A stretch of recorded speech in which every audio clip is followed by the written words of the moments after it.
Chapter 851 The Glasses Mage's Choice 2. Most of the ghostly patterned queen ants with well-preserved heads and wrinkled scalps with life magic patterns were peeled off individually by Serdek. The only high-grade leather that can be peeled off from the body is the chest and abdomen.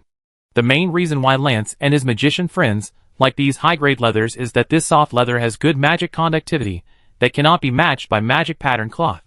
A well-crafted magic robe must first of all have the ability to assist in gathering magic.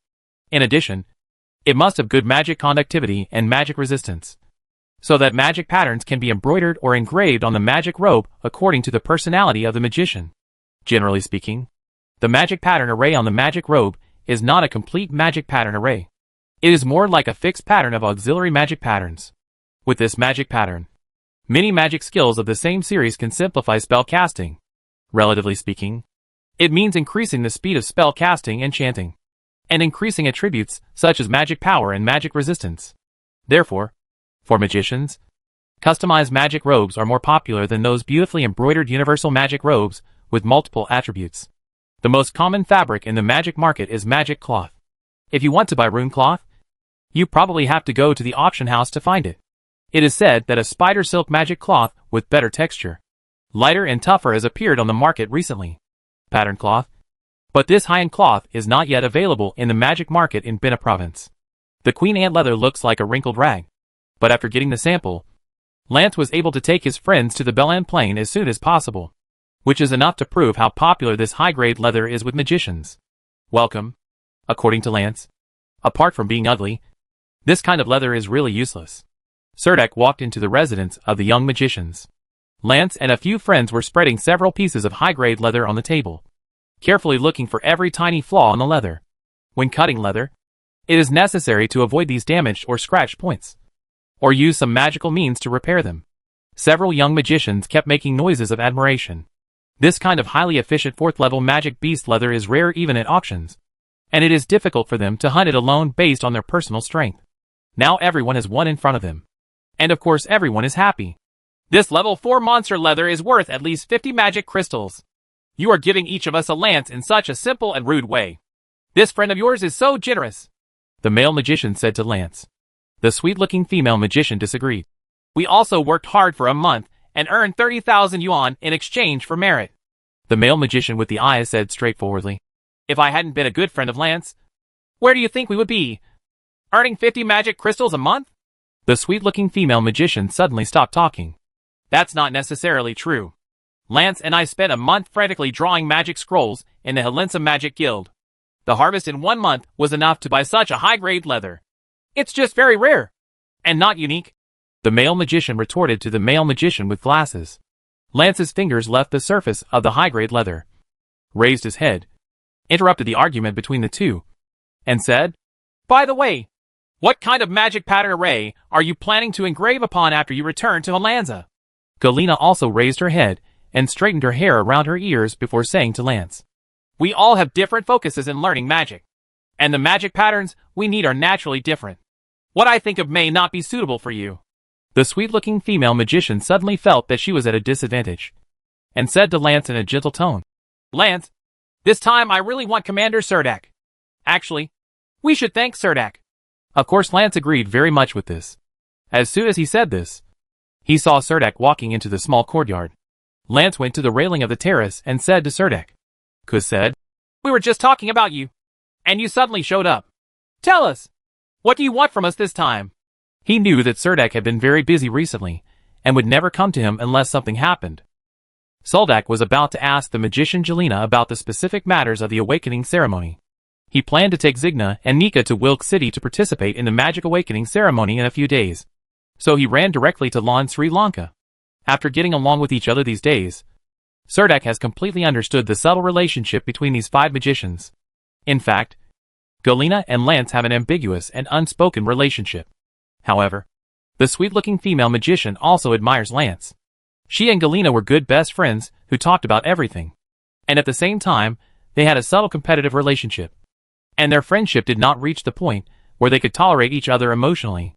As for the sweet-looking female magician, there is another licking dog who follows her around all the time. This young male magician also has a good personal relationship with Lance, but no one said it clearly to each other. These intricate relationships can only make Serdek sigh. The magician circle is really chaotic. Only the male magician with glasses is a straight man who came here just for the magic herbs. The 3 male magicians are also the best among the young magicians in the Helensa Magic Guild. Serdek quickly walked up to the terrace, said low to everyone, and then asked Galena. Mage Galena, can you introduce the qualifications for participating in the Magic Awakening ceremony? Galena always maintained a cold, intellectual beauty on her face. She said, That's right. Usually, before participating in the Magic Awakening ceremony, all children need the most basic 3-step test. Understanding of magic. Adaptability to magic. For the perception of magic. Only those who pass these 3 types of tests can participate in the Magic Awakening ceremony. And due to the lack of magic resources in the Green Empire, every child born in the Green Empire must participate in the Magic Awakening ceremony once before the age of 12. Chance! Then she added, every child needs to be a formal citizen of the Green Empire, which means her family must have a voucher for paying the population tax. Do you still need these? Serdek didn't expect it to be such a trouble. Of course. But if we are in Helensa, I can still help even without these, Galena said to Soldek. Okay. I can get the voucher for paying the population tax. Serdek immediately thought of tax collector Butra. Soldek sat down next to Lance, put one hand on his shoulder, and asked him, How do you feel about your life experience in the past month? We all got this. So we got what we wanted, Lance said, pointing to the high-grade leather on the table. By the way, even if you don't come, I'm afraid I'll have to look for you. It's been almost 2 months since we left Helensa City, and it will take nearly a month to return. Now that the ant tide here is under control, I've been here for the past few days. I keep thinking that it's time for us to return to Helensa. Are you all leaving? Serdek asked casually. I have decided to stay in Duodan Town for the time being. The spectacled magician immediately raised his hand to express his position and said, But I need your support in refining the magic potion. Of course, that's no problem. Serdek didn't expect that he would actually meet someone who was willing to stay while he was hunting rabbits. Chapter 852 Duodan Town. Serdek sat on the terrace and looked at the magician in front of him with tortoiseshell glasses on his nose. He still had a fluffy beard on his lips, and looked at this side with enthusiasm. As long as you are willing to temporarily join the cavalry battalion and become a full-time magic pharmacist, I will try my best to help you find magic herbs, Soldek promised, but then said, The groups currently in control of the magic herb resources in Invercargill Forest are the indigenous tribes in the hills and mountains. This is something everyone knows, he continued. You also know how much damage this beast tide has done to the Invercargill Forest, and how many magic herbs can be found later. To be honest, it is difficult for me to make a guarantee, so I can only try my best to collect them. The male magician with glasses nodded and said, Of course. I stayed in Duodan Town because I wanted to personally contact these indigenous tribes. Unexpectedly, this man with glasses was very ceremonial. He stood up and solemnly extended his hand to Soldek and said, Hello, Commander Serdek. Please call me Justin, and please take good care of me in the future. Serdek could only stand up from the chair on the terrace and shook hands with him. Hello, Justin. Next, the bespectacled male magician named Justin began to introduce himself in great detail. He is the junior magic pharmacist of the Magic Guild of Helensa City. Since the magic herb quota of the Helensa Magic Union is very limited, if a magic pharmacist wants to learn professional skills, it is obviously difficult for a pharmacist who wants to learn magic potions urgently to rely solely on the quota issued by the Union every month. Too little. Unable to find more magic herbs. Magic potion science can only remain at the theoretical level. If he wants to continue studying magic herbs, Justin can only try to get out of the ivory tower of Helensa City and look for magic herbs outside. Originally, Justin wanted to try to get out of Helensa City, find a more reliable adventure group, and enter a plane rich in magic herb resources for jungle exploration.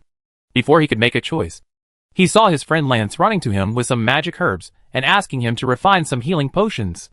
So the glasses magician couldn't wait to ask for details. After learning that these magic herbs came from the Belan Plain, and that the owner was a friend of Lance, Justin made a decision. That is, to go to the Belan Plain with Lance. Turn around. In fact, the Belan Plain is not a plain rich in magic herb resources. When they arrived in Wilk City, they registered with the local magic union and did some research in the magic market. As a result, they could not find any magic herbs at all in the magic market here.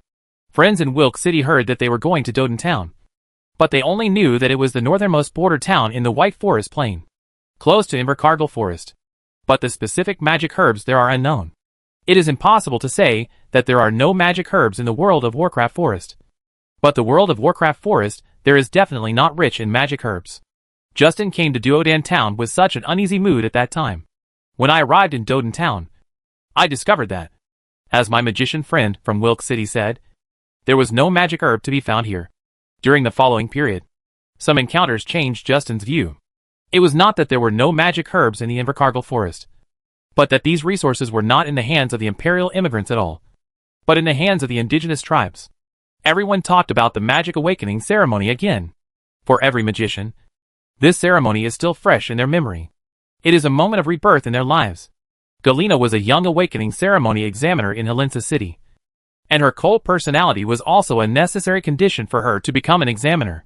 She sat next to Lance, took out a piece of magic parchment from her arms, unfolded it, and quickly wrote a line of text on it, then stamped the line of text, then rolled up the magic parchment, and used a strawberry leaf is tied tightly.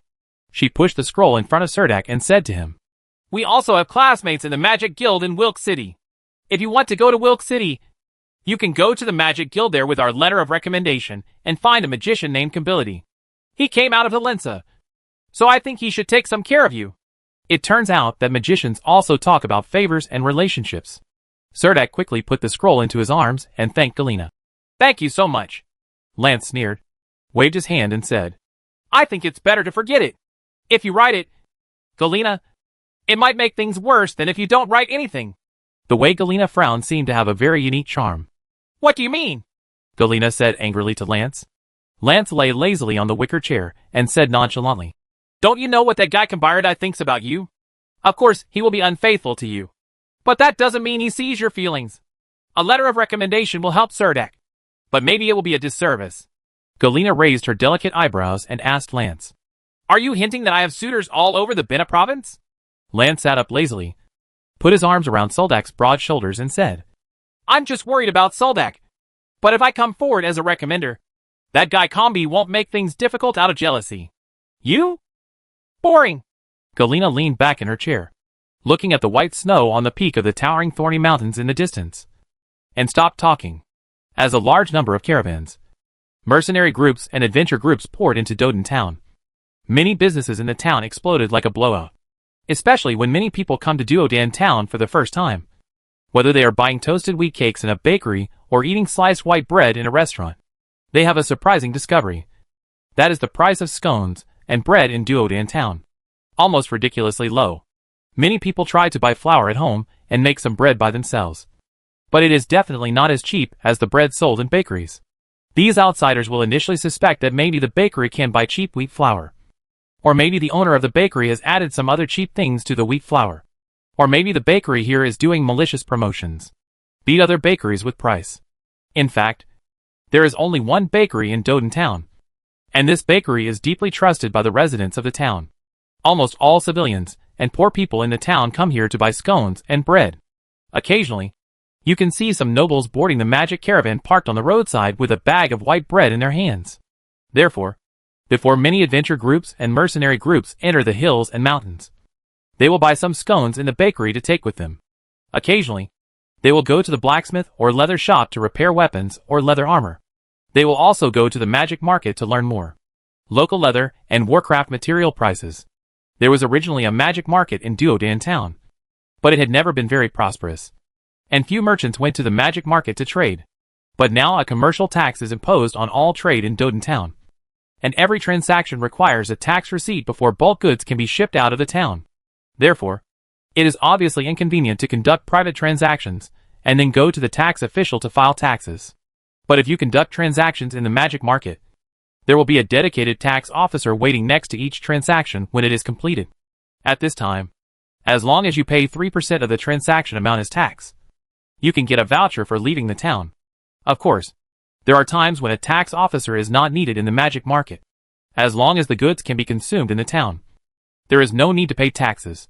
For example, the owner of a new leather shop in town does not need to pay taxes when he purchases hard armor. But if he makes these hard armors into leather armor and sells them outside. He will need to pay taxes. Hathaway has helped Soldak set up a tax bureau. The director is Tax Officer Buttra, and has 4 tax officers under his command.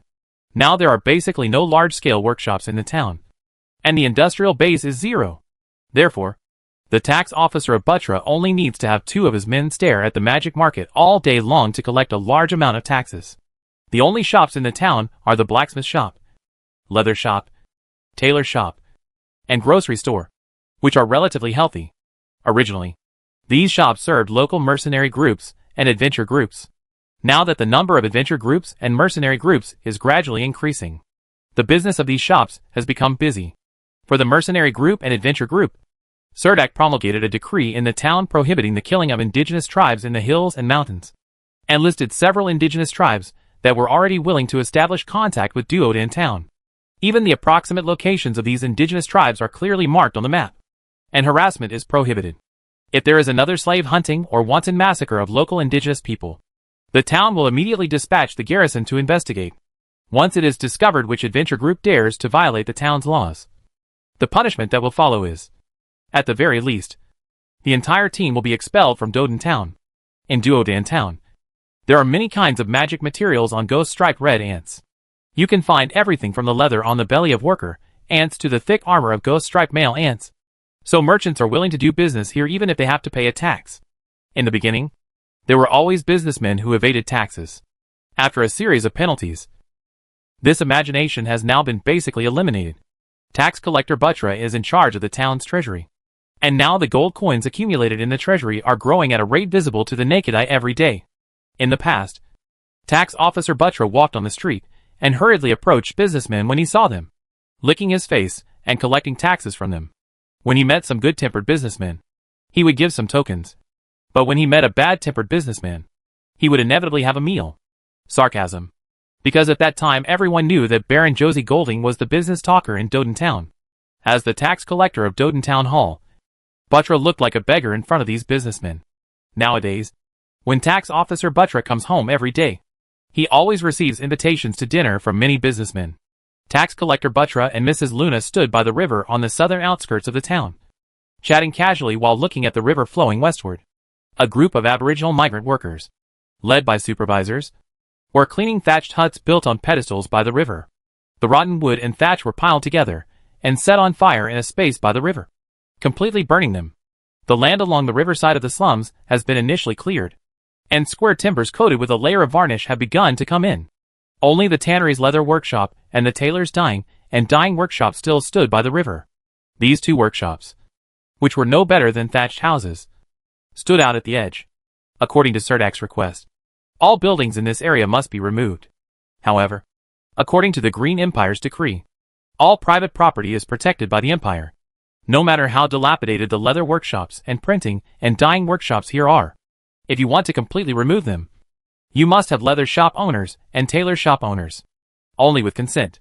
Those poor people received a demolition payment, happily took all their belongings, and ran to another corner of the slum area to continue living the lives of poor people. Mrs. Luna followed Serdak's request and gave each of their families 5 gold coins. These gold coins are enough to buy a small house elsewhere in Doden Town. If you build it yourself, you only need 3 gold coins. But businessmen would not be willing to move their properties by the river just for a few gold coins. Now tax collector Buttra and Mrs. Luna were standing by the river, and it was Soldak who invited them to meet here. Suddenly, there was a neighing of a war horse from the other side of the river, and Surdak was seen riding an ancient Bolai horse and actually rushed across the river more than 10 meters wide. The river water had reached the belly of the war horse, but it could not slow down the ancient horse in the slightest. When the war horses carried Surdak ashore successfully, Mrs. Luna and Tax Officer Buttra secretly breathed a sigh of relief. After the war horse landed, he shook off the water stains on his body vigorously, regardless of who was standing next to him. Countless water splashes splashed all over Serdak's body and face. When he just crossed the river, Soldak was immersed in the river from his thighs down, and his leather boots were filled with river water. As he walked on the grass beside the river, there was a gurgling sound in his boots. "Sorry, I'm late." Soldak led the horse over, without any airs. "Mayor, we just arrived," Mrs. Luna said to Soldak with a smile on her face. "The trouble you encountered are those riverside workshops?" Soldak wiped the water stains on his face with his hand. raised his chin, and looked in the direction of the printing and dyeing workshop. Mrs. Luna did not expect that Cerdak would go straight to the topic when they met. She was slightly startled, and immediately got into the mood and said, "Ah, these two workshops are not satisfied with our relocation subsidy for the time being, and they are not willing to move. Go downstream, saying it's too far from the town. I'll go talk to them." Cerdak didn't even understand any other situation. He loosened the reins of the war horse in his hand, let it graze casually by the river, and walked alone towards the leather workshop by the river. Tax collector Butra, Mrs. Luna, and the two clerks quickly followed behind. Everyone could hear the sound of water pooling in Cerdak's leather boots, but no one dared to laugh at him at this time. Cerdak strode to the gate of the leather workshop and stood outside the rotten wooden wall. There was a bang sound. Cerdak used his leather boots to kick open the wooden door of the yard. The workers who were cooking leather in a large pot were startled in the yard. Everyone in the yard stopped what they were doing and looked at Cerdak standing at the door with wide eyes, faced with a stench that was even more disgusting than the smell of sour rot. Cerdak stepped into the yard filled with animal fat and leather. He looked at the several large square iron pots in the yard, which were boiling. There are countless pieces of hard armor soaked in the hot water. A steward walked out of the dilapidated wooden house. The moment he saw Cerdak, his pupils suddenly shrank. He forced out a stiff smile, walked over tremblingly, and stood in Cerdak, with an expression on his face that was uglier than crying. "Lord Commander." He knew Cerdak. Of course, no one in Duodan town dares not to know him. Chapter 853, Small Town Nobles. "Commander, I am the manager here." The steward who spoke looked very young. His long hair was combed back into a greasy ponytail.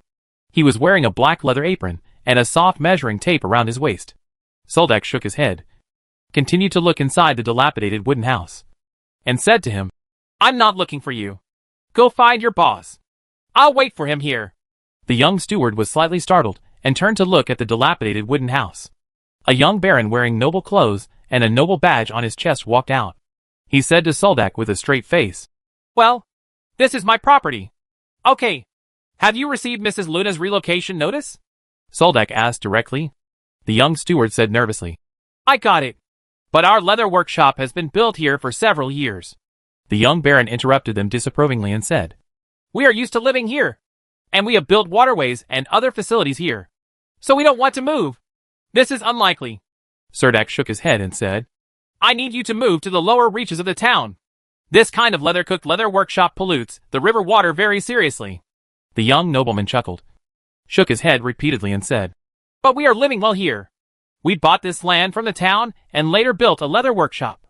The land here is mine, and I have no intention of selling it, even if you are the garrison commander, and you have no right to ask me to leave here. Do you think I'm discussing this matter with you?" Cerdak raised his head and asked the young baron coldly, "Maybe I can put it another way. We found traces of suspected ghost-striped red ants here. Don't influence our military affairs. Wait a minute. We haven't been scared since we were children."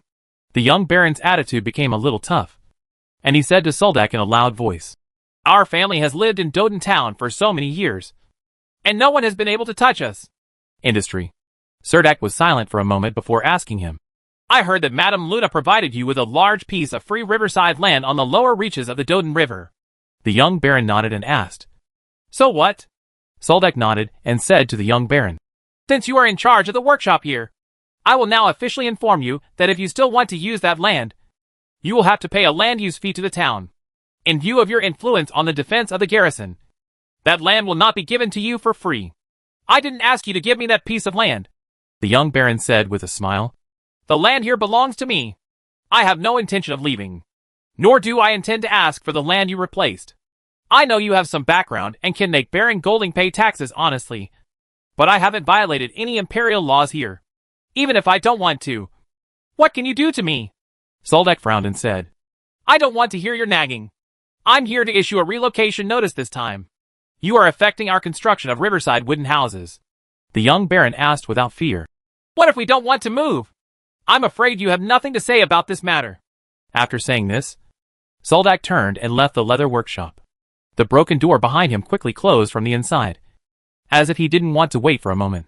Unexpectedly, there was a young nobleman in the cooked leather workshop.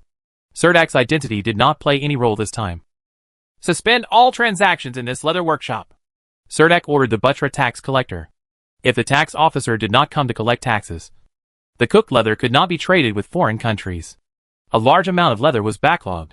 In just a few days, the merchants in the town knew that the owner of the cooked leather workshop had offended Commander Serdek. Leather cannot be traded. Many people in the town are also talking about this matter. Many people think that Commander Serdek is suspected of abusing his power this time. When the young noble came to the door, Serdek was holding Selina, who was wearing a dress, and had just left the small building in the camp, and was about to board a magic caravan at the door. Seeing the young noble walking up angrily, Serdek asked, "Commander Serdek, why do you prohibit the normal trade of leather goods in our workshop?" Serdek just smiled at him, but said very sharply, "What qualifications do you have to stand here and talk to me?" After saying that, he took Selina's hand and boarded the carriage, and the coachman drove the magic caravan away from the military camp. The young noble stood in the military camp. His face was livid with anger. His eyes were cold, and he wanted to kill Serdek on the spot. But looking at the magic caravan that was gradually moving away, he felt helpless and left the military camp with an angry look on his face. Not long after, the magic caravan carried Serdek to a manor in the town. Serdek discovered that there were more than a dozen magic caravans parked in the open space in front of the manor. He didn't even know that there were so many nobles in Berlin town. A middle-aged nobleman stood at the door of the manor. He had curly blonde hair and a slightly gray beard. He was well-maintained and looked gentle and mature. He was dressed in gorgeous noble clothes. The hostess standing next to her was also dignified and beautiful. The two of them smiled and nodded to the guests. The guests took their female companions on their arms and walked into the courtyard. This was the first time that Serdek attended a noble ball in Doden town. This ball required a female companion to attend, so he took Selina to attend. Serdek's appearance is familiar to many nobles. When he stood at the door of the manor, someone had already recognized him and looked this way frequently. Previously, Serdek was only the commander of the military camp and had no decision-making power over the town. But things are different now. He has become the mayor of Doden town. When many people saw Serdek appear, they stopped and their eyes kept moving along with its footsteps. It wasn't until Serdek reached the door of the manor that everyone clearly understood that he was here to attend the dance. The owner of the manor immediately greeted him warmly, as if he were a long-lost biological brother reunited, and asked someone to lead the way. The dance was held in the square next to the pool. Many nobles gathered here. They looked at Serdek in astonishment. No one expected that Serdek would actually come over to participate in such a dance. The owner of the manor was very excited. He walked back from the door early, chased after Serdek, and introduced his manor to Serdek very enthusiastically. The owner of the manor said, "It's such an honor. I didn't expect you to take time out of your busy schedule to attend the ball." Chapter 854 Dance Fundraising.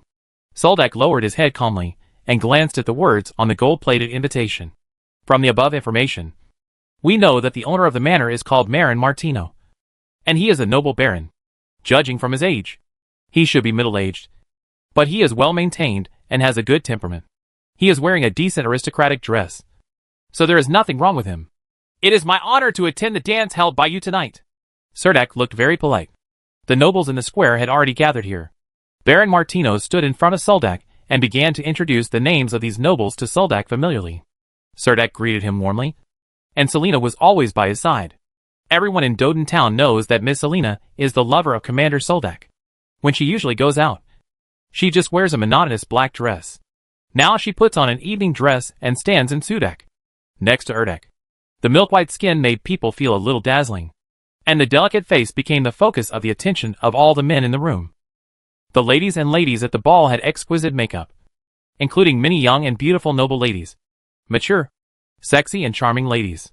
At this time, a group of nobles gathered around to greet Commander Serdek, and some nodded to Selina. When the nobles saw Serdek attending the noble dance in Doden town, his attitude was also very humble, and he made it clear that he wanted to make friends with the noble circle in the town. Only then did the stone hanging in everyone's hearts finally fall. This is what a nobleman is. What should be done? Occasionally go out to ride horses, drink afternoon tea, and attend some dance parties, so as to enhance the relationship between each other. Looking at the tall garrison commander in front of him, some people still couldn't help but look at the sword on his waist. It was a weapon full of blood, and one could even smell a trace of blood from it. The nobles stood chatting together and found that Serdek spoke modestly, without the airs of a viscount or the coldness and harshness as rumored. When the cavalry battalion first came to Doden town, Everyone instinctively thought that the war between Soldak and Mayor Marco was a protracted and tit-for-tat game. The commander of the cavalry battalion of the Langdon army was suppressed by Mayor Marco. Damn it. How could the nobles easily come together to express their opinions? No one expected that Mayor Marco would leave sadly. And leave so neatly. Not to mention that Commander Soldak was completely victorious. In order to cater to Commander Soldak, Wilk City did not even send a new mayor to Doden Town. Immediately afterwards, Commander Soldak had a slight conflict with Baron Josh Golding. He thought that with the help of Senator Golding, Commander Soldak could dampen Commander Soldak's spirit and allow him to adapt to Doden Town. Unexpectedly, Senator Golding would give in directly in Wilk City. Baron Josh Golding of Doden Town not only apologized afterwards, but also acted like a turtle and hid in the trading house all day long, rarely on the road. Such a strong garrison commander is certainly good for Doden Town. But for the nobles in Doden Town, the biggest headache is that they don't know Commander Serdak's attitude. It is said that Commander Serdak was born as a civilian and was promoted by Marquis Luther. That's why he is closer to civilians. Even so, he always judges issues from the standpoint of the indigenous people, which is a bit incomprehensible. There is no special care for imperial immigrants, which is very different from the previous garrison commanders in Doden Town. After the beast tide came, the nobles unanimously chose to stand aside. In addition to wanting to see his true strength, they also hoped that he could beg them when he encountered trouble, or at least make him owe the local nobles a favor. But no one expected that the ghost-striped red ants would be so vulnerable. Serdak not only defeated their massive offensive, but also drove them out of the Doden Canyon. The hard armor of soldier ants covered the grassland by the river outside the town. The entire grassland was everywhere, and it looked like a piece of red soil from a distance. At this time, the nobles realized that they had missed the best opportunity to make friends with Commander Serdak. So Serdak had been in Doden Town for more than 2 months, and did not even know the local nobles. The town's taxation actually touches the interests of the nobles. In the past, nobles had tax-free privileges in Doden Town. However, I heard that Commander Serdak was behind tax collector Butra. In order to avoid being troubled by Commander Serdak, the nobles paid their taxes in full during this period of time. In this way, everyone got through this period of beast tide peacefully. No one expected that Commander Serdak would attend Baron Marin Martino's ball just when the beast tide was about to be quelled. I guess I took this opportunity to get in touch with the nobles in Doden Town. In fact, when chatting with Commander Serdak, I found that the commander was not difficult to communicate with. Although his conversation was not very humorous, he was not exaggerated or irritable. He can hold a glass of wine and chat casually while standing next to the dance floor, and his personality seems very easygoing. Soldak held a glass of rum mixed with honey and lemon juice, raised the glass and said to the nobles, "In the season of Doden calming down the beast tide, I think this victory cannot be achieved without everyone's support. It is with your support that Doden Town will have a broader future. Although you have tax-free privileges, you are all willing to take the initiative to pay taxes in Doden Town. This is the most valuable thing." While Soldak was holding a glass of wine and chatting, the nobles discovered that the noble badge on the commander's chest was the Viscount badge. Moreover, he expressed everyone's fear of him in such a selfless way, as if he was really contributing his share to the development of Doden Town. Of course, many noble ladies in the ball square did not understand the mystery. They thought that the nobles paid taxes because they were really thinking about the future. When Serdak finished speaking, there was a burst of applause from all around. The nobles present immediately felt that although the garrison commander had a stronger personality, he was still quite a good person. In the eyes of the noble girls and ladies, Commander Serdak suddenly became taller, and the commander in front of him was obviously a viscount with many military exploits. In the Green Empire, nobles fought on the battlefield, far more powerful than Guan Guan. Doing academic research at home is more attractive to women. Although Selena held Soldak's arm almost the whole time, there were still many noble ladies looking over here, their eyes full of expectation, probably to encourage Serdak to go over and invite them to dance together. Noble ladies are not as reserved as noble ladies. They see the opportunity and go over to ask Serdak all kinds of things, making themselves like ignorant girls. After a few conversations, I found out that Serdak was born in Helensa, and that the local nobles in Doden Town had migrated from Bena province one after another over the past few decades. Lanza also knew something about it, and when he talked about the customs there, the topic suddenly came alive. Someone in the crowd took the opportunity to sarcastically say, "Hey, it turns out you are a resident of the Terrapagan area." No wonder you look so brave. If I hadn't seen the noble badge on your chest, I would have thought you were from the Belan Plain. Where are the Aborigines? Surdak raised his head, and the man quickly closed his mouth again. So he asked him, "It seems that you are very familiar with Tarapagan. I don't even know you. Can you introduce who you are and where your hometown is?" The man's face turned green and white, and he quickly left the crowd with a stern expression. A group of women sneered from behind, and no one dared to look back. Surdak didn't want to ask about the person's identity at first, but a lady beside him covered her red lips with a folding fan and kept smiling. She took the opportunity to interrupt and said, "Sir Commander, shouldn't you be sending his families? The cooked leather workshop has been closed down. So you still don't know him, right?" "What I saw was a young man who claimed to be the owner of the workshop, but I had not seen him," Soldak said. The lady, who was exuding a strong smell of perfume, took the opportunity to come over, puffed out her bulging chest, and said to Soldak, "The young man you have seen must be Derek. That is his brother." Seeing that Surdak had no intention of asking in detail, the lady rolled her eyes, raised her thin eyebrows, and asked Surdak, "I heard that you want to build a wooden house next to the river." Surdak glanced at the nobles around him and said directly, "That's right. Because of the northern city wall in Duodan town, there is no room for development to the north. In the future, when the town develops southward, it will definitely cross the river to the south of the town, and the land near the river will always be swallowed up by Duodan town. The Dodan River is the only water source in the town. I hope this river is clean and clear. The cooked leather workshop and the printing and dyeing workshop pollute the river water very seriously. I think everyone does not want to drink the water in their stomachs that smells like leather. So these two workshops must be moved away from the river. Go out. As of now, the printing and dyeing workshop of the tailor shop has been moved away, leaving only this leather workshop. I hope it can disappear before my eyes before my patience disappears." Surdak said, "I plan to build a high-end lakeside wooden house there, and the aboriginal slum area will soon enter the transformation stage. The streets and houses must be more standardized. You must want to know the specific use of the taxes paid. Where is it? This is what I want to tell you. In addition to the expenses required for the daily operation of the town hall, all taxes will be invested in the construction and daily maintenance of Duodan town. The nobles who attended the ball all have some properties in Dodan town, and many of them are ranchers in the grasslands south of the Thorny Mountains. Of course, they are still quite concerned about the development of Duodan town." Soldak raised the wine glass in his hand and said to the nobles in the square, "Let us drink this cup together for a better tomorrow in Duodan town." Everyone raised their glasses, and the atmosphere boiled to the extreme. Then Surdak said, "In order to make the town of Dodan more prosperous in the future, I plan to build a dual goddess temple in the town to worship the goddess of night and the goddess of morning. The location of the temple has been decided in the aboriginal slum area, at the intersection square with the wealthy area. The nobles in Duodan town are not familiar with these two goddesses. There is no temple of the Statue of Liberty in Duodan town, and now that the priests of the Statue of Liberty have left, the town now builds a temple dedicated to other goddesses in order to obtain a new one. With God's blessing, the resistance is naturally not that great."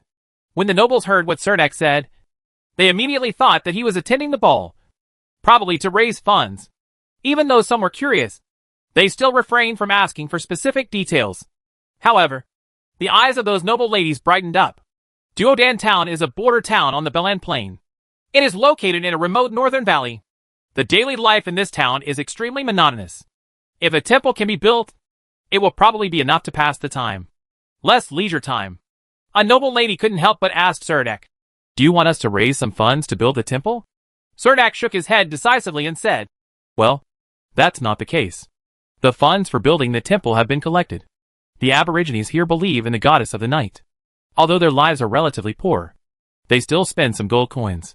Having participated in the construction of the temple, I don't think the two goddesses would mind too much who spent the money to build the temple."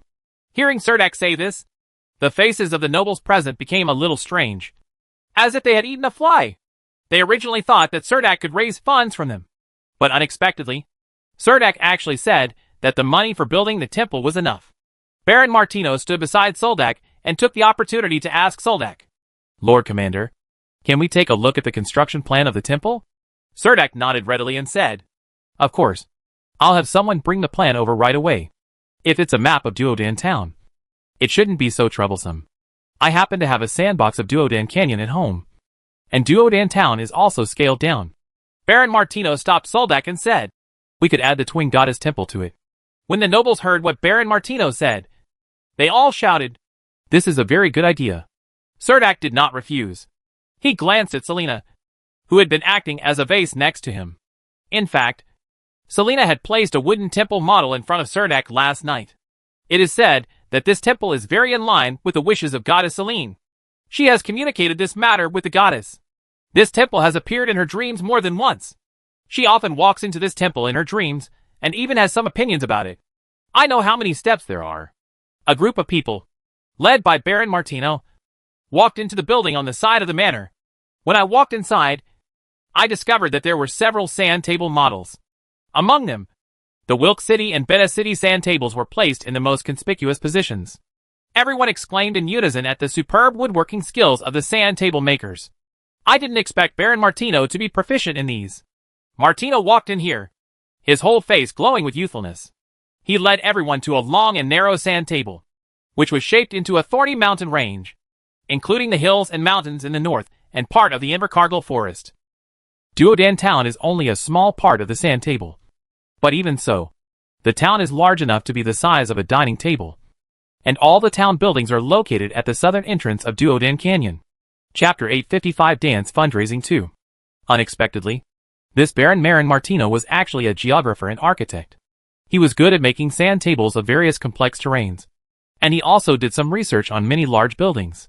Cerdak stood in front of the sand table and carefully looked at this exquisitely crafted sand table, and found that at least the mountains around Duodan Town were accurate.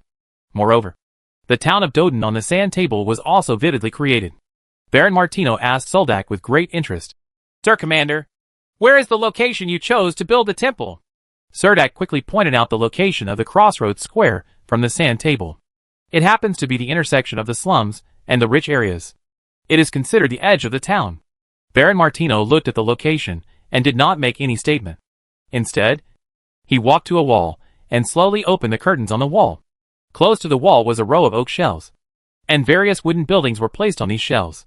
He walked to a wooden shelf, pointed to the wooden buildings above, and said to Soldak, I have seen almost all of the classic temple styles are here.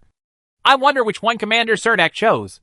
Some nobles exclaimed in surprise when they saw the wooden shelves filled with models of all sizes. Several friends of Baron Martino couldn't help teasing him. Marin, are you showing off your little toy houses to everyone again? Baron Martino waved his hands speechlessly, showing an expression of disdain for answering. Several friends of Baron Martino said happily, Hey, if this happens every time, how long will it take for you to realize that Duodan Town does not need such exquisite buildings? Cerdak walked over and saw that these wooden houses were only the size of a fist. The rubble of doors, windows, and even the reliefs on the walls and statues on the roofs were all vividly carved. Just as he was about to speak, he heard a noble lady ask curiously, Baron Martino, why don't you build a house of this splendid style yourself? Baron Martino said with some embarrassment, Well, didn't you realize that the manor where I live is one of them? Several friends of Baron Martino burst out laughing again and loudly said, Yes, it is the worst of them all. Actually, this is probably the so-called high-minded but low-handed. Baron Martino was not angry when he saw the sarcasm of these friends, and casually defended himself by saying, I can't take care of everyone. After all, everyone's aesthetics are different. You like slender and well-proportioned, while he likes round and plump. The specifics of beauty and ugliness actually depend on your own conscience. A group of nobles were chatting casually beside the wooden frame. Cerdak carefully selects exquisite wood carvings. In fact, if we just talk about the appearance, among these exquisite wood carving models, almost 5 models are similar to the temple outline described by Selena. But only half of it, because the temple that Cerdak wants to build is the temple of the twin goddesses. This does not mean that the two goddesses have to stand on the altar of a temple at the same time, but that the two temples are built back to back and have relatively independent doors. Soldak took out 2 wooden sculpture models on the wooden stand, placed them together, then walked back to the sand table, and then placed them on the square at the intersection. The model was a bit big, so I had to put it into the open space of the sandbox town square, and it was suddenly full. Looking at it this way, you will feel that the space left must be very small, and even the magic caravan cannot pass by the roadside. Cerdak pointed at the model and introduced it carefully. The so-called twin goddess temples are the temple of the dawn goddess and the temple of the night goddess. Although these two goddesses do not have many followers and their sources of power are very limited, they are exactly the same because they have fewer believers. It is easier to get responses when you pray to them. He paused for a moment and then said, the Aborigines want to build the gate of the temple of the dawn goddess on the side close to the slum area, and the gate of the temple of the night goddess on the side close to the rich area. I think it doesn't matter which direction the temple gate faces. Question. Hearing what Serdek said, the nobles were slightly startled. Some nobles with quick minds reacted immediately. Someone stood up and said loudly, wait a minute, Commander. I don't agree with your point of view. The nobles communicated with each other with their eyes. And then everyone turned their attention to Baron Martino. Baron Martino coughed slightly and then said, the direction of the temple door should really be carefully considered. From an astrologer's point of view, the door of the Dawn Temple faces the aboriginal slums, which is somewhat inappropriate in itself. How can the temple door face the god who represents the rising sun and dawn? The west side is open, and I would say that the gate of the Temple of Night should face the west. He paused for a moment. His eyes fell on the sand table building, and said, from a practical point of view, if we go to the temple to worship, it is very convenient to go to the night temple every time. But if we want to go to the dawn temple, we have to go around the slums. This is not only troublesome. Moreover, these two gates, it also affects our minds and makes our bodies more willing to accept the temple of night. At this time, the ladies also gathered around, talking around Serdek. Commander, can't you turn the gate of Dawn Temple towards us? Serdek hesitated and said with some embarrassment, after all, they paid for the construction of the temple, so a little request doesn't seem too much. Baron Martino immediately stood up and said, I think this temple should be made more refined and grander. I also want to ask you to carefully consider the direction of the gate of the Dawn Temple. I am willing to donate 100 gold for this. Behind him came the ridicule of his friends again. Did you just donate gold coins worth 5 horses? Martino, you are too stingy. I am willing to donate 200 gold coins to the temple. I want to donate too. Then someone else said. Serdek proposed building a temple of twin goddesses in Doden Town, and the nobles began to discuss it. Unexpectedly, these nobles actually donated generously to the sand table showroom. The only requirement was to build the temple of the two goddesses more gorgeously. No matter how much money was spent, the gate of the temple of the Dawn Goddess must face the wealthy area, Main Street. Serdek said that he should think about it carefully. But in fact, he had asked Selena to record the names of these nobles. Of course, the instructions of these financial owners must be followed truthfully. Unexpectedly, when the nobles heard about the construction of the temple, they donated money generously. In fact, Serdek also plans to build a junior war academy, mainly to learn basic combat skills such as basic swordsmanship. I also want to set up a health center in Doden Town, so that patients can at least have a place to receive treatment. The slums here are bound to be relocated across the river, and colleges and health centers will be built on this slum land. It is estimated that a large amount of money will be raised. Chapter 856 Light and Darkness. Commander Soldak left Baron Martino's estate, but his enthusiasm for donation still failed to diminish. Martino's friends all know that he is an architect, but he is better at talking on paper, and can't bear the slightest hardship. He has many interests and hobbies, and likes to travel around the world, but he can't bear the pain of travel. When he was young, his only feat was to circle around the Thorny Mountains, and also visited Wilk City and Painus City. Although these two cities are far away, he has many hobbies and interests, thousands of miles apart, but connected by a two-way teleportation gate. In the eyes of nobles with teleportation passes, the two cities are closely connected. Wilk City, like Vatsmara City, is a satellite city on the plain of Bena City. Their importance to Bena City is even higher than that of Constantinople and Helensa City. After all, it is too close, and any materials can be continuously transported through the portal. Baron Martino studied at the Bena Venetian College, and his dream was to build a magnificent building like the Council Hall of Bena City, an opera house, and a gladiatorial arena. However, his character was lazy and unrestrained.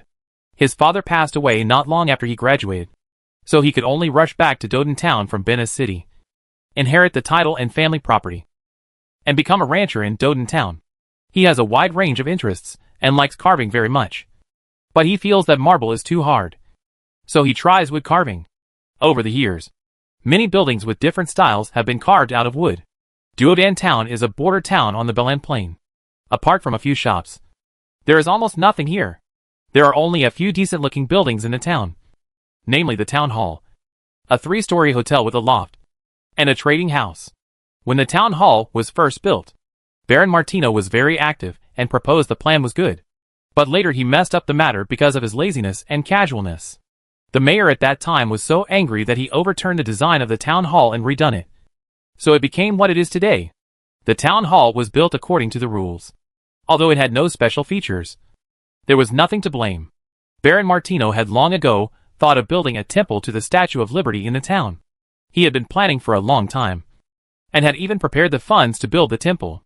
But he had never found a suitable priest. It was not that there were no priests at the beginning, but the nobles in the town had never seen such a beautiful priest who exuded brilliance. In addition, the pursuit of beauty by the small town aristocrats has not kept up with the development of the times. When the priestess comes to the town, she will soon become the wife of a certain aristocrat. In fact, the poor life in the temple is not as comfortable as being a noble lady in a remote town. In particular, the nobles here are generally ranchers, and everyone makes a living by raising horses. They usually don't think that anyone is richer than the other. But the trainee priests assigned from the temple in Benes City are basically defeated in the battle for theocratic power. Otherwise, the faith in their hearts and the belt of their skirts are not so solid and stable. The 3 trainee priests sent to Doden town in succession all became baronesses. Of course, this situation occasionally happens in other border towns. This made the high priest of the Liberty Temple in Benes City furious. He rebuked the red high priest of the Wilkes subdivision. Could it be that the trainee priests I have worked so hard to train here are for your country people? To solve marriage problems? Therefore, the day before Baron Martino was about to break ground, the red high priest of the Wilkes City Lady Liberty Temple ordered the cancellation of the temple in the town. There is no Temple of Liberty in Doden town, which has always been a regret among the nobles, who did not marry trainee priests. Despite Baron Martino's efforts in many aspects, he failed to obtain approval from the Temple of Liberty in Benes City. Later, the combat priests and priests of the Temple of Liberty in the entire Green Empire evacuated in batches. And now there are still bishops in the entire Green Empire. There are only a few temples with priests left. The nobles of Doden town are not believers of the Statue of Liberty, but they really hope to have a temple in the town to enrich the life of the town. Monthly church service may seem boring, but sitting on a bench side by side with other ladies, especially in the summer when your clothes are thin, is quite interesting. This time, the Temple of Dawn and the Temple of Night once again aroused the enthusiasm of these nobles in the town. They don't care about their beliefs. Baron Martino looked very excited when he looked at the 2 models selected by Serdek. Countless construction plans flashed through his mind, and he felt that he should go to Commander Serdek with a copy of the architectural drawings tomorrow morning. He has lived for half his life, and he even feels that his future aristocratic life may be just like riding horses, drinking tea, dancing, playing cards, eating cookies, and enjoying the rest of his life quietly without much change. But now, he suddenly realized that he could still leave something in this world, and the desire in his heart made him look forward to it far more than the last few seconds of eating cookies. I must have my name engraved on the foundation stone of the temple. After Baron Martino sent his last friend away, he stood at the gate with his arms around his wife's shoulders, thinking this in his heart. Goddess of dawn and goddess of night. Who are these 2 goddesses? Why didn't I read any legends about these 2 goddesses in the seminary? Baron Martino's wife said with some confusion. Baron Martino waved his hand casually and said excitedly, It doesn't matter who they are. What's important is that I want to join. And I want to leave my name in the history of this temple of 2 women. After saying that, he held his wife's waist and walked slowly back to the house under the moonlight. 2 maids followed them quietly. Sitting in front of the dressing table, I took off my pearl earrings.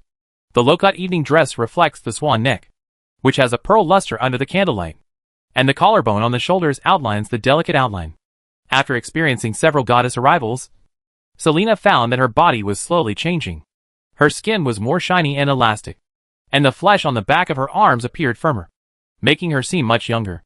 Whenever night comes, my senses become more acute. The confidence slowly building up in her heart also made her look energetic. Serdek stood behind Selena and put his hands on her shoulders. She stretched out her hands to cover the back of Soldek's hands, raised her head, and gave a sweet smile, and even stretched her chest. Are you responsible for how to build a temple? Serdek asked. Of course. At least, I am responsible for the Dark Temple. The temple must match the appearance in the dream. In addition, I think Baron Martino seems to have a lot of ideas. Selena's lips curled up, with a look of pride on her face. Soldak bent down and pressed his lips to her soft lips. After they separated, he said, "Would you like to have some contact with him tomorrow?" Selena's eyes were blurry, but she had an unconcealable charm. Cerdak noticed that she had changed a lot recently. The beautiful woman he first met in Wall Village has now become more confident and sexy, mature and has many ideas about life. Selena turned to look out the window and said softly, "I hope he can come to the door in person tomorrow. Although I know the Dark Temple very well. Brick by brick. I don't know. I need someone who is familiar with this aspect." She untied her hair from the top of her head and let her wavy hair fall down. Then I stood up. This kind of evening dress looked stunningly beautiful, but it was also very cumbersome to put on. Someone had to tighten the rope on the waist from behind, and someone had to help from behind when untying it. Cerdak untied the belt, and Selena exhaled slowly. She rubbed her relaxed belly with her hands. The feeling of relaxation was like opening the last shackles of her soul. Selena wore only silk underwear and walked barefoot to the bathroom next to the master bedroom, while saying to Soldak, "And the Temple of Dawn and the Temple of Darkness cannot be built exactly the same. They should each have their own characteristics. So I only know how to build this half." Cerdak had no problem with how Selena built the Dark Temple, since she wants to be in charge of this. Let her do it. Cerdak threw off his leather boots and lay on the big bed. He held a copy of the construction plan for Duodan Town in his hand and read it carefully. In a series of transformations in Cerdak, the aboriginal slums are only the first part to be affected. The quality of life of these aboriginal people. The houses here are too dilapidated, and a temple needs to be built in the town square. Build a row of wooden houses facing the river, in order to facilitate the townspeople to travel freely. Soldak even planned to build 2 more arched stone bridges over the river. He took out another piece of paper and slowly sketched what the stone bridge should look like with charcoal. By the time Selena walked out of the bathroom in her pajamas, Soldak was already lying on the bed and taking a nap. The painting, which was not even as good as a child's graffiti, was spread on his belly, like the most naive children's simple drawing. Only the lines on it could be seen outlining a bridge. But that was all. The charcoal rolled onto the carpet by the window, and Selena bent down to build it up and place it next to the candlestick on the bedside table. She climbed onto the big bed, got under the quilt, and lay next to Soldak, resting her head on his strong shoulder. She looked at his strong face carved out of marble, and gently looked at Cerdak's face. He blew a breath into his ear and asked, "Hey, do you know why you've been stuck at level 19 with no progress?" Her voice became as soft as possible. Cerdak had hidden the trembling and excitement in her eyes, the curiosity and contempt for the world.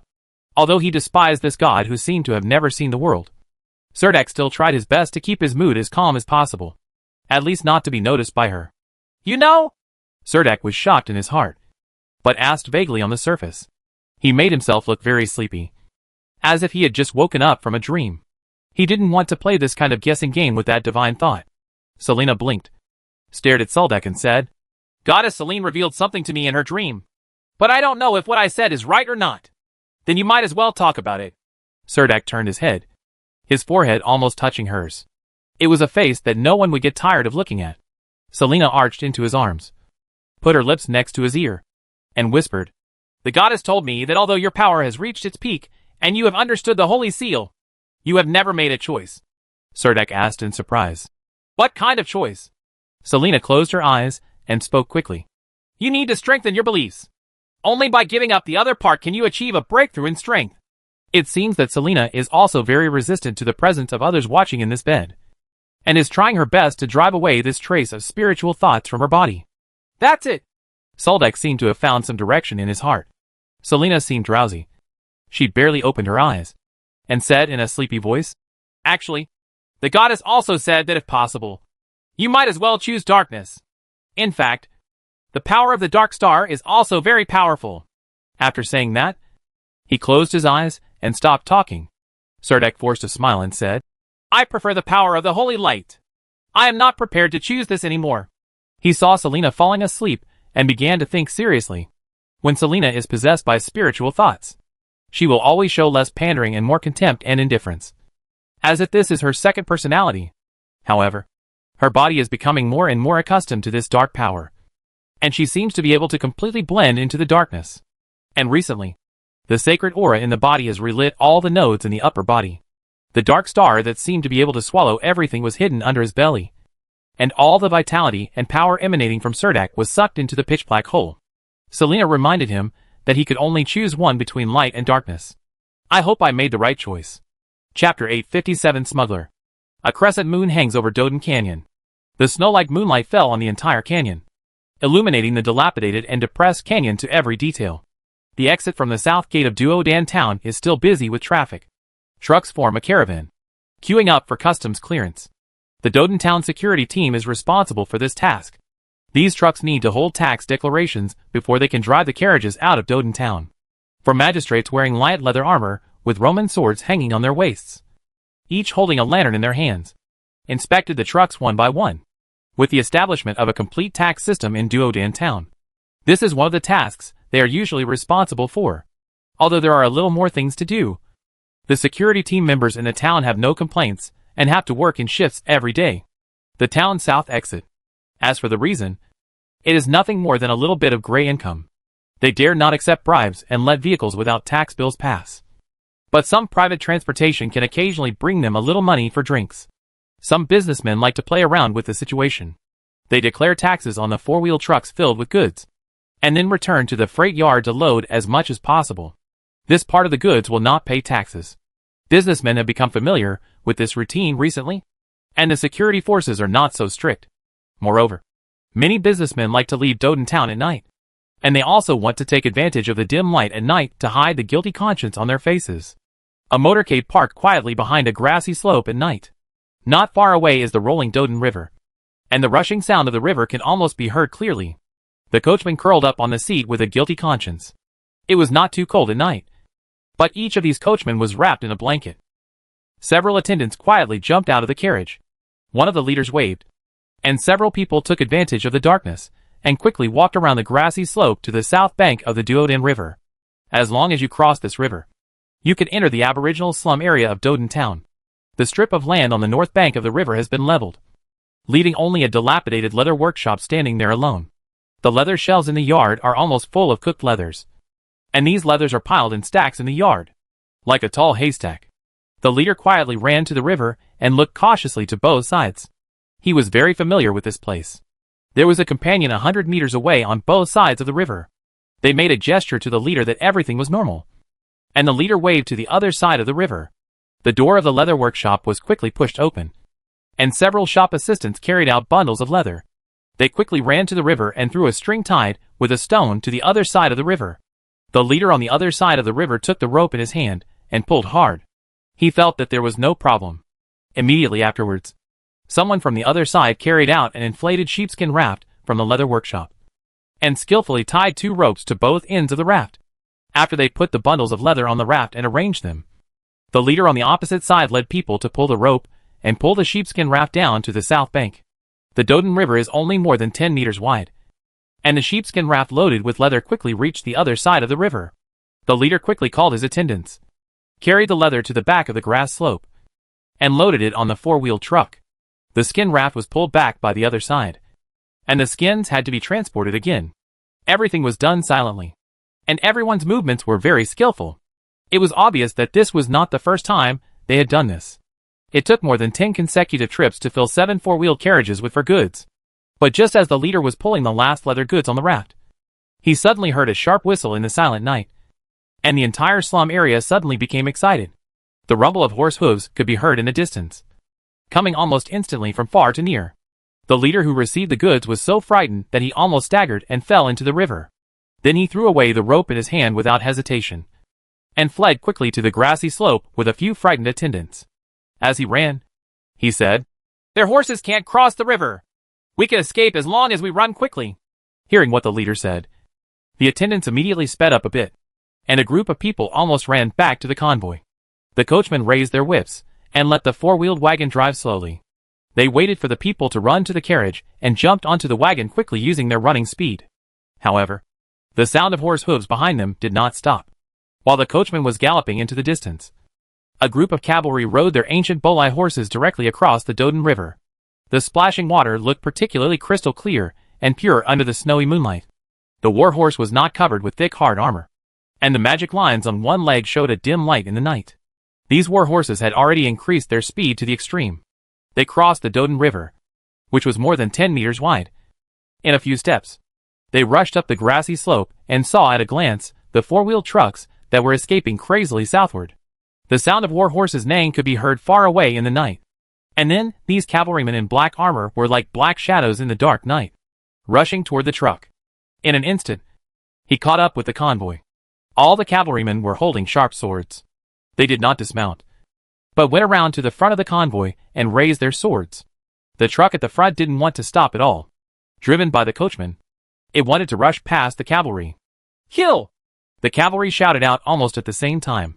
Looking at the oncoming carriage, the cavalryman slashed off the knight's sword in his hand. And the sword, which became bright under the moonlight, struck the horse's head accurately. A trace of blood sprayed out and splashed on the coachman's face. The coachman felt that the horse in front of him suddenly dwarfed and fell to the grass with a crash. The carriage loaded with goods continued to move forward with the help of inertia, and the ironclad wheels crushed the fallen Goubois. On the horse, the wheel pressed against the horse. The entire car was raised high and fell over on the grass. The coachman was pinned under the carriage, with one leg pinned by the shaft. Seeing such a scene, the carriages behind him no longer dared to rush forward. Several carriage drivers pulled the reins tactfully, slowed down the carriages, and stopped in front of these cavalrymen with ashen faces. The cavalry still did not dismount, and quietly surrounded the convoy. A coachman secretly untied the reins of a Goubois light horse, quickly got on the horse, and prepared to ride on the horse while the cavalry were not paying attention. He whipped down the horsewhip fiercely, and the Goubois light horse rushing out like an arrow from a string. In a few seconds, the horse rushed more than 10 meters. The group of cavalrymen had no intention of chasing them, and they didn't even take a second look. Just after he rushed out more than 30 meters, a sharp arrow with flashing electric light pierced the darkness. With the sound of arcing arcs, he instantly caught up with the fleeing coachman. The arrow passed through the coachman's back. The moment it came out, it sank into the back of Gouboulama's head again. Both the man and the horse fell down on the grass at the same time. Their bodies rolled several meters before they stopped, and blood kept pouring out. The coachman's body twitched for a long time before gradually calming down. The leader of the convoy did not expect that these cavalrymen would not even say a word, and would shoot anyone who dared to run away. He was so frightened that his crotch felt hot, and a stream of heat flowed out continuously down his trouser legs. At this moment, everyone in the team knew that the decision between life and death was just a matter of one thought. Everyone squatted on the ground, trying their best to hide their shivering bodies. It wasn't until the tax collector of Buttra and the small town security team came wandering over from the grassland that the coachman and attendants crawled over as if they were seeing their relatives, hugging the tax collector of Buttra's thighs and howling. Cry. Countless emotions such as sadness, regret, and fear came out. The tax officer of Buttra also caught the stolen goods together and captured this group of leather smuggling traders back to Doden town. Chapter 858 Viscount Dalton. Tax collector Buttra was lying on the big bed in his mistress's home when his attendants reported to him that something had happened in the Dalton family's leather workshop. In recent times, as the tax system has gradually improved, Tax Officer Buttra has gone from being a little-known tax officer in Doden town to becoming a hotshot figure in the eyes of countless businessmen. As long as he nods, he will be invited to eat and drink. People could line up from his office to the street. His mistress was a baron's widow. Her husband accidentally fell to death while riding a horse 3 years ago. After she inherited the inheritance, she raised her 2 sons in a low-key manner in the town. At that time, it was the tax collector of Buttra who gave 20 gold coins to the census officer of Doden town. So no one in the town made arrangements for the remarriage of the noble widow. Originally, the noble widow had always been aloof from him, and occasionally he will be invited to sit at home, and everyone will get what they need. But recently, the tax collector Buttra's net worth in Doden town has skyrocketed, and the relationship between him and his mistress has heated up again. He was called out from his mistress's bedroom by his cronies, and he climbed into the magic caravan while holding up his trousers. On receiving the information, the Buttra tax officer rushed to the spot. When we arrived at the south gate of the town, the security captain was already waiting at the gate. He saw tax officer Buttra arriving in a hurry, and then he got close to tax officer Buttra. The 2 men led a group of men and rushed to the scene of the incident outside the town. When they arrived at the scene of the incident outside the town, they saw a convoy surrounded by a cavalry battalion in the center. Everyone was trembling and squatting on the ground. Not far away lay the bodies of a horse and a coachman. As a native of Doden Town, Tax Officer Buttra recognized the group of people in front of him at a glance. They were a local caravan from Doden Town. They usually had some business dealings with the Dalton family. Look at these carriages. There are rolls of leather on it. And you don't need to ask anyone about what happened. You can tell at a glance that they are evading taxes. He saw the caravan steward hugging his thigh, begging with tears and runny nose. Tax Officer Buttra was in a dilemma for a while, not knowing what to do. The security captain next to him was also looking at Tax Officer Buttra, and was about to ask him what he should do. Take these people and the carriage back to the town hall. If this person dies, notify his family to claim the body. If no one claims it, it will be buried in a public cemetery. At this time, Tax Collector Buttra could only bite the bullet and said, if someone stands up and speaks out, everything will be easier to handle. The security team immediately took over the escort of the smugglers and brought everyone back to the town hall. The cavalry in the garrison camp then retreated to the north bank of the Doden River, where the leather workshops were also in chaos. The Buttra tax collector worked all night before bringing all the smugglers back to the town hall and recording them one by one. There was no dungeon in the town hall. The merchants and workers in the leather workshop were all locked in a room on the first floor of the town hall, and the carriage was parked in the garden yard. One of the managers of the cooked leather workshop also said to Tax Officer Buttra, "We are all doing things for Viscount Dalton. Even if you catch us here now, it won't take long. How can you take us into the town? The government office will figure out how to send us back when the time comes. And my master, His Excellency Viscount Dalton, you have no right to lock us up. Before Viscount Dalton takes you out of the town hall, you better be quiet." Tax Officer Buttra stood at the door of the room and yelled at the noisy workshop craftsmen in the room. After working all night, he had dark circles under his eyes and felt a little irritable. He used to sit at the dining table and drink sweet tea at this time every day. But now he could only work in the town hall on an empty stomach. No matter what, it's impossible to feel good.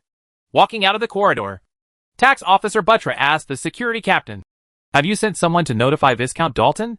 "I have sent people to Dalton Manor to keep an eye on it. I guess they should have received the news about such a big thing." The security captain lowered his voice. "Where's Mayor Surdek?" Tax Officer Buttra asked again. The security captain slapped his forehead hard and said with an annoyed look on his face, "I almost forgot. I will send someone to deliver the message right now." As they talked, the two walked out of the town hall and stood next to the flower pond filled with four-wheel trucks. They took out cigarettes from their pockets and took a few puffs casually to refresh themselves. Mrs. Luna and her maid walked down from a magic caravan and passed by the yard with her long skirt in hand. Only then did she realize that there were 7 four-wheel trucks parked in the yard, loaded with bundles of leather goods. The little maid behind her was holding the plate. There were 2 crispy egg tarts exuding a sweet and creamy taste. Mrs. Luna stopped and looked at these magic caravans. Then I saw Tax Collector Buttra sitting next to the flower pond. He was chatting with the security captain, holding a cigarette in his hand. Lady Luna looked at the carriages and asked the sheriff what had happened last night. The member saw that it was Mrs. Luna, the acting mayor, and told her what happened last night. Mrs. Luna covered her mouth and nose with the back of her hand, blinked her smoky eyes, and walked upstairs without saying anything.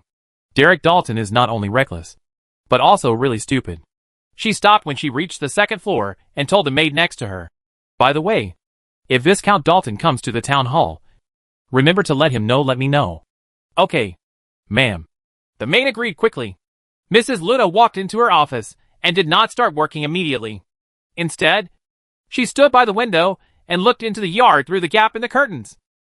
Then her eyes climbed to the snow-capped peaks of the Thorny Mountains, thinking of the constant wars in Duoden Town since Mayor Soldak came to Duoden Town.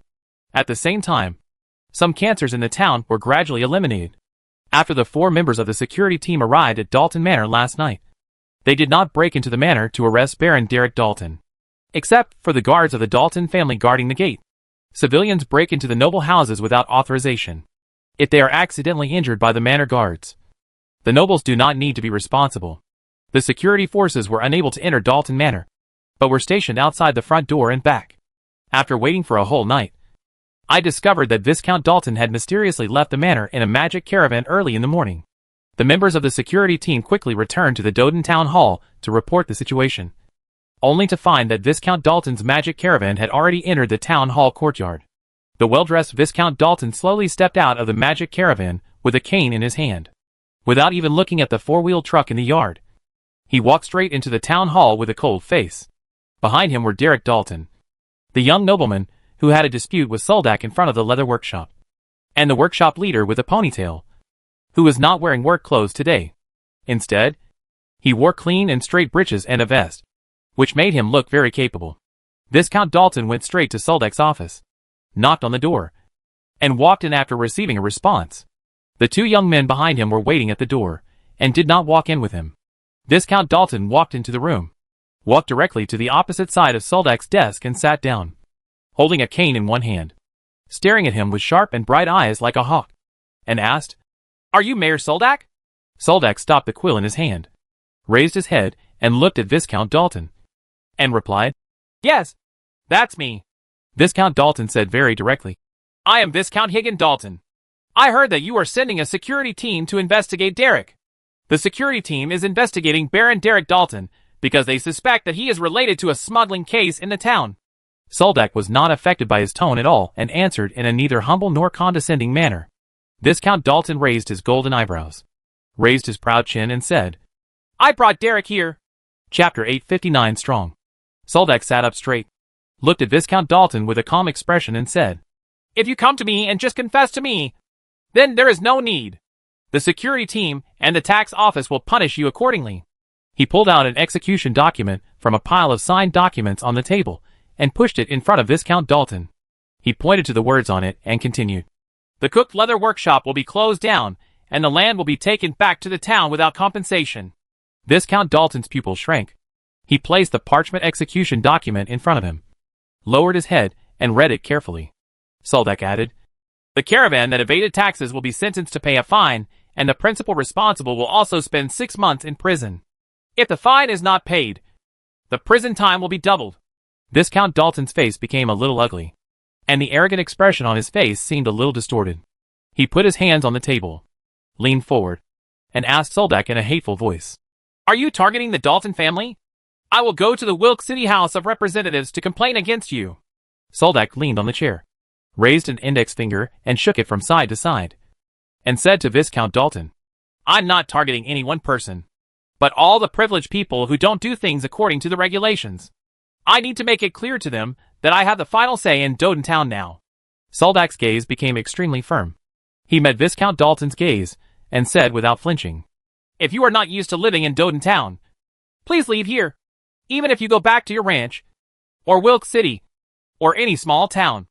But if you want to live in Doden Town, there are some of the rules and systems must be according to mine. If you can't do it, I don't mind telling you how to do it." Viscount Dalton's face was ashen, and he seemed to have struggled with his thoughts before shouting out the door. A young nobleman walked in from the door. It was his second son, Derek Dalton. It was him who Soldak saw the day he went to the leather workshop. Later, he ran to the military camp, but Soldak ignored him at that time. Viscount Dalton stared at his son with a gloomy face, but his voice was very gentle, and he asked, "The mayor thinks that you instigated those businessmen to evade taxes when they purchased the leather from the leather workshop. Is that right?" Derek was slightly startled. This was the first thing his father asked. It seemed that he and the mayor had not been able to reach an agreement in private. He quickly said, "Father, the cooked leather workshop has been sold to Bill. The transaction contract was completed just yesterday. This matter has nothing to do with me." Viscount Dalton closed his eyes and squeezed out a sentence from his throat. The hoarse voice sounded dry and bitter. "This matter really has nothing to do with you." "Yes." Derek lowered his head, not daring to look into Soldak's eyes. "Go call Bill in." When Viscount Dalton said this, he opened his eyes almost at the same time. He almost said this through gritted teeth. Soldak felt like he was sitting in the mayor's office, just like an audience, watching Viscount Dalton's wonderful performance alone. The Viscount has a high status and is used to being domineering in the small town. A young man wearing joppers, a vest, and a ponytail on the back of his head walked into Soldak's office. "Are you Bill?" Soldak asked him. "Yes," the young man named Bill said calmly. Soldak met him in the leather workshop, where he was indeed the person in charge at that time. At this time, Soldak asked him directly. Derek Dalton sold a leather workshop to you? Yes. I bought it. I also organized local businessmen to trade leather yesterday. In order to avoid paying taxes, I set the transaction to be by the Doden River at night. Bill sighed as he spoke, his voice getting louder and louder. Low. So you are now the owner of the leather workshop? Soldak asked again. Bill didn't understand the meaning of Serdak's repeated questions, but he still answered honestly. Yes, I am. Are you a noble? Serdak asked him, because he didn't see any badges on his chest, neither representing his family nor his title. I'm not a noble. I'm an officially canonized knight from the Green Empire. Bill answered honestly. Soldak felt that he might have forgotten all about chivalry. However, for a knight officially canonized by the Green Empire, even if they break the law, even if the evidence is conclusive, as long as they are willing to pay a fine, they can still be exempted from punishment. But this prerequisite is that the victim must not be a noble. Tax evasion like this can hardly be considered a crime in many places. Serdak casually flipped through a thick codex on the table, raised his head, and said to Bill, You will accept the punishment from the Duodan Town Tax Office. As a knight, you can pay a ransom in exchange for your exemption from punishment. At this time, Bill lowered his head and thought seriously before saying, I am willing to serve my sentence. This choice was somewhat unexpected by Viscount Dalton, who looked at Bill in surprise. Bill no longer avoided his gaze, raised his head to meet his eyes, and looked back seriously. At this moment, something seemed to be broken between them. In this case, someone comes and takes him down. Serdak wondered if he had drunk a secondary invisibility potion. Otherwise, why would he be so invisible in his office? After all, Viscount Dalton is a nobleman, and he has a large pasture in the south of Doden Town. There are many guards in the manor, so he can be regarded as a noble lord. Such a nobleman must have his own social circle in Duodan Town, as long as he is not too withdrawn. By doing this, Serdak was standing on the opposite side of these nobles, and at least it would not leave a good impression in the eyes of many local nobles. Almost everyone in the town hall saw Viscount Dalton leaving angrily with his son, obviously getting into trouble in front of the trusted mayor. Only then did Serdak call Mrs. Luna and Tax Officer Buttra to tell them about the follow-up work of building the riverside wooden house. The land by the river has almost been leveled, and a large amount of wood has now been transported to the site. Now it is necessary for craftsmen to enter the site with manpower and prepare to start building wooden houses. But Soldak simply didn't know what to say about the existing wooden house styles. The wooden houses built by people here are completely square wooden boxes. The difference is that this one is bigger, and that one is smaller. After being built, the inside of the wooden houses were separated by wooden boards. All the wooden houses had no aesthetic value at all. Soldak believes that after food and clothing are solved, the improvement of people's living standards is mainly reflected in their perception of beauty. So these riverside wooden houses must be made more refined. He had some thoughts in his heart, but he was not good at painting, and could not express what he was thinking. As a result, he began to look forward to it. I hope that Baron Martino will draw those buildings more beautifully even if he is just talking on paper. Mrs. Luna is in charge of the riverside wooden house, and Selina is in charge of the Twin Goddess Temple. After explaining this, Soldak hurried to the military camp, because the transfer order from the military headquarters came over. As soon as Soldak entered the military camp, the herald handed a transfer order into his hands, and then he got on the ancient Bolai horse and rushed to the next town. This transfer order clearly ordered the reinforcements here to evacuate Doden Town within 3 days and return to their original camp. After receiving the order from above, Adams and Gallatin smiled bitterly at each other. They were indeed a little depressed. They had just started harvesting wheat, and they were immediately notified to end the reinforcement trip. It is estimated that these soldiers would make a lot less money. The only time he was thankful was that Adams finally redeemed the only magic pattern construction suit before evacuating. And it was also a primary strength type. The magical properties of the magic pattern structure are very consistent with Adams' characteristics. As the reinforcements began to prepare to evacuate Doden Town, the military camp once again experienced a large wave of exchanges. Although businessman Malcolm had shipped the third batch of merit reward items to Doden Town a few days ago, in the face of a large number of garrison soldiers, he still could not meet the needs of all the soldiers.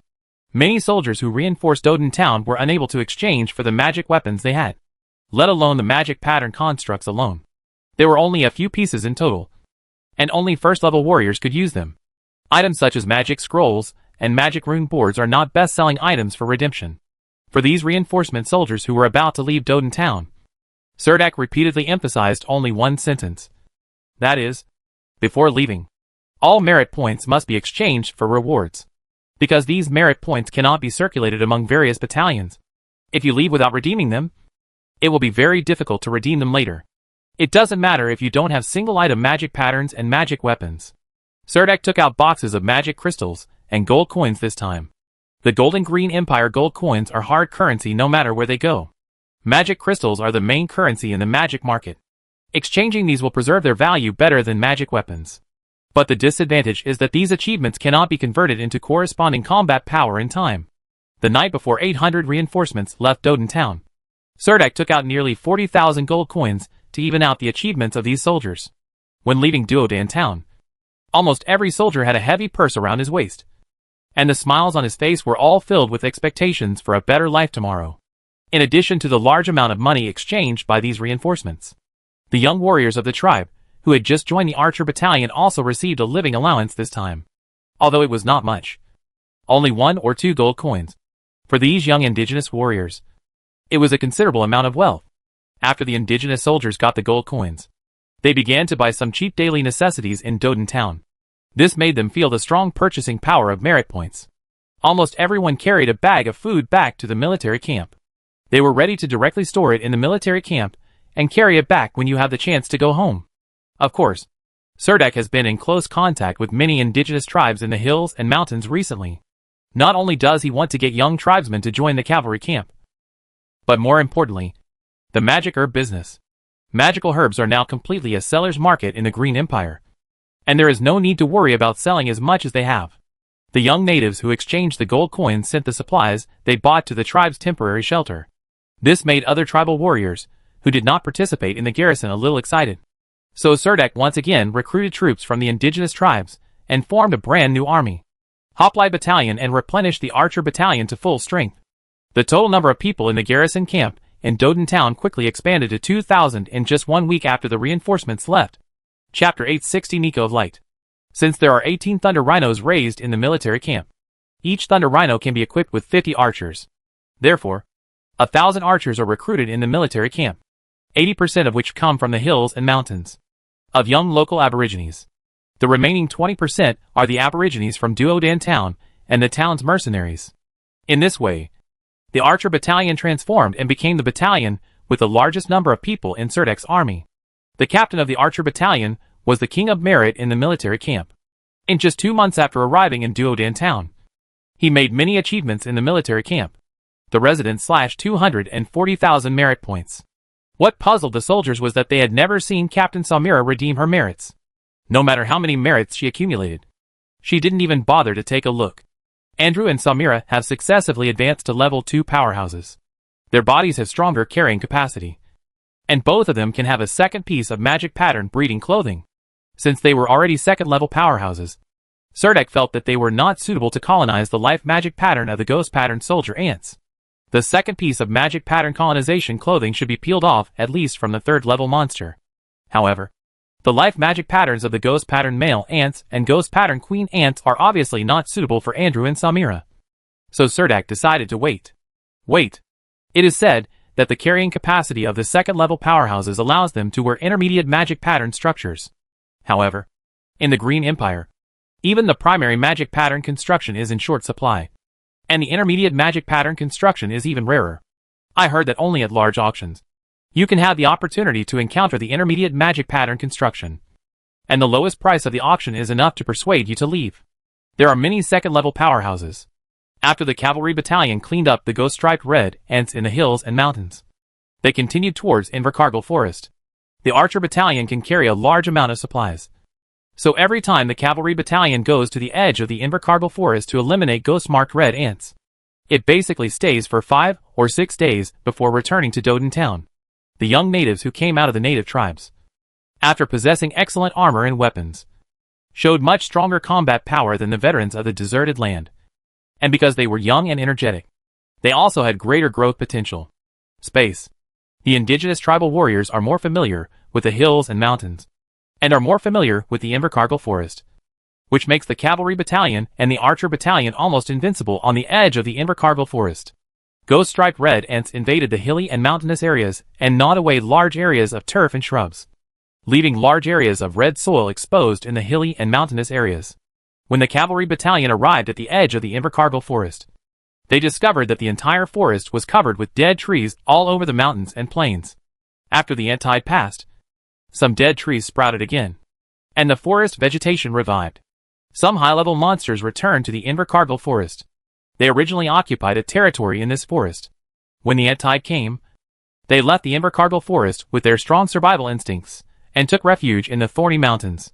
Now that the ant tide has begun to decline, these monsters that occupied the Invercargill forest have returned.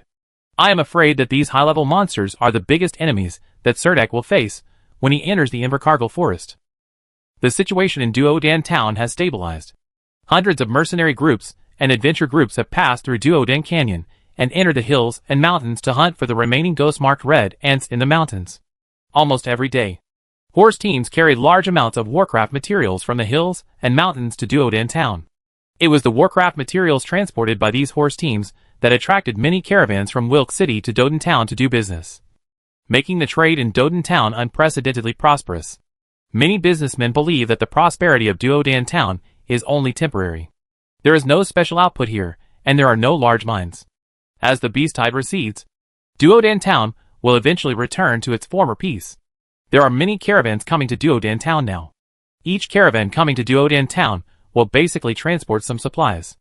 After disposing of these materials, some Warcraft materials will be purchased and transported to Wilk City. A large amount of supplies were transported to Duodan town, which greatly improved the living standards of local residents. Although the trading market in Duodan town requires payment of taxes, it provides great convenience to merchants. First of all, such a trading market also guarantees some interests of merchants. At least there are no scammers in the market. Secondly, the market in Duodan town has become a distribution center for Warcraft materials. Merchants who want to purchase any materials related to ghost-marked red ants can always find them in the market. Everyone is beginning to realize the benefits of having rules and order after the market is established. Businessmen's objections to paying taxes are also fading. Martino stepped off the magic caravan, and his marten boots sank into the dark mud. When he raised his feet again, he picked up a heavy ball of sticky mud under his feet. Fortunately, the attendant held Baron Martino from behind, and he did not fall down in the mud. It rained just last night in Duodan town, and the construction site by the river became muddy. Baron Martino walked crookedly, as if he was drunk. The road here had been crushed by trucks transporting lumber. Mrs. Luna's figure was just in front of the first riverside wooden house built not far away. She was holding a sheepskin notepad in her hand, and was listening intently to what Serdek was saying. Soldak held a wooden house construction drawing in his hand, and was discussing the details with a craftsman and steward. Baron Martino walked over, with more and more mud under his feet, and his steps were heavy. The distance was only a few dozen meters, and he was sweating all the way.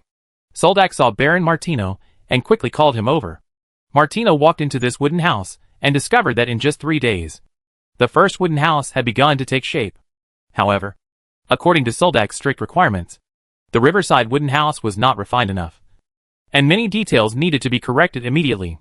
However, the craftsman in charge felt that there was no need to be so troublesome in some places. Mrs. Luna didn't understand many things, but she wrote them all down in her notebook. Serdek climbed up the wooden steps outside the wooden house, stood at the door, pointed to the corridor of the room, and said, "The ground here needs to be paved with oak floors and painted with varnish. And the walls must also be made of oak boards. The logs should be paved flat, and the logs should not be exposed at the edges of the windows. The logs should be covered by window sills and window frames. In addition, these wooden windows should be equipped with large pieces of glass as much as possible."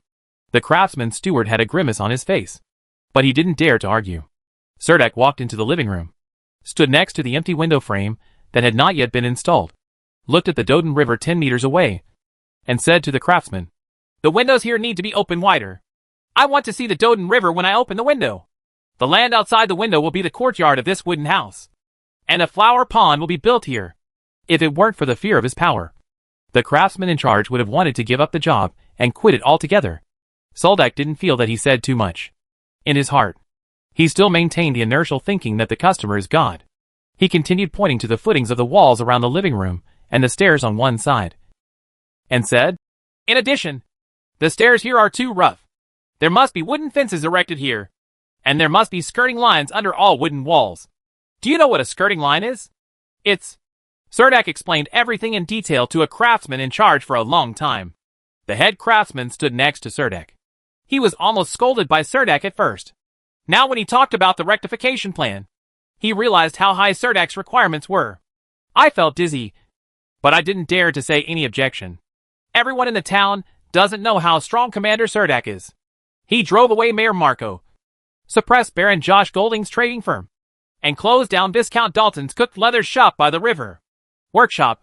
This series of events are aimed at the most powerful nobleman in Doden Town. The craftsman steward glanced at the sword on Serdek's waist. He didn't know how much blood was stained on the sword before it turned bright red. Baron Martino, who was following him, listened with great interest.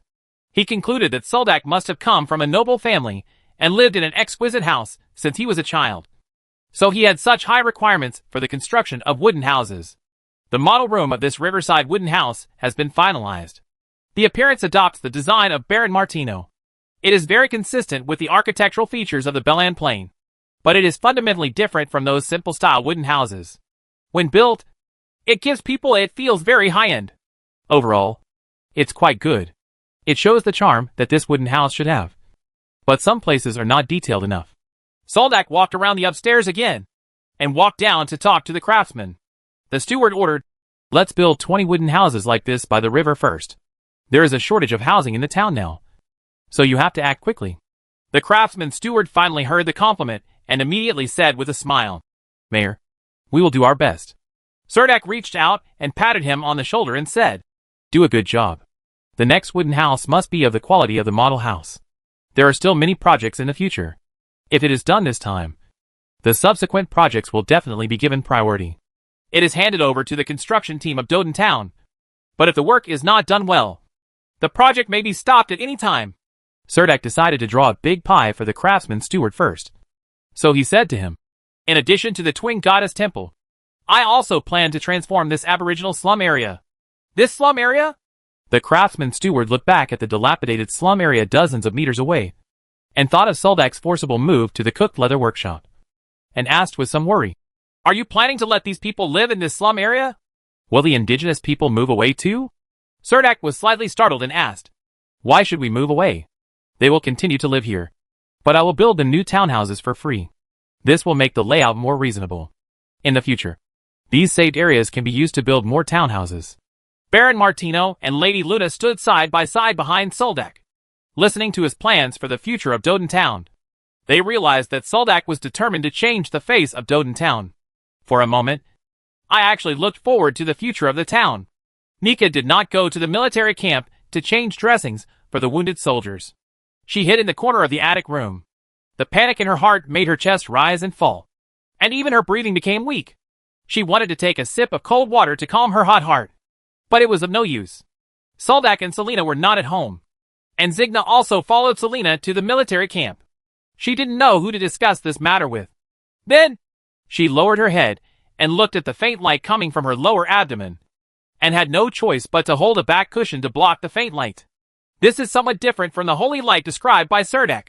Serdek told Nika that the power of the holy light he felt was hidden in countless nodes of the body. As long as he needed the power of the holy light, he would use his mental power to control the power of the holy light to flow out of the body. She didn't know how this change happened. She couldn't feel any nodes in her body, and the power of the holy light she had condensed through meditation could slowly gather in her lower abdomen. This ball of holy light is very penetrating. If you are only wearing a thin long skirt, you can clearly see this ball of pale golden holy light. It seemed impossible for her to wear a thicker dress to cover the holy light. Nika did not dare to go out on the street, so she could only hide in the attic of her home, trying to block out the light. As her fate turned, this ball of holy light appeared in her palm. She sat in the corner of the room, resting her chin on her knees, hugging her knees with her hands, staring at the holy light in her palm. For a moment, I don't know what to do either. She had sensed the light very early on, but it had not concentrated in her lower abdomen before. She even felt that she was like a firefly that was constantly glowing in the night. If the light in her body stayed on like this in the future, Nika felt that it would be a luxury for her to go shopping in the future.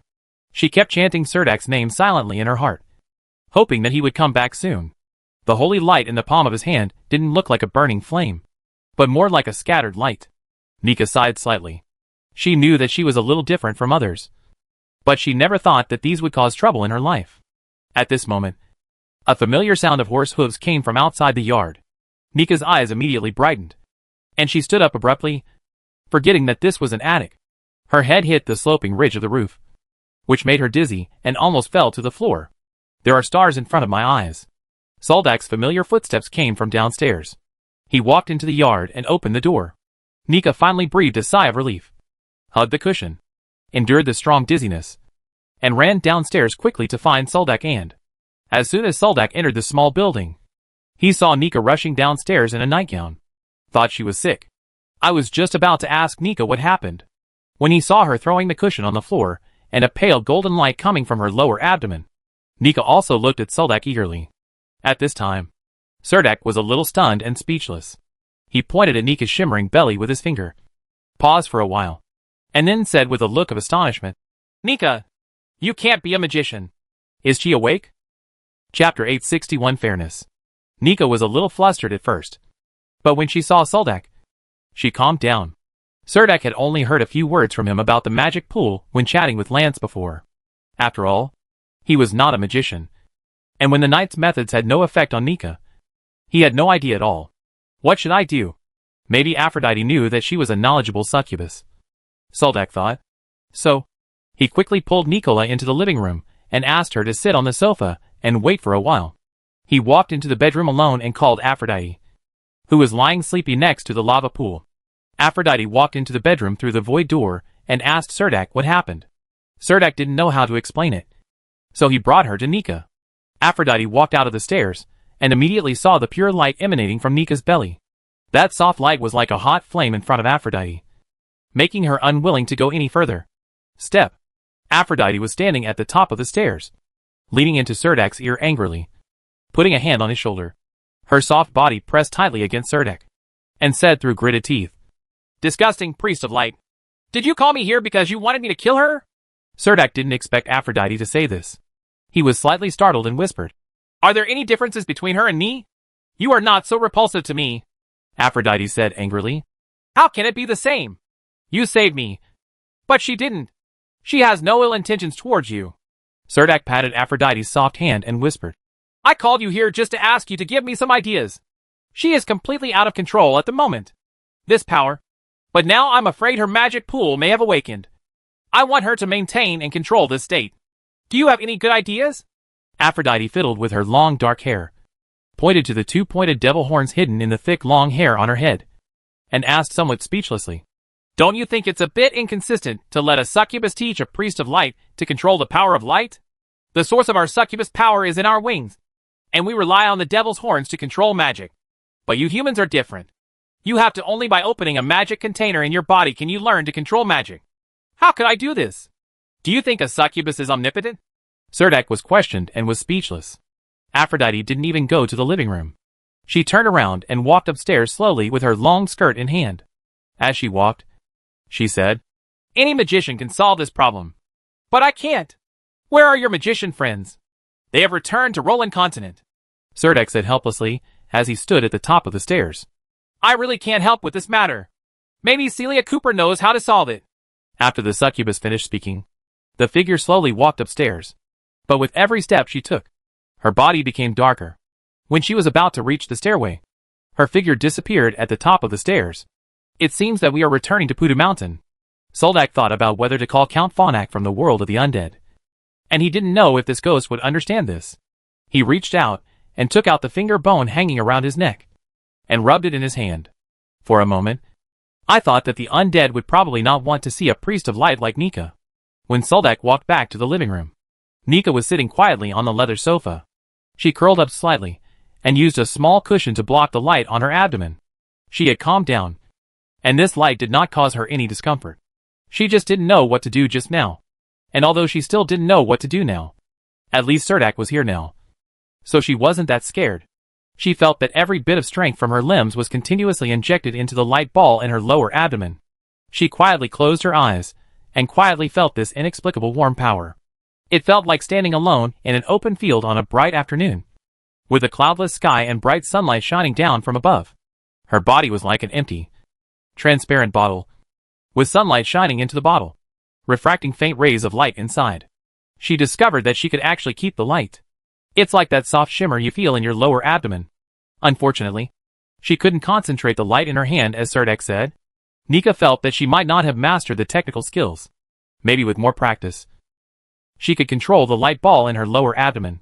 After she calmed down, she wasn't so worried now. Seeing Serdek walking into the living room, he quickly stood up from the sofa and said to Serdek, "You haven't had dinner yet. I'll go prepare it right away. How are you feeling now?" Seeing Serdek staring at her with concern, Nika's face turned slightly red and she quickly said, "I don't have any special feeling. It's just that it keeps emitting light, which makes me a little uncomfortable. I guess you may have awakened the magic pool that ordinary people dream of. Unfortunately, I am not a magician, and I know almost nothing about it. Maybe Celia Cooper can help you. Let's wait for Selena and Signa to come." Serdek sat opposite Nika, then stretched out his hand, palm up, and placed it flat on the coffee table in front of the sofa. "Follow me, and we can try again to see if we can control these elemental powers in this way." As he spoke, Serdek looked intently at the palm of his hand, and a hot and burning ball of light appeared in his palm. This is very different from the soft holy light technique. There is a strong breath of holy light inside. Nika also spread her hands very obediently on the coffee table. Unfortunately, no matter how hard she tried, she couldn't gather a trace of light in her palm.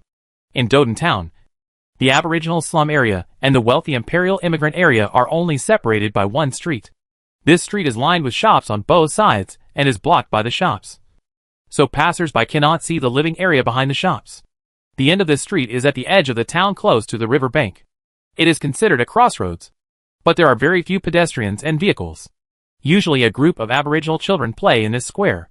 However, recently, this square has been surrounded by curtains. It is said that a temple of twin goddesses will be built in the entire square. To this end, the nobles in Doden Town also donated a lot of money. It is said that the nobles chose the gate of the temple of the goddess of the dawn on their side.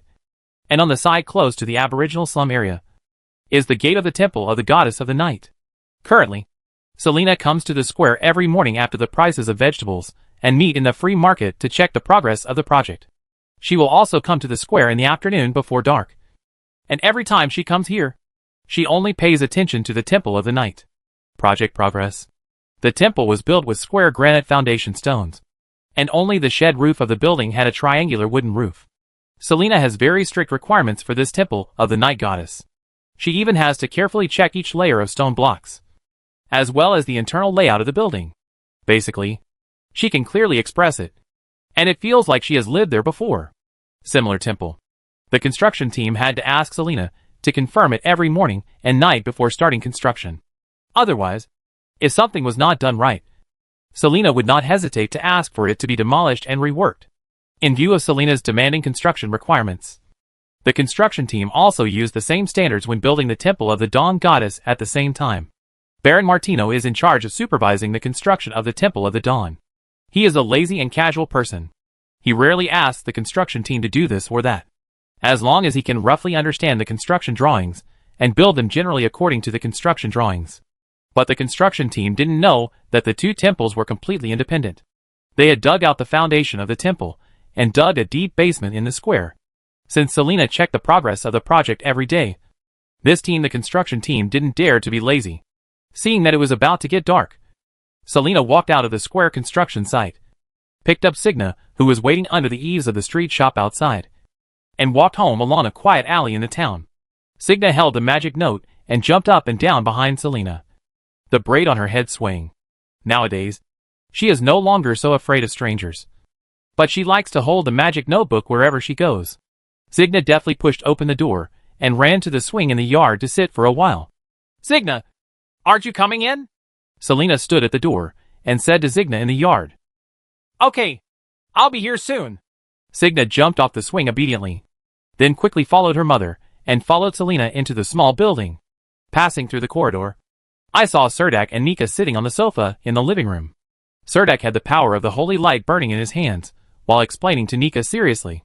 Although Nika did not have the holy light in her hands, strength, but her lower abdomen. Selena was startled for a moment, then walked over slowly and asked gently, "What are you doing?" Seeing Nika holding her slightly shiny belly, Signa felt an inexplicable disgust in her heart, and she didn't even want to get close. It was a kind of physical rejection. She stood in the corridor, hiding her body behind the stone pillar, and looked towards the living room. Selena sat down next to Soldek. Seeing the frustration on Nika's face, she asked Soldek, "What's wrong with Nika?" Soldek turned his head and glanced at Selena, then said, "I think she seems to have awakened the magic pool, but she doesn't know how to control this magical power. And her and I are in completely different situations. She can't use my experience to control this magical power. We are constantly tried, but nothing worked.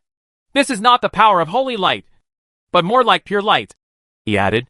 "If there's nothing else, I want to go upstairs and rest for a while." Signa stuck her head out from behind the stone pillar, said something quickly, and prepared to run upstairs.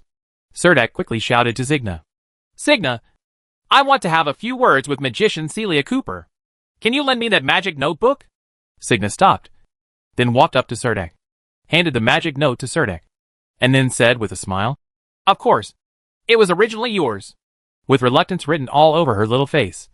She was no longer in a hurry to go upstairs, and sat obediently next to Selena.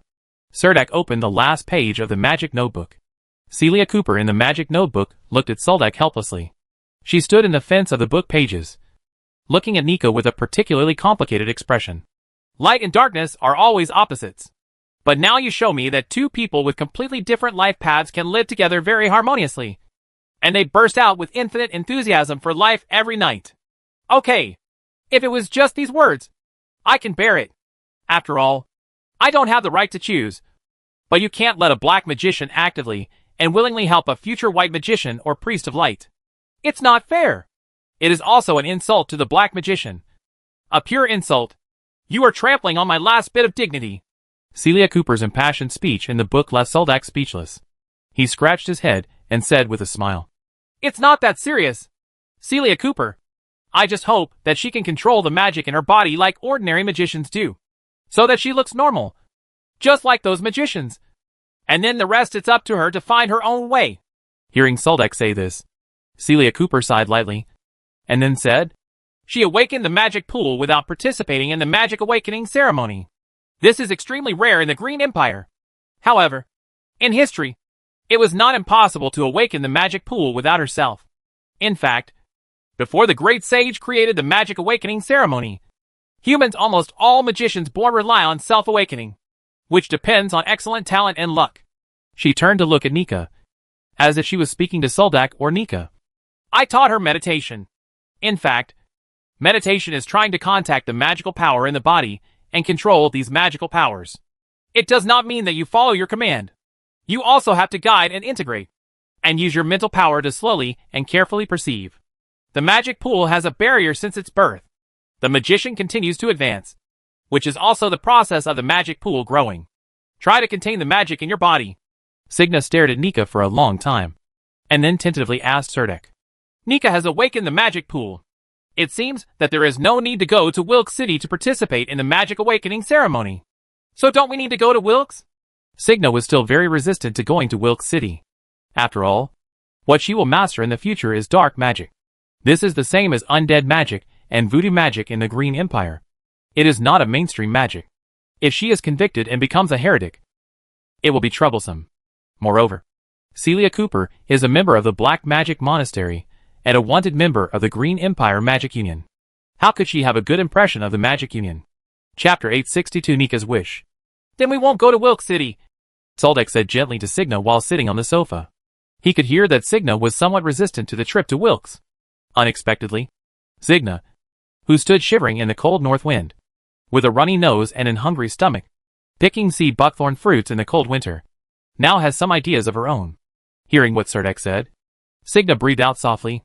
Cough, cough. Celia Cooper on the page coughed softly, then focused everyone's attention on her, and then continued, "If Nika has the opportunity to study at the Temple of Liberty, she may become a priest of light in the future. If Nika is willing to study at the Junior Magic Academy, she is destined to become a light mage. No matter which way you go, you can go a long way in the future. It's just that there is no magic academy in the Green Empire that specializes in light magic. Needless to say, the Temple of Liberty the Green has passed. It's very difficult to find a priest in the temple now. Difficult? Probably only the Temple of Liberty in the imperial capital still has some priests and bishops. How to choose specifically? Celia Cooper said a lot.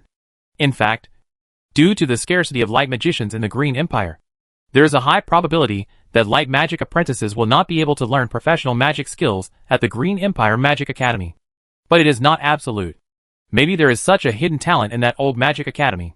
What about the basic light magic book? Hearing magician Celia Cooper say that magicians who can naturally awaken the magic pool are rare, Nika, sitting aside, was a little at a loss. She was a little distracted and didn't know how her life would go on. When she knows clearly, her life now is very good. She is busy every day, and she wants to do the things she wants to do. In the past 2 months, Nika has actually saved a lot of money. Last week, the Goss family in Killen Town sent 300 war horses to Commander Soldak. She happened to see an acquaintance from the town. Just ask him to bring the money he saved back to Jylin Town, hoping that my mother can live a better life at home. Now she actually has a chance to become a magician. Although Nika is an aborigine of Jylin Town, she still knows about magicians. Magic aristocrats. Baron Merlin Goss has a magician friend. Whenever he comes to the manor, Baron Merlin Goss will treat him warmly. The magician seems to have an ambiguous relationship with Baroness Goss. I heard that he has lovers all over the Belan Plain. Everywhere he goes, people will warmly welcome him. As for him, his life is free and easy. Be bohemian. Live in a certain place enough, and leave without any regrets. In Nika's eyes, magicians are more like popular lovers in the eyes of nobles. She didn't want to become a magician. The Priest of Light sounded pretty good. There was a Temple of Liberty in Killen Town, but the town hall had been moved there at the beginning of the year. The priests in the temple were new and mysterious to her. Serdek said that the Temple of Liberty with priests could no longer be found in the Belan Plain. Nika thinks this is not a problem at all. Why do you have to join the Temple of Liberty? Aren't the twin goddess temples in the town going to be built? I heard Zigna say a few days ago that after the Temple of Night is built, she might go to the Temple of Night to become a dark saint.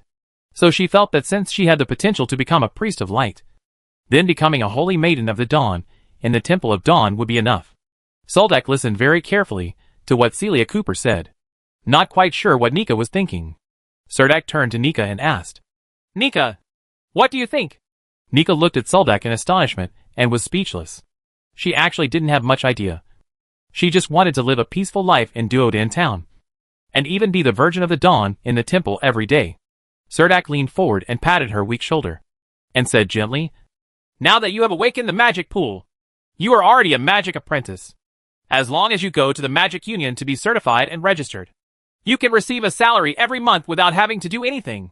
This is the so-called magician. Noble. At the same time, you can also go to the Junior Magic Academy to study." "Are you going to study at the Magic Academy in Wilk City?" Nika asked in a low voice, thinking of the popular lover in Keelan Town. She felt repulsed by the magician from the bottom of her heart. "Yes. It can also be the Junior Magic Academy of Helensa City. I have friends there. If you go over there, they can take care of you." After answering, Serdek patted his thigh hard, and then said to Nika, "Justin is a member of the Helensa Magic Guild. Can I not go?" "I don't want to go." Nika's voice became softer. She considered her future life and decided to stay in Doden Town as much as possible. "Why?" "If you are worried about being too far away from home, the Junior Magic Academy in Wilk City should be good too." Soldak asked with some confusion. He didn't understand that Nika seemed to be resistant to becoming a magician. Nika lowered her head and remained silent. Zigna and Selena sat aside and did not leave. Nika is not a delicate-looking girl like Zigna, nor is she very cute. She is a bit brown. Her only characteristic is that she has long eyelashes. I heard her whisper, "I think living in Duodan Town is actually quite good. Yes, I don't want to leave here." Serdek wondered how Nika could not like being a magician, even if she took the initiative to talk about this. She was not very enthusiastic. Serdek could only bite the bullet and say, "Okay, maybe you still can't figure it out for a while. If you have the opportunity recently, talk to more knowledgeable old people. You will know what kind of changes your life will have in the future. There is still a long way to go. Duodan Town is just a starting point for your life journey." Nika raised her face, stared at Soldak and asked, Isn't the town going to build a temple of twin goddesses? Serdak nodded and said, yes. Nika took a deep look at Zigna, who was sitting obediently next to Selena, and then said to Soldak, Zigna will become the saint of the night temple, and the dawn temple cannot be left without someone to guard her. If I can become a saint in the temple of night, then I can also become a saint in the temple of dawn. Serdak was a little dumbfounded. Indeed, to outsiders, a temple to the two goddesses was built in that square. But most of the townspeople don't know that Serdak added an additional dawn temple just to successfully build the temple of night. One of the two temples in the town is real, and the other is fake. Of course, Zigna can go to the temple of night to become a saint, and Selena will be the true controller of the temple of night in the future. But the temple of dawn does not have these. It is likely to be an empty building in the future. Nika proposed to be a saint in the temple of dawn in the future. Serdak was hesitant. He did not know how to explain this temple to Nika. Chapter 863 Changes in Duodan Town. In June, a row of exquisite wooden houses appeared next to the Duodan River, and the corresponding roads were paved with smooth bluestone slabs. These wooden houses are just double-story loft-style buildings. In terms of construction, they have completely abandoned the wooden structure of the square box houses that are customary in Dodan Town. The terrace on the second floor of the wooden houses faces the Dodan River, fully encompassing the beautiful river view. Come into view. The rolling Dodan River is considered to have abundant water in June, and both sides of the river are covered with green alfalfa. Occasionally, you can see a few free-range Gubwa horses grazing by the river. Each wooden house exists independently, and is extremely luxuriously equipped with floor-to-ceiling glass windows and gauze curtains. Some caravans who come to Dodan Town often camp on the other side of the river. Their cavalry cannot enter the town. Therefore, caravans from the Belan Plain like to camp outside the town. When camping, they will of course choose places with abundant water and grass.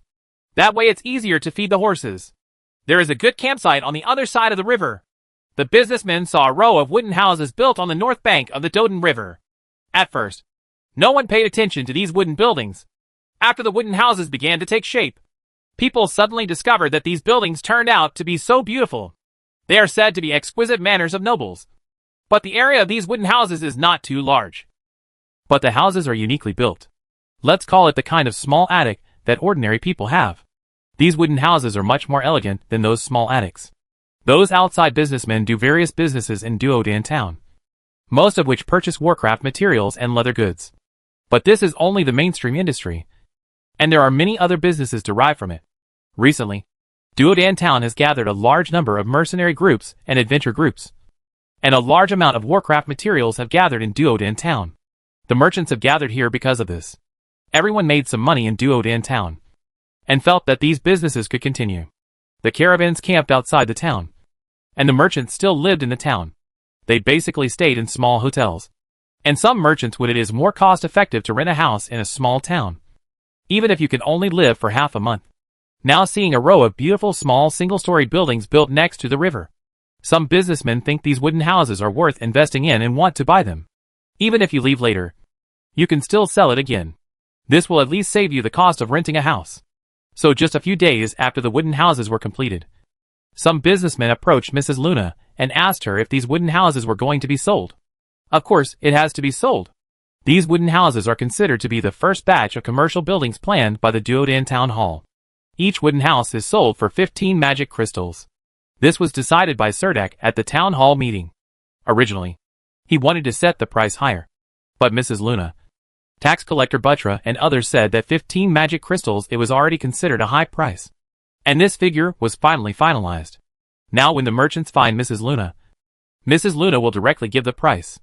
Unexpectedly, in just one morning, 12 of these riverside wooden houses were sold. Mrs. Luna immediately realized that the price set here was too cheap, and it was too late to raise the price. In just 2 days, the 20 wooden houses facing the river have been completely sold out. Even if the greening of the yard outside the wooden houses has not been completed. The businessmen who bought the wooden houses have already moved in. Mrs. Luna couldn't understand that in the past. 20 wooden houses might not be built in Dodan Town in a year. But now these wooden houses are actually being snatched up by businessmen. These are the urgent needs for housing in Duodan Town. The businessmen have made a little money. They do business in Duodan Town and need a place to stay. The 2 hotels in the town have been almost full every day recently. Also, once merchants' goods enter Duodan Town, if they want to transport them out, they have to pay a trade tax to Duodan Town. So they will not take the goods out of Duodan Town easily. This has also made the housing supply in Dodan Town very tight. Now that wooden houses can be bought, and they are still so exquisite. Even if they are a little more expensive, they are still acceptable in the eyes of these businessmen. It only took 3 weeks from the start of preparation to the completion and sale of these wooden houses. Moreover, the financial revenue of Dodan Town has increased by 300 magic crystals, excluding the expenditure of less than 500 gold coins from Buttress tax collector. There are only more than 70 magic crystals when converted into magic crystals. These 20, the wooden house brought a net profit of 230 magic crystals to Duodan Town. In May, the Dodan River was still full of sewage. Apart from the aboriginal shacks, there were only 2 dilapidated workshops that required a lot of water. Now that the indigenous people have received compensation, they have built new shacks in the slums. The 2 workshops have disappeared from everyone's sight. The second thing Surdak implemented after taking office was to install street lights on the 2 main streets of Dodan Town. These street lights are actually very simple. They are just some wooden pillars erected along the street. These wooden pillars are only about 3 meters high, with iron hooks on the tops of the pillars. Every night after it gets dark, a night watchman will push a wheelbarrow and pull a wheelbarrow. The kerosene-burning lanterns were hung up. Wait until dawn before taking back all these lanterns. As for the renovation of the streets in the town, it has started from the main street and gradually extended to some alleys in the town. The town is now filled with a large number of immigrants. So the security team has also added personnel on duty at night. The construction period of the Temple of the 2 Goddesses takes almost 3 months, which does not involve the detailed interior decoration. So the square there has always been closed. Due to the smooth sale of the riverside wooden houses, the extra money in the town was used by Soldak to start the demolition and reconstruction of the aboriginal shantytowns in the town. This shantytown in the town was originally a building. There are scattered shacks, some of which don't even have wooden doors or windows. They are just rain shelters built with some broken wooden boards and animal skins.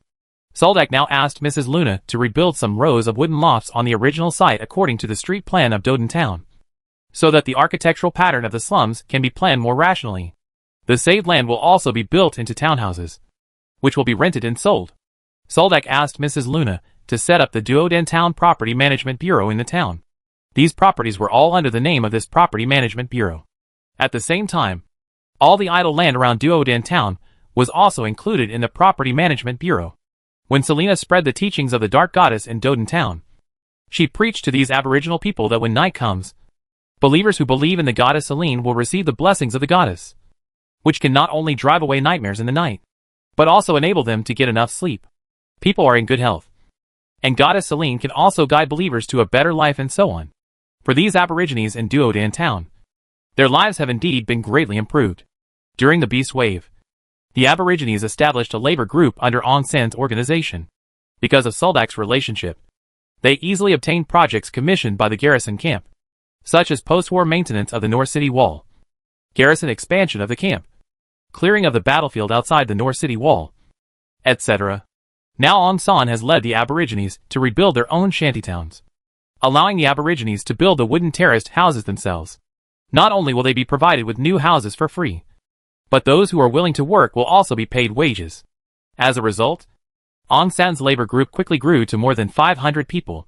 The demolition of aboriginal slums has not encountered any obstacles at all, because everyone knows that if these old houses are demolished, they can live in new houses immediately. During this period, Duodan Town was changing every day at a speed visible to the naked eye. More indigenous people are willing to join the ranks of believing in the Dark Goddess. Due to the large influx of outsiders into Dodan Town, the total population of the town has nearly doubled in just over 2 months. The original farms around the town can no longer meet the town's vegetable supply, although Selena is still controlling vegetable prices. But this affordable vegetable would be sold out instantly in the market, which forced Selena to raise vegetable prices for half a month in a row.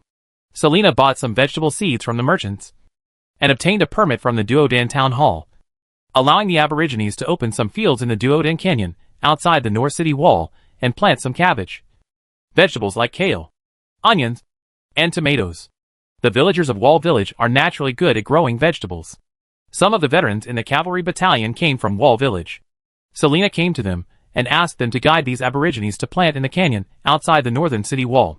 Although Selena was called an ominous woman by the villagers in Wall Village before, and no one dared to approach her. Now she is a woman who sleeps in the same bed with Viscount Serdek every night. And she also controls the people in the garrison camp. With her performance statistics and material allocation, no one in the garrison camp dared to offend her. Isn't it just asking them to teach these aborigines how to grow vegetables? What's the difficulty?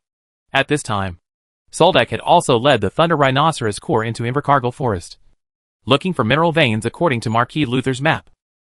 Chapter 864 Copper Mine. Nowadays, ghost-marked red ant colonies can no longer be seen in hilly and mountainous areas. However, occasionally some red ants will emerge from inexplicable places, causing a lot of trouble to people in hilly and mountainous areas. These small groups of ghost-patterned red ants lurking in the hills and mountains happen to be the hunting targets of many mercenary groups and adventure groups. There are often only a few soldier ants in their groups, and their combat effectiveness is not that strong. When fighting, as long as they cooperate closely, they can attack. Killing these ghost-marked soldier ants is not difficult. At least half of the adventure groups in Wilk City are now hunting in the hills and mountains north of the Thorny Mountains. Soldak led 500 cavalry and 18 Thunder Rhinoceros into the Invercargill Warcraft Forest. Although the forest was full of ghost-marked red ants, they were unable to form an offensive tide of beasts. Perhaps because there is no unified command from the Ghost-Striped Ant Queen. The ghost-striped red ants in the Warcraft Forest are more like a piece of loose sand. Although there are many ghost-marked red ants in the forest, there are often some desperate ghost-marked red ants that rush up and are either hacked to death by the cavalry with their swords, or shot to death by the archery skills on both sides of the Thunder Rhinoceros. As the army approached the World of Warcraft Forest, they were cleaning up these scattered red ants with ghost stripes. Traveling speed becomes very slow. This forest was ravaged by red ants, and almost all the green leaves of the trees were eaten by red ants. From a distance, the entire forest land became bare. The scenery in the mountains and forests is like entering a severe winter without snow. The white forest plain is like spring all year round. The calendar here is also calculated according to the time of the Green Empire of Roland Continent. It is June in the Green Empire. The withered yellow trees all over the mountains and plains make people feel that this place is very depressed. Although many trees sprouted green branches and buds, there were also some dead trees that simply died. The entire Invercargill Warcraft Forest is waiting for the red ants to completely recede. And then, the Warcraft Forest will slowly recover. The vegetation here will grow again. And some of the escaped beasts will return here. There is almost nothing left in Invercargill Forest. And the environment is very difficult. Some high-level monsters that survived the beast tide are hiding in hidden corners of the forest. The fact that they can survive the impact of the ant colony is enough to show that they possess extraordinary power. These high-level monsters were once the overlords of this forest, and had a strong sense of territory. They have a strong sense of attack against intruders. But this time, they have to face Serdek's cavalry battalion and archer battalion. Soldak took the map given to him by Marquis Luther, carefully distinguished the surrounding reference objects, and chose the direction to move forward. The cavalry battalion easily passed through an empty valley, and then climbed over a bare mountain ridge. He discovered a distant copper vein on the mountain ridge. The bare mountain range was not blocked by vegetation, and one could see the mountains above the ridge. Blue marks. Unexpectedly, it was so easy to find the location of the first mineral vein. Serdek seemed very excited. The wealth buried here will belong to him in the future. But before that, Serdek needs to open up the mountainous area here, at least to include it in the land map of the White Forest Plain. That's it! Serdek was riding on the horse, holding the reins with one hand and looking at the mountains in the distance. Andrew squinted his eyes, followed Soldek's gaze, and asked him, "Boss, do we want to completely incorporate this mountain range into the territory of the Green Empire now?" Soldek nodded and said, "That's it. We must occupy this place. Now the entire Invercargill Warcraft Forest is empty. This is the best time for us to expand our territory. I want the entire mineral vein in the forest. Let's go. Let's see how long this vein is." After saying that, Soldak and his cavalry rushed to the foot of the mineral mountain. Looking at it from the top of the mountain, I thought it was not too far away. But when I actually walked there, I realized that the distance was not that far. It was only half a day after leaving, and seeing the sky darkening, the cavalry battalion finally arrived at the southernmost end of the mine. At this time, Andrew was completely dumbfounded. He only looked at the above-ground part of this mineral vein, which stretched for several kilometers to the northwest. Then it looked like a giant beast dormant in the forest, thrusting its head into the mountain forest. "Boss, do we have to dig up the entire mountain here?" Andrew asked as he followed Suldek. He didn't know much about ore mining. Suldek shook his head, took out a cloth bag, then jumped off the horse, found 2 stones at random on the hillside, and put them in them. We also need to bring back some ore to refine it to see the quality of the ore in this vein. Many of the ores with low mineral content may not be of much use, Suldek replied. The cavalry battalion stopped in the open land at the northern end of the mine. Suldek had seen a lot of copper-green gravel along the way.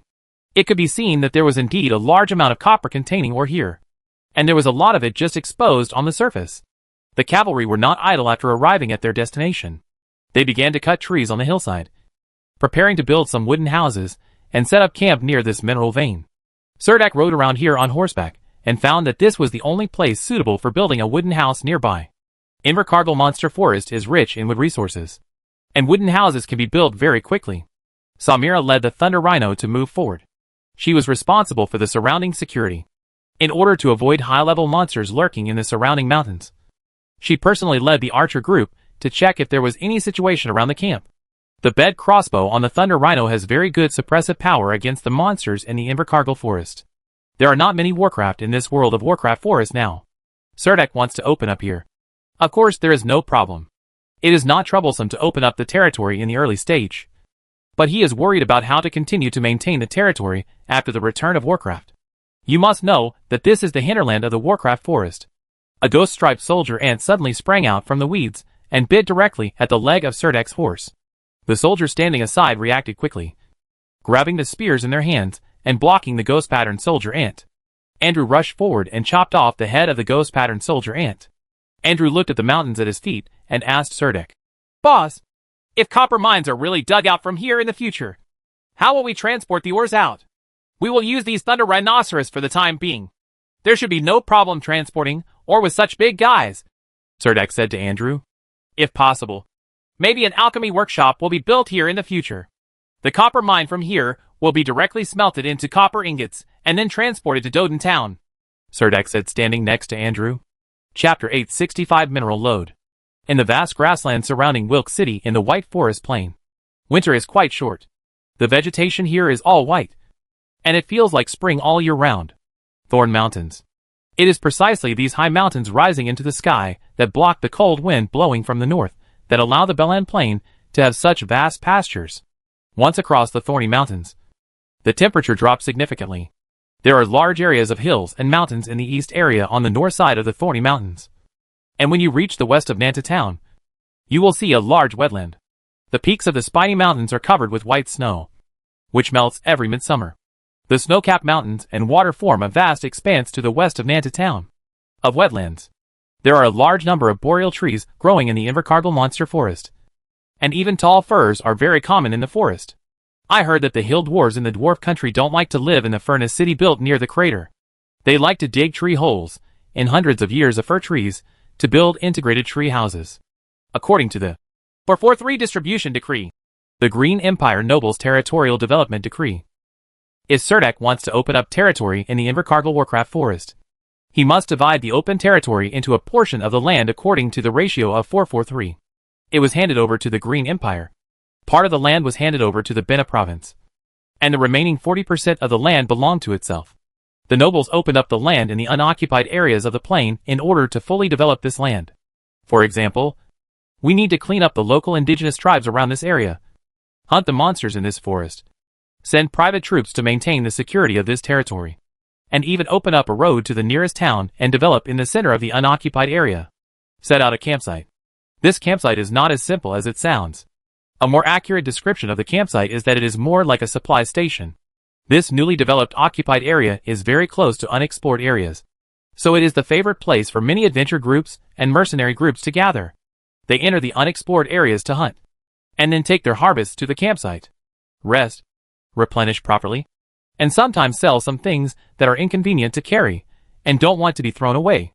If Suldek wants this copper mine, he must occupy a larger area of the Invercargill Warcraft Forest and hand over the land in other places to the Green Empire and the Bena province in order to complete the legal territorial procedures. Get it done. What Suldek didn't expect was that the veins here were much larger than he had imagined, and he didn't know what the conditions were like in the open-pit iron mines deeper there. This copper mine stretches for nearly 100 kilometers. and the mountain is covered with lush trees. If you want to calculate the area of this vein in terms of hectares, it must be at least thousands of hectares. Of course, you don't have to occupy this land. According to the annotation of the 443 land law, as long as you do not apply for this area to be your own territory, you do not need to develop other unoccupied lands. In fact, mining can be done here as well. It's just that other nobles also have the right to develop mineral deposits in this mountain forest. And once other noble lords determine that this land is worthy of investing large sums of money and want to develop it, they cannot stand up to stop it. The worst thing is that they gave up a copper mine for nothing. As long as this place does not become their own territory, other nobles can also apply to Bena City to develop or purchase territory. Once the application is successful and the land here is converted into their territory, then they will be expelled from here. Therefore, when approaching an unoccupied area, preliminary preparations are very important. Fortunately, Surdak belongs to the Luther Legion, so it is relatively easy for the military to make these official applications. Moreover, Surdak wants to connect this place with Doden Town, and the vast forest in between needs to be controlled by the Imperial Cavalry. Otherwise, once the surrounding area is occupied by the monsters in Invercargill Forest and surrounded by the monsters, they will fall into a more passive situation. The cavalry battalion and the Thunder Rhino team move so slowly along the way. In fact, in addition to searching for the remaining high-level monsters in the forest along the way, they also opened up a forest road for the Thunder Rhino to travel in parallel. The current Invercargill monster forest is like a virgin land.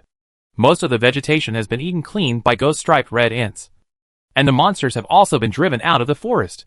You can see big trees everywhere with only a few leaves left on the treetops. As long as these trees are cut down, a mountain road can be formed for horses and Thunder Rhinos to walk, but vehicles cannot yet pass on such roads. But for Surdak's army, having such a road is enough. Expanding it into a road that can allow carriages to pass will be a matter of the future. At night, piles of bonfires were lit in the unbuilt camp, and nearly 1,500 soldiers gathered on the hillside, which looked very spectacular. Andrew and Samira have explored the surrounding area and found that there are no large-scale ant colonies nearby, and the scattered ghostly red ants are not something to be afraid of at all. Many wooden frames have been set up in the camp, as long as felt and leather are covered around these wooden frames. The temporary shelter will be successfully built. The rainy season has just passed in the Invercargill Monster Forest in June. As long as the roots of the trees in the forest are not dug out from the soil, it is impossible for the trees to die. All kinds of beasts and monsters in the forest are eaten by ghost-striped red ants. The mosquitoes here have no natural enemies of those little beasts, so they are overrun in this forest. In the evening, mosquitoes swarm out everywhere. They were flying back and forth around the bonfire, and from time to time, there was a popping sound in the bonfire, which meant that a mosquito was drawn into the fire. The cavalry built temporary wooden houses and surrounded them with felts, just to protect against the overwhelming mosquitoes here. When the Thunder Rhinoceros team returned, in addition to carrying some ghost-marked red ants, they also had some new harvests. Samira used Sky Strike to hunt an agate beast in the forest. This feline monster is a bit like a black panther, but it is twice as big as a black panther. Moreover, it is the evolved form of the glass beast, and its whole body is filled with light like agate. The most important thing is that the fur of this agate beast is very well preserved. The reason why this kind of monster can survive in the beast hide is mainly due to its own natural abilities of stealth and swiftness. Once it hides, it is considered to have beast tracking. Beast master hunters also have a hard time finding them. To take a step back, even if they are discovered, as long as the agate beasts want to escape in this complex terrain of jungles and mountains, few people can catch them. The arrow penetrated the back of the agate beast's skull, leaving almost no other injuries. Unfortunately, the life magic pattern on this agate beast is not complete, and the agile life magic pattern cannot be peeled off. However, this kind of leather is very popular among the upper-class nobles of the Green Empire, and its price on the market is already 10 times its true value. The agate beast is an agile 3rd-level early-stage warcraft. This kind of warcraft leather is superior to all 2nd-level warcraft leather. As long as a professional inscriptionist draws a stealth magic pattern array on it, the leather armor will have a concealing effect. Many senior thieves and assassins in the Thieves Guild hope to own a set of tight leather armor made of agate animal skin, top-level 2nd-level warcraft leather, such as salamander skin, spiny tail crystal lion skin, white rock rhinoceros skin, petrified lizard skin, two-headed snake lizard skin, etc. The market price of these leathers is probably calculated based on quality and completeness. The most luxurious thorn-tail crystal lion skin. One piece of leather is worth about 20 to 30 magic crystals. I met a leatherworking master who was good at streamlining and saving, and could barely make tight-fitting leather armor tops and bottoms. However, the leather of this kind of agate beast costs at least 50 magic crystals in the market. If it is a complete leather of a ghost-patterned ant queen, it costs at least 100 magic crystals. When Lance and his magician friends took the queen ant leather from Serdek, each of them only got half of it, and it was divided into two halves after Serdek peeled off the life magic pattern on his head, in order to exchange for such half a queen ant leather. Lance and his friends each accumulated a total of 30,000 merits in the garrison camp. If converted into magic crystals, they could exchange them for about 45 pieces. Wait until I bring this leather back to Helensa, and find someone there to make you a set of light leather armor. When Lance returns to Helensa City, he will introduce me to the inscription master of Helensa. When the time comes, let him make a set of agility-type magic patterns. I heard that the best agility-oriented primary magic pattern is the Devil's Fong Dot. Serdek sat in front of the bonfire, holding a magic pattern in his hand, an iron vat with boiling hot tea in it. Yeah. Samira became even less talkative after she was promoted to the second level. Under the firelight, her light red eyes became even brighter. Holding a green fruit in her hand, she said to Serdek, "The agate beast also has 4 fangs, which can be made into armor-piercing arrows. I'll keep them."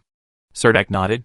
Gulaitum, who had been waiting a little impatiently for a long time, finally couldn't bear it anymore, stretched out his finger and poked Samira's shoulder, and asked, "What about the onyx beast? I heard that the meat of this kind of monster is sour." Samira rolled her eyes at Gulaitum and told the 2 indigenous archers next to her, "Bring over the skinned agate beast. Just give it to him." Following Samira's instructions, the 2 archers carried over a skinned agate beast and threw it to Gulaitum. The ogre brothers immediately began to discuss cooking methods. Since the birth of Brainflower, this highly intelligent ogre magician made his good brother Gulaitum realize that a natural foodie is absolutely inseparable from excellent cooking skills. And when it comes to stewing meat, Selena masters the most traditional cooking method of Helensa, while Serdek can make sweet and salty stew, both of which are the taste that ogres like. The Invercargill Warcraft forest gradually fell silent in the night. Andrew looked up at the rolling mountains and forests and asked Serdek, "How can we occupy such a large forest?"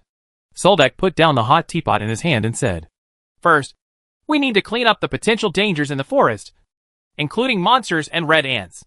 In fact, these ghost-striped red ants just failed to cross the thorny mountains. In the past 2 months, a large number of red ants, led by the queen, marched along the north slope of the thorny mountains toward the east and west sides. Some ghost-striped red ants, the ants have entered the unexplored territory of the plain. As for the Invercargill monster forest, all the leaves on the trees and the little beasts in the forest were devoured by the ants. So there aren't many red ants hanging around here right now," Serdek added. "While the vegetation here has not fully recovered, we need to open up a forest road wide enough around the mineral veins." Serdek felt that only by repairing the road would it be more convenient for the cavalry to patrol this territory.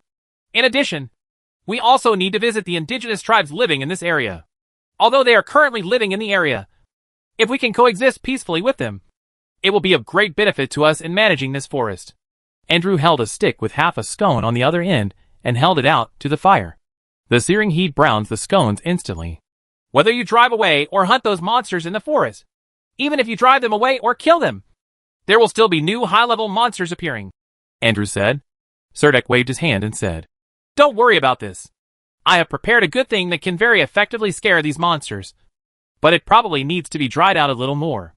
Andrew took a bite of crispy toasted wheat cake and asked Serdek, "Boss, do you still want to buy some kobold slaves to mine in the mine here? Or are you planning to transport the kobold slaves from the deserted land here?" Serdek thought for a moment before saying, "I have no such plan yet. I plan to hire some aborigines in the town first, and maybe recruit some people from the surrounding aboriginal tribes." The thunder rhinoceros not far away let out a deep roar, giving the mountain a sense of wilderness, probably because of the light and roar here. The ghost-striped red ants scattered around instinctively gathered towards the camp. The people currently on night duty are people from the archer camp. Most of them are indigenous people. After joining the archer camp, I discovered that the merits accumulated in daily life can buy a lot of things. These young natives are probably used to being poor.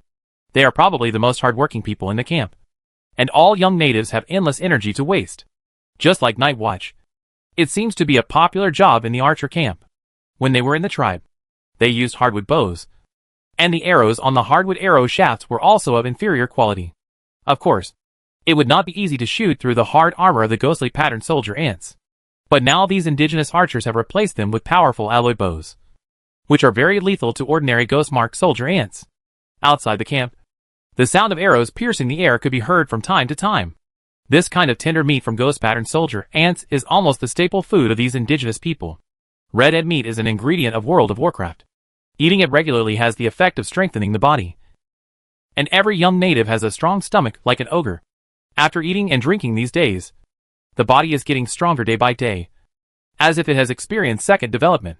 The young indigenous archers stood beside the armed thunder rhinoceros, shooting down the ghostly patterned soldier ants that emerged from the darkness. Even if two fish that slipped through the net occasionally rushed up, these young natives would pounce on them very bravely. Chapter 866 Poison. In the middle of this mineral vein, a young magician crawled out from a crack under a stone cliff. He was holding a piece of magical red copper in his hand. Even though he emerged from the crack in the stone, and the sky was filled with stars outside, he still said excitedly to the middle-aged magician waiting outside, "Teacher, look! What is this?" The middle-aged magician was sitting on a chair, with a tent set up next to the rock cliff behind him. He had just drank a glass of hot milk, and was a little sleepy at this time. Not long after his eyelids closed, he was startled by the assistant's shout. The magic book in his hand fell to the ground with a clatter. But the other person stood up, glanced at the sky, and snapped his fingers, and a faint light floated above his head. Red copper. The middle-aged magician took the piece of dark red metal from his assistant, and said in surprise. Then he quickly patted his assistant on the shoulder and said, "It must be very cold in the cracks down there. Come and drink a cup of hot milk to warm yourself up. How big is the space under this crack?" "Teacher, the crack below is also very narrow. There is no natural cave inside, as you predicted. You can see the copper-rich interlayer in the crack below, and some magical red copper has condensed near the stone wall." Then the assistant wiped his dirty face, and said happily to the middle-aged magician, "This is it. I'm going to apply to buy the land here. I guess the magic guild still needs to clear it up." The middle-aged magician said overjoyed, "It can be seen that this is a copper mine with extremely rich reserves. The mineral vein. These magical red coppers are the associated ores of this mineral vein. We are destined to get rich." The assistant's expression was also very excited. He took the hot milk handed over by the middle-aged magician. When he saw that there was an empty cup from which he had just drank, he poured the hot milk into his stomach and said, "Teacher, how close is this place?" "Dan Town. Do we want to say hello to the local nobles? I stopped by to take a look when I returned to Wilk City this time. I don't know what these country bumpkins would think if they knew there were copper veins here." The muscles on the middle-aged magician's face twitched unconsciously, and he quickly used his hands to rub the skin on his face vigorously. "I heard that the Luther Legion is stationed here. The beast tide here has just ended. These border towns have made a lot of money because of the beast tide." The assistant sat on the ground and began to take off his tight leather armor. "But they don't know that there is such a huge wealth just around the corner." The middle-aged magician smiled dryly. "But teacher, this is not an empire-occupied area. You should think about how to develop this place earlier." After speaking, the assistant lowered his head and flipped through the imperial law book on the magic belt, and then said, "As usual, you need to wait for the lords to open up this forest, and then pay 60% of the land to the Green Empire and Bena province before you can buy this land." The middle-aged magician smiled nonchalantly and said, "Aren't we already standing on this land? Didn't we pioneer this place?" The middle-aged magician stared at the face of the young assistant and said word by word, "Now this is a wasteland with nothing. Even those monsters have escaped. I am standing here, and the land here now belongs to me." The magic assistant was trembling all over, curled up, and fell on the rocky ground, looking at the middle-aged magician painfully. "Teacher, what's in your milk?" His eyes were full of despair, and he probably knew the tragedy he was about to face. "I don't understand. Teacher, why are you giving me that drink?" The magic assistant's eyes widened, and he looked at the middle-aged magician standing in front of him. He felt a sharp pain in his cheek, and his face had been stepped on by the middle-aged magician's leather boot. "Listen, you are just a little magic assistant. How can I get 10% of dry shares? You shouldn't hold shares in such a copper mine." The middle-aged magician bent down and spoke into the young assistant's ear. "If it weren't for me, How did you know there was a vein of mineral deposits here? I have been your assistant for 3 years. Shouldn't we get even 10% of the money here? The assistant's voice became weaker and weaker. He saw the middle-aged magician take out a bright dagger from his arms, and a sharp pain surged out of his chest. He felt blood pouring out of his chest. Almost dying, the magic robe red, chilling, fainting, and severe pain came one after another into his brain. Then, there was endless darkness, and he couldn't open his eyes at all. The last bit of consciousness he had was the feeling that someone was dragging him hard, and his unconscious body fell. He smelled the cracks in the ground again. Unfortunately, this time he was not wearing leather armor or climbing protective gear, so he only felt that he was falling into endless darkness. The middle-aged magician packed his luggage slowly, put some valuables into the magic waste bag, and threw the 2 cups and the pot for hot milk into the crevice next to the stone. He did not take back the tent next to the stone cliff. He rode on the magic harpoon alone and flew slowly southward along the treetops in the darkness, disappearing into the endless night soon. Like a cheetah, Samira jumped onto the horizontal branch of a big tree nimbly, and she didn't know when she had the sky strike in her hand. What's wrong? Seeing Samira's tense face, Serdek stood up from the campfire and asked doubtfully. Nothing. It seems that a mage flew over there just now. He glanced this way, and then flew away again for some reason. Samira jumped down steadily from the horizontal branch and walked towards the armed thunder rhinoceros. It's so late. How could there be a magician flying over in the Invercargill monster forest? Serdek looked up at the dark night sky and said in confusion. Maybe he just happened to be passing by. But he seemed to be flying south just now with good skill, flying close to the top of the trees. Otherwise I might not have seen it. Samira stopped as she spoke and looked at the night sky in the distance again. He seems to be back again. He circled again. There seems to be some hesitation. He's watching us. Samira closed her mouth, pulled the hood on her head, and jumped up a tree casually. Serdek's mouth formed an O shape, and he discovered that this night did not seem so dark for a windrunner who had crossed the 2nd level. Just when he was a little distracted, a magician in black robes rode a magic harpoon and slid silently next to the bonfire in the camp. He wore a magician's conical hat on his head. His beard was trimmed short and neatly, and his eyes were the color of sapphires. Jumping down from the magic handle, the magic handle floating in midair, disappeared out of thin air without even registering the movements of the magic handle. Serdek felt that he was definitely suspected of showing off his skills. At least Lance had never done so. Chapter 867 Alchemist. The guards in the camp ran out from everywhere and immediately controlled the middle-aged magician. The middle-aged magician stood among the soldiers, spreading his hands calmly and holding a wand in his left hand. He walked forward casually under the gaze of the guards. The surrounding soldiers followed his steps and retreated. He was not nervous or embarrassed at all, and even asked the guard, "Where are you from?" His eyes were very oppressive, bright and deep. The guard felt a little guilty and said under the gaze of the middle-aged magician, "We are the garrison of Doden Town. We entered the Invercargill Warcraft Forest to eliminate the ghost-marked red ants here." The middle-aged magician nodded with satisfaction, then gave an encouraging look and asked the guard, "Where is your commander?" Several guards unconsciously looked at Serdek. Only then did Serdek walk out of the crowd and stand in front of the middle-aged magician. The middle-aged magician looked at Serdek seriously and asked in a superior tone, "Are you the commander of this army?" "I am. Your Excellency is." Serdek walked up to the middle-aged magician and answered humbly, "Very well. I just have something to tell you." The middle-aged magician looked proud and pointed at the mineral vein behind him and said to Serdek, "I have decided to apply to the Magic Guild. From now on, this Warcraft Forest will become my territory. I will be the Lord of Invercargill, and everything here will belong to me." After saying that, he glanced around again, lowered his voice, put his arm around Serdek's shoulders, and said somewhat proudly, "Since you are the garrison of Doden Town, I think we will need to cooperate with each other in the future. As long as you help me open up this Warcraft Forest, I can pay you some extra remuneration. I think you should know someone without me saying it." "What benefits will a magician bring to you?" "I am very good at alchemy." The middle-aged magician puffed out his chest and stretched out his hand to Serdek, trying to reach an agreement with Serdek in a condescending manner. Serdek did not stretch out his hand, but held the hilt of the sword with one hand and said bluntly, "Sorry.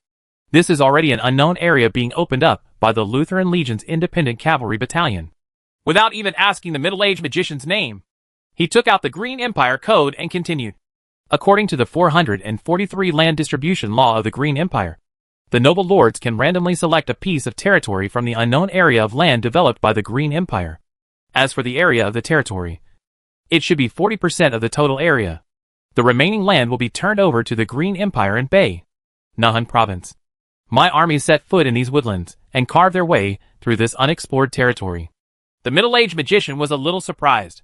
He didn't expect Cerdak to reject him so bluntly. I'm afraid you won't be able to make such an application to the Wilkes Magic Guild again. Soldak said again. Do you know who you are talking to?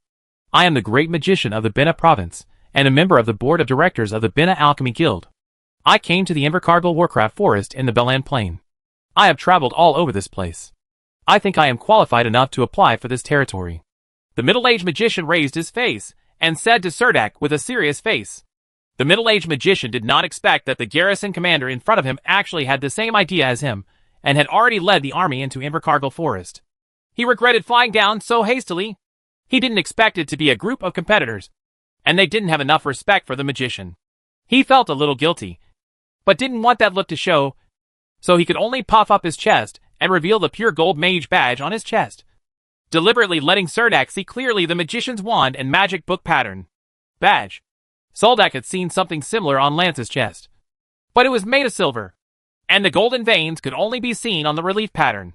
He looked at the soldiers surrounding him on both sides, waved them to move away, and said to the middle-aged magician, You can't just set foot here and regard this as the area you occupy. If you think about it this way, if you step into Bena City from the Belan Plain portal, will you feel that the entire Roland continent belongs to you? Already? The middle-aged magician stared at Soldak and asked with a dumb smile.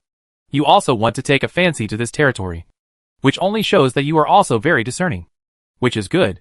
But then, we will be considered competitors. He didn't even wait patiently for Cerdak to answer.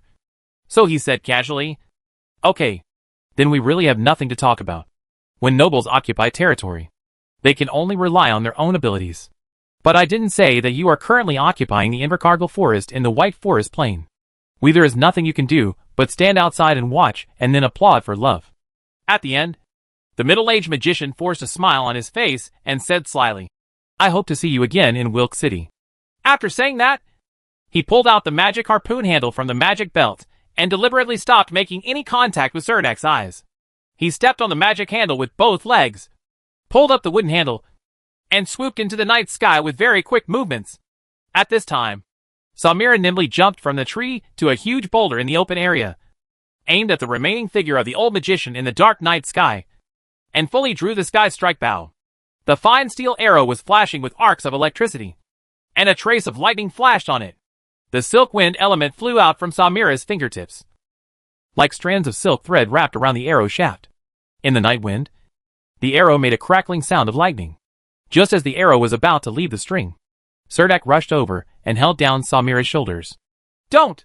He's holding a magic scroll in his hand. Soldak frowned and said, If this arrow can't kill him, we will have a grudge with the Bena City Magic Guild, and he probably wants to wait for us, shooting this arrow and murdering the mage nobles. Such a crime will be immediately placed on our heads. When the time comes, the summons from the House of Representatives Tribunal will make me have no time to occupy this land again. Samira looked at Cerdak and said nothing. The wind element condensed in the palm of his hand turned into extremely thin threads and dissipated in the night sky. We continue to do ours, Soldak said again. At this time, Andrew, who was patrolling outside, happened to return to the camp. Hearing that a magician actually came to the camp, he was a little surprised and said, It's so late, and he's flying back on a magic weapon? He's really trying hard. Then what was he doing during the day? I'll go to Wilkes City after a while. Cerdak walked back to the campfire and sat down.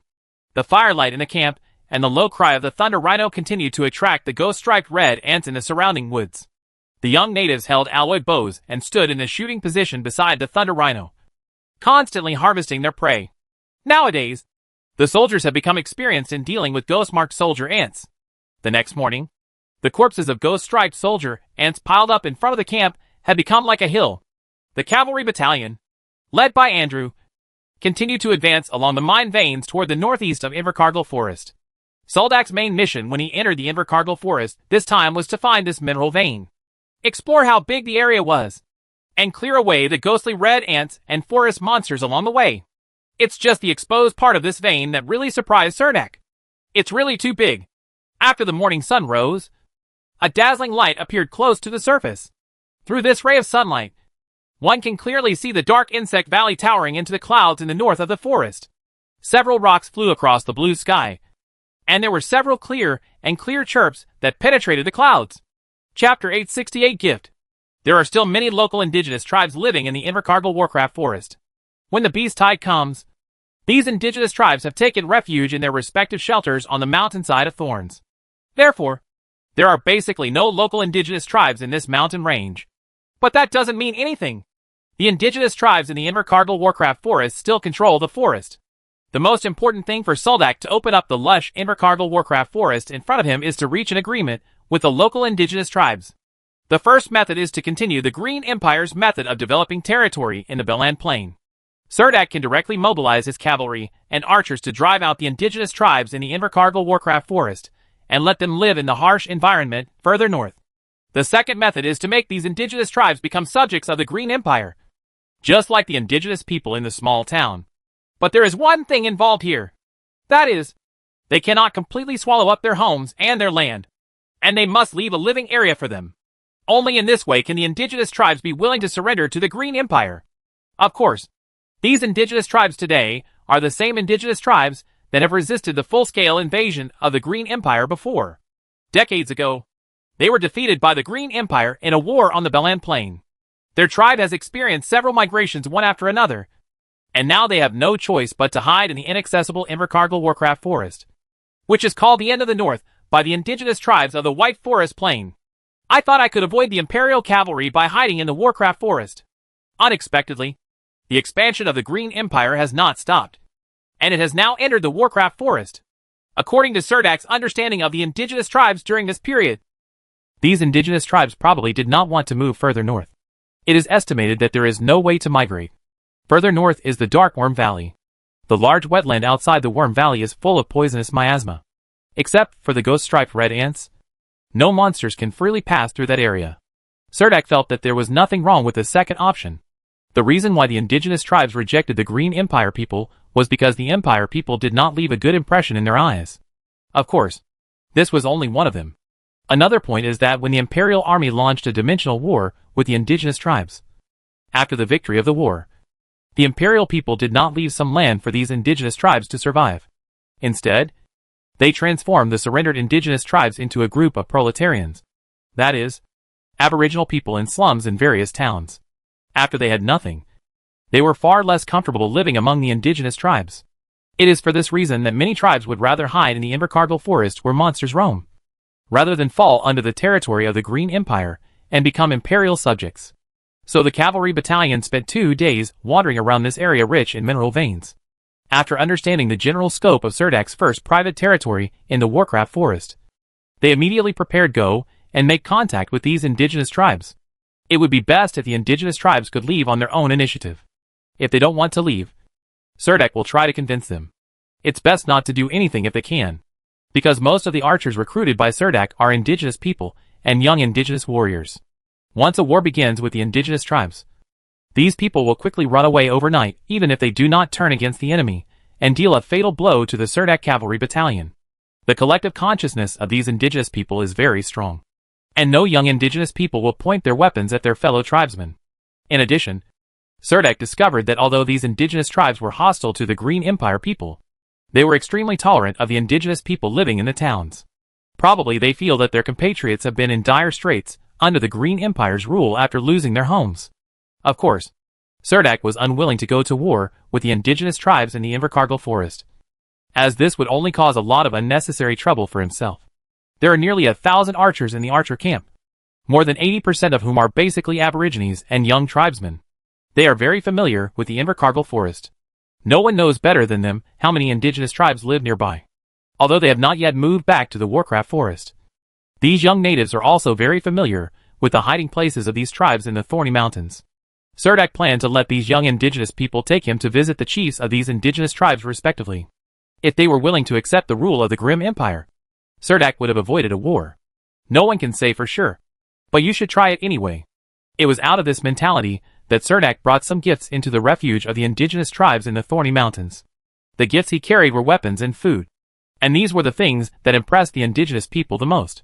Cerdak said that he needed to pay a visit to the chief of the largest indigenous tribe nearby.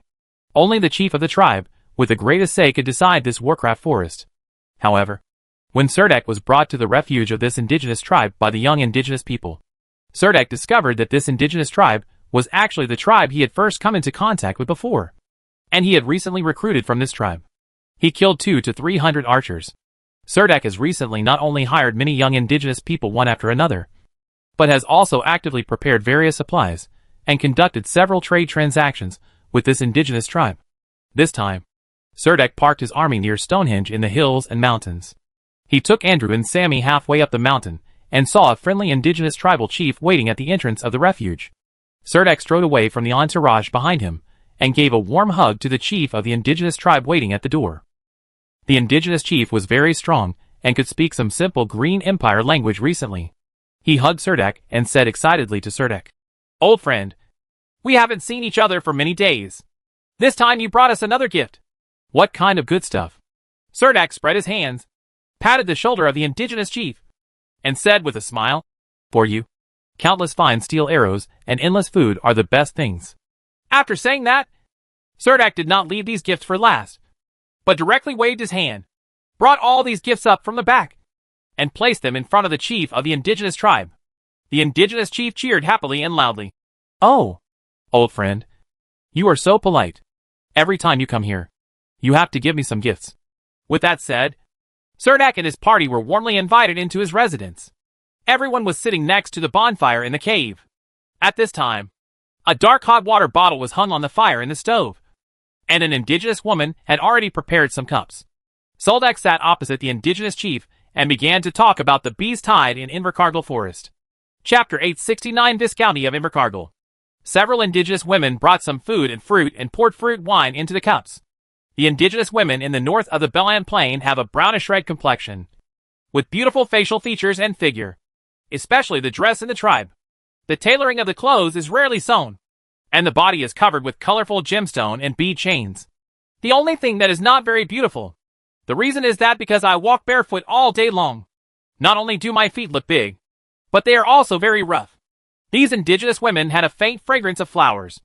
After everyone sat down in the cave, there was an indigenous woman sitting behind each of them. They will wash their hands very carefully and peel the fruit specifically for the guests.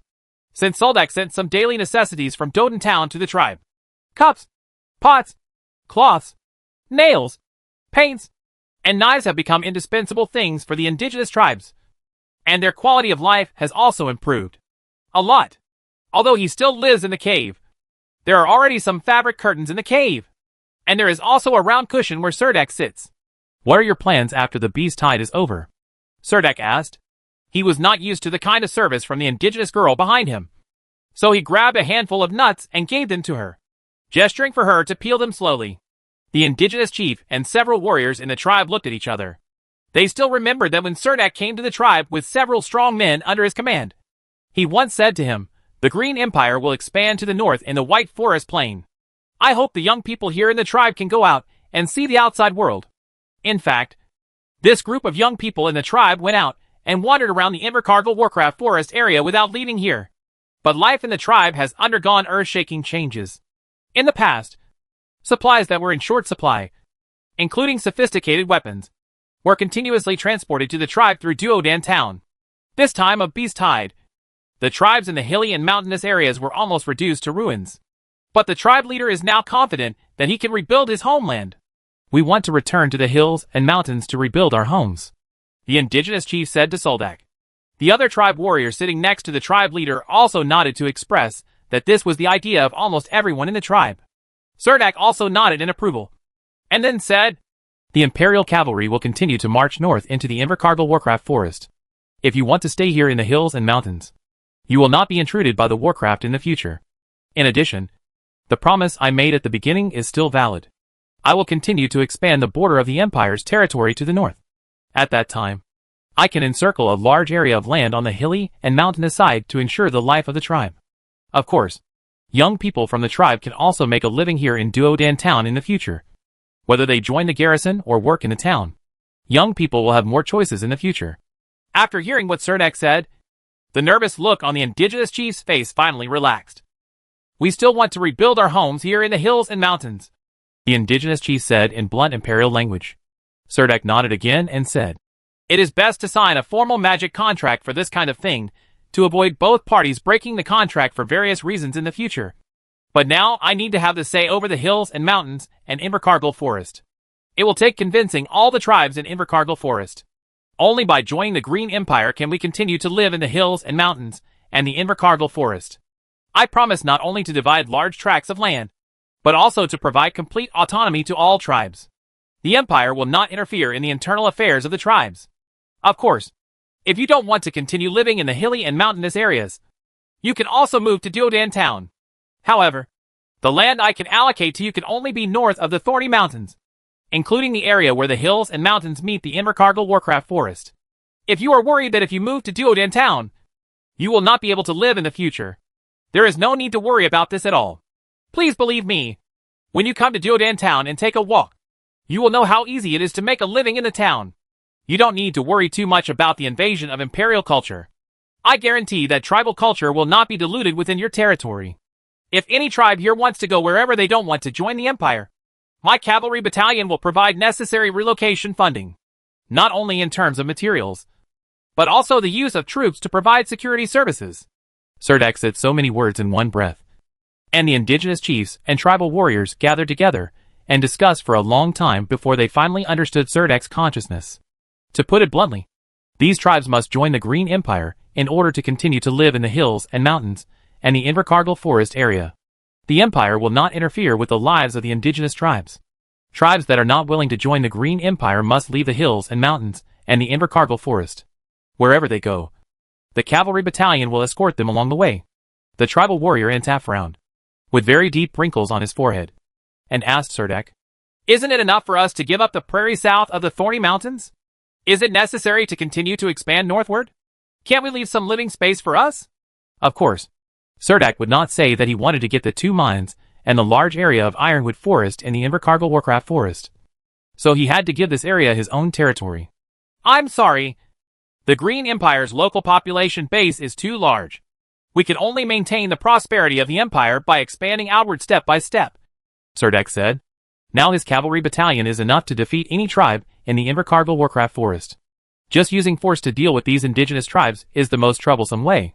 It not only requires a lot of manpower and financial resources, but also eliminates every tribe. Branching a tribe is equivalent to planting a seed of hatred. This kind of entanglement will cause the homeless tribesmen to launch crazy revenge. If everyone can sit down and negotiate, Serdek is still willing to sit down and talk. Actually, joining the Green Empire is a better choice. The land around your tribe will still belong to you, and you don't need to pay any taxes to the Empire, Serdek said to the indigenous chief. Of course, we have such a close relationship now. My army has recruited a large number of young people from the tribe, and I promise not to dispatch cavalry against any tribe without any reason. I am willing to sit down and talk about anything. When he said this, the indigenous patriarch's eyelids twitched slightly. Serdek paused and then said, Actually, what I want to say is that only if I am here can I strive for huge benefits for everyone. After all, I hope that your tribe will become more prosperous, so that my army can recruit more tribal warriors. If the garrison changes defense one day in the future, I'm not sure whether the new garrison commander will have the same views as me. Maybe their views will be different. You also know that the Green Empire has a large population, and not everyone thinks so. The indigenous chief thought carefully before saying, I have to say so much at once. I need time to think about it carefully. We are not the only tribe in this Invercargill Warcraft Forest. There are dozens of tribes in the Warcraft Forest. I need to discuss it with them. I'm going to bring all the chiefs of the nearby indigenous tribes together and sit down and talk.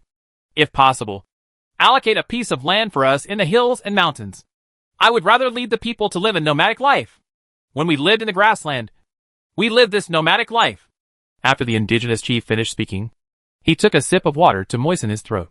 Serdek casually shared his experience in running ranches with the indigenous chiefs. Of course. No problem. You can also raise more war horses. This is my suggestion. Now the price of Green Empire war horses is extremely expensive. The Green Empire originally had a high-quality horse, The price of an ancient Bolai horse is at least 20 gold.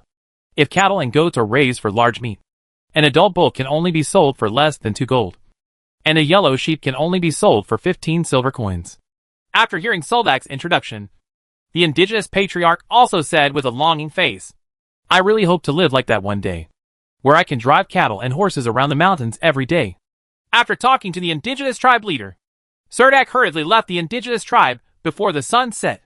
Seeing Surdak and his party walking to the foot of the mountain, the indigenous chief standing beside the stone pillars on the mountainside breathed a sigh of relief. But the wrinkles on his brows did not relax. In the following week, Soldak almost led the cavalry battalion and archer battalion in a large circle in the Invercargill Warcraft forest. This time, the main purpose was to clean up the ghost-marked red ants in the Warcraft forest and hunt down the red ants from the Warcraft forest. High-level monsters are returning to Invercargill forest one after another outside. During this period, some indigenous people hiding in the Thorny Mountains also tried to return to the hills and Invercargill forest. Surdak has met several indigenous tribes in succession in the past few days. Obviously, they didn't have a good impression of the Imperial Army. At this time, they saw the Imperial Army fleeing far away. They were very familiar with the Invercargill forest. Surdak's cavalry could not catch these natives in the jungle. Their shadows can disappear as soon as they turn around in the woods. During this time, Surdak also returned to Doden Town once. A week later, news came from the indigenous chiefs that most of the indigenous tribes were unwilling to leave the Invercargill forest. They accepted the jurisdiction of Surdak, but they accepted the prerequisite of Surdak's jurisdiction. It is necessary for the garrison to provide weapons and food to these indigenous tribes and help them overcome the current difficulties. In addition, they also need a completely autonomous territory in the Invercargill forest or hills. It is definitely impossible for the Green Empire to open up this gap and give these indigenous tribes large areas of autonomous territory. But this did not prevent Surdak from taking advantage of the opportunity. This time, he persuaded almost all the indigenous tribes in the Invercargill forest. Most of these indigenous tribes agreed to join the Green Empire, and only a few tribes were ready to move to the wetlands, live independently in the strip to the west. In this way, as long as the hidden monsters in Invercargill forest are cleared, it is equivalent to opening up the entire Invercargill forest. According to the 433 land allocation law, Soldak owns 1/3 of the Invercargill forest, and he can choose this part of the land as he wishes. The entire Invercargill forest is very vast, and Soldak plans to use the part of the land he acquired to compensate these indigenous tribes. So while the 37 indigenous tribe chiefs gathered in the shelter near Stonehenge, Surdak rushed there and signed 37 magic contracts with these indigenous tribe chiefs. It is worth mentioning that when Surdak signed the magic contract this time, Aphrodite helped him review the detailed terms of all the magic contracts. Surdak did not expect that the succubus was so proficient in magic contracts. In fact, the main reason why these indigenous tribes agreed to attach themselves to Surdak so easily was because they all saw the grand scene of archers sitting on Thunder Rhinoceros, sweeping up the ghost-striped red ants back and forth in the hills and mountains. Under such strong force, the natives believed that even if they sent tribal warriors to resist the invasion of Surdak's cavalry, they would have little chance of winning. In addition, these indigenous tribe leaders saw that there were no disadvantages in trading with the imperial people. The indigenous tribes in the Stonehenge shelter in front of them were the most realistic portrayal. So as soon as someone took the lead and expressed their willingness to surrender, other indigenous tribes agreed one after another. But what surprised Surdak was that none of the indigenous tribe leaders knew Viru regarding the division of land for these indigenous tribes. Soldak personally took Andrew on a run through the Invercargill forest, determined the locations of almost all the indigenous tribes, and improved the hand-drawn map in his hand, according to the distribution location of the indigenous tribes.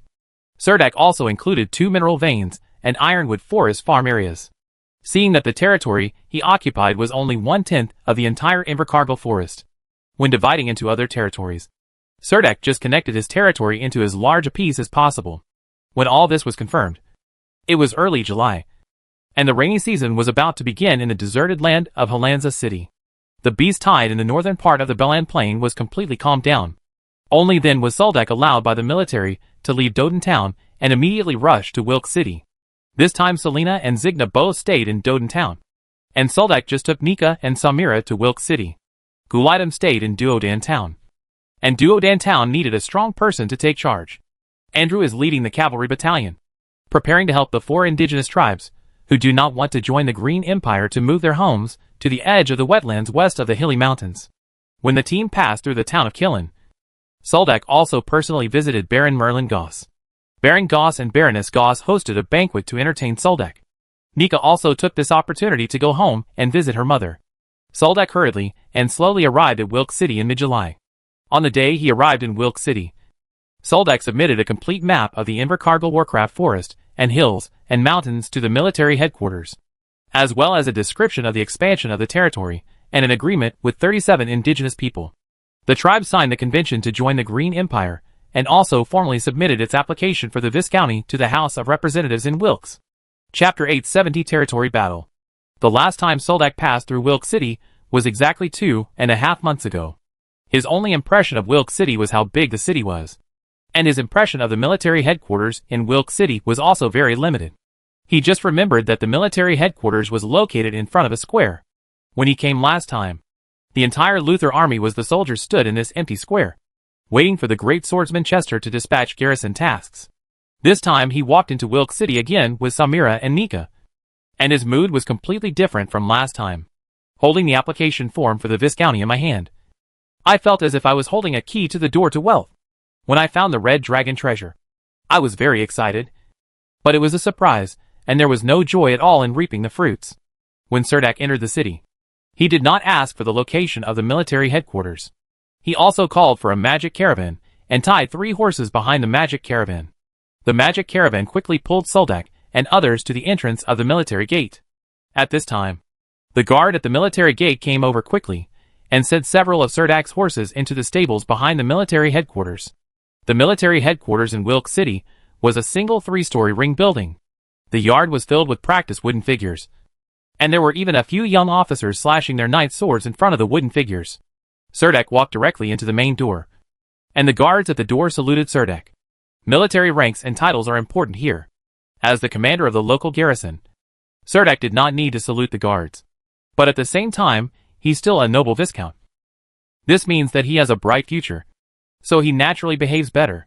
When Cerdak submitted instructions for developing territory to the military, since Cerdak's independent cavalry battalion belonged to the Luther Legion, the whole process went very smoothly, and soon Cerdak's application was approved by the military.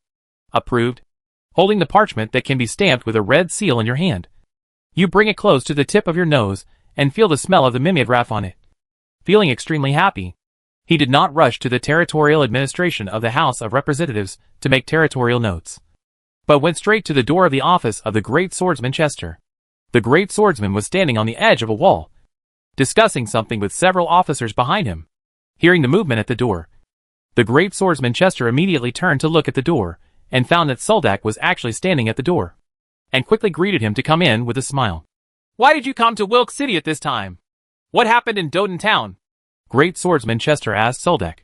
Cerdak walked in and saluted the great swordsman of Chester. Half-elf archer Samira was wrapped in a worn-out thick canvas windbreaker, completely wrapping her salamander skin armor in it. "I have made preparations to open up the land north of the Thorny Mountains in the northern region of the plain. This time I am here to submit an application to the military department and the House of Representatives," Cerdak reported to the Chester great swordsman. "How is it? Is everything going well?" Great swordsman Chester asked with a smile. Soldak nodded and said, "It went very well." "That's great. Do you have any plans to come to Wilk City this time? Do you need me to help you get a portal pass?" Great swordsman Chester asked him seriously. Soldak waved his hand quickly. He was going to go directly to the merchant Malacham about this matter, and he had regular access rights to the portal. The top priority right now is to go to the Belan Territorial Administration in the House of Representatives and submit the application for the Viscounty and the instructions for developing the territory. He had never gone through this kind of procedure before. When he went to the White Collar Territory Administration, he found that the political staff here seemed very lazy.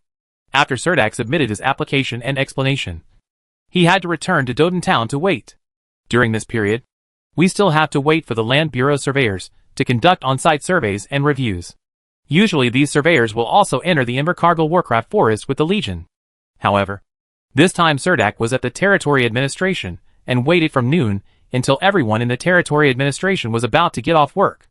Cerdak's application for the Viscounty was not approved. It was obvious that there was some kind of problem.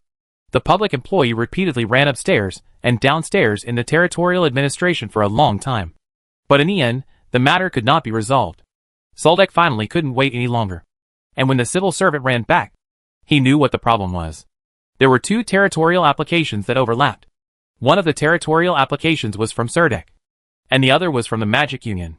Ordinarily, at this time, as long as public employees cooperate with one party to put pressure on the weak party, and induce the weak party to give up the territorial application. The territory application from the Magic Union was approved a month ago. But the application for the Viscounty submitted by the military was a bit late. The civil servant originally found some problems, and took the opportunity to invalidate the application for the territory. But after a whole afternoon of busy work, I didn't find any problems with the application for the Viscounty. Now the civil servant can only find Serdek and tell him tactfully, "This territory has been selected by a magician noble. I hope you can maintain a little dignity of the nobles, and give up applying for this territory." As a magician noble, after earning enough merit, he has the right to choose unclaimed territory in the plain. Since magicians do not have an army under their command, it is tacitly allowed that magicians can apply for unowned lands in some plains. Many magicians choose remote undeveloped territories, and the territorial administration will also allow them. Now comes the trouble. The land development description submitted by Serdek and the 37 covenants themselves mean that this territory was developed by Serdek. According to the 433 territorial distribution law, this territory already belongs to Serdek. But he was picked first by the magician. This was a work error of the territory administration. It was said that the two parties could negotiate. The civil servants of the territory administration immediately found the middle-aged magician. But the magician did not agree to give up the forest land. The other side did not agree to change the territory. So the public officials wanted Serdek to change his mind. How could Soldek give up the Invercargill Warcraft forest and decisively refuse? Soldek waited in Wilk City for 3 days. But unfortunately, the territorial application could not be processed. Originally, Soldek had planned to cross the portal and go to Benez City to visit Hathaway and Beatrice. But now he was out of mood. It wasn't until the 3rd day that Soldek went to chat in the Great Swordsman of Chester's office that he learned that the House of Representatives had suppressed the application for the Viscounty of Serdek. After listening to what Soldek had said, the Great Swordsman of Chester furious. Before the Luther Legion entered the Belan Plain, a plane defection incident occurred in the Terrapagan area. If it weren't for this beast wave, and the opportunity for Serdek to open up a territory in the Belan Plain, Marquis Luther would have even stopped this garrison mission. But now, before this territory is developed, someone actually got there first. And it was even possible to pick Soldek's fruit. The Great Swordsman of Chester immediately reported the matter to the Wilkes City Military Headquarters. The Wilkes City Military Department also petitioned the Wilkes House of Representatives for reconsideration. Chapter 871 Quarrel. After receiving the military's review of the application for territory in the hills and mountains north of the Thorns Mountains and the Invercargill Forest, the House of Representatives decided to conduct a public review on July 21st. This incident has already spread in Wilkes City, causing a stir in the city almost overnight. After the beast tide subsided, life in Wilkes City gradually returned to normality. Now the residents of the city suddenly had such a talking point. From the dignitaries of Wilkes City to the vendors on the streets, everyone let's talk a few words based on this topic. It is said that it is precisely because both parties have good backgrounds that this matter has stalled here, causing 4 officials of the territorial administration to lose their jobs because of this matter. However, several officials from the territorial administration also came forward to express their grievances. He was obviously doing things according to the rules, and had done nothing wrong. But he lost his job because of it, and became the first scapegoat for this incident.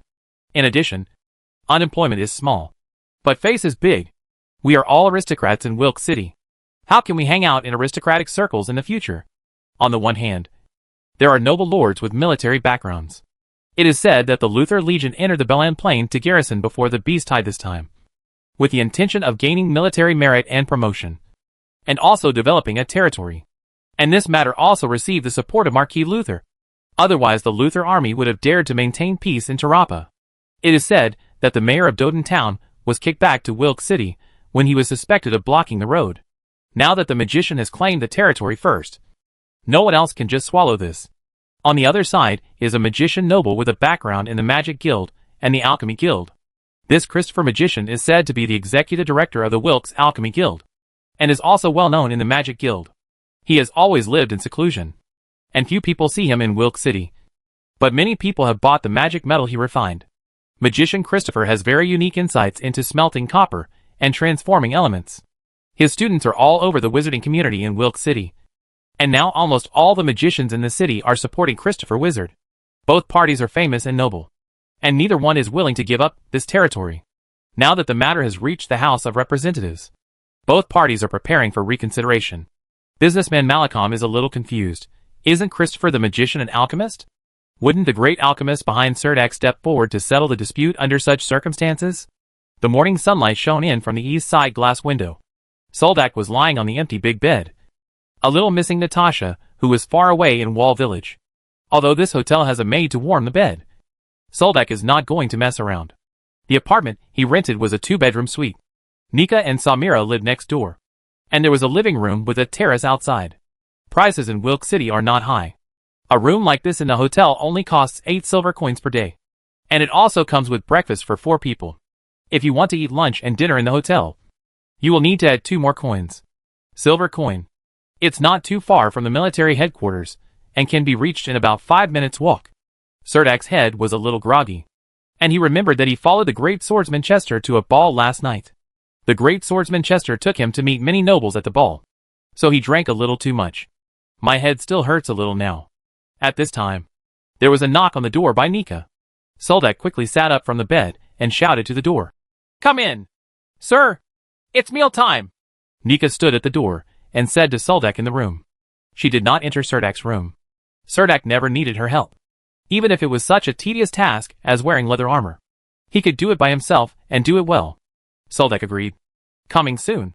After getting out of bed, he walked to the bathroom, washed his face briefly next to the sink, and hurriedly put on the leather armor. The hotel waiter has already pushed the breakfast cart into the room. White bread, fried eggs, then ham and green beans are placed on a plate. The presentation is very good. Samira walked back from the terrace wearing a tight tank top that exposed her navel. Judging from her wet and broken hair, it was obvious that she had just finished her morning exercise. As a second-level powerhouse, Samira is very self-disciplined and exercises for at least an hour every morning and evening. After her second-level transformation, the sharpness in her light red eyes has become much less intense, and she looks more reserved. The half-elf has a slender waist that human girls cannot reach, and people can never imagine the explosive power she possesses. She didn't shoot that Christopher to death with one arrow, but now she regrets it. Soldak came to the military headquarters and joined the great swordsmen of Chester and Earl Dunstan. Earl Dunstan arrived late in the magic caravan. He is a military external relations officer and comes from an old aristocratic family in Wilk City. He has sunken eyes and obvious bags under his eyes when he is in his 40s, and his steps are a little sloppy. However, he is very humorous and humorous. He is very familiar with the aristocratic circle in Wilk City and has many friends. As soon as the carriage stopped on the roadside, Earl Dunstan couldn't wait to open the door and smiled at the great swordsman Chester, who was waiting at the military gate. "I told you to stay in my guest room last night. I have arranged everything, but I didn't expect to let you slip away." Swordsman Chester chuckled and did not defend himself. He quickly boarded the carriage, followed closely by Serdek. As for Samira and Nika, they could only sit in the magic caravan at the back. The 3 of them took a group of followers in a magic caravan and arrived at the gate of the House of Representatives in Wilk City. The House of Representatives was not far from the military department. When the 3 of them got out of the magic caravan, they found that many nobles were already waiting at the door of the House of Representatives. It seemed that they were also coming to the House of Representatives to observe the review. Many nobles were very familiar with Earl Dunstan. When they saw Earl Dunstan getting off the carriage, they all came over to say hello. Most of these nobles own some territory in the Belland Plain. The circle of nobles in Wilk City is so large. They usually hold various activities together. The nobles control 9% of Wilk City. Wealth above 10 can always make your life rich and colorful. "Did you hear that Earl Billy died on Mrs. McClellan's belly last night?" "Really? Didn't McClellan just get promoted to Viscount? I wonder where did he accumulate such achievements? It turns out he was a lover. If you ask me, Mrs. McClellan really sucks." When nobles gather together, they like to talk about new and bizarre things. But in the next few words, Earl Dunstan brought the topic to the right track. Everyone talked about the territorial dispute. They were very angry at the magician's banditry. They came to observe the review and wanted to know how the House of Representatives would handle this matter. The bell tower on the square in the distance rang a melodious bell, and the large iron door at the entrance to the House of Representatives finally slowly opened. and 2 teams of guards walked out with halberds in their hands. Everyone walked into the House of Representatives talking and laughing. The House of Representatives in Wilkes City is an oval building with a large patio in the middle of the building. In the middle of the first floor is a hall as big as a basketball court, with 13 seats on a high platform in the middle. The podium in the middle looks very spacious, with many chairs distributed around it. These nobles entered the hall and sat down on the outermost chairs. Swordsman Chester pulled Soldak and waited under the stage. Earl Dunstan was beside the 2 of them, explaining in a low voice the process of the House of Representatives review.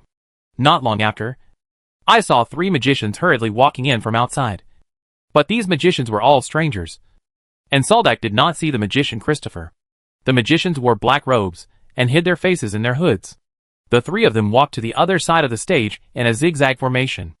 Afterwards, many nobles entered the House of Representatives one after another, and a group of congressmen wearing gold silk and white robes filed onto the central stage. Earl Dunstan stood between the great swordsmen of Chester and Soldak, pointed at the white-haired old man in the middle of the stage, and whispered, "That is Mr. Cornberg, Speaker of the House of Representatives. He is in Wilkishing has occupied the position of Speaker for 15 years. I heard some time ago that he has asthma, and everyone is betting on when he will give up his position. I didn't expect that I would be alive and well until now." Lord Dunstan whispered. The Speaker was panting a little when he spoke, and it was obvious that his health must be quite bad. "Everyone, the review of the territorial ownership of Invercargill Forest has now officially begun. Let me confirm whether the review applicant and the accused are present." He spoke slowly, but his voice was very clear. When Cerdak walked onto the stage, he discovered that there seemed to be a magic amplification crystal inlaid in the center of the stage. "Applicant's military department. We are here," Lord Dunstan replied loudly. The Speaker glanced at Earl Dunstan, obviously knowing him. "Christopher, magician accused. Teacher Christopher is conducting a crucial magic refinement, so he has given us full authority to attend the review on his behalf." The magician in the middle lifted the hood on his head, revealing a young face. There was an exclamation from the nobles in the audience. This magician did not take the House of Representatives seriously. Speaker Cornberg did not even raise his head when he announced the start of the review of the Invercargill Forest territory approval. In fact, this is a complete demonstration of this matter in the House of Representatives. And then everyone will use scriptures to judge whether this matter is right or wrong. Subsequently, the Ministry of Military Affairs, as the party applying for reconsideration, elaborated on the matter. Earl Dunstan straightened his clothes, stood directly at the front desk, and said to the nobles listening to the trial, "What happened is clear at a glance. It seems very simple. In the territorial administrative review submitted to the House of Representatives, the military department believed that the approval of the territorial administration did not have too many flaws. Everything was done in accordance with the rules. But the only problem is this failure. The development area is not actually considered Green Empire territory."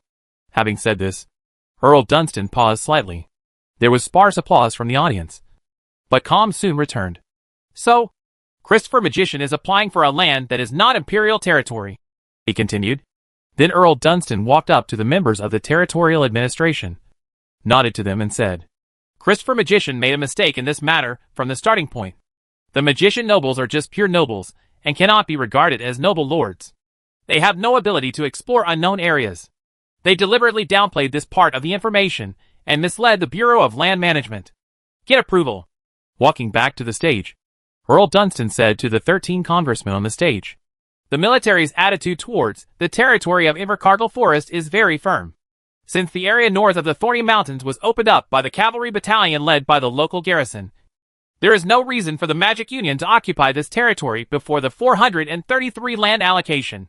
The territory that the magician nobles can claim must be after the military has opened up the unknown area. After the noble lords choose the territory they should receive, the remaining land will be handed over to the territorial administration of the Empire and the province of Benna. Only these ownerless lands can be distributed." He turned around and looked at the 3 young magicians opposite him, and said to them seriously, "Of course, the last thing I want to say is that our military department doesn't mind if the Magic Union chooses an unknown area and brings a group of magicians to fight the indigenous people and monsters there to open up territory for the Green Empire." His eyes are filled with contempt. The magicians on the opposite side suddenly turned red with anger, but they were very familiar with the review process, and they had to remain silent until the speaker indicated that they could speak. Speaker Kornberg looked up at Earl Dunstan and saw that he had finished speaking. The accused. You will speak next. Please control your speaking time, Speaker Kornberg said. Speaker Kornberg. Everyone here. On behalf of Christopher Magician, I find here that, as we all know, magicians have always chosen territories like this. We choose land that has not been occupied by noble lords. The land acquired in this way is almost the most barren land. And some land divisions are still extremely fragmented. And sometimes it takes a patchwork of pieces to integrate a territory. The young magicians are also very well prepared. Naturally, the magicians do not want to always pick up what is left after the selection of the noble lords. According to the second article on page 79 of the Green Empire Magician Noble Territory Code, magicians have the right to apply for unexplored territory and must develop the territory within 3 months. The noble lords were not familiar with the territorial code of the magician nobles, so they did not expect that there was such a clause. Speaker Kornberg turned around and glanced at the congressman behind him, who was responsible for sorting out legal provisions. The congressman nodded slightly to him. At this time, the great swordsman of Chester couldn't help but stand up and asked Speaker Kornberg, if the military is to occupy an unknown area, can it apply for the land in the area to be a noble territory in advance? The speaker said to the great swordsman of Chester, according to the laws of the Green Empire, the army cannot add unknown areas to its own territory. Great swordsman Chester continued to question, if a team of cavalry is exploring an unknown territory on a certain plain, and a group of magicians are shamelessly watching behind it, and as soon as the territory is about to be developed, they will apply for this territory, wouldn't that mean that the noble lord will never get the best quality territory? When the great swordsman Chester shouted, the nobles at the hearing immediately realized that these magicians could really do this. The nobles in the hearing room immediately shouted, these magicians are so shameless. They are just lucky enough to have awakened the magic pool. In fact, they are all a bunch of rubes and rotten eggs. The magicians on the jury expressed dissatisfaction and shouted at the nobles. We abide by the Grim Empire Code. This is a privilege given to us by the Empire. What can we do wrong? The nobility itself is a privileged class. When facing the common people, you noble lords are not virtuous. The quarrel between the two sides was so loud that it almost broke the roof of the House of Representatives. Quiet. Quiet. Speaker Kornberg knocked the small clock on the table hard with a small gold hammer. The review of the Invercargill Forest territory ended in a dispute, and the final conclusion has not been determined. Soldak will remain in Wilk City, waiting for the second reconsideration of the House of Representatives. Chapter 872 Chaos. When Soldak came to Wilk City, businessman Malcolm naturally welcomed him warmly. Originally, businessman Malcolm invited Soldak to live in his house in Wilk City, but Soldak declined. The house of businessman Malcolm is located in the Wilkes Business District. The house does not occupy a large area, but the light white 3-story building is beautifully built. This building blends white. There are many native styles and elements in the southern part of the forest plain, and a swimming pool with a pergola was built in the yard, surrounded by marble Roman columns and an arched dome above the swimming pool. It looks like 3 hemispheres squeezed together from the outside. The tall, light white courtyard walls are covered with colorful flags of various colors. Surdak originally planned to go to the Magic Guild.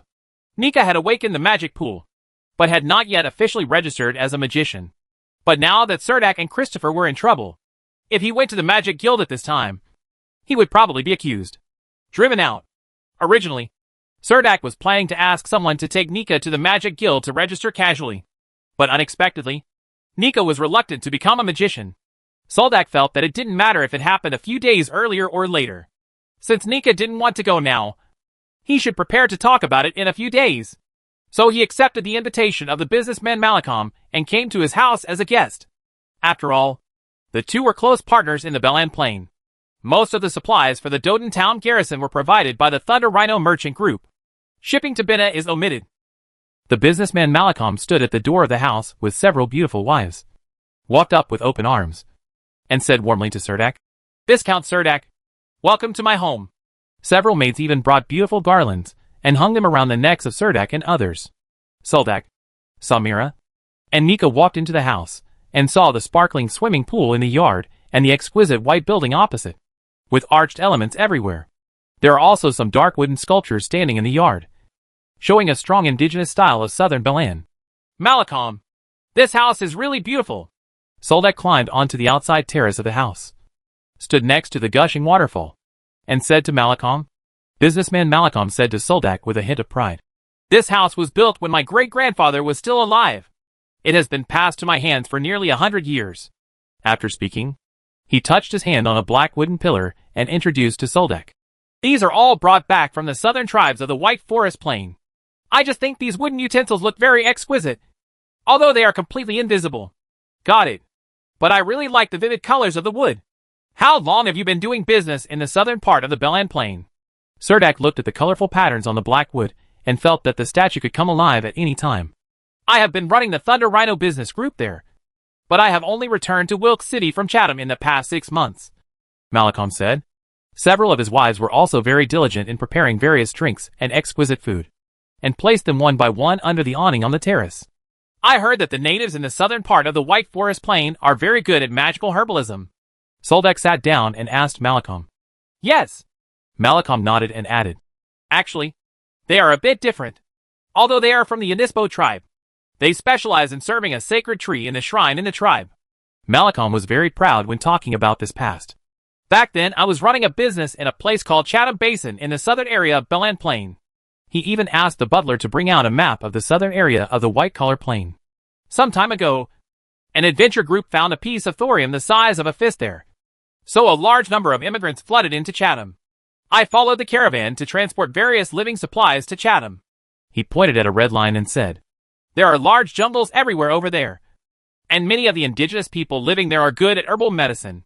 They believe in nature, and their patron saint is a sacred tree that has grown for tens of thousands of years. The summer before last, the Thunder Rhino caravan happened to transport a batch of grain to Chatham. It was the rainy season at that time, and the entire eastern part of the Chatham Basin turned into a vast ocean. The Thunder Rhino caravan was not afraid of floods and saved many people along the way.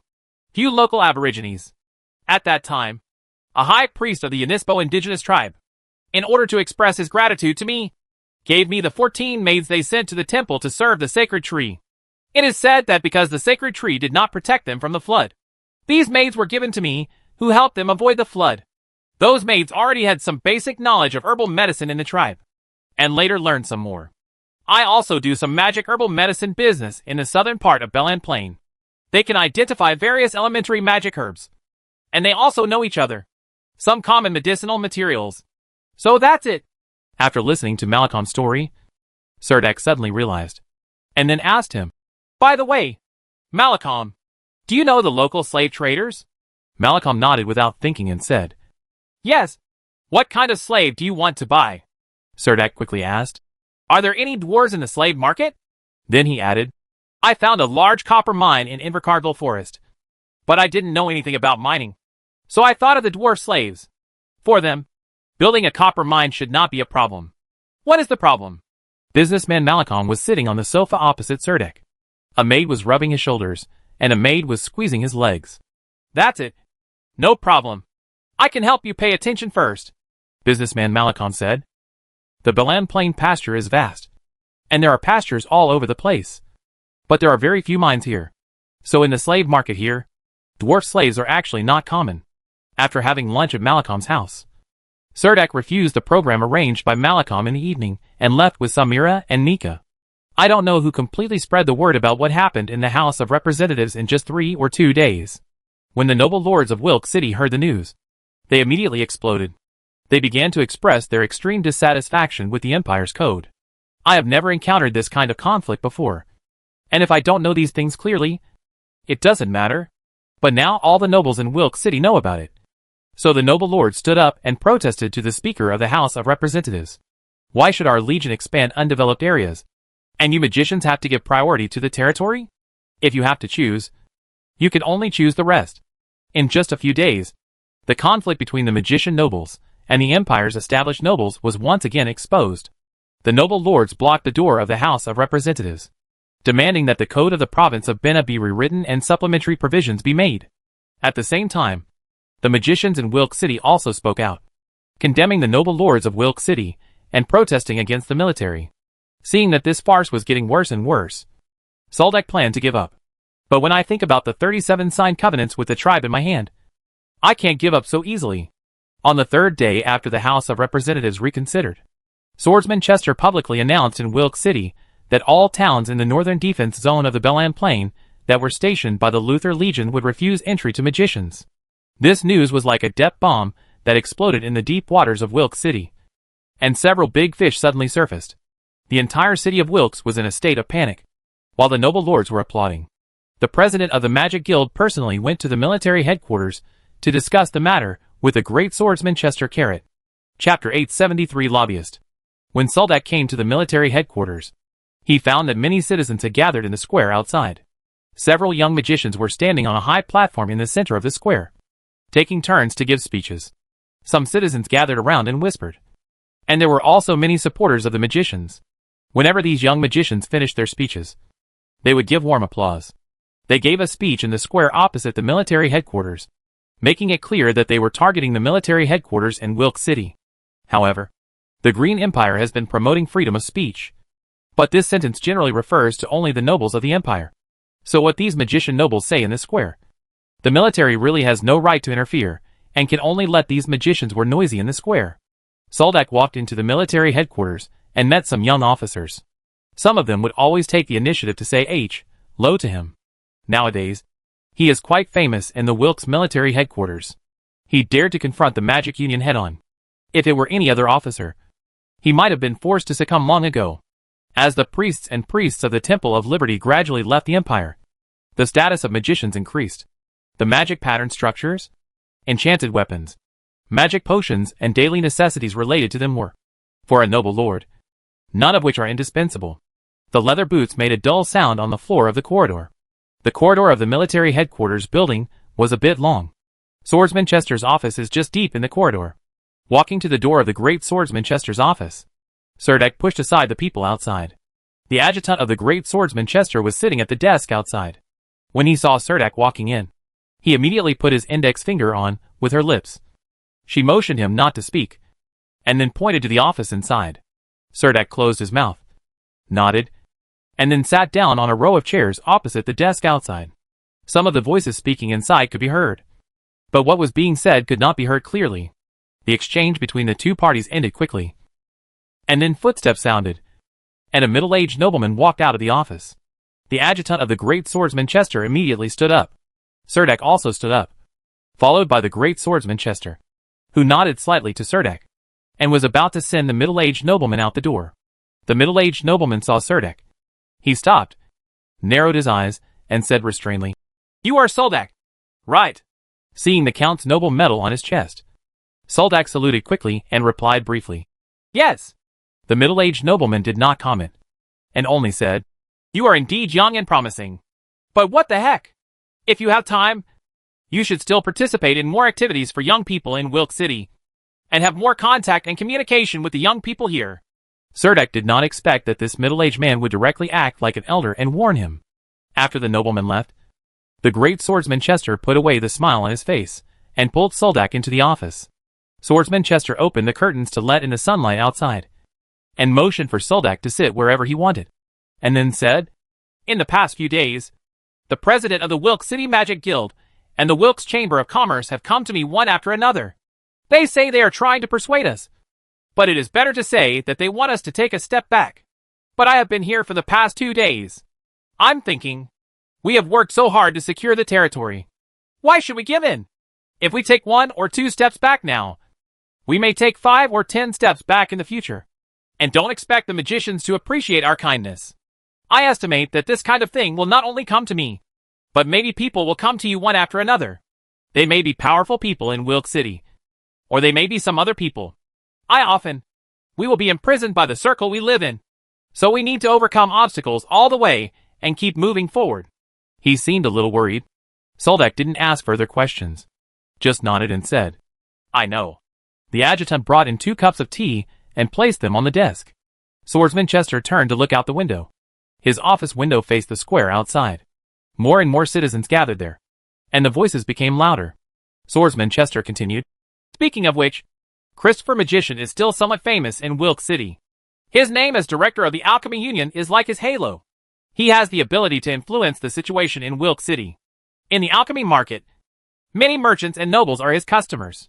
Before Marquis Luther came, he told me that if you are willing to open up territory in the Belan Plain, The Luther army will fully cooperate.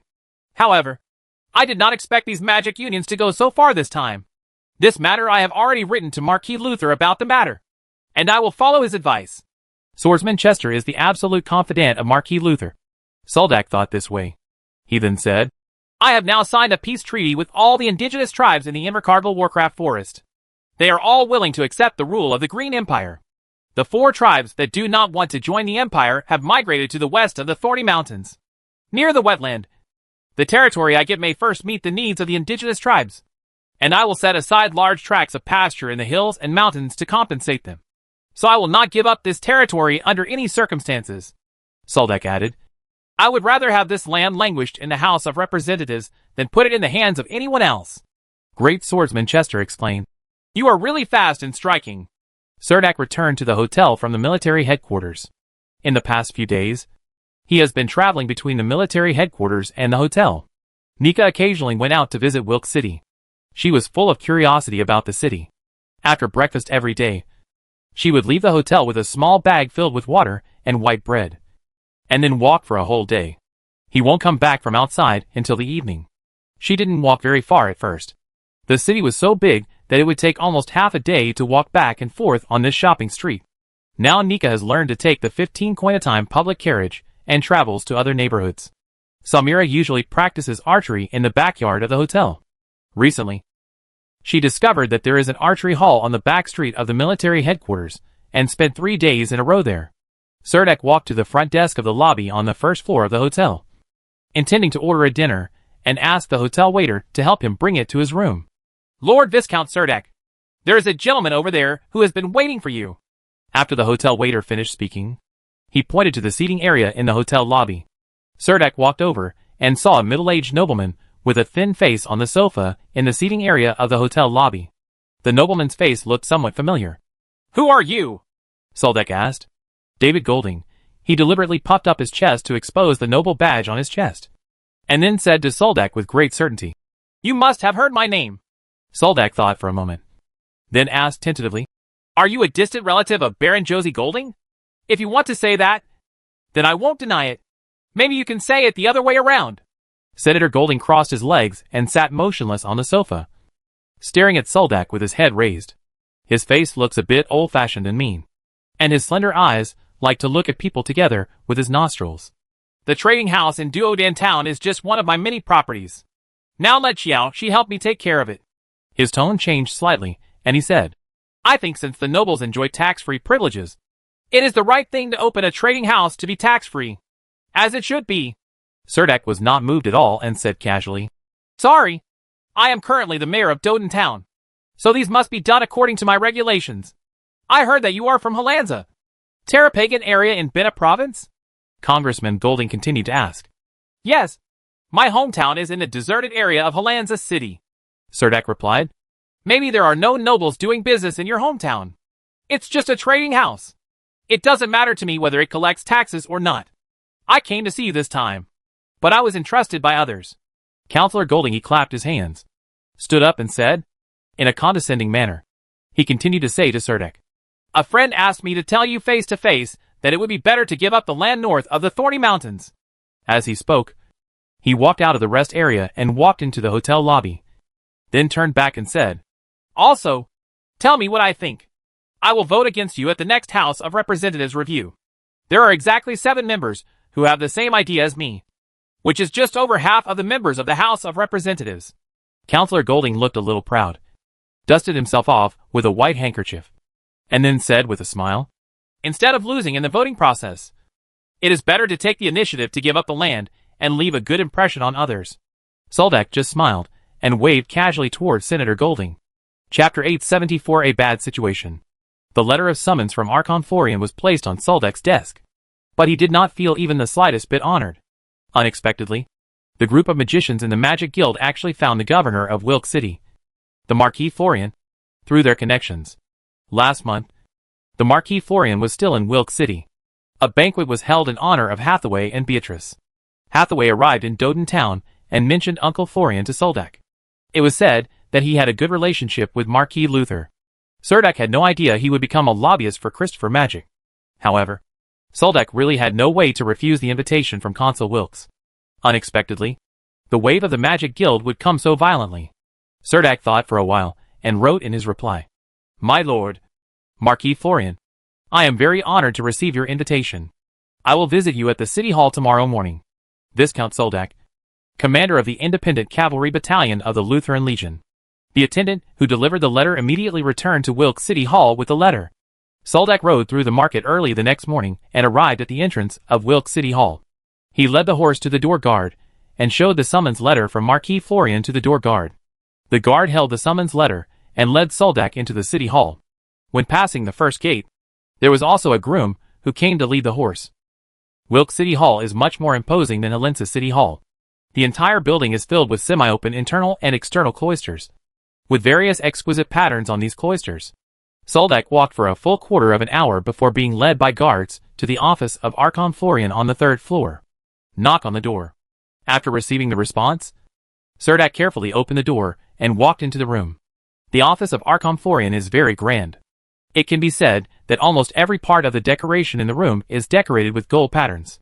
When Cerdak walked in, Consul Florian's secretary was waiting inside, and took Cerdak to a living room, where the attendants came in and placed refreshments on the table. He didn't wait long before he saw the governor of Wilkes City. It can be said that Archon Florian is a great nobleman who holds real power in the Belan Plain. He was wearing leather armor with minimalist patterns and looked very casual. However, Cerdak could see the ancient flavor coming from this leather armor. Consul Florian was a very handsome middle-aged man, with neatly trimmed light blonde curly hair. He exuded an aura that only a swordsman of Bena could have. He asked, "Are you Soldak? Come on! Sit down. No wonder you can lead such a capable cavalry battalion. I heard that you are also a knight yourself."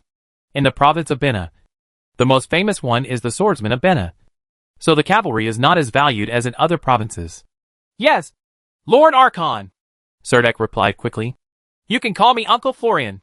Ferdinand and I studied together at the Swordsman Academy for 4 years. We were still as young as you at that time. Later, we returned to our families to work, but we often gave each other gifts in private. Write a letter." Consul Florian played the family card as soon as he opened his mouth. Cerdak quickly sat up straight, his heart half relieved. Since this Lord Consul was Marquis Luther's classmate when he was young, he has a much greater chance of being taken care of. "When I call you here this time, I don't need to say too much. You should know what I'm going to say." Consul Florian looked helpless and said, "Now this matter is so serious that Wilkes City is not at peace. I shouldn't have intervened in this matter. I just hope it can end as soon as possible. I hope you can think about it again when making a decision. Everything must be based on Wilkes. The overall situation of Texas City comes first." After saying this, Archon Florian raised his eyebrows at Soldak and said, "These are what I have to say. Some things are entrusted by others, and there are various favors involved. For this matter, my personal position still supports you." He showed a friendly smile on his face, leaned over, and patted Cerdak's shoulder affectionately. Then he changed his voice and said, "But the other party is a very prestigious alchemist master in the Wilkes magic world. His students are all over the various magic industries in Wilkes City. And now the entire Magic Union is working hard to support Christopher Magic. Those members of the House of Representatives, although most of them are noble lords, should support you. But the current situation is that they do not support you. They will not lose anything. But they do not support Christopher Magician. They want to buy magic patterns in the future. If you pretend, you will probably run to Bena City." Consul Florian finally said, "So I remind you, you must be mentally prepared for the second reconsideration of the House of Representatives, which may award that territory to Christopher Magician." Soldak sat on a chair and did not refuse Archon Florian's proposal. But he also did not agree. Unexpectedly, this Christopher Magician would actually complete the official formalities of Invercargill Forest in Wilkes City. He remained with the Consul Florian for a short time, and then left the town hall. The streets of the city hall were lined with trees. Soldak was not in a hurry to ride back to the hotel, so he just led the horse forward on the street. He was very tall and looked very warrior-like. When he was walking on the long street, he saw women on the street paying attention to Cerdak. The Gubwa horse he was holding was also not honest. He kept sticking out his thick lips and secretly nibbling the flowers in the pond. Feeling a sense of oppression above the head, I saw dozens of magicians riding magic harpoons and flying at ultra-low altitude close to the roof. A magician was passed at low altitude on the long street, causing the citizens to scream. Just when Serdek hesitated slightly, this group of magicians riding magic harpoons actually drew a beautiful and neat arc on the long street, flying towards Serdek again. And then a group of magicians hovered over Serdek's head one after another. It seemed that they were coming specifically for Serdek. The magic pot keeps the magic light flowing above it. After these magicians stopped the magic pots, they lined up in a figure-8 shape to the left and right sides. Did a magician ride on a magic harpoon and fall in front of Serdek? He was not as polite as the Archon Florian. Maybe he held a high position in the Magic Union, and usually looked down on a nobleman like Serdek. Lord. Even when he spoke, he didn't use any honorifics. Just listen to him say, "Are you Soldak? Now the magicians in the entire Wilk City are not very welcoming to you. What do you think you are still insisting on? I heard that you are the commander of the cavalry battalion of the Luther Legion. I must remind you that you may bring a lot of unnecessary trouble to Marquis Luther. His 2 constructed swordsman regiments will be important to repair the magic pattern structure in the future. Equip magic weapons. If you offend our Magic Union in Wilk City, your Legion's constructed swordsman group will no longer be able to repair magic equipment in the Belan Plain in the future." Serdek didn't expect that the other party would actually say this in public. Chapter 875 Letter from Marquis Luther. Several large-scale speeches given by the magicians in the square made the public opinion of the territory in Wilk City turn towards the magician Christopher in just one night. Immediately afterwards, a group of magicians from the Magic Guild led nearly 10,000 citizens in a grand demonstration in Wilk City. There were some citizens holding protest plaques standing in front of the hotel where Serdek lived. It was not known whether they were employed by the Magic Union or were self-organized activities. However, these protesters did not have any extreme words or actions. There was a silent protest with a protest sign behind a railing across the road. The Wilkes Daily News also published an article about the territorial dispute between the noble lords and the magician nobles. The comments in this report are relatively positive, explaining respectively the role of noble lords and magician nobles in the Green Empire, as well as the disadvantages of noble lords and magician nobles opening new territories. In fact, after magicians are promoted to nobles, the territories they are assigned are often in name only. They are basically remote and barren mountainous areas. Magicians rarely actually develop those lands. This makes this benefit for magicians more like a burden. The noble lords have greater freedom to open up new territories. But the premise is that these noble lords must have private armies. However, for a magician who has a good reputation in Wilk City, and is also a director of the Alchemy Guild, whether the territory owned by Christopher Magician can choose Invercargill Monster Forest. Many citizens think that it can be chosen. Since there are good, there is no reason not to choose the territory. But before the election, Wilk City Council should come forward to communicate this issue. That is to say, whether you apply for territory or open up an unknown area, you need to do it in advance. It is impossible to do it first, and then make up for it. This is not in accordance with the process. It is precisely because citizens who hold this view are the mainstream group that everyone supports Christopher Magician to get Invercargill Monster Forest. Archon Florian proposed that Christopher Magician and Viscount Soldak sit down to discuss the ownership of the Invercargill Warcraft Forest. In fact, such a large forest is more than enough even if divided equally among several noble lords. The Magic Guild ignored him, and instead promoted Christopher Magic, who was also an excellent alchemist, for his great contributions to Wilk City. Nowadays, when magical herbs are scarce, the profession of alchemist is gradually appearing in everyone's eyes. The second reconsideration of the House of Representatives quickly approved that the territory of Invercargill Monster Forest belonged to Christopher Magician. Soldak also left Wilk City with Nika and Samira that day, and the group returned to Doden Town along the way they came. According to the orders of Great Swordsman Chester, the garrison in the northern part of the Belan Plain has begun to expel all magicians in the territory, and some adventure groups with magicians are leaving one after another.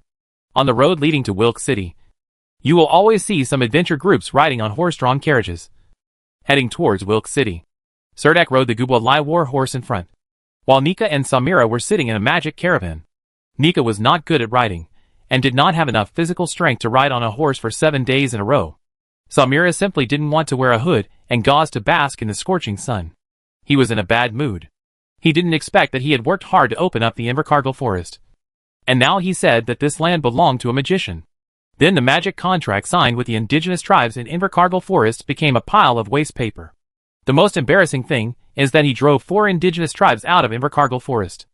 Now he suddenly discovered that he had said that he would do it. Everything turned out to be a farce.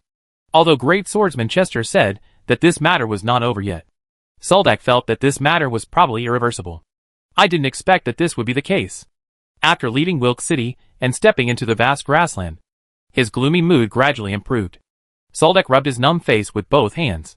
After he returned, he still had to muster the courage to meet the natives. Chief of the tribe, you should think about what to say after meeting. You can't keep talking about the weather. At this time, the magic caravan following behind caught up. Walking side by side with Serdek, Nika opened the car window, stuck her head out, and said to Soldak, Master, when I was wandering around Wilk City these 2 days, I heard something related to the magician Christopher. Soldak turned his head suspiciously, looked at Nika, and motioned for her to continue.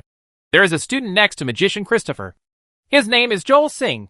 He is a magician who just graduated from Wilk's School of Magic. He actually disappeared at the beginning of this month. The family, fiancé, and friends of magician Joel Singh were all looking for news about him. When I visited the Magic Clock Tower in the Magic District that day, they happened to be carrying the portrait of magician Joel Singh everywhere. Asked people on the street. I didn't pay attention at first, but I heard that his last trip was to go to Invercargill Monster Forest with Christopher Magic. At that time, his friends saw him off, and he happily told his family and friends that he was going to get rich. But according to what Christopher Magic said after returning from Invercargill Forest, he and Joel Singh probably separated after they left Wilk City because they were responsible for different tasks. Magician Joel Singh's family did not believe this statement, because before Magic Joel Singh left, he said that he would take magician Christopher to Invercargill Forest. He also said that magician Christopher had previously never been to Invercargill Forest.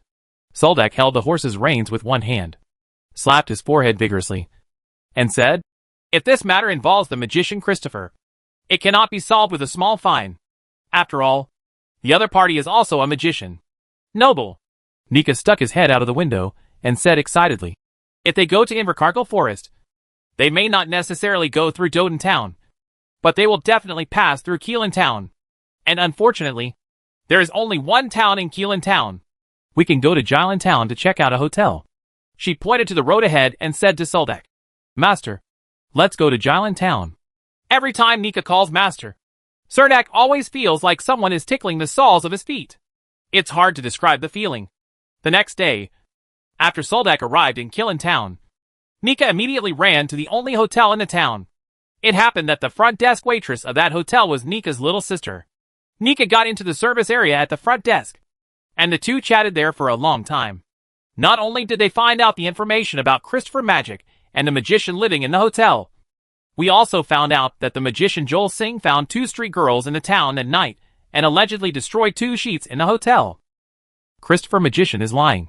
Magician Joel Singh did not disappear, and he did not return to Wilk City with magician Christopher. He was probably killed on the way.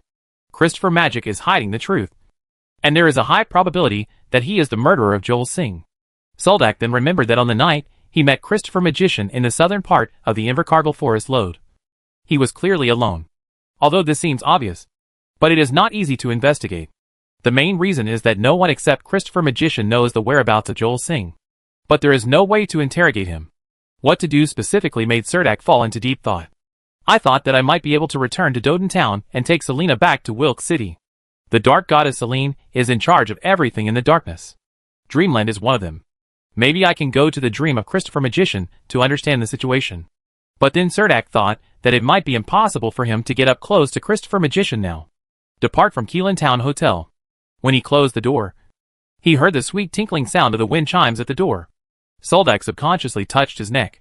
The finger bones of Viscount Fornac were tied to a rope.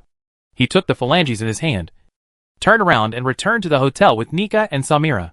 He walked to the front desk and said to the waitress with braids, Get me 2 guest rooms, preferably the one where Christopher the Magician once lived, and prepare a pot of good afternoon tea for me. The waitress quickly completed the formalities, took out a bunch of keys, and jumped upstairs to open the door for Soldak. Soldak asked Nika and Samira to live next door, and walked alone into the room where magician Joel Sinji once lived. Just after sitting in the room for a short while, the waitress knocked on the door with a plate of desserts and black tea.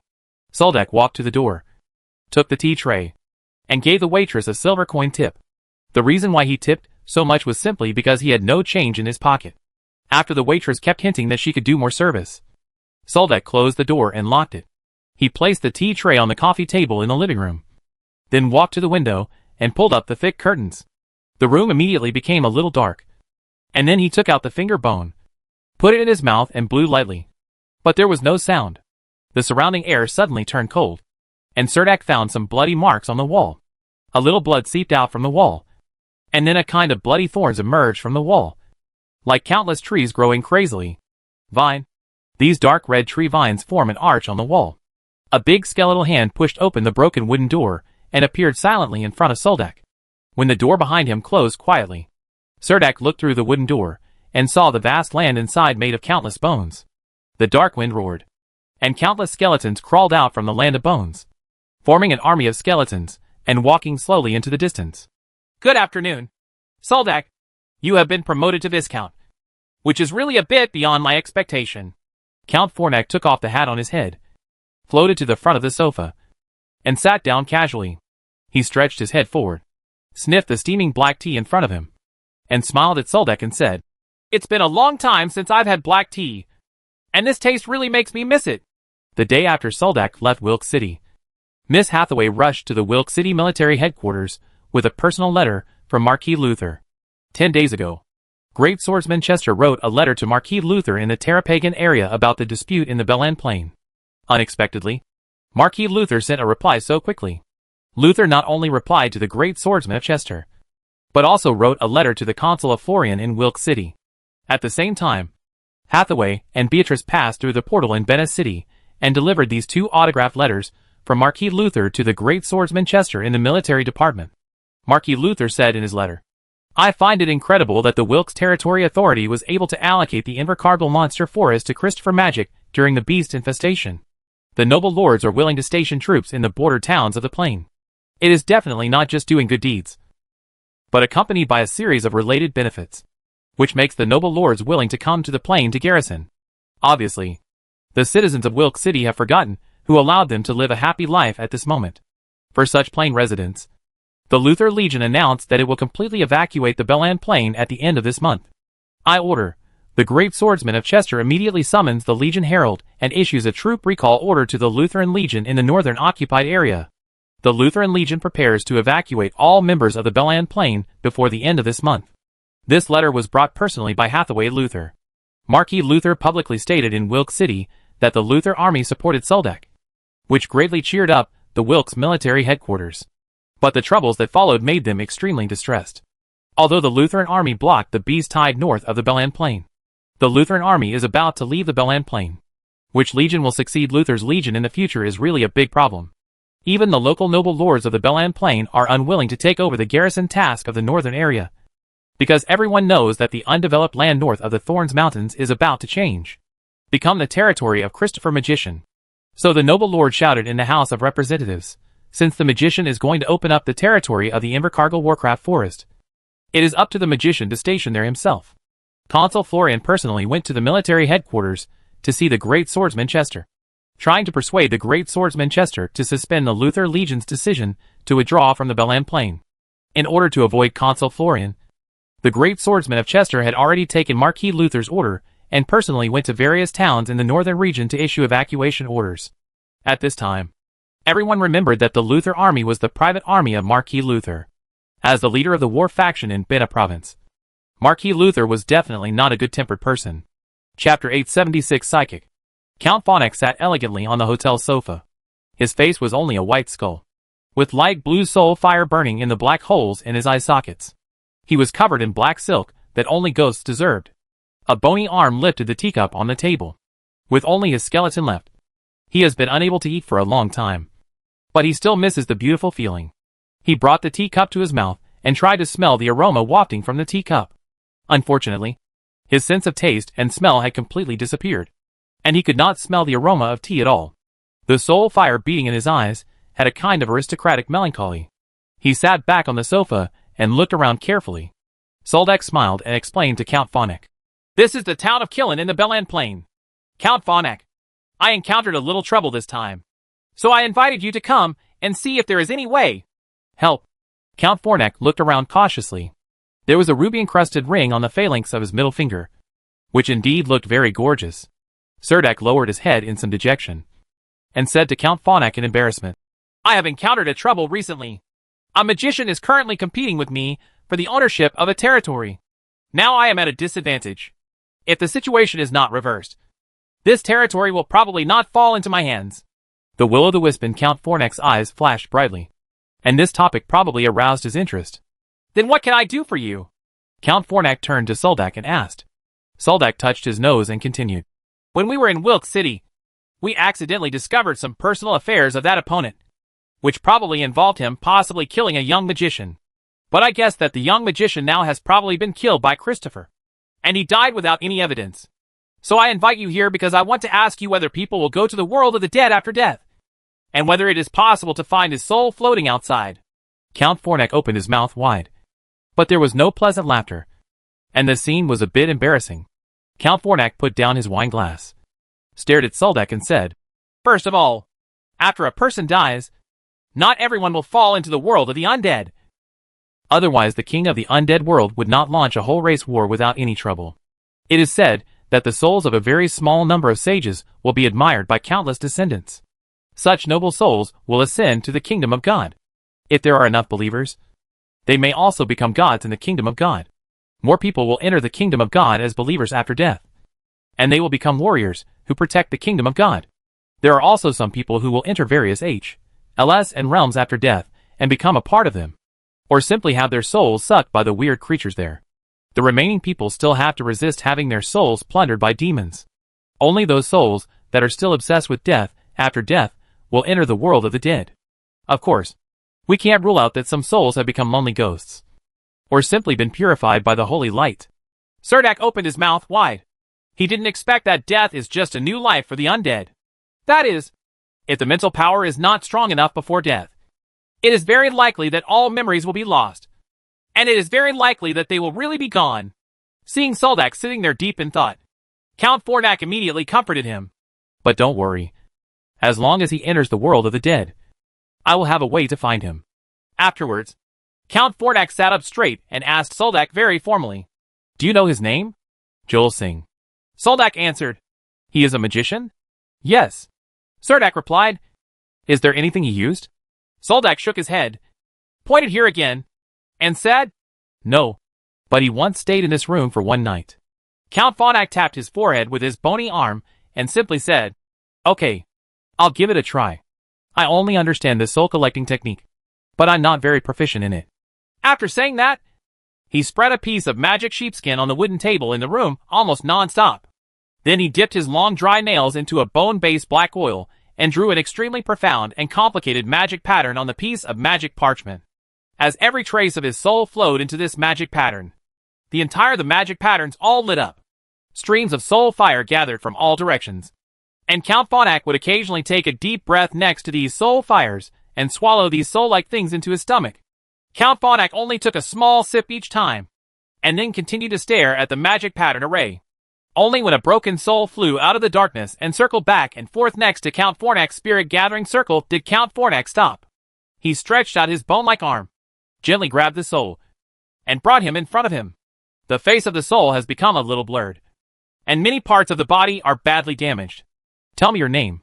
Count Fornek floated in the room, staring at the broken soul curiously. At the same time, he injected his powerful soul power into his body, making the broken soul more complete, and its shape changed. A little clearer. "Joel Singh." The soul floated in the air and said in a dull voice, "Where are you from?"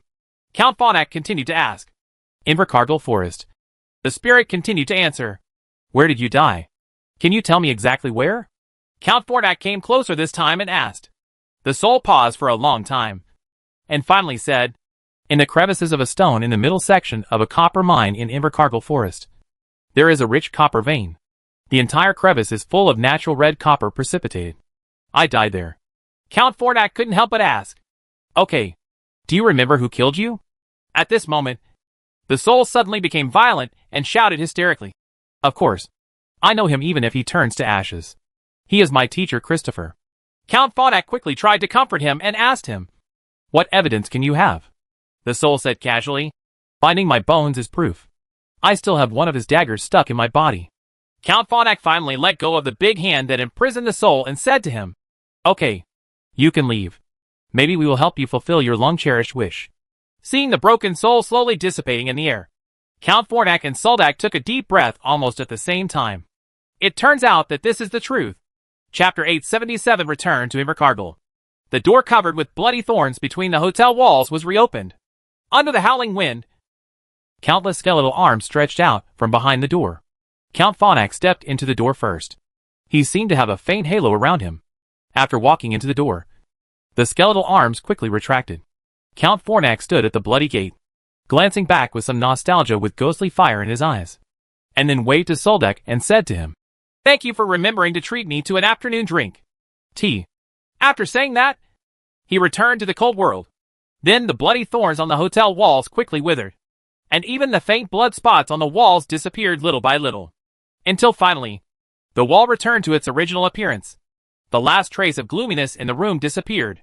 Soldak walked to the window, opened the thick curtains again, pushed open the window, and took a deep breath of fresh air outside. In early July, Jylland Town was already covered with wildflowers. From the second-floor window of the hotel, you could see that the green grass outside the town was covered with white wild-leaf flowers. Cerdak called Samira and Nika through the window and asked them to pack their bags.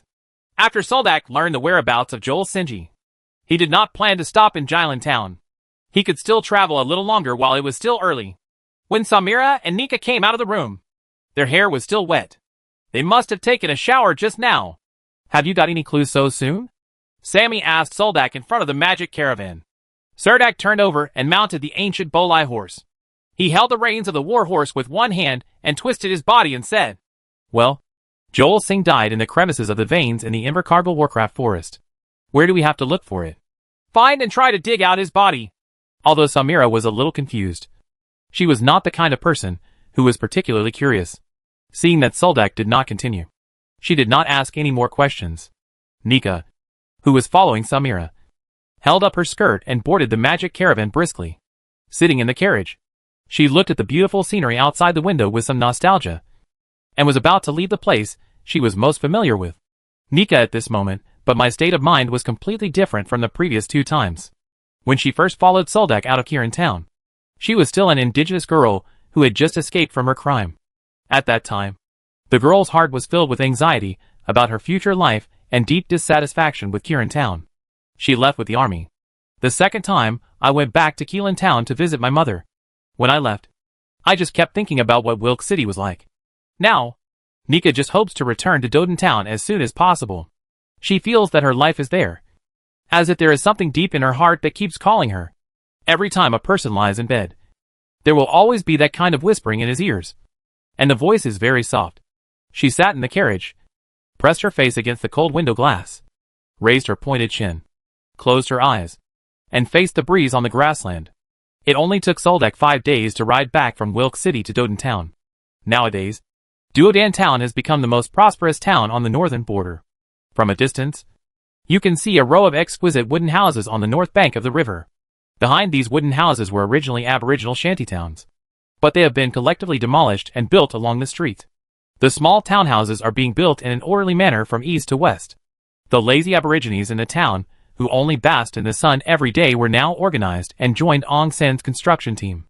Cerdak rode through the town streets and saw an adventure group at the door of the hotel, loading some salutes into the magic caravan. The sheriff of Doden Town followed beside him, saying nothing. "Stare at them." Cerdak stopped his horse and waved to the sheriff. The sheriff, with a long sword hanging on his waist and wearing light metal armor, quickly ran to Soldak, bowed slightly, and asked Soldak carefully, "Mr. Mayor, what are your orders?" Cerdak pointed at the members of the adventure group and asked, "What mistake did they make?" The sheriff showed a flattering smirk on his face and replied, "Oh, we received an order from the military headquarters and are expelling all magicians from the northern area of Belan Plain."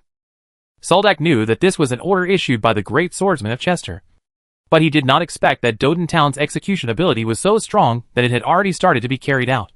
He nodded slightly, patted the sheriff's shoulder noncommittally, and rode towards the military camp.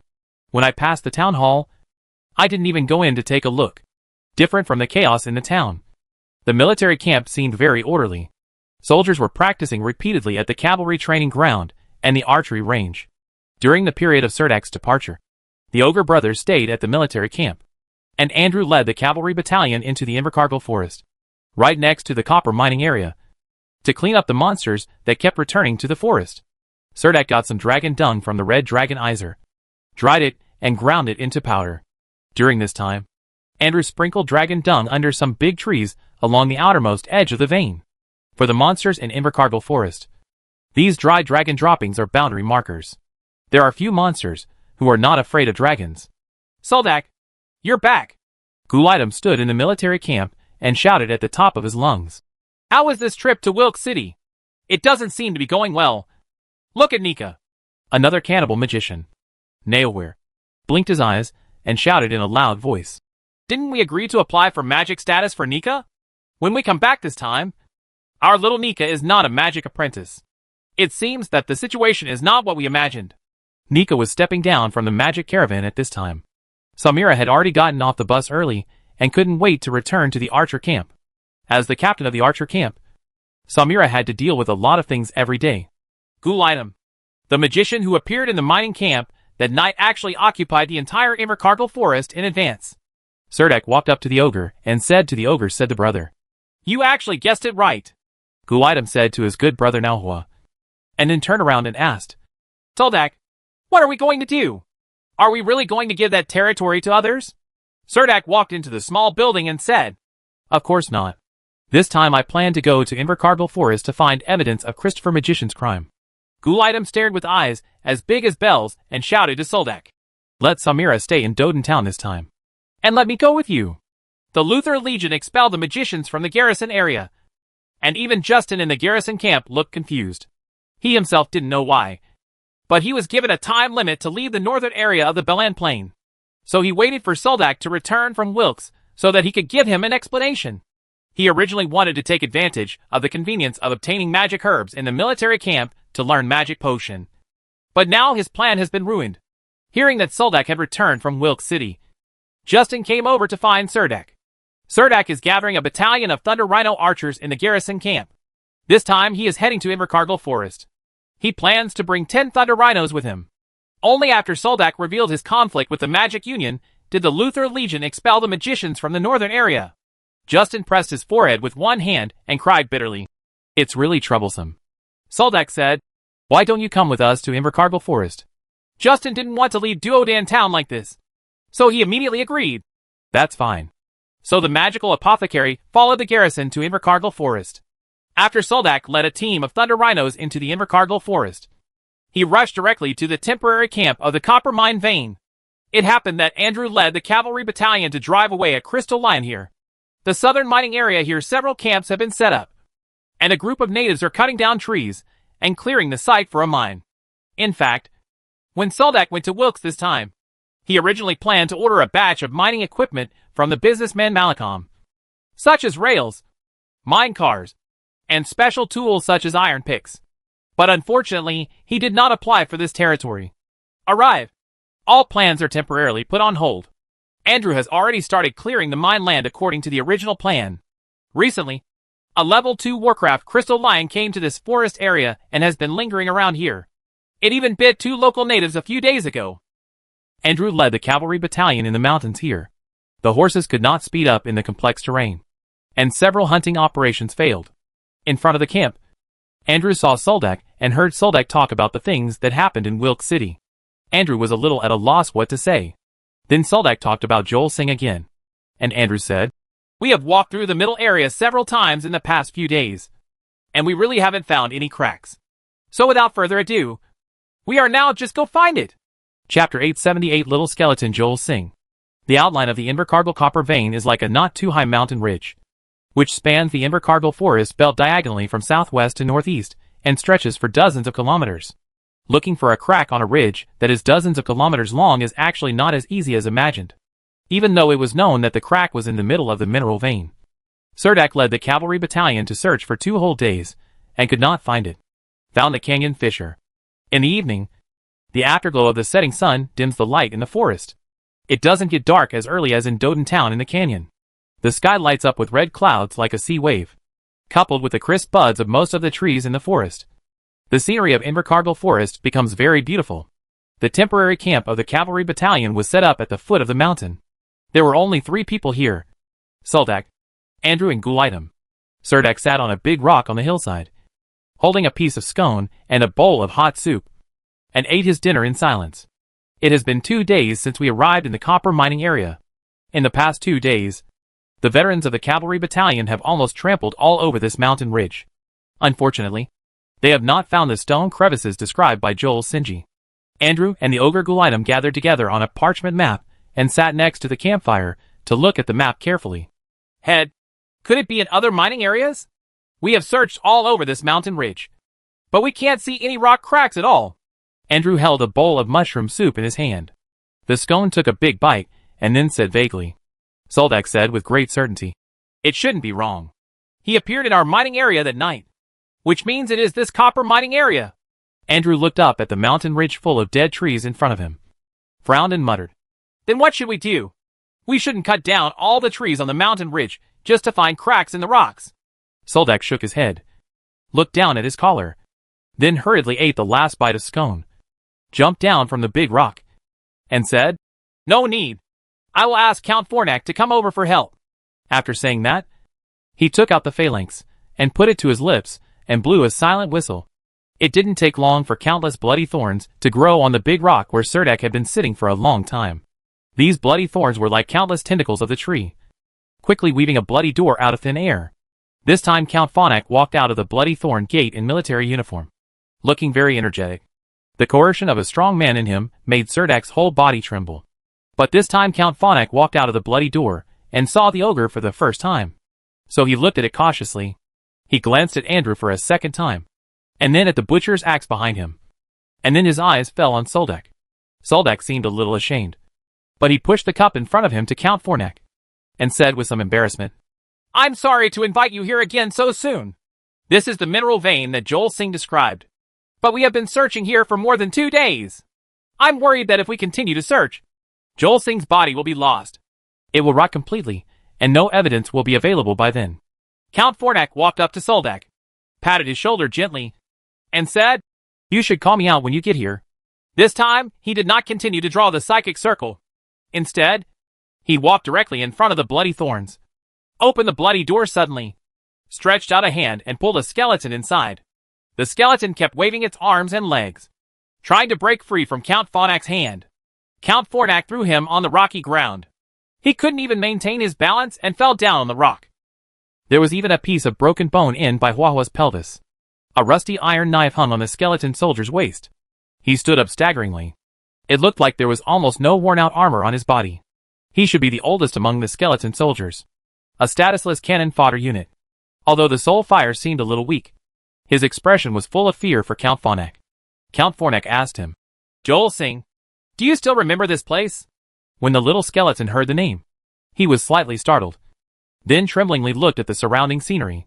Unfortunately, it was impossible to see how far it was at night. The skeleton's eyes flashed with blue soul fire, and he seemed to have an independent consciousness. She looked at the trees around her, and looked at the stars in the night sky through the gaps in the trees. He knelt half kneeling on the ground again, almost putting his face on the ground, looking at the rock slabs under his feet.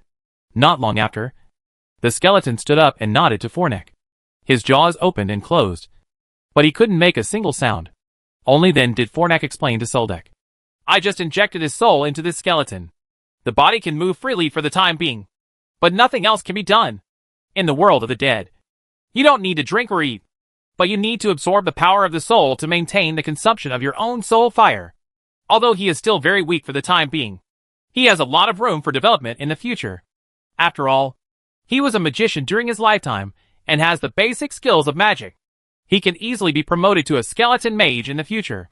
Then he ordered the little skeleton, "Joel Sinji, since you remember this place, you will lead everyone to find your remains." The little skeleton nodded repeatedly. He casually held the handle of the iron knife hanging on his waist, stepped on the uneven rocks on the hillside, and staggered to the front, walking in the direction away from the mountain ridge. Soldak and Andrew looked at each other. They never expected that this stone crack was not on the ridge. When they reached the foot of the mountain, Soldak did not let Andrew take the cavalry battalion. After all, Count Fornac was still a secret of Soldak. Only the three of them followed the steps of the little skeleton and continued walking northwest. After climbing 2 mountains in a row, I found the crack in a very hidden valley. Although the land here did not look like a copper mine, I could still look along the crack into the dark depths.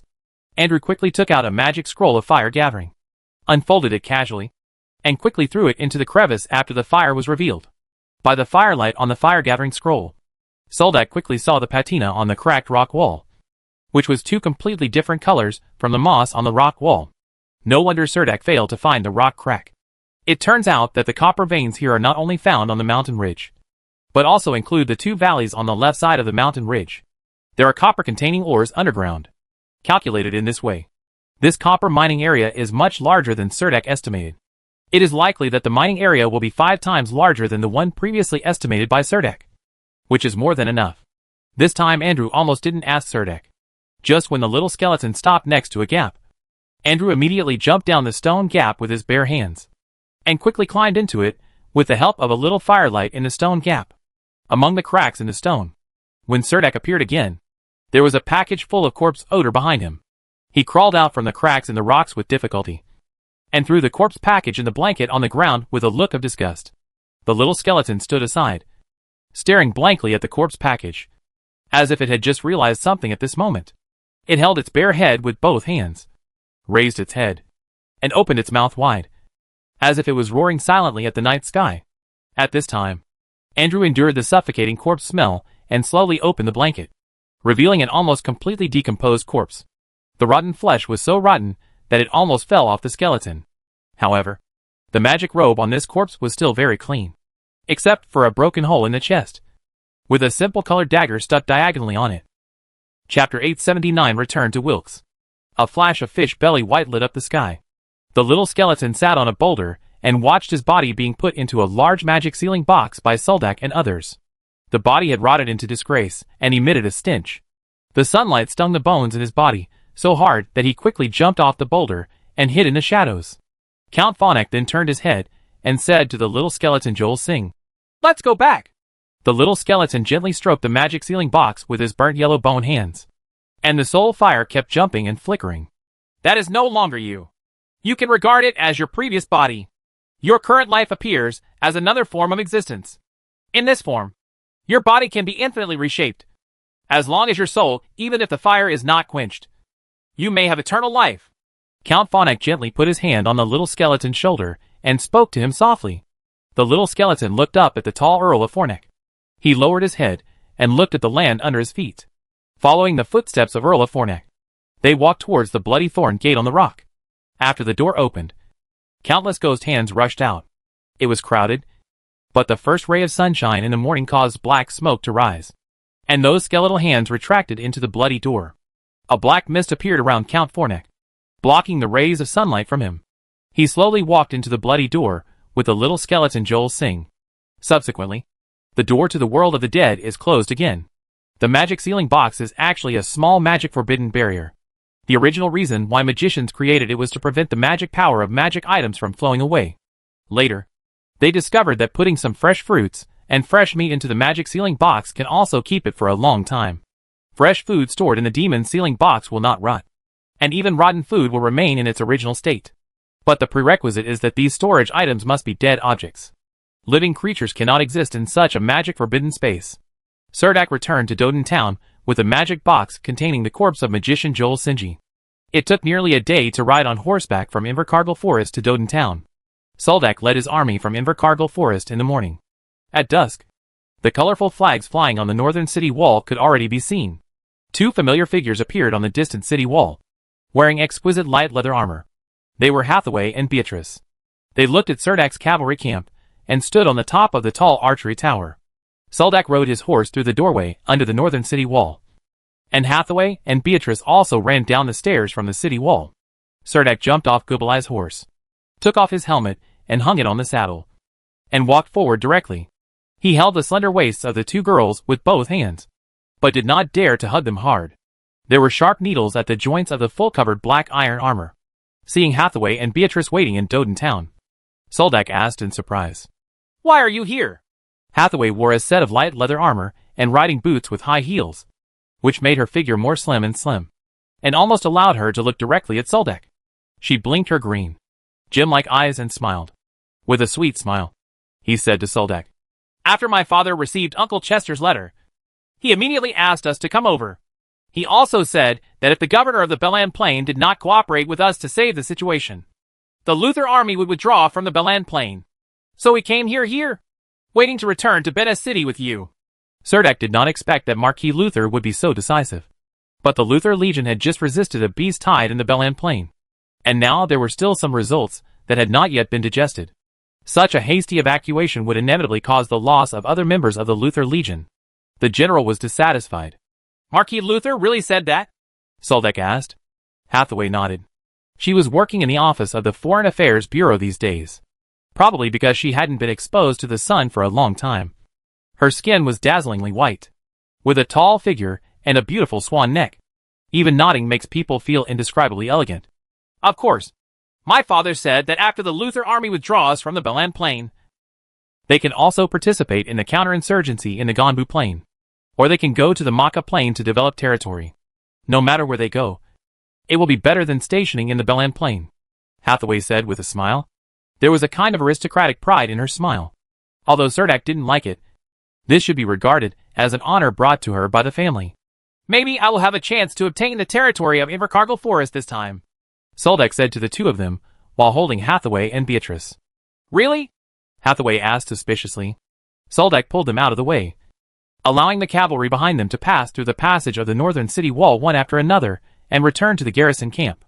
Then he explained, "Well, this time I found enough evidence to put Christopher Magician on the gallows. For the sake of the territory of Invercargill Forest, he did not hesitate to kill his student magician Joel Hinge. You must know that Joel Sinji is also a magic noble." "How do you know?" Beatrice covered her soft lips and asked Soldek in surprise. "This may take a long time, but we happen to have enough time on the road."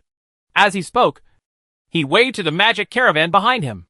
A black magic caravan parked next to the three of them. Serdek quickly said he opened the carriage door and invited the two women inside. The two maids appeared out of nowhere and followed Hathaway and Beatrice into the carriage, followed by Soldek. Sitting on the sofa opposite the two women, Soldek said, "I'm sorry that you still can't entertain you well even though you came to Doden Town for the second time. I want to expose this matter before the Luther army evacuates the Belan Plain." Hathaway and Beatrice looked at each other with a smile, and at the same time lowered their heads slightly and whispered, "It doesn't matter. As long as I can be with you. It will be the same no matter where I am." Soldek. Serdek felt that July should not be regarded as his lucky month, because the first half of the month was completely wasted on the road. The wheels of the magic caravan ran over the light green grass with white edges, leaving a deep rut. The grass outside the window is covered with white wildleaf flowers, making the grass look like a sea of white flowers. Under the blue sky and white clouds in the distance, groups of horses galloped on the vast grassland like dark clouds. It's a pity that most of the horses raised here are ancient Bolai horses that are not very valuable. As for the fine green-scaled horses and black-scaled horses, they are all in the hands of the great lords of the western provinces of the empire. Although the pastures of the Belan Plain are vast, there are no high-quality war horses. Along the way, we met several adventure groups, all of which were expelled from the northern area because there were magicians in the group. They expressed their strong dissatisfaction with the Luther Legion. Under the pressure of the cavalry battalion, they finally did not curse openly. This time almost all the time was spent on the road, except when the horses needed a rest. The carriage would be stopped. Otherwise it would be on the road all the time. We didn't even stay in small town hotels along the way. Fortunately, this magic caravan, which is suitable for long-distance travel, has all kinds of facilities. Although the space is a little small, the bathroom with standing shower is still enough for Heather. Vi and Beatrice need to take a bath every day. It was like a 5-day trip. The three of them sat in the carriage almost all day long, and occasionally went outside to ride horses and get some exercise. Hugs and kisses. Serdek has tried them all.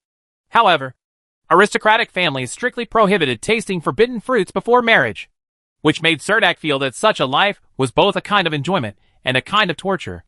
When they arrived in Wilk City, Beatrice and Hathaway even hoped that the journey would be a little longer. However, Soldek opened the window and breathed in the fresh air of Wilk City. After the magic caravan passed through the Wilk City gate, Soldak did not find a hotel to settle down immediately, but asked the coachman to go to the military headquarters. Hathaway and Beatrice saw a very luxurious hotel on the way, so they got out of the carriage and planned to stay in the hotel. The 5-day trip had left them almost musty, and they couldn't wait to get off the carriage. When the two got off the bus, Soldak helped them take down their luggage. "See you tonight, Soldak." Hathaway put her hands around Soldak's neck and kissed her passionately. "See you tonight, Miss Hathaway." "Miss Beatrice," Serdek said, while handing the luggage to the waiter pushing the luggage trolley from the hotel. The two maids helped place the suitcases on the luggage trolley before following Hathaway into the hotel. Serdek then rushed to the military headquarters. Swordsman Chester was sitting in the office, sorting out some documents here, when he saw Soldak pushing the door open and walking in. He said in surprise, "Why did you withdraw so quickly? Wasn't it announced that you would evacuate the station before the end of the month?" Serdek strode in, sat on the chair opposite the desk of Great Swordsman Chester, poured himself a cup of tea, drank 3 cups in one breath before stopping, and said, "Great Swordsman Chester, I came from Dodentown this time, but I didn't lead an army." Great Swordsman Chester stared at Soldak. Serdek spread his hands and explained, "In the past few days, I have found out a murder case related to Christopher Magician. He killed his student magician Joel Singh in Invercargill Forest." Swordsman Chester took a breath of cold air, with some disbelief in his eyes. Serdek continued, "We happened to be in Invercargill Forest when he did it. I didn't think about it at the time. The last time I came to Wilk City, I happened to hear on the street that magician Joel Singh's family was looking for news about him. That's when I found out about Joel Singh. The magician was the assistant of Christopher Magician. The two of them disappeared shortly after leaving Wilk City together. It was only when they passed through Keelan Town on their way back to Dodentown that I felt something strange about this matter. Christopher Magic told Joel Singh's family that he and Joel Singh separated after they left Wilk City. However, according to my investigation, in fact, the two did not separately. We went to Invercargill Forest together." Serdek told what happened in detail. The Great Swordsman Chester asked more carefully, "What evidence did you find?" Soldak lowered his voice and said, "I found the body of magician Joel Singh." Swordsman Chester sat in front of his desk, pondered for a while, and then said, "Oh, I will report this matter to the Archon Florian, and then I will bring this matter to the Magic Union Law Enforcement Group. I want to see if the Magic Union Law Enforcement Group is the same as the rumors." Chapter 880, Enthusiastic and Good Citizen. The Wilk City Magic Guild is located in the Magic Tower opposite the Magic Clock Tower in the 4th block. The entire Magic Tower is divided into 5 floors. Swordsman Chester led Soldak into the Magic Tower. The Magic Union Law Enforcement Group is located on the 4th floor of the Magic Tower. The 2nd floor and above of this Magic Tower belong to the special area for magicians. There are no magicians to lead the way. Ordinary people are inaccessible. "Great Swordsman Chester, officers of the Luther Legion are not welcome here." "Alfonso," Captain Bernard said with a straight face, standing in front of the Great Swordsman Chester.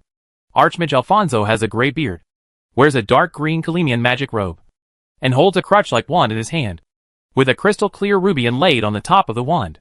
Behind him stood 2 young magicians with obvious hostility on their faces. Great Swordsman Chester spread his hands to indicate that he had no ill intentions, and said to Archmage Alfonso, "I did not come to the Law Enforcement Corps as the Deputy Commander of the Luther Legion. I am now an enthusiastic and good citizen. I heard that a young magician named Joel Singh from the Magic Union has disappeared. It happened that my men discovered his body in the Invercargill Monster Forest. So they rushed to Wilk City and sent this poor young man back." He stood at the gate of the 4th floor of the Magic Tower, and a magician happened to be passing by. Everyone stopped when they heard what the Great Swordsman Chester said. Soldak stood behind the Great Swordsman of Chester. He could see that everyone was very concerned about the whereabouts of the magician Joel Singh. Even Archmage Alfonso's expression changed slightly. He took the initiative to make way, pointed inside with the staff in his hand, and said, "Let's go in and talk." After speaking, Archmage Alfonso turned and walked ahead, walked through a corridor, and walked into a magic laboratory at the end. The entire laboratory was filled with various crucibles and glass test tubes, which were connected to some containers, making Soldak feel like he might have walked into a chemical laboratory. Archmage Alfonso was in the rest area at the door of the room. He asked Swordsman Chester to sit down. Then he took out a sheepskin account book from his magic belt and asked Swordsman Chester solemnly, "Your people found Joel Singh? Where is he?" Great Swordsman Chester looked back at Soldak and said, The body was found in a crack in the ground in Invercarble's monster forest. Unfortunately, it had been several days since it was discovered, and the body had completely decomposed. Fortunately, the cracks in the ground are relatively cool, and there are no corpse insects. Otherwise, you would only see a skeleton instead of a complete corpse. After saying that, Great Swordsman Chester waved to Suldek. Surdek walked up expressionlessly, pulled out a large magic sealing box from his magic belt bag, and placed it in front of everyone. Archmage Alfonso didn't even open the magic sealing box, but directly asked Swordsman Chester, "How can you prove that you didn't kill Magician Joel Sinji?" Great Swordsman Chester chuckled and said, "You have been in the law enforcement team for so long. Don't you think you don't even have this ability to identify?" Magician Alfonso made a serious face and asked the two young magicians beside him to lift the lid of the magic box. A strong smell of corpses filled the whole room. The smell almost made the two young magicians close to each other. Spit it out.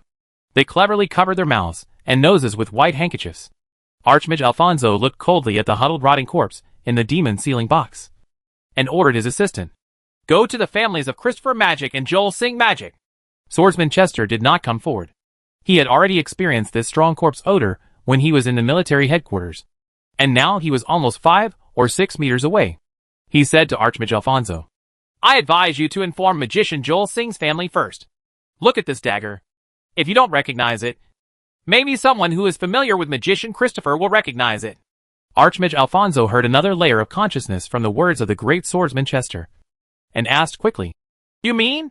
Before Archmage Alfonso could ask the question, the Great Swordsman Chester rushed to say, "I didn't say anything. This kind of thing requires evidence. We are just enthusiastic and good citizens. We happened to find out when we were looking for mineral deposits outside. We found the body of Magician Joel Sinji, but we don't know anything else." He waved to Archmage Alfonso, then patted his forehead, as if he remembered something, and then said, "By the way, when we passed through Kirintown this time, we found the accommodation registration of Christopher Magician and Joel Singh Magician in the Kirintown Hotel. They lived in 2 adjacent rooms on the same floor of the hotel. If necessary, you can also learn some details from the street girl in Jylland Town." "You?" Great Swordsman Chester continued to interrupt Archmage Alfonso and said, "We are just good and enthusiastic citizens. Last month we fought against the tide of beasts in the Northern District. We are not like some dogs who live in dark corners all day long.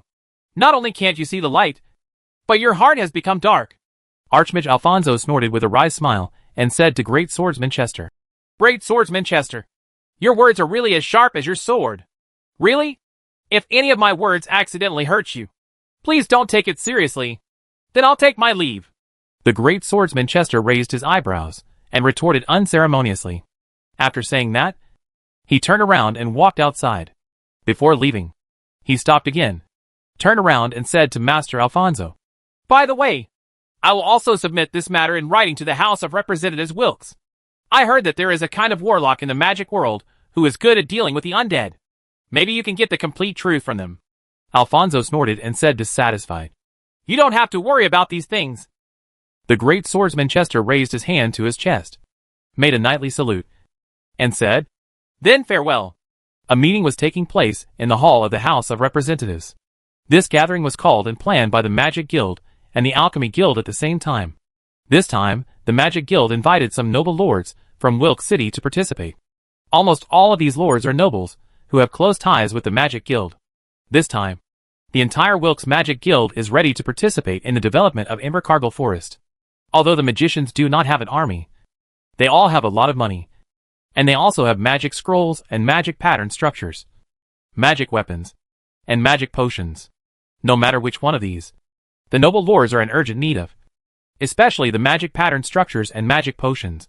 So some noble lords are invited to send out troops to open up the Invercargill Forest, and they are currently under negotiation. Many noble lords did not refuse, and everyone was waiting and watching, because they knew that once they participated, it would be a complete break with the Luther family, and there would be no particularly worthwhile benefits. They did not want to do such a stupid thing. Marquis Luther has many allies in the Bena army, and they are all war fighters who firmly support Duke Newman. The reason why Marquis Luther stood out among a group of warring lords was definitely not because his aunt was one of the many wives of Duke Newman, but because of his outstanding achievements in the past 20 years. Currently, 6 noble lords are willing to join the development of Invercargill Forest. They all have a group of private armies. They have no problem dealing with the monsters in Invercargill Forest. But they do not have the courage to face the beast tide. Magician Christopher stood on the semicircular podium in the center of the parliament. Behind him was a three-dimensional image of the Invercargill Forest constructed from 7 projection magic crystals. He held a short wand in his hand and pointed at Invercargill. Above the Gill Forest, the general situation of the entire forest is introduced. We have 10 years to build defenses. As long as we build a 700-kilometer Great Wall on the south bank of the Great Rift Valley in the northern Invercargill Forest, I think we can completely resist the next animal tide. Hearing what Christopher Magician said on the podium, the noble lords sitting around the podium began to whisper among themselves. Among them, some lords bluntly pointed out, the Great Wall of 700 kilometers. Christopher Magician, do you know how much manpower and material resources it takes to build such a wall? It may take all the efforts of the province of Bina to build such a wall in 10 years. And ordinary the city wall cannot stop those red ants with ghost stripes, which are good at climbing steep mountain walls. His voice paused and then he said, I know that the Wilkes Magic Guild has a huge amount of wealth, but I don't think the president will invest this money in your territory. Magician Christopher coughed slightly. He did not panic at all, but continued to explain. Actually, I have also prepared a second option. Yes, the second option is to plunder. The Invercargill Warcraft Forest is currently in the window period for Warcraft. There are no Warcraft in the entire forest. We can take the opportunity to occupy the entire forest. Within these 10 years, transport as much of the minerals and magic potions there as possible back to Wilkes City. Withdraw before the next beast tide, and rely on the natural dangers of the thorny mountains to resist the beast tide. The noble lords around the podium laughed and said, but in that case, it wouldn't be considered as opening up territory. The noble lord, who was quite rude when he spoke, continued, if we don't open up territory, there will be no value in sending troops to plunder the resources of the Warcraft Forest. The resources in my own territory have not been fully developed yet. Why should I go to that dangerous place to plunder resources? The lords laughed and agreed. Among the noble lords, there were also people who were closely related to the Magic Guild. They immediately stood up to smooth things over in this embarrassing situation, saying loudly, however, if the Magic Guild hires us to open up the Invercargill Forest on a mercenary basis, our troops will withdraw immediately after the development is completed. This model can be negotiated. As for the remuneration, it can be in boxes, magic potion, or a complete set of magic pattern constructs. With this said, many lords who had originally given up the idea felt that it was worth a try. After all, it was a reward for the magic pattern structure and magic potion. The scene seemed a bit lively, and more noble lords were asking what should be done. At this time, a young magician quickly ran in from outside and whispered a few words in the ear of Christopher Magician. Christopher Magician stared at the door of the House of Representatives with wide eyes and a look of shock. The door of the House of Representatives Hall was suddenly pushed open from the outside, and 3 magicians from the law enforcement group walked in from the outside. The leading magician turned out to be Archmage Alfonso. When he walked into the House of Representatives Hall, half of the magicians in the hall stood up and saluted the head of the Magic Union Law Enforcement Group. Chapter 881 Calm Down. As the leader of the Magic Guild Law Enforcement Group, Archmage Alfonso has a higher status in the eyes of the magicians in Wilkes City than the president of the Wilkes City Magic Guild, because he is not only responsible for supervising the Magic Union, all heretical doctrines in Wilkes City, and also supervise the bad behavior of all magicians in Wilkes City. The magicians in the law enforcement group have long been pursuing those evil magicians who sell their souls to demons or sacrifice their lives to the undead. Those magicians are usually stuck at a certain bottleneck, have made no progress for a long time, and are extremely hungry for power. In fact, the Magic Guild's attitude towards black magic and undead magic is not to eradicate it as soon as it is seen. The main reason why the law enforcement team traces the Black Magic Priory is because the black magicians in the Black Magic Priory always try to open the devil's door, summon demons from H.L., and try to gain powerful power from the demons. Strengthen yourself. By doing this, the magicians of the Black Magic Monastery are risking the Roland continent. Once the open demon door cannot be closed, it will be a disaster not only for the Green Empire, but also for the entire Roland continent. The existence of the Magic Guild Law Enforcement Group is mainly to allow magicians to exercise self-discipline and eliminate all unstable factors in the magic world. Every magician in Wilkes City needs to recite an oath in front of Archmage Alfonso on the day when he officially becomes a magician from a magic apprentice. The power possessed by Archmage Alfonso is an eye that all mages fear, the eye of true knowing. Magician Christopher has long heard that the eyes of Archmage Alfonso can see through lies and illusions. A group of magicians and lords from Wilk City gathered in the House of Representatives in Wilk City, and were discussing how to obtain the maximum benefits from Invercargill Forest. For the noble lords, as long as they don't provoke the ghost-striped red ants in the Darkworm Valley, there is nothing to fear in the Invercargill Warcraft Forest. But Magician Christopher needed the red copper mine in Invercargill Forest. He spent so much effort, but in the end, he just wanted to get that mine. He was thinking about how to convince these noble lords to send out troops and completely occupy the forest. Archmage Alfonso appeared in the hall of the House of Representatives. He held a long staff and stood in front of Magician Christopher with a straight face. He stared at Magician Christopher with a pair of deep eyes and asked him, "Christopher Magician, I only give you this one chance. I need you to tell me the truth about the whole thing. Did you kill Joel Singh?" Archmage Alfonso asked this question, and the entire council hall was in an uproar. The magicians stood up from their seats, put their hands on the table, leaned out, and stared at Magician Christopher in shock. In recent years, as he gets older, Archmage Alfonso rarely investigates cases personally. This time around the disappearance of Magician Joel Singh, the law enforcement team actually received a report from the family of Magician Joel Singh. However, the sudden disappearance of a young magician is not a particularly serious matter. Many magicians are autistic and withdrawn. It is not unusual for these magicians to suddenly disappear from the public eye. Some magicians go too far, even if they awaken to the magic pool and reach the peak of their lives. And although their lives are destined to be smooth, they will inexplicably abandon everything they own and quietly leave the circle in which they live. After the disappearance of Magician Joel Singh, apart from his family members asking around the city, the law enforcement team did not actually pay much attention to him. "Now that you tell me the truth, I can assume that you voluntarily surrendered and confessed some of the facts. These can be taken into consideration when sentencing in the future." Archmage Alfonso changed his voice, stared at Magician Christopher with his wise eyes, and said to him, "But if you want to lie, I will first strip you of your magician identity, and then put you on trial." The magicians present couldn't help but let out a low cry in unison. This was simply telling Magician Christopher that if he continued to refuse to admit it, he would be tried as a civilian. If Christopher Magician became a civilian, then he was killing a magical nobleman, and the only thing waiting for him was the gallows on the execution ground. Archmage Alfonso tore open a magic scroll, and a magic shackle appeared out of thin air in front of Christopher Magician. The black shackles floating in midair swelled with a faint magical aura. "No matter what, you will be detained by the Magic Union law enforcement team for the time being." Christopher Magician's face turned pale. One hand was supporting the podium. His hair was a little messy. He hesitantly stretched out his hands, lowered his head, and said in a very low voice, "I killed Joel Singh." When he said these words, the entire council chamber burst into excitement. Magicians are actually a community of interests. Even if there are some irresolvable grievances between the two parties, they usually will not lead to the death of the other party. What's more, Christopher Magician has recently been touted by magicians as the hero of the Wilkes Magic Union. In order to fight for his due rights, he did not hesitate to stand up and fight against the traditional forces of the noble lords.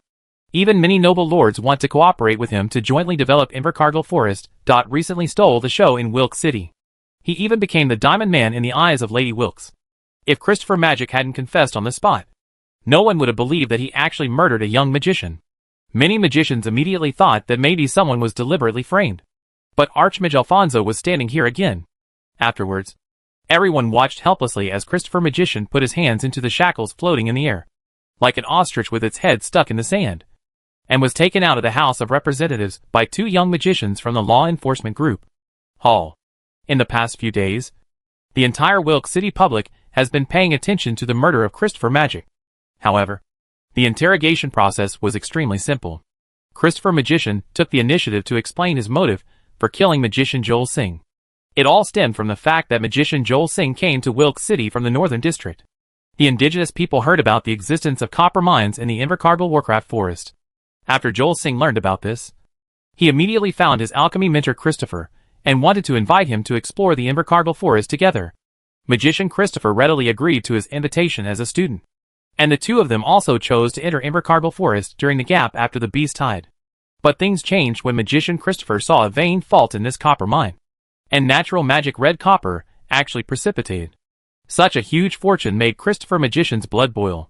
It was also when Joel Singh climbed out of the rock crevice. His defenseless look made him feel that he had an opportunity. The first thing Christopher Magic had to do was to compensate the family of magician Joel Singh. He spent almost half of his family property to buy a forgiveness from magician Joel Singh's family. Yes, Christopher Magic received forgiveness from Joel Singh's family and paid a large fine. Subsequently, the Magic Guild Law Enforcement Group publicly announced that Christopher Magician would be exiled to the Great Battlefield. He would need to live in the Great Battlefield for 30 years or successfully kill 1,000 crypt demons before he would be eligible to return to the Green Empire. After such a scandal occurred on the Magic Guild side, the Magic Guild's good image in the eyes of the citizens of Wilk City plummeted. In order to restore the image of the Magic Guild, the Magic Guild published a letter of apology in the weekly newspaper of Wilk City on July 24th. The apology was addressed to all citizens of Wilk City. There is a magician who has lost his conscience and apologizes. But even so, until this trend completely subsides, all magicians in Wilk City will be stabbed in the back by the people. The territorial administration of Wilk City Hall finally could not withstand the pressure of public opinion, and the director of the administration publicly issued an apology speech in the Wilk City Municipal Plaza. On July 26, the House of Representatives announced that Viscount Soldak's application for territorial development rights for the Invercargill Monster Forest was officially approved. At this time, the garrisons in various towns of the Luther Army have received military orders to cancel their return to Bena City, and have restarted the rectification of each town, and have begun to clean up the remaining ghost-striped red ants in the wild. The storm finally subsided. A large number of hard-armored skins of ghost-striped soldier ants have been accumulated in the municipal square of Wilk City. A team of porters responsible for transporting hard-armored skins lined up to transport these hard-armored skins to Bena Province. This is the fourth time that Merchant Malcolm has transported hard armor to Bena City. This is also the first time that Surdak has seen this kind of manpower carrying materials. This group of porters will also be in Bena City, Nanchung, working as a short-term laborer for half a month. A magic caravan was parked next to the municipal square, and Hathaway and Beatrice's personal maids were waiting outside the magic caravan. At this moment, the carriage was filled with the sadness of parting, and no indescribable things were done. Hathaway's eyes were red. She had just cried. Why are you crying? It's not like we haven't seen each other for a long time. In fact, Doden Town is not too far from Bena City. I will go to Bena City to see you in a few days. Soldak sat next to Hathaway, holding her slender and soft waist with one hand, comforting her. Although the tight leather armor completely isolates the good touch, it can outline an almost perfect body curve. Hathaway has lost some weight recently. When she nodded and wiped away her tears, her collarbones on her shoulders looked particularly delicate. She sat in the magic caravan, holding Soldak's arm tightly, thinking that it would be a long time before they could meet again. She felt infinite sadness in her heart. The hustle and bustle in the square cannot dissipate the light sadness here at all. Remember to write to us. 1 every 2 weeks. Hathaway, who had just cried, had a heavy nasal voice when speaking. Surdak felt warm in his heart and immediately said, I will write every week, and I will write down all the trivial things that happened in Duodan Town in detail. The round-faced Beatrice didn't have much of a parting mood. She stared at Soldak bravely with her big eyes, and then took the opportunity to say to him, How about we just stay with you? Aren't you afraid that your family will send someone directly over to take us back and detain us? Hathaway glared at Beatrice and scolded in a low voice. It'll be all right if they don't find it, Beatrice said optimistically. Then what about our wedding? Hathaway said with a headache. Beatrice smiled heartlessly, and the sad mood faded a lot for a while. When this garrison mission in the Belland Plain is completed, when Marquis Luther returns to Bena City from the Terrapagan area, and the Goffaro family's business gradually improves, I will return to Bena City to marry you. Soldak pinched Beatrice's greasy face and promised softly. Yes, Beatrice agreed readily, and then said distressfully, It seems like it will take a long time. Lovers always feel like time flies when they get along, and the three of them didn't feel like they chatted for long in the magic caravan. They heard the maids knocking on the door gently outside, alerting Hathaway and Beatrice in the car. It is about to return to Bena City with a flow of people in the transport team. Hathaway pulled Beatrice out of the magic caravan together, and their golden curly hair was particularly dazzling in the sun. Soldak arrived at the teleportation gate before waving goodbye to Hathaway and Beatrice. Viscount Soldak, Do you have time tonight? I made an appointment with the largest slave owner in Wilk City. I heard that a group of dwarves came to his slave camp recently. Don't you want to buy some dwarves who are good at digging? A dwarf from the mine? Merchant Malcolm emerged from behind Surdak and said to him. He had just seen Hathaway and Beatrice waiting in the distance. The businessman Malcolm has some rules of his own. He believes that if you cannot win the favor of a noble lady from such a noble family, it is best to stay away.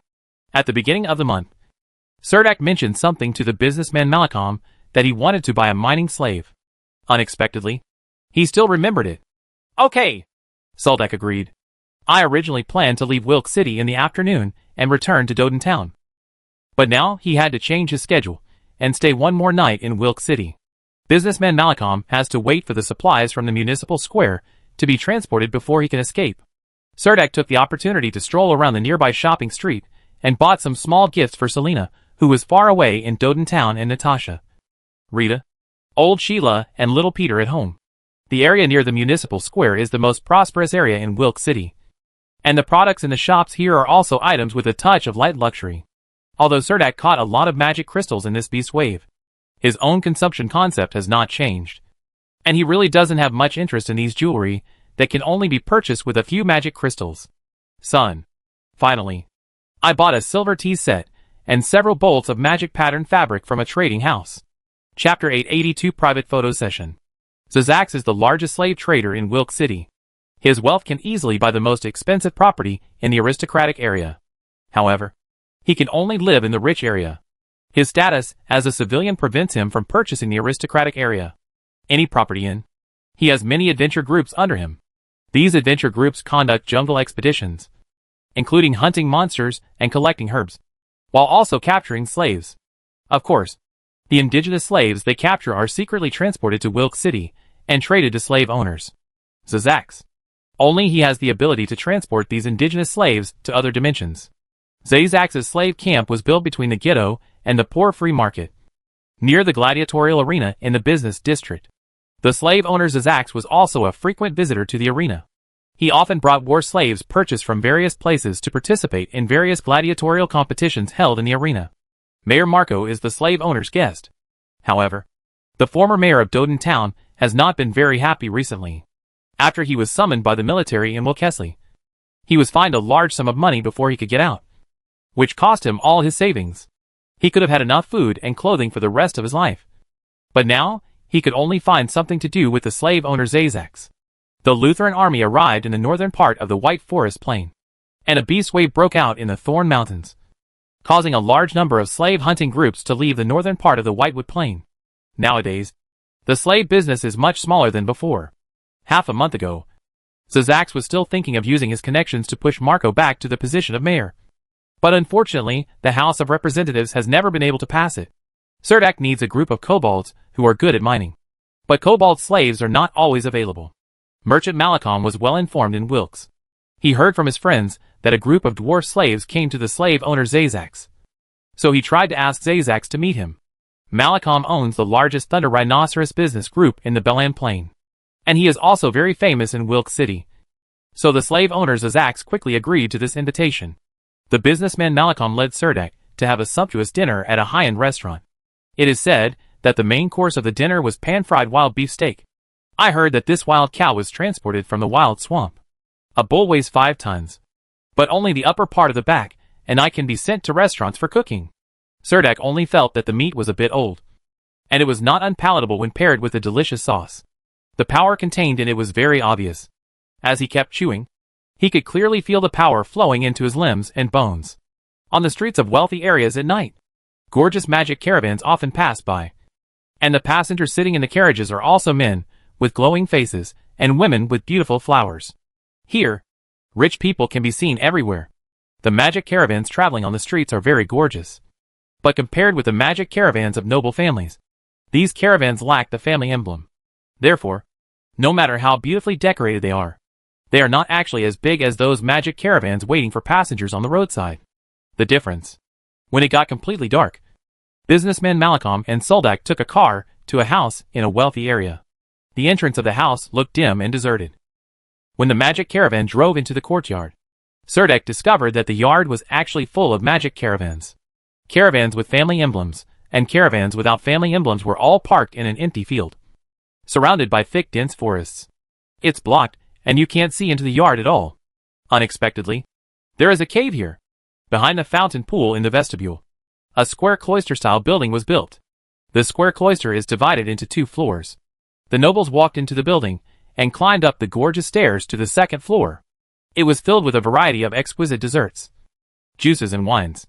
Some nobles, businessmen and magicians stood together in 2s and 3s, seemed to be chatting. Businessman Malcolm walked in, and other businessmen kept coming over to say hello to him. Although Soldak has become almost a household name in Wilk City this month, he actually doesn't have many opportunities to show his face, so not many people know Soldak on sight. Several magicians recognized Serdek, but they had no intention of saying hello to Serdek. Instead, they stood in the corner of the terrace chatting on their own. Only when Zazax walked out of the arched door below, followed by 2 indigenous slaves with price tags on their chests, did Serdek know that the reception was actually a private auction. Good evening, everyone. I hope you can take photos of your favorite items tonight. Zazax stood on the lower level of the square corridor with a slumped belly. He looked up at the nobles and businessmen in the corridor on the 2nd floor, with a simple and humble smile on his face.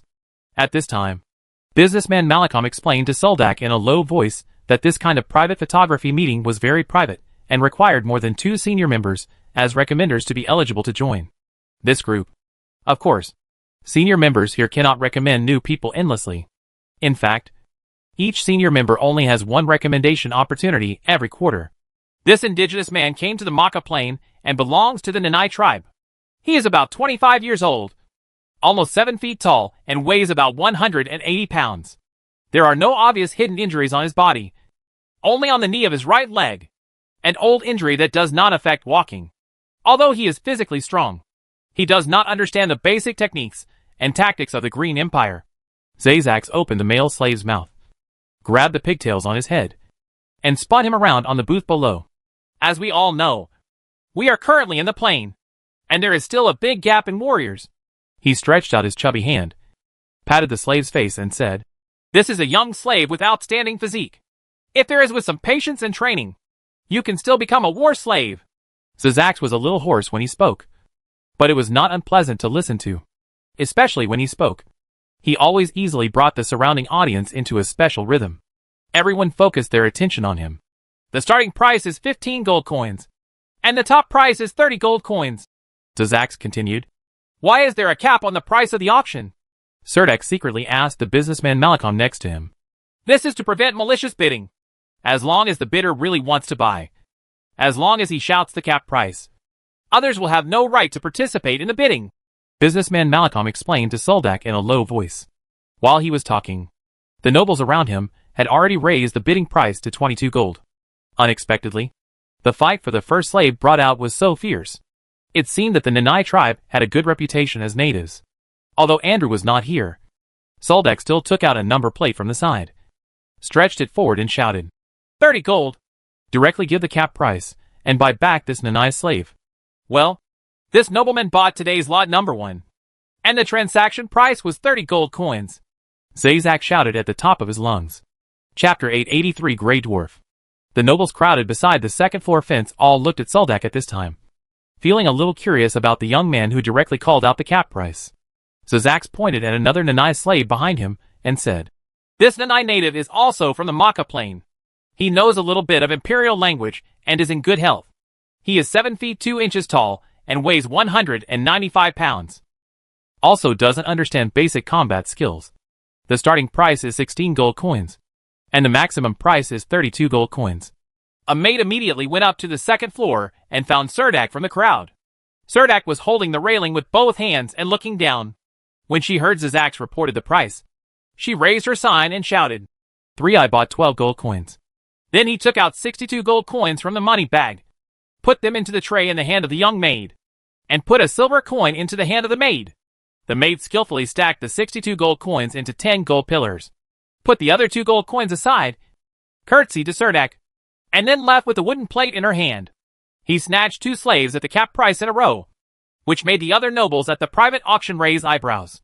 Everyone also began to inquire about the origin of the tall young man in front of him, and casually ran out dozens of gold coins without even blinking an eye. Ordinarily, if there is such a rich man in Wilk City, everyone must know him. Must be an outsider. What I hate the most is this kind of outsider who doesn't follow any rules and is so rude even in bidding. But then, information about Soldak soon spread from the mouths of two magicians participating in the auction. He was actually the commander of the Luther army and had just acquired the Invercargill forest. I heard that there is a very good copper mine in the forest, and the owner of the mine is really arrogant. Even Zazax, who was standing under the patio on the first floor, gave Cerdak a kind smile. When he saw the businessman Malcolm standing next to Cerdak, a look of surprise immediately appeared in his eyes, and he nodded to Malcolm from afar. He adjusted his clothes a little, stood on the booth in the center of the first floor, waved to the iron gate on one side, and walked out of a row of indigenous slaves from the iron gate. However, these slaves were not Nanai indigenous people. The subtle features and skin color of the face are different. These indigenous slaves came to the Fertile Coast Plain. They are all good hunters and have great experience in plant cultivation. They all understand the imperial language. They are just a little thin. As long as they eat a few more meals and you will become stronger in no time. Zazax finished speaking and licked his lips. The maid standing nearby quickly brought a glass of wine. Zazax picked up the wine glass and drank it all in one gulp. Then shook the remaining wine in the glass vigorously before placing the glass back on the tray. He continued, "These slaves are in good health, and they are all young male slaves. The starting price for each slave is 14 gold, and the maximum price is 28 gold. After saying that, he couldn't help but look up again at Soldak on the second floor terrace. The noble standing next to the fence on the second floor also looked at Cerdak. But what happened next was that Cerdak treated these indigenous slaves, whether they were strong or thin, without even raising his eyelids. Standing impassively behind the patio fence, I became a complete onlooker. Zazax auctioned more than 30 indigenous slaves one after another, and Cerdak did not participate in any bidding. This brought the auction scene back to its original rhythm, with no one raising prices from the beginning in an attempt to scare off other competitors.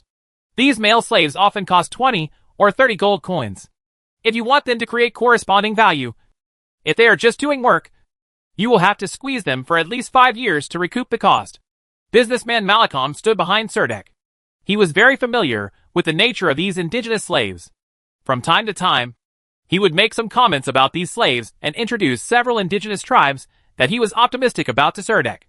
A group of female, half-orc slaves with protruding fronts and backs came out from behind the fence, with 2 tiger teeth slightly exposed on their thick lips. These female slaves had some fine braids, and their faces were not ugly, but they just saw the protruding tiger teeth immediately remind people of whether their tongues will be scratched when kissing. Their skin is dark.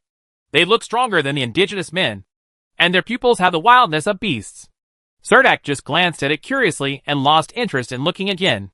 This is a group of female half-orcs with 3/4 of orc blood. Their physiques are stronger than those of the indigenous men, whether as war slaves or working on farms. These female half-orcs are excellent first choices.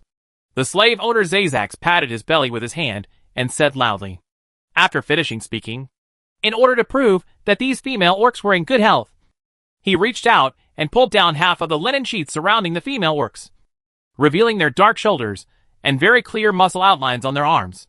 Some female orcs also have dark tattoos on their necks and collarbones, which look like vines wrapped around their bodies. The starting price is 5 gold, and the maximum price is 10 gold. Zazax reported the price. Cerdak exclaimed in surprise. These half-beast women seem to be very cheap. Businessman Malcolm leaned into Cerdak's ear and whispered, all slave markets have about the same price. The physical fitness of these female half-orcs is nothing to say. They are also able to endure hardships, and their adaptability is also very good. Their shortcomings are their bad tempers. Some female orcs are very smelly, and they can easily get along with the hired gardeners in the manor, so they are not very popular in the slave market. Seeing Cerdak's surprised expression, Malcolm smiled and said, isn't there a popular saying that orcs will never be slaves? No matter who sells orc slaves, they will suffer the revenge of the orcs.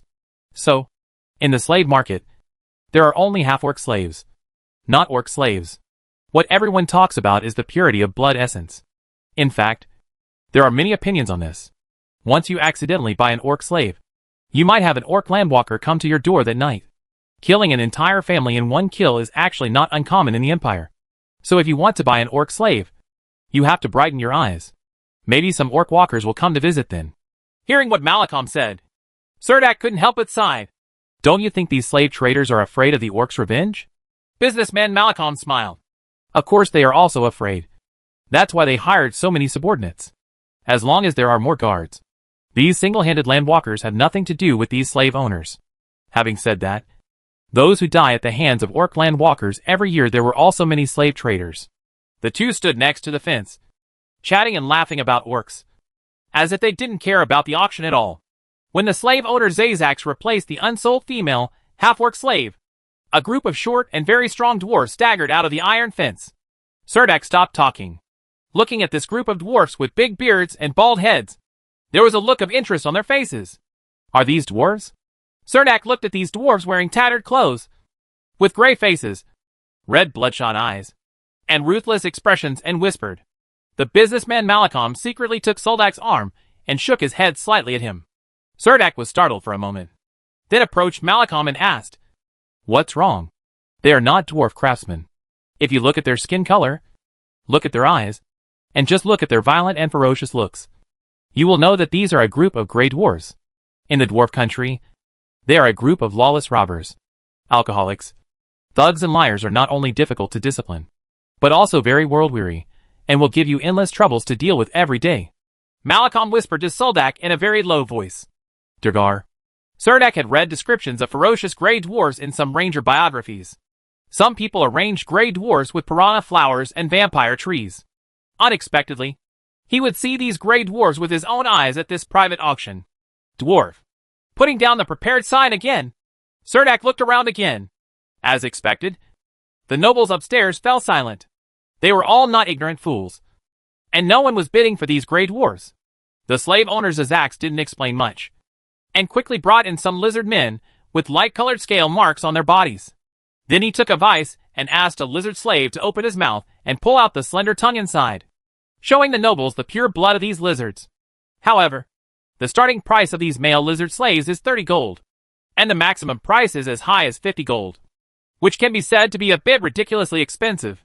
Surdak originally wanted to buy back 2 lizard slaves for the archer camp. He heard that these lizard slaves were born with good archery skills. Soldak planned to let the lizard slaves teach archery to the archers.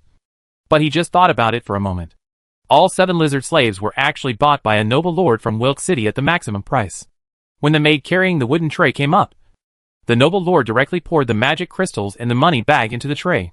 The 50 magic crystals jingled and jingled in the tray, but none of them could jump out. Tray to go. After the maid counted the number of magic crystals, she happily went downstairs with a gold coin as a tip. After all the lizard slaves were sold, some people couldn't wait to shout, "Zazax, can that beautiful thing you mentioned be put on display? If not, I'm leaving." The slave owner Zazax was in the center of the first floor patio with a smile on his face. A group of attendants brought in some rocks and LS to decorate the first floor patio like the bottom of the sea. Several beams of light blue light shot down from the roof. And suddenly, with the charm of the bottom of the sea, Zazax stood on the central stage and said proudly, "The item below is the Janasi clan that I bought at a high price from the underground slave market in Helensa City. Yes, it is the mermaid that everyone has been waiting for. It is said that this mermaid was caught from the 7 Realms Sea, and it is also a very rare 3-color mermaid." As he was talking, he saw 8 sturdy waiters walking in from the fence carrying large cylindrical glass jars more than 2 meters high. Surdak saw a splash of water stirring in the jar, and the light cyan scales were actually covered in dark red and orange sheen. He saw a huge and flat fish tail, and the tail fin was also green, red and orange. When the attendants moved the water jar to the center of the patio, everyone looked down and saw that the large glass jar was filled with more than half of the jar of water. There was a 3-meter-long Nava mermaid curled up in the water. She was a little panicked. He kept swimming in confusion. It was the first time that Surdak saw this kind of fishtail Janasi tribe. Her skin was not ivory white, but a cold white with light cyan. She had a good figure and a very graceful appearance. Her chest was close to her chest. The 2 LS can't be seen clearly. They may be a bit flat. However, when flipping and swimming in the water, her posture is very elegant. When the mermaid appeared, the nobles and lords around the second floor fence were all excited. Many people's eyes seemed to pop out. Surdak felt that the entire terrace might collapse at any time. His sea blue eyes looked timidly at the world outside the glass jar, looking so innocent and pitiful. There is no cap price for this auction. The starting price of 100 gold coins was instantly pushed to 500 gold coins. Later, it was obvious that 4 noble lords and a magician noble were competing for the price. Soldak felt that neither the barren land nor the Invercargill forest could support this kind of sea people, and he was not noble enough to spend huge sums of money to buy them before releasing them. So he decisively decided not to participate. This private auction ended with the bidding of Jana Mermaid, and this Jana Mermaid was also bought by a noble lord in Wilk City for a high price of 2,700 gold coins. The noble lord didn't even smile after taking the picture of the mermaid.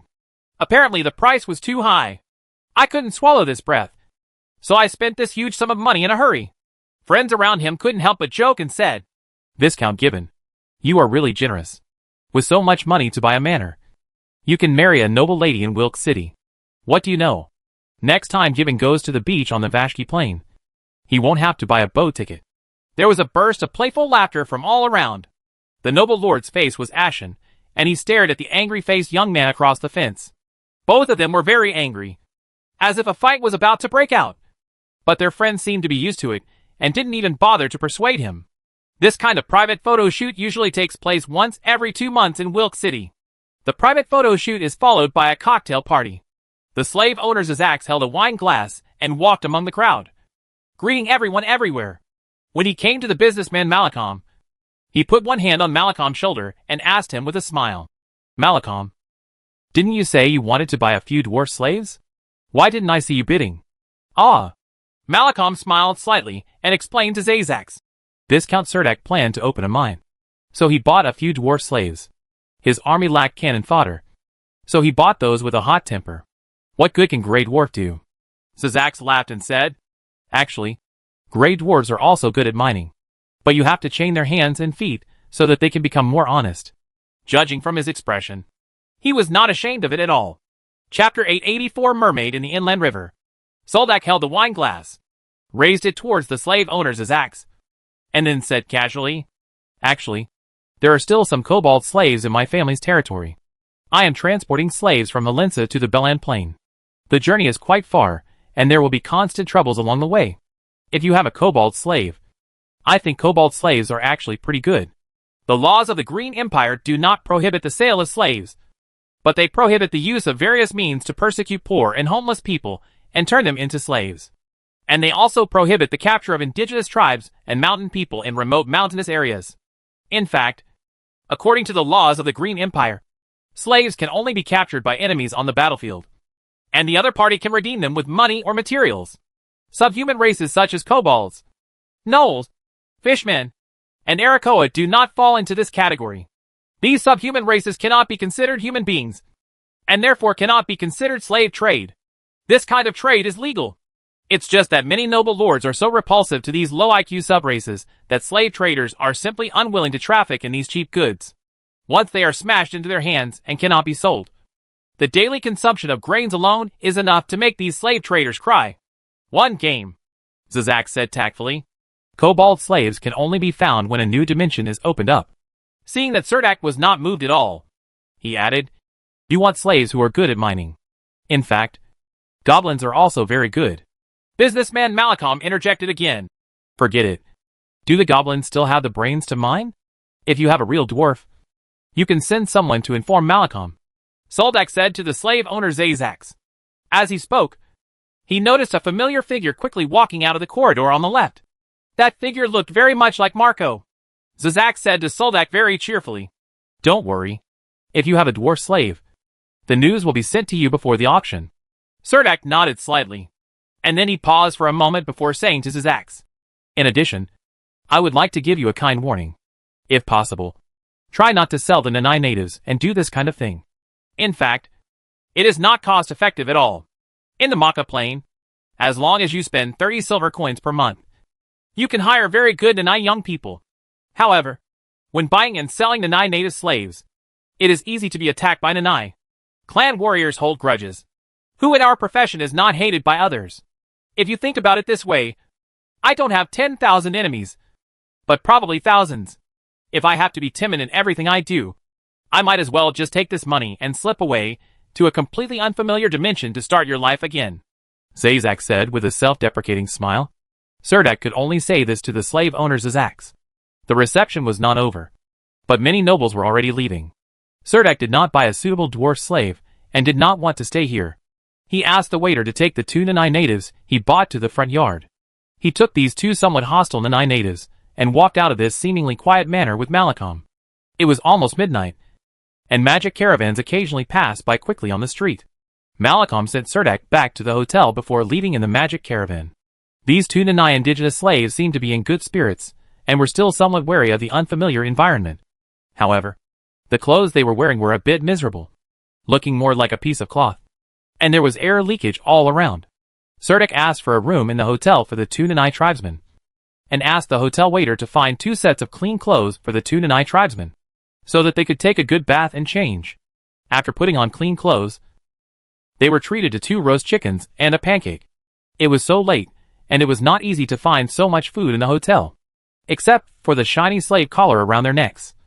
These 2 Nanai natives were no different from normal people. However, their imperial language was not very good, and it was a bit difficult to communicate with Serdek.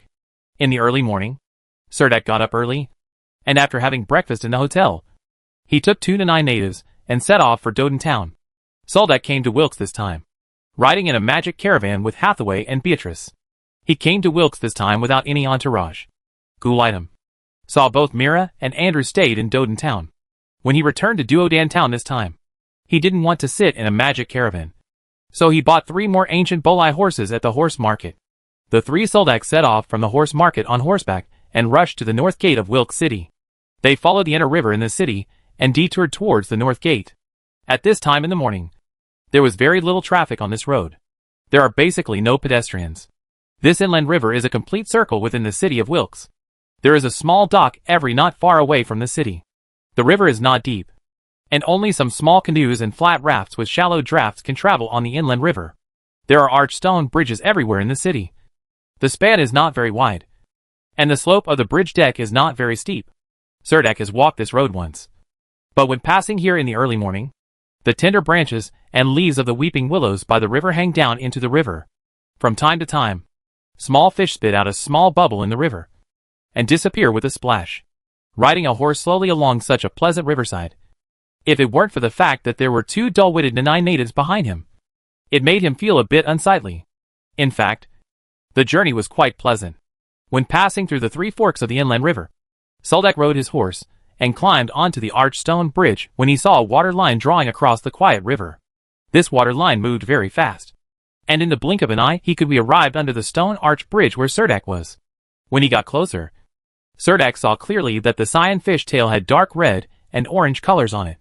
A head of soft and slippery long hair almost covered the entire bluish-white back. Serdek was startled at first and thought, how could this Jana mermaid come to the inland river for a morning swim this early in the morning? Then he thought about it. It's not right. This is the 3-way intersection of the inland river. One waterway leads to the eastern half of Wilkes, and another waterway leads to the exit under the northern city wall. However, a very strong iron fence is also set up at the exit of the inland river. Large fish are very difficult to pass. Serdek glanced into the river and saw the Jana mermaid hiding under the bridge in a panic, with a little duckweed on its beautiful face, looking extremely embarrassed. Those clear eyes seemed to be able to penetrate into people's souls. It reminded Serdek of the first time he met Zigna. He had the same look in his eyes, like a frightened deer. A group of well-equipped knights chased them along the river. The man at the front was the noble lord who spent 2,700 gold to buy Jana mermaid last night. When he led a group of cavalry to catch up to the bridge, he looked at Serdek with a suspicious expression, and asked Serdek with a bad face, "Hey, why are you here? Are you looking? Can a Jana swim from here?" Serdek turned his head to look at the 2 Nanai natives behind him with a confused expression, and asked casually, "Hey, did you see a Jana swimming past here?"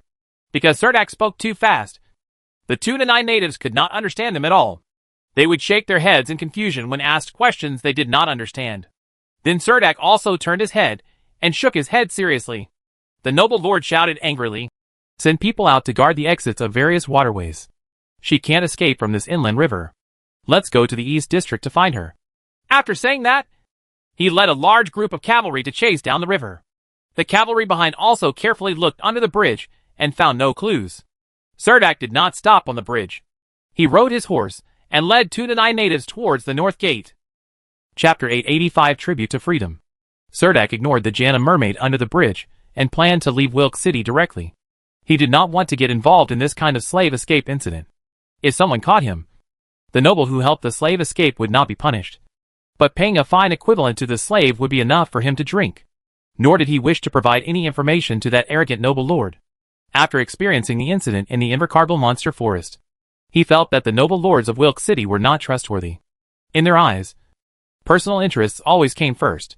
He left very decisively, preparing to return to the town of Doden as soon as possible to prepare the copper mine in Invercargill Forest. Recently, as the ghost-striped red ants have gradually disappeared from Invercargill Forest, the groups of monsters that have fled for refuge have returned to the forest one after another. Andrew led 500 cavalry. But there was no way to defend the belt that was hundreds of kilometers deep from east to west. Forest-like. Wait until these people on the bridge leave. The Jana mermaid under the bridge slowly raised her head out of the water. She looked around curiously with a pair of clear and beautiful eyes. The duckweed on her head made her look a little naughty. She looked at Soldak, who was walking away thoughtfully. He didn't have the malice in others' eyes. Hearing the footsteps coming from the bluestone slab in the distance, Jana, the mermaid, splashed under the bridge and dived into the water again. Although she was not familiar with the inland waterways here, she was not a fool. So naturally, she would not continue swimming to the DC area. After thinking about it, she slowly followed the waterway in the direction Soldak left, all the way to the gate near the northern city wall. Swim away. She was born with an affinity for the water element. If she hadn't been too eager just now and paid more attention when swimming, arrow-shaped water marks would not have appeared on the water at all. It's like a shadow at the bottom of the water, moving silently and slowly against the side wall of the inland river, finally disappeared at the intersection of Shirchiao-Sanjiao waterway. When Surdak rode his horse to the north city gate, dozens of carriages were already crowded on the stone road inside the city wall. Surdak left his horse in the care of a Nanai native and walked to the city gate alone. He found that a caravan's carriage in front of him was broken on the bridge. The entire axle was broken into 2 pieces, and a large amount of supplies were lost.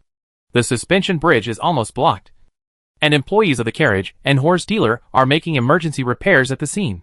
The city defense knights kept urging. The entire northern city's passages were blocked by them. Soldak originally wanted to turn back and leave Wilk City through another city gate. But on second thought, he felt that such a detour was too far. Maybe the blockage here would have been cleared in the middle of the detour. So he decided to wait in the shade under the city gate. Many travelers leaving the city chose to take a detour, and some carriages waiting at the outermost edge turned around and left. Soldak led the horse to the willow tree by the river. There were not many people waiting at the city gate. Not far away was the north exit of the Wilk City inner river. The damaged parts of the truck in the distance seemed to be troublesome. People from the caravan rushed to the suspension bridge, unloaded the goods from the truck, and carried them to the open space outside the city. Surdak was a little bored waiting. When he was looking around, he saw a figure emerging from the shadow of the fenced waterway connecting the inland river and the moat. Under the sparkling light, it turned out to be the Jana mermaid. She hid in the deepest part of the water cave, clinging tightly to the rock wall under the moat wall. The 2 knights responsible for guarding the waterway were standing across the river, and Surdak could even hear them talking about the bloody battles between the gladiators in the arena. It seemed that one of them had won a lot of money. They only occasionally glanced at the outlet of the inland river. From their angle, they could not see the Jana mermaid hiding inside. The place where she was hiding happened to be in the blind spot of sight over there. Seeing her lingering at the entrance of the water hole's fence, Surdak didn't expect that she could actually swim along the water channel to get here. However, it seemed that she was blocked by the iron fence in the water channel and could not swim out at all. Soldak touched his mouth, and after careful consideration, decided not to care about this matter, so as not to offend the local nobles of Wilk City. Turning his face and deliberately not looking at the waterway under the city wall, Surdak admitted that he had just seen the extremely disappointed face of Jana mermaid, and he actually felt a little soft-hearted. He pulled the horse's reins and prepared to leave Wilk City as soon as possible. He didn't think he could save this Jana mermaid. That is, rescue her. At least, he didn't even have the ability to send her back to the sea. Surdak took the reins of the horse and turned to leave. The moment he turned his head, he saw a pair of clear eyes, which contained ignorance and a desire for freedom. For freedom, I am doing this for freedom. Surdak turned his head and muttered to the 2-9 natives, who looked confused. He took out a long mithril dagger with a fish skin sheath from his magic belt pouch. This was one of the 5th batch of magic weapons traded to him by the merchant Malacham. At least on the outside it looks like a magic dagger plated with mithril. The magic attribute given to this dagger is sharp. And there is also a row of fine serrations polished on the back of the dagger. Merchant Malacham said that this dagger is a replica of the epic dagger Flesh Splitter. The enchanter has given this magic dagger a very high sharpness, allowing it to pierce most armor. And the serrations on the back of its blade can cut through some iron fences. This dagger, like other magic weapons, was bought in batches by Surdak for 30 gold coins each, and he was going to take it back to Doden Town and put it on the merit exchange list as a reward. Now he secretly held the dagger in his hand. He was standing on the bank of the inland river. If he wanted to throw the dagger without alerting the knights on the opposite side, he had to wait for the right moment. The truck blocked on the moat suspension bridge had been dismantled by the caravan, and all the goods piled on the suspension bridge had been emptied. At this time, the carriages waiting in the city began to drive out of the city one after another. There was a commotion at the gate of the city, and all the vehicles pushed forward. The movement at the city gate attracted the attention of the 2 knights. Soldak took this opportunity, bent down, and casually threw the 30 gold dagger against the river and threw it into the river. 30 gold coins were just thrown into the river without even a sound being heard. The price of freedom was really high. When turning around, Surdak just complained in his heart. Feeling that he had done the best he could, Surdak rode across the suspension bridge without looking back. He led 2-9 natives along the road leading to the northern area and headed north. In the river, a faint shadow stretched out from the water hole. It stopped at the place where Surdak had just stayed, and then quickly got into the water hole. The inland river here has always flowed slowly, and the sound of the river flowing slowly came from the water hole under the city wall. When the noble lord also arrived at the north city gate with a group of knights, a thumb-thick iron bar in the center of the iron fence in the water cave had been sawed off, and the section of iron bar was stuck diagonally at the bottom of the river, in the mud. The mermaid in the water has long since disappeared. Soldak is by no means a stingy person. He is even paranoid that his efforts will be rewarded. When he passed through Jylin Town this time, he went to the only hotel called Truth, found Mika, the little sister who was working as a receptionist at the hotel, and gave her a stack of golden coins before leaving Jylin Town. I returned to Duodan Town in early August. During this period of time, Surdak has not been able to learn the call of war. He even knows that what he lacks is the level of strength. Maybe when he is successfully promoted to a 2nd level powerhouse, he can fully control this rune language. The power contained. The process of learning the language of runes with the red dragon Iser had to come to a halt because of this. It is said that if you make a choice, you can be promoted to a 2nd level powerhouse. But Surdak just can't find that point. How to abandon the dark star in the body. Surdak has been working hard to explore recently. After Doden Town entered August, the water level of the Doden River on the south side of the town surged. The water level spread to the yard, and the riverside wooden houses also became residences on the river. People living in the wooden houses only need to sit on the basic platform under the eaves, put their feet into the clear river water, and lie on the floor outside the wooden house, watching the river slowly flowing past the eyes through the guardrail. One feels that this moment is so close to nature.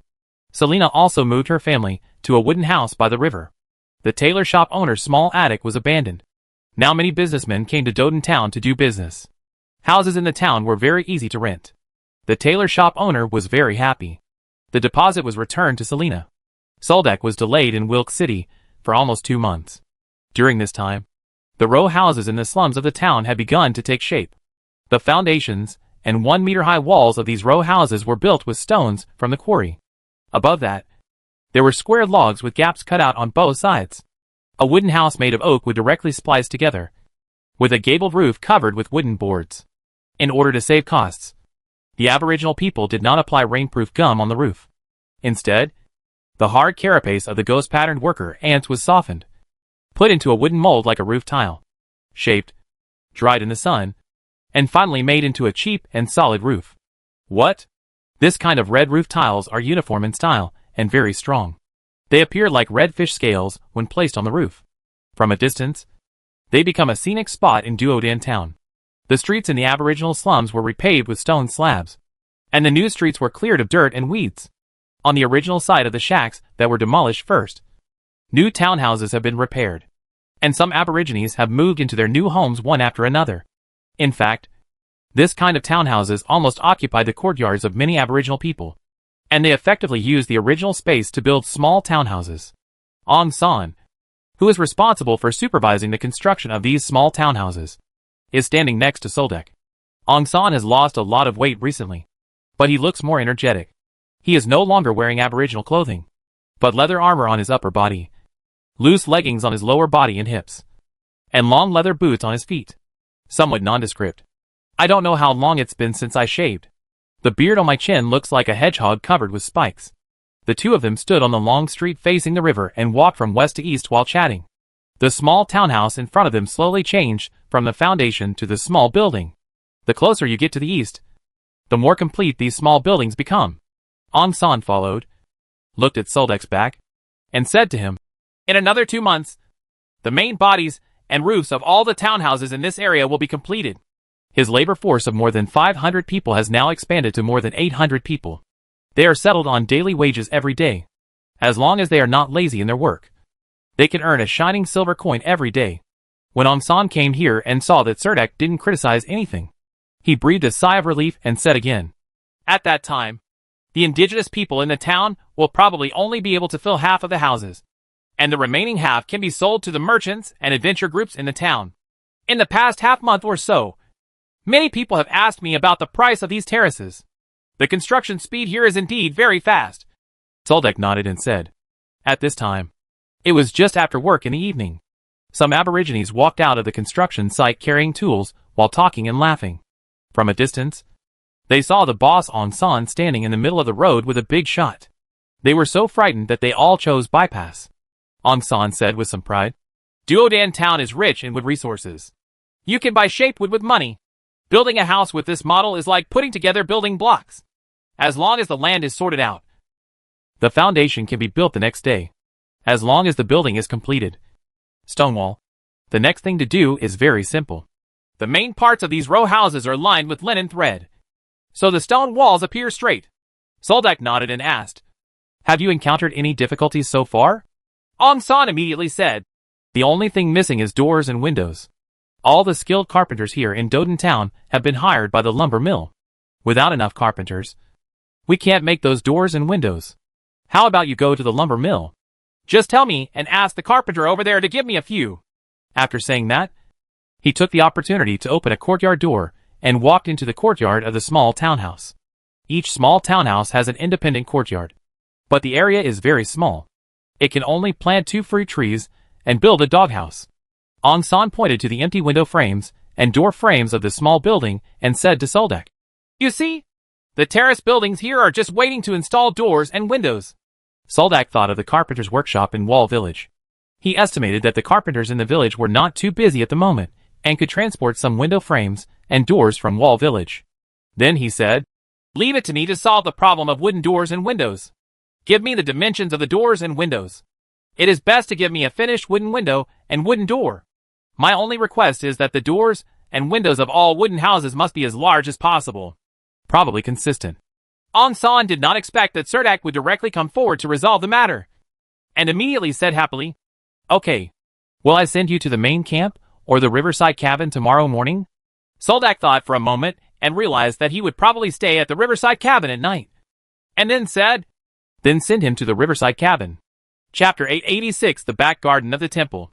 The two walked out of the courtyard, and Aung San closed the door tightly. Then I continued walking eastward along the street. The rows of buildings here became more and more complete, and there were also some Aborigines on the street. When these Aborigines saw Aung San, they all stood up to say "Lo." It was obvious that he was among the Aborigines. It has a high prestige among them. Aung San rubbed his face with both hands, perhaps from overexertion. His eyes were red. At first, we were all thinking that the mayor would spend his own money to build us a new house. We all thought that you might have been guided by the goddess of darkness, who blessed us so that we could fill our bellies and wear clothes, take off our clothes, and give us a new place to live.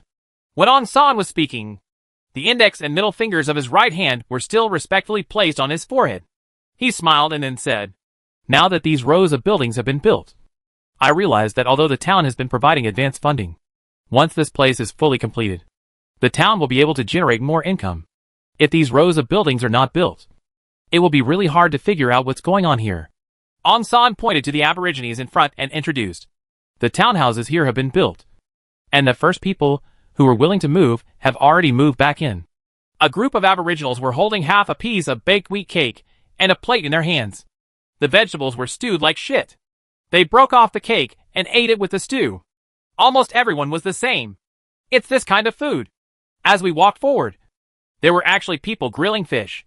It's just that when these Aborigines grilled fish, they didn't scrape the scales or bleed the internal organs. The whole fish was put on a wooden stick and burned on an open fire. In a short time, it burned black, like a giant carbon rod. Surdak and Ong San continued to walk forward. The crossroads in front of them was adjacent to the Doden River and was in the square here of the Twin Goddess Temple. Some Aboriginal workers walked down from the square and scattered into the surrounding streets. It was probably because the workers here had made money. Some small vendors came here to set up stalls, selling some fruits and barbecues. Only last month, red ant legs were roasting all over the street. But now they are almost extinct.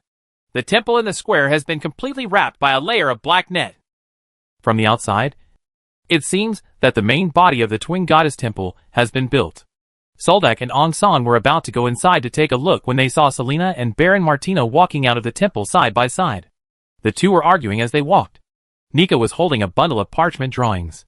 He trudged behind. Selena was wearing a black dress with long maroon hair tied behind her head. The road here was very muddy. She held the long skirt with both hands and walked forward with 1 foot deep and 1 foot shallow. She saw Surdak and Ong San stood at the intersection and walked towards him. Baron Martino followed behind. He was wearing a pair of marten shoes and tight-legged trousers. Even on the muddy slope, his pace seemed very calm. Soldak stepped forward, stretched out his hand to pull Selena up from below, and then lifted Nika up as well. Has the matter over there been resolved this time? Selena stood next to Soldak and asked him with a smile. We haven't seen each other for almost a month, and the deep friendship in Selena's eyes can hardly be concealed. Surdak did not hide anything this time and said directly, Well, now the Invercargill Warcraft Forest is basically mine. But I only have 40% of that territory. And I have to divide 37 pieces from this 40% of the land and distribute it to various tribes. In fact, there's not that much that belongs to me. Baron Martino happened to be walking up behind him. Hearing what Soldak said, he almost fell into the muddy water. Are you planning to designate Invercargill Forest as your Viscounty territory? Baron Martino said in a voiceless voice. Not only is there an overrun of monsters there, but also the forest is bordered to the north by the nest of ghost-striped red ants. Wouldn't that mean that every time the monsters after the tide, you have to rebuild your home? But not all places can resist the ant tide, like the Thorny Mountains. The next ant wave will be at least 10 years from now. Maybe there will be a solution by then, Soldak said with a smile. Selena stood aside, looking up at Surdak's side face intently, and said with a smile, It seems better than I expected. I thought you were going to give up some territory, but it seems you don't need it. Got it.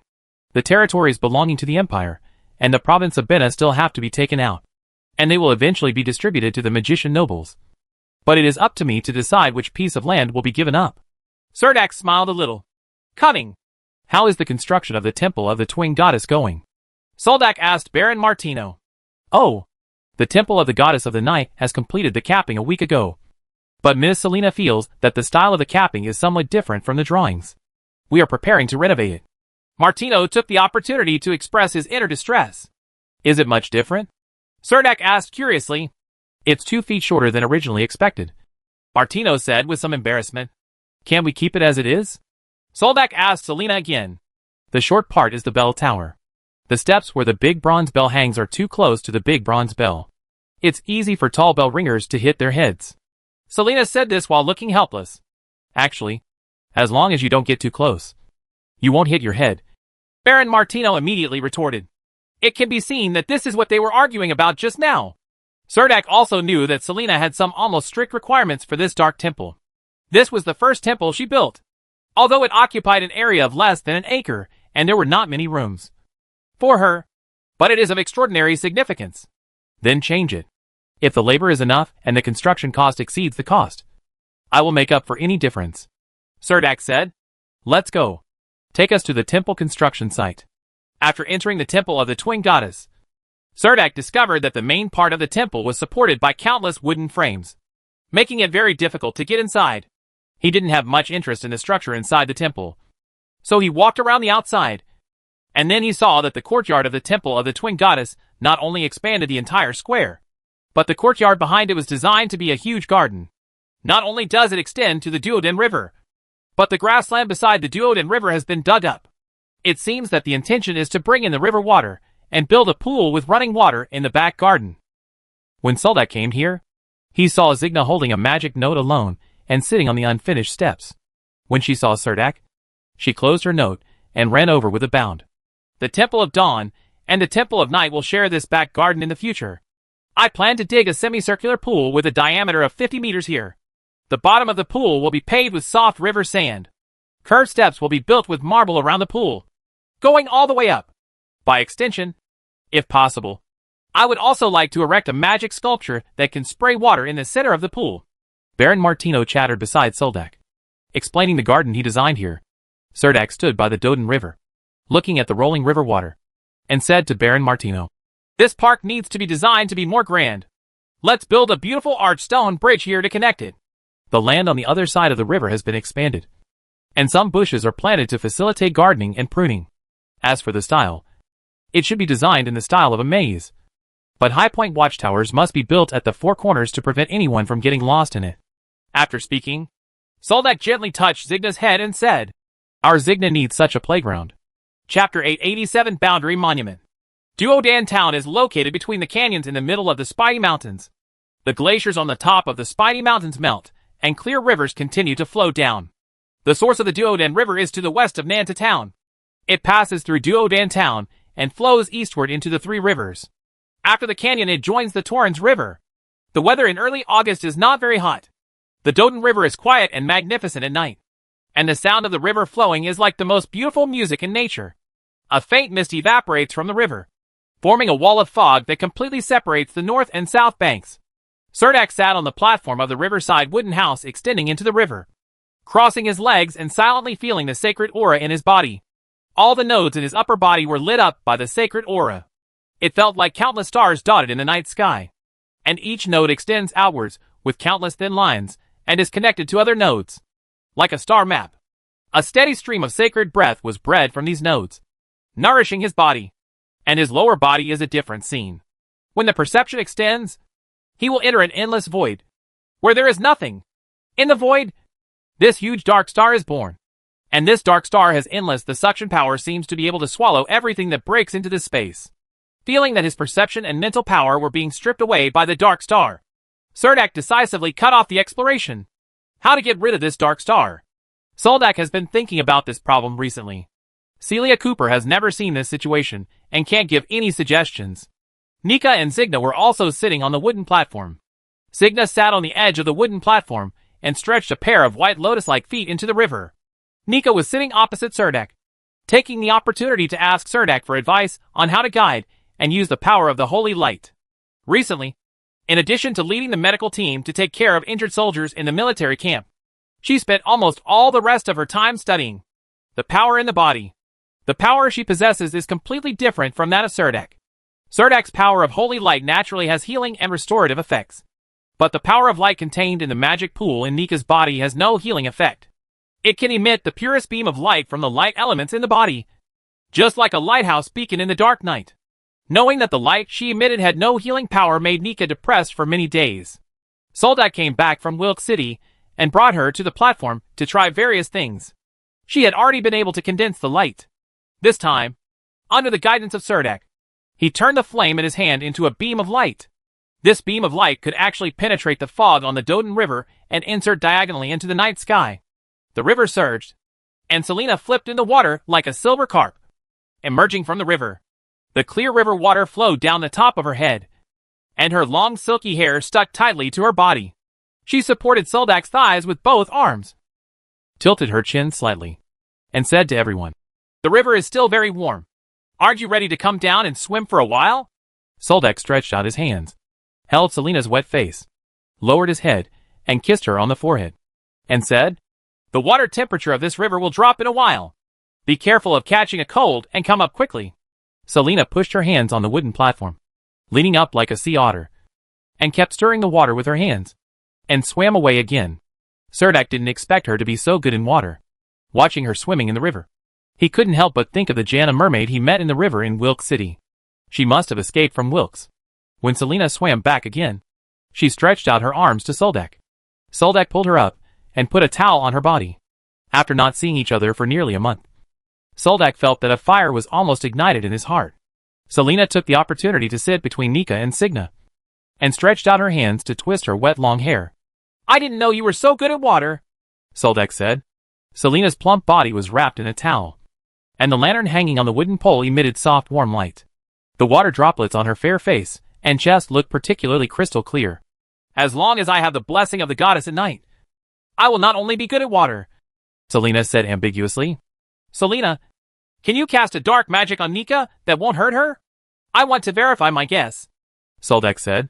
Selena glanced at Nika before saying, "Okay."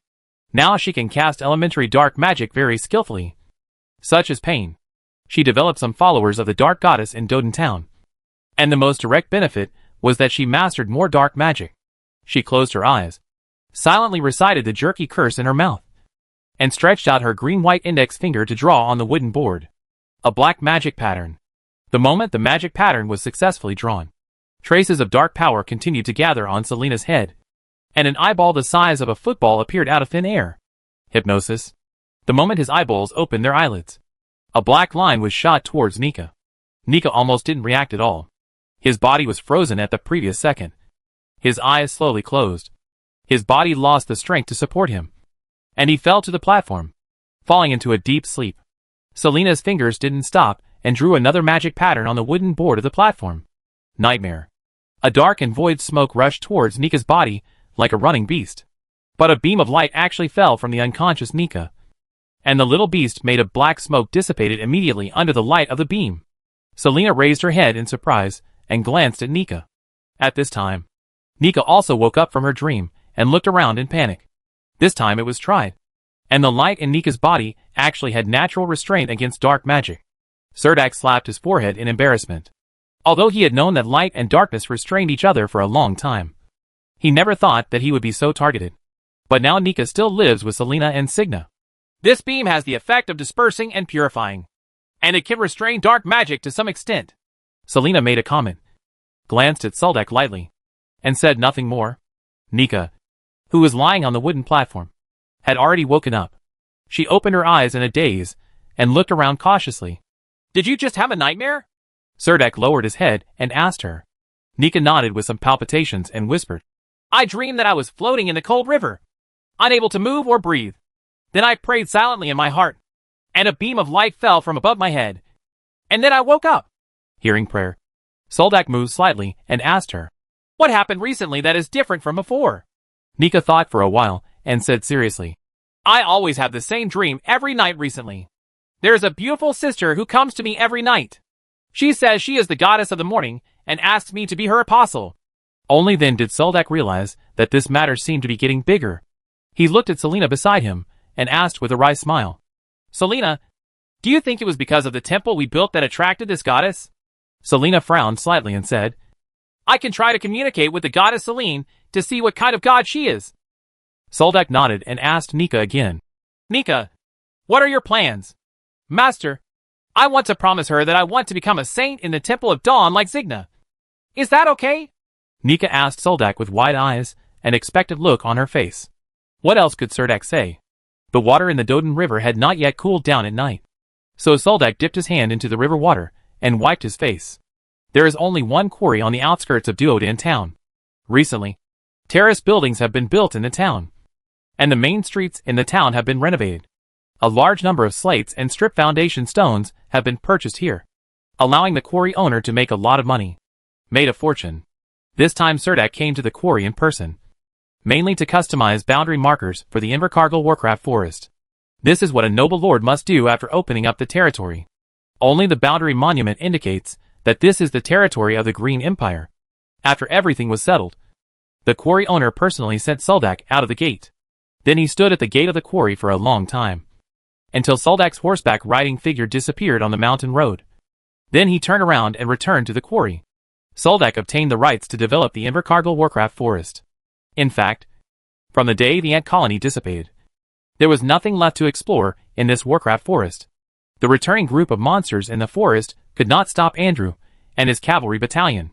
Many monsters were hunted by Andrew and Samira in turns, and some were forced to flee the Invercargill Forest. The peace contract signed by Cerdak and the 37 indigenous tribes here. Currently, he already owns the Invercargill Warcraft Forest. The indigenous tribes who signed the contract are actually the people of other Vis countries. They live in this territory, and according to the laws of the Green Empire, they have to pay taxes to Cerdak. However, the contract signed by Cerdak not only did not require these indigenous tribes to pay taxes, but also required him to allocate 37 territories from the part of the territory he received for these indigenous tribes to operate.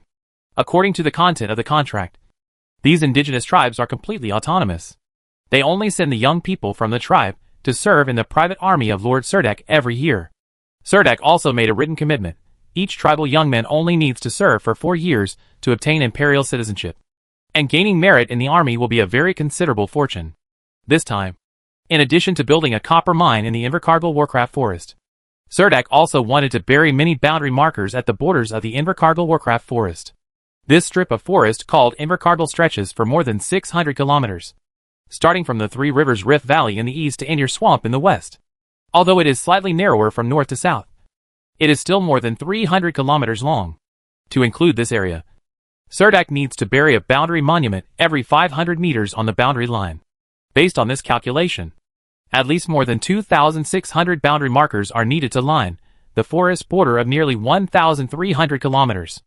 It would probably take at least half a year for Cerdak's own cavalry battalion to lay these boundary markers alone. Of course, this is also the largest single engraving stone tablet business that the Duoden Town Quarry has received in the past few years. And each stone tablet has an independent number. 18 Thunder Rhinoceroses carrying 2,600 boundary monuments set off from the town of Doden, passing through the Doden Gorge, hilly highlands, and entering the Invercargill Warcraft Forest where new leaves are growing. The indigenous tribes currently settled in the hills and mountains. There are 23 tribes, and the remaining 14 indigenous tribes are distributed in the dense forests in the middle of the Invercargill Warcraft Forest. This time, Cerdak used the Thunder Rhino to deliver these stone monuments to the border of the Invercargill Warcraft Forest. The task of burying these boundary monuments was going to be handed over to these 14 indigenous tribes. Of course, this is not a free service for these indigenous tribes. Cerdak has prepared a large amount of wheat flour, and for every boundary monument buried, the natives will receive a bag of whole wheat flour. This time Cerdak brought 18 Thunder Rhinos into the Invercargill Forest. In addition to delivering the boundary markers to the indigenous tribes, he also asked the chiefs of each indigenous tribe to determine the land they needed to manage. He wanted to expand the fertile land of Invercargill Forest and exclude the poor areas into public territory. It's just that this fragmented territorial division has brought considerable trouble to Soldak in dividing the territory in Invercargill Forest, excluding the territories occupied by the 37 indigenous tribes. There are not too many territories that Cerdak can choose for himself, except for the two most important copper and iron mines and the dense forest where ironwood is buried.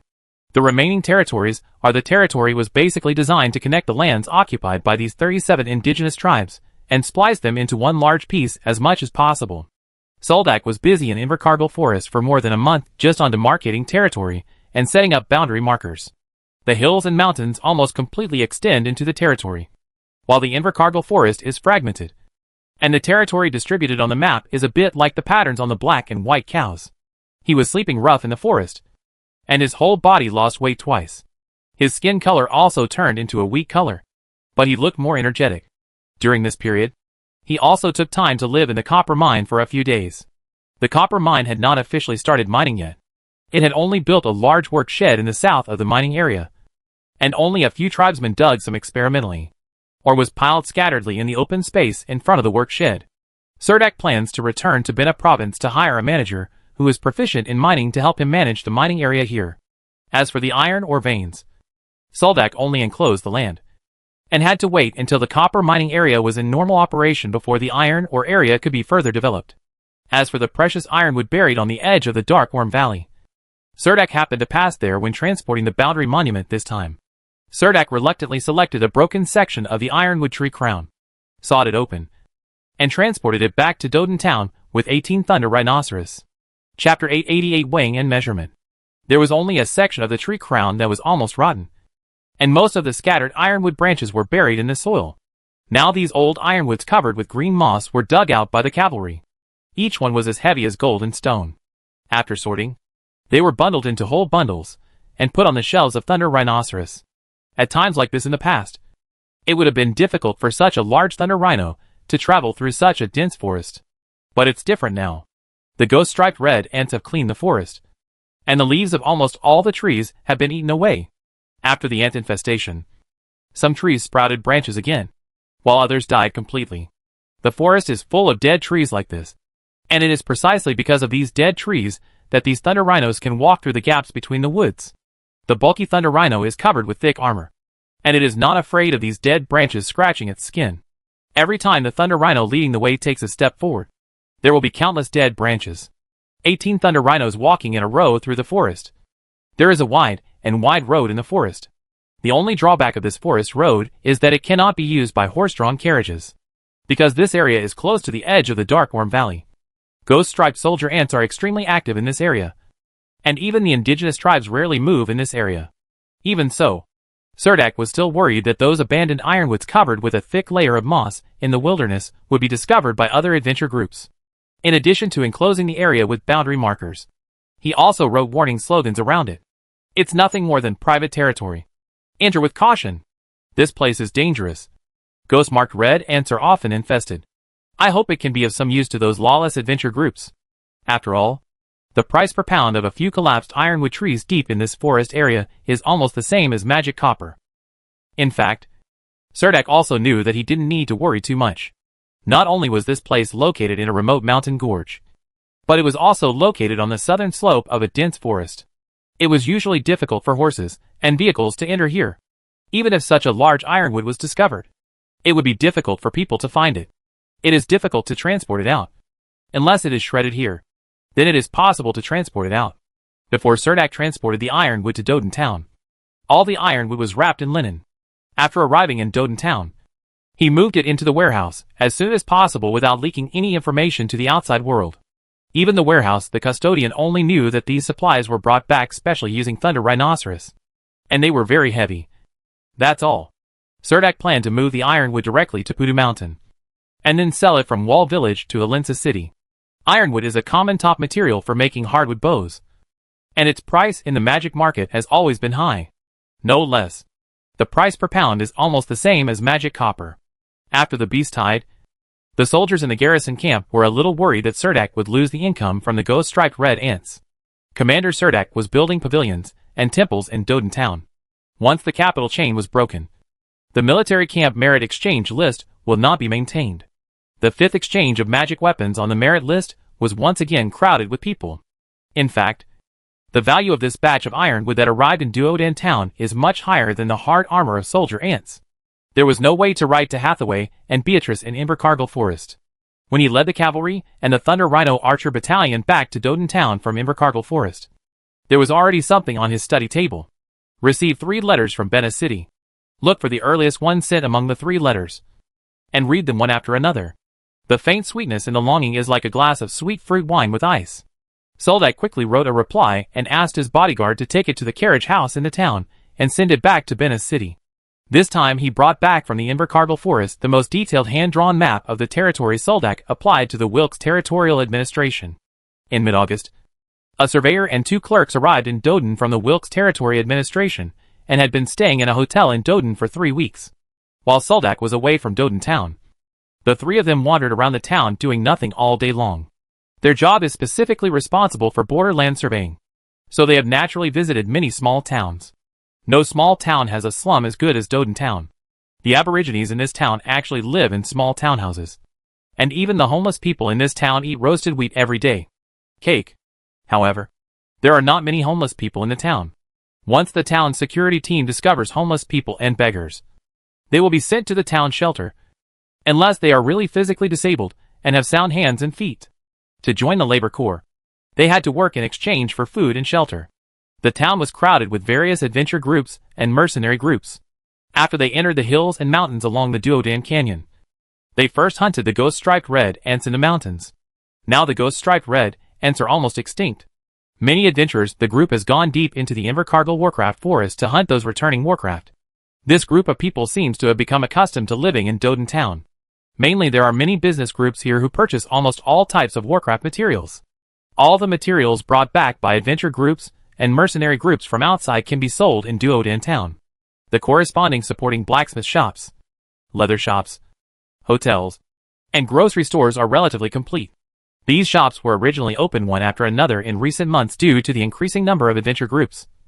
But now they have become the main reason for attracting adventure groups to set their base here. The officials of the territorial administration were a little surprised at the amazing changes in Doden Town at first. But they have become accustomed to it after living there for a long time. When they finally saw Soldak coming back from Invercargill Forest, they almost dropped their jaws when they saw this territory-dividing painting that looked like a pattern of a black and white cow. This was simply deliberately making things difficult for others. How could this happen? Maybe you can measure it. The dilemma faced by the three officials of the territorial administration is, it was impossible to accurately calculate whether the circles of land that Cerdak drew on the map accounted for 2/5 of the total area of the newly developed territory. Looking at the Invercargill Monster Forest territory map in front of me, it's like standing in front of a Frisian cow. Lord Viscount, do you really want to make your territory so complicated? The surveying and mapping officer's forehead was full of wrinkles. He smiled very reluctantly at Cerdak and said, Such a fragmented territory means that there will be many scattered small lords around you. And the nobles occupying public lands are usually magician nobles. So you are destined to have many new neighbors. If the 37 indigenous tribes were not too scattered, Cerdak would not plan the territory in this way. And there was nothing that could be done about it. Of course, I have completely walked through these lands. The demarcated lands are all high-quality territories, and the boundary markers have been buried. It doesn't matter if they are scattered. Cerdak smiled and said to the surveying and mapping officer. The surveying and mapping officer could only nodded with a grimace and said respectfully to Cerdak, If the scale of these maps is roughly correct with the survey, we will stamp the map with the seal of the Bureau of Land Management, and the territory of Invercargill Monster Forest will be officially included in the Empire's territory. And this territory will be officially effective. The young clerk standing next to him was almost crying. This was the first time he had encountered such trouble. He quietly tugged on the surveyor's coat and reminded in a low voice, Boss, how on earth are we going to calculate the area of these lands?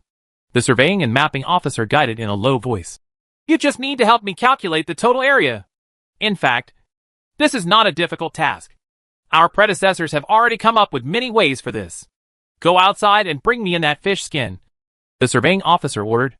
A young clerk went outside to find a piece of soft translucent leather, and directly rubbed the map brought by Soldak on the piece of leather bit by bit. In the end, the map was perfectly printed. And then he cut this thin piece of fish skin, transferred these patterns to a piece of fine, soft animal skin, and first cut out the outlines of all the territories in the map. Weigh the entire piece of leather, and it's exactly 7 pounds. Then the surveyor took out his dagger and followed the rubbing lines. The leather of Cerdak's territory was perfectly cut, and the area occupied by the territory was directly weighed. The surveying and mapping officer said to Cerdak while weighing, Sir Viscount, the entire territorial leather weighs 7 pounds. According to the 433 territory allocation law, the territory you will own weighs 2.7 pounds. The surveying and mapping officer quickly took the scale over, found weights of the same weight from the weight plate, and placed them on one end of the scale. On the other end of the scale, these scattered pieces of Warcraft leather were placed on it, until all the leather in the shaded areas was removed. They were all pressed, but they couldn't keep the 2.7-pound scale balanced. The surveying and mapping officer raised his head and said with a serious face, Lord Viscount Cerdak, the area of territory you selected is not enough, and you need to add 2 more. Okay. Soldak felt that this was what he liked to hear the most. He randomly found a few smaller pieces in the scattered territory, put them into the scale, and did not stop until they were equal. The surveying and mapping officer nodded with satisfaction and marked the remaining pieces of leather. Now that the territorial scope has been roughly finalized, the authenticity of the size of this map will be determined next. After that, we will enter Invercargill Forest to check the map. At that time, I hope Viscount Soldak can let your army give us some help. The surveying officer said about Cerdak's disappearance. Of course, that's what I should do. Soldak readily agreed. Chapter 889 Justin. Officials from the territorial administration entered the hills and mountains and Invercargill Forest to measure the area of the territory. They did not measure each piece of territory one by one. Instead, they rode horses in the hills and mountains from east to west, and then from south to south. Go north so you know the approximate size of the land. Then we have to enter Serdak's territory and randomly select dozens of detection areas on the map. As long as the deviation is not particularly serious, it will basically pass. Especially in complex hilly, mountainous and forest terrain like this. The supervision of map drawing is even looser. According to the 433 territory distribution law, the Green Empire and the Bena province will receive a large amount of vacant land. These lands will be rewarded to the young magic nobles who awaken the magic pool in the future. They will become nobles as civilians, allowing them to develop land. Not very realistic. The territory developed by Serdak can at least accommodate hundreds of young magic nobles. In the future, after these magical nobles obtain territory, they will also register in Wilk City, and officials from the territorial administration will personally bring them here. At that time, every piece of territory assigned will be remeasured. The Green Empire holds magic awakening ceremonies every year, and these public area territories are allocated at this time. At present, the development of the empire is inseparable from the expansion of plains. In other words, the Green Empire not only needs to add new land, but also needs everyone to send a large amount of materials to the mainland of the empire in order to maintain the prosperity of the empire. The main job of the surveying and mapping officer and his 2 secretaries was to audit the territory, and they had to travel all year round. The next day, under Soldak's instruction, Andrew led the cavalry battalion and accompanied the officials of the territorial administration from Doden town into Invercargill Forest to conduct territorial survey work. After entering the hilly and mountainous areas, the surveying and mapping officer discovered that there were actually many indigenous tribes in this developed territory. Although many tribal wooden fences and houses are newly built, their familiarity with this land shows that they were originally residents here. At present, according to the territory drawn by Viscount Serdak on the map, these indigenous tribes are perfectly included. This means that these natives are all the people of the Viscounty of Serdak. Later, the surveying and mapping officer discovered that even some of the cavalrymen in the cavalry battalion were recruited from local aborigines, which once again made the surveying and mapping officer envious. It is rare to see noble lords and local indigenous people getting along so harmoniously anywhere. More often than not, the relationship between the 2 parties is based on the hatred of iron and blood. To know whether a noble territory is prosperous, the number of people in the territory is also one of the important conditions. Everyone in the entire Wilk City knew that Christopher Magician and Viscount Soldak were competing for the right to develop territory in the Invercargill Forest, and it was they who discovered an open-pit copper mine in the forest. However, in the end, Christopher Magician was banished to the big battlefield, and Viscount Soldak regained the land. This ending also surprised everyone. After walking into this World of Warcraft forest, the surveying and mapping officer was very curious about the copper mining area. He wanted to take a look, and this was completely within his scope of authority. So the copper mining area became the actual land for the surveying and mapping officer to detect. First stop. At the same time that Andrew led the surveying and mapping officer into the Invercargill Forest, Samira also led the Thunder Rhino Archer Battalion to enter the Invercargill Warcraft Forest again. This time the Thunder Rhino Archer Battalion will rush to the land where countless old irons are poured. Wooden Valley Slopes. When he came back this time, Soldak bought a saw specially designed to cut ironwood at the grocery store. It is said that when the saw blade was made, a large amount of lapis lazuli was mixed into it to maintain the sharpness. This is also the reason why these grocery stores have such expensive professional tools, as the business of these grocery stores has continued to improve after Duodan town has become prosperous in the past few months. Gulidum did not want to stay in the town of Doden, so he also followed Samira's archer camp into the depths of the Invercargill Forest, intending to transport back a batch of old ironwood. This kind of ironwood has been lying in the forest for who knows how many years. It is covered with thick green moss, but because of its hard texture, it has not rotted at all. And after so many years of sitting around, this ironwood doesn't warp no matter what you do, making it an excellent material for making hardwood bows. After all, those ironwoods were lying in the woodland of Invercargill Forest. Once discovered, everyone would take them away as much as possible. Samira didn't want others to take away this wealth that was brought to her lips. Last week, Leto from the Dakuni tribe rushed to the town of Doden. This time he brought a batch of magic herbs from the tribe, mainly to exchange for some sophisticated weapons at the military camp. These tribesmen were unwilling to deal with the merchants in Doden town, mainly because they had some bad experiences in the past. But they all trusted Serdek. So these magic herbs were sent directly to the military.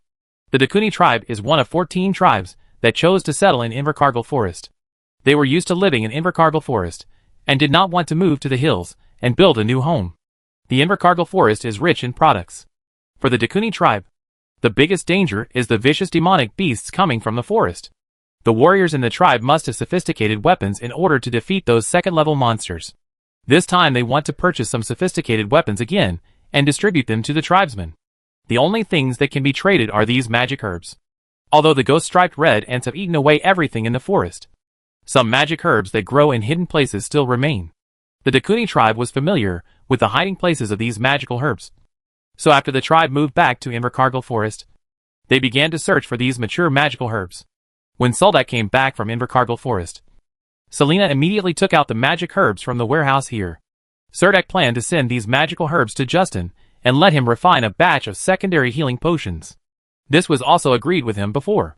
After the magicians Lance and Galena left Doden town, the small building that Soldak rented for them did not cancel the lease. The young magic pharmacist Justin currently lives in this small building. The magician shut himself in the house all day long, never leaving the house, and rarely even closing the curtains. It explains to the greatest extent how otaku can be. Every day the cook would come here with food to make lunch, clean the room, and then leave after cooking dinner. Occasionally, she would leave a little late. This cook was found by Soldak for Mrs. Luna's request. It is said that she is a distant cousin of Mrs. Luna. However, since he last met Mrs. Luna's nephew, Soldak has nothing to do with Mrs. Luna's relatives. Good impression. Soldak stood outside the small building and knocked on the door casually. I heard a faint exclamation. And then, there was a series of hurried footsteps of someone stepping on the floor with bare feet. When Serdek heard the footsteps getting closer, he immediately stood up straight. But the panicked footsteps actually stopped after reaching the door. And the door was never opened. The footsteps at the door suddenly became much lighter. He stopped there without opening the door, but walked back quietly. Soldak thought Justin's home had been robbed. But not long after, Justin, wearing a cotton pajamas and slippers on his feet, revealing a pair of hairy legs, walked out and opened the door. He looked at Serdek sleepily. His eyes were a little swollen, but he opened his arms very enthusiastically, intending to give Serdek a close hug. Justin's body smelled of sweat and pungent perfume, and his forehead appeared to be sweaty, with a few strands of soft hair sticking to his forehead. Serdek rubbed his nose with his hand and asked him, "Are you busy doing magic experiments?" Justin smiled, and didn't explain. He turned around and led Soldak through the living room on the first floor and to the terrace pergola on the second floor. When the two sat down to chat, the cook came up with a plate of tea and fruits. Her face flushed. There are still some water stains on the ends of the hair, looking like they just took a shower. This was also the first time that Serdek took a serious look at her. Some parts of her eyebrows looked like Mrs. Luna. She was probably in her 30s. Seeing that Serdek seemed a little reserved, he set out the tea and left in a hurry. Soldak whispered to Justin speechlessly, "You have such a good appetite that you don't pick anything."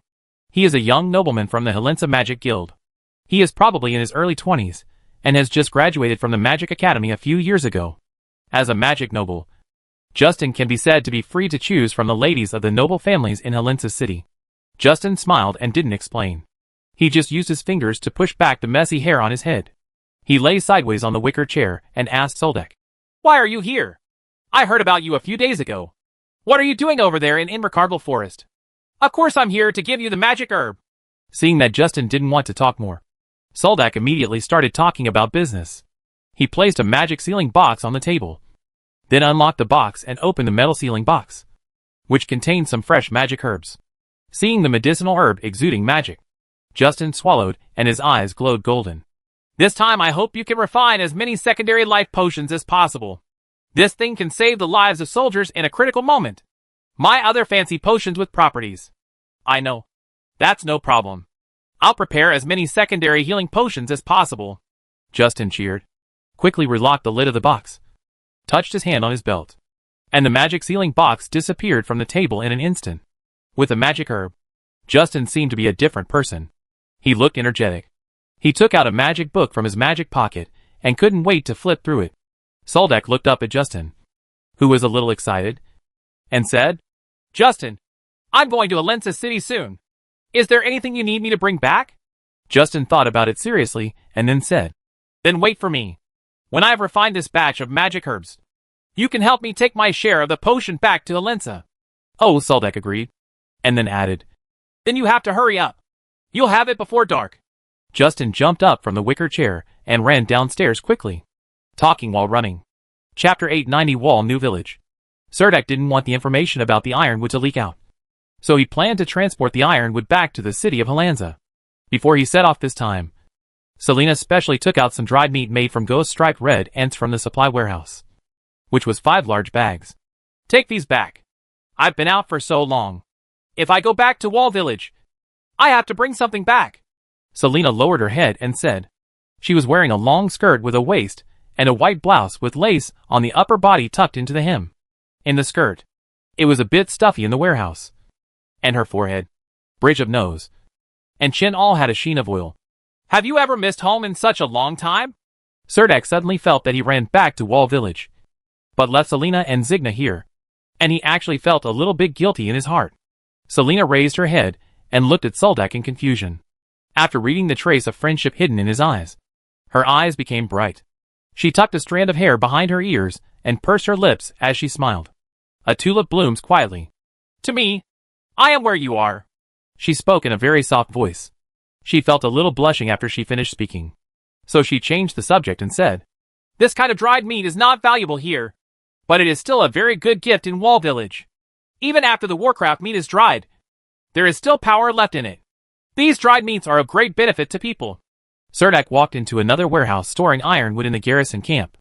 This time Selena did not go in with him, but stood at the door of the warehouse and waited quietly. "I stood there until after dark and there was no sound inside the warehouse.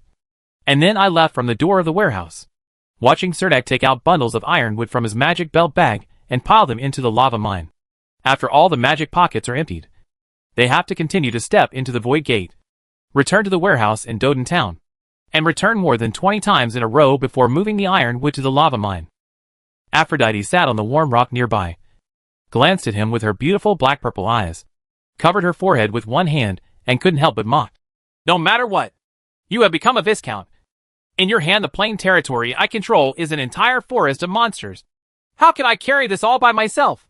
To ensure that the secrets of these ironwoods are not exposed, we cannot use the caravans in Duodan Town to transport these out. What can I do?" After the last move, Serdek put the regular items piled aside back into the magic waste bag and said as he did so. After sorting out his magic pocket, Serdek stood up straight and asked Aphrodite, "Would you like to go to Helensa City for a walk?" "Okay." Aphrodite always had an irresistible charm in her smile. "I'm going to call Luke." Serdek couldn't resist, and quickly turned around and walked out of the lava mine. Luke has been here at Pussy Mountain, usually managing kobold slaves to collect sulfur ore. Many cement roads have been paved in the deserted land. Now almost all the deserters in the deserted land have gathered in several large villages in the southern mountain kernel. Of course, the most populous village is Wall Village. The population living there accounts for almost 3/4 of the total population of the wasteland.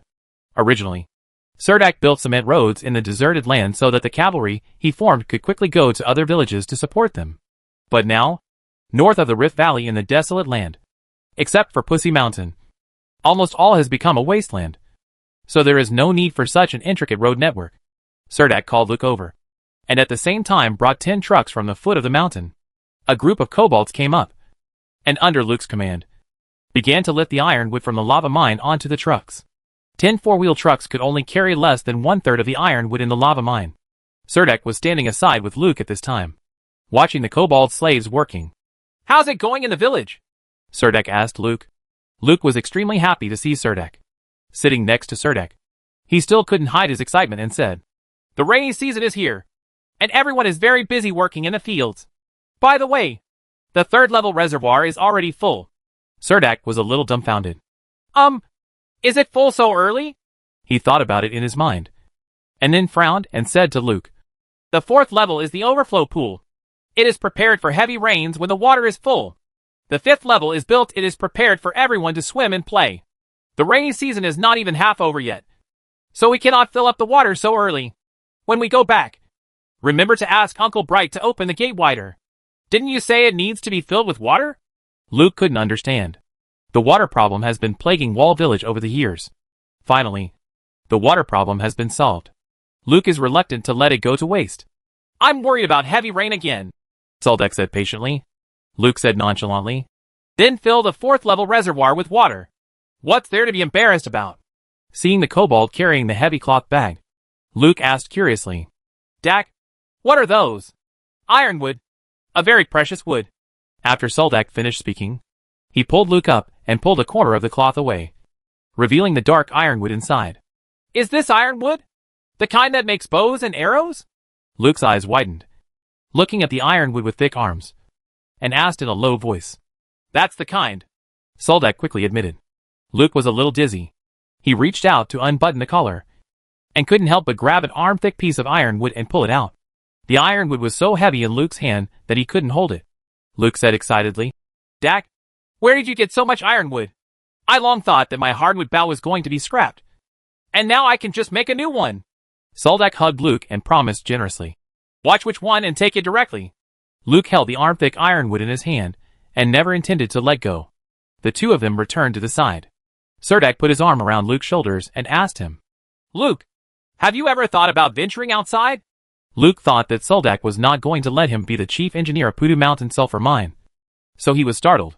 He quickly put down the ironwood in his hand and said nervously. What? I never thought about it. Serdek laughed dumbly and explained to him.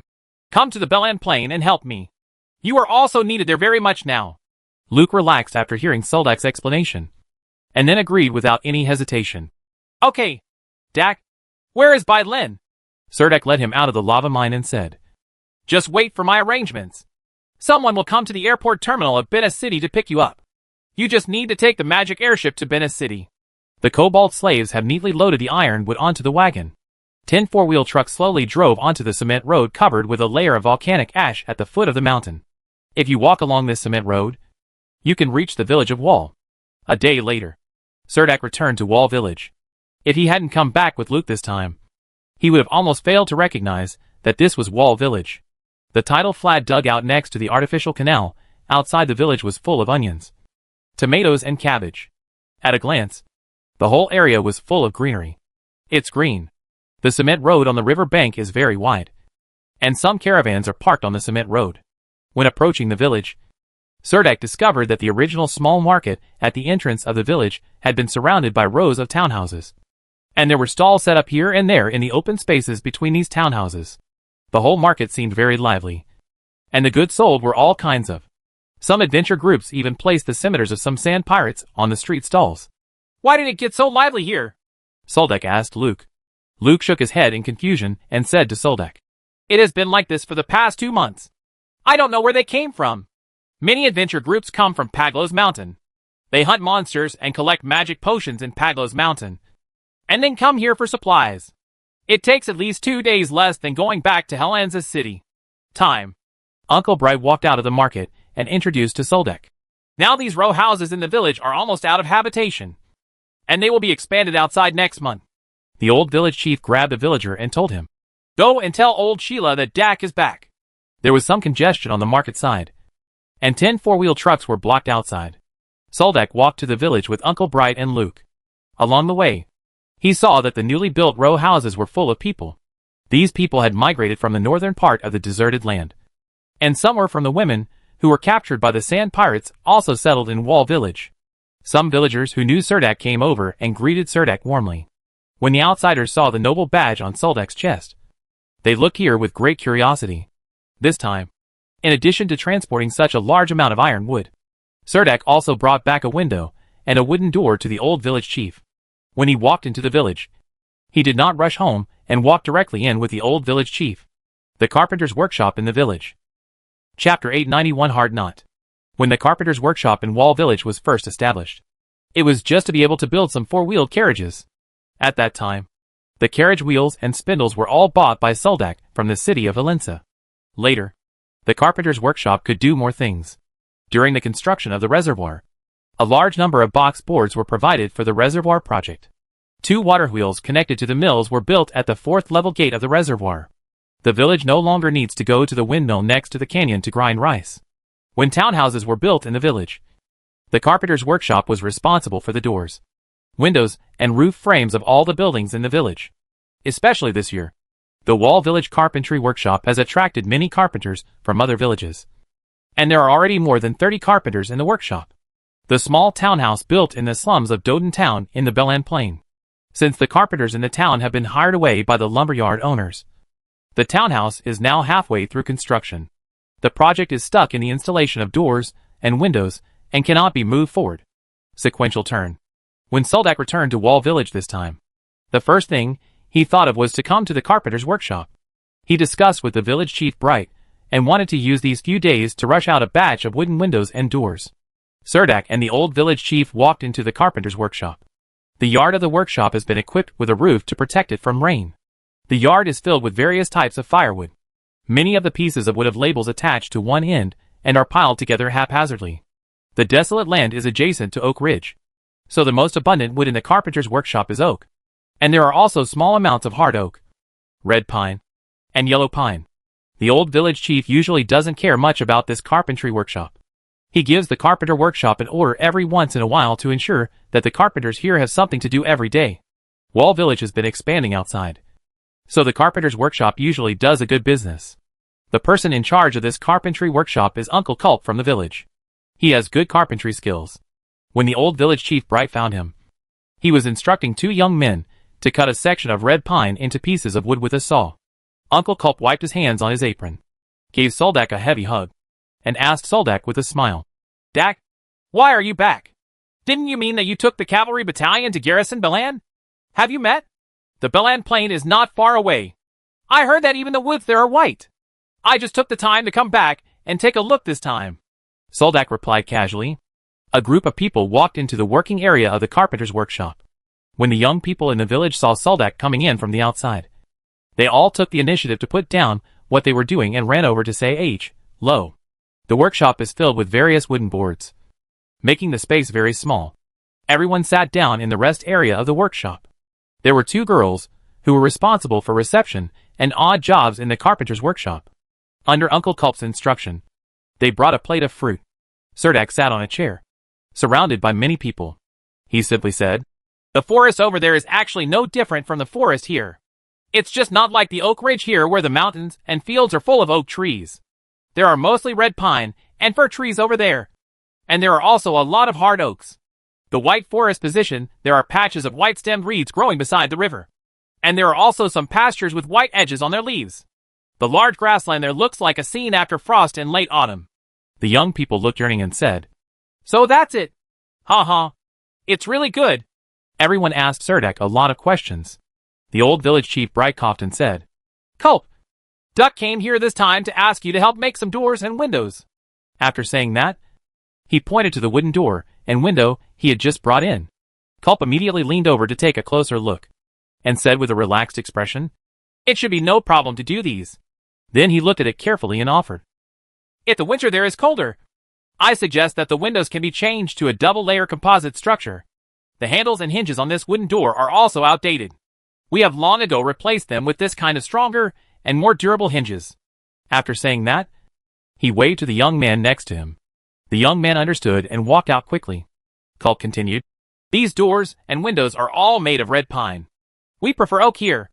After a while, the young man who had just walked out brought the polished copper door handle and heavy hinges to Soldak. The size of the doors and windows must meet my requirements. The other ones should be the most commonly used ones here. The materials must be solid enough. And it is best to have the window glass installed as well, Soldak said. Surdak chatted for a while in the carpenter's workshop in the village, and then went to the reservoir upstream of the village to check. Now is the hottest time in summer, and all the children in the village are soaking in the 5-level shallow pool, lining up to climb up the high diving platform, and then jumping into the pool without stopping. The scene is very lively. In addition to the children, there are many women from the village squatting beside another pool not far away. They squat under the awning to wash clothes. Sure enough, just as Luca said, more than half of the rainy season has passed, and the 4th-level overflow pond is half full of water. The rainy season in the deserted land will last until early September. Soldak stood on the embankment and said to the old village chief, There can be no more water in the 4th-level reservoir no matter what. If it is more, this building will be destroyed. The reservoir has become a sword hanging over the heads of all the villagers. And it may fall at any time. We are in a mountain kernel. Every time it rains, the rainwater from the surrounding mountain walls will gather together and wash down. A light rain can also raise the water level of the reservoir by a step. Seeing that Soldak attached great importance to the water storage problem of the reservoir, the old village chief agreed. The rain this year has been heavy, and there may not be many rains in the future. If it continues to rain, I will consider using the excess rainwater, put them all into artificial ditches. The Wall Village Police Station has long been promoted to the Deserted Land Security Squadron. But the villagers of Wall still like to call this place the Public Security Station.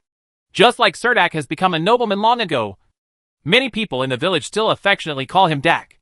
When he rushed to the Belan Plain with the cavalry battalion, the matters at the Wall Village Security Station were completely left to a group of graduates who had just graduated from the Knight Academy. It is a completely new challenge for these young reserve knights who have graduated from the Knight Academy. Some reserve knights didn't make it. They lived here for a while and discovered that Surdak actually went to station in other dimensions. This departure would probably take him away for 4 years. They realized that their 4 years of precious time would probably be wasted in this desolate land. The initial enthusiasm of some reserve knights was completely extinguished. After some consideration, they chose to leave the desolate land.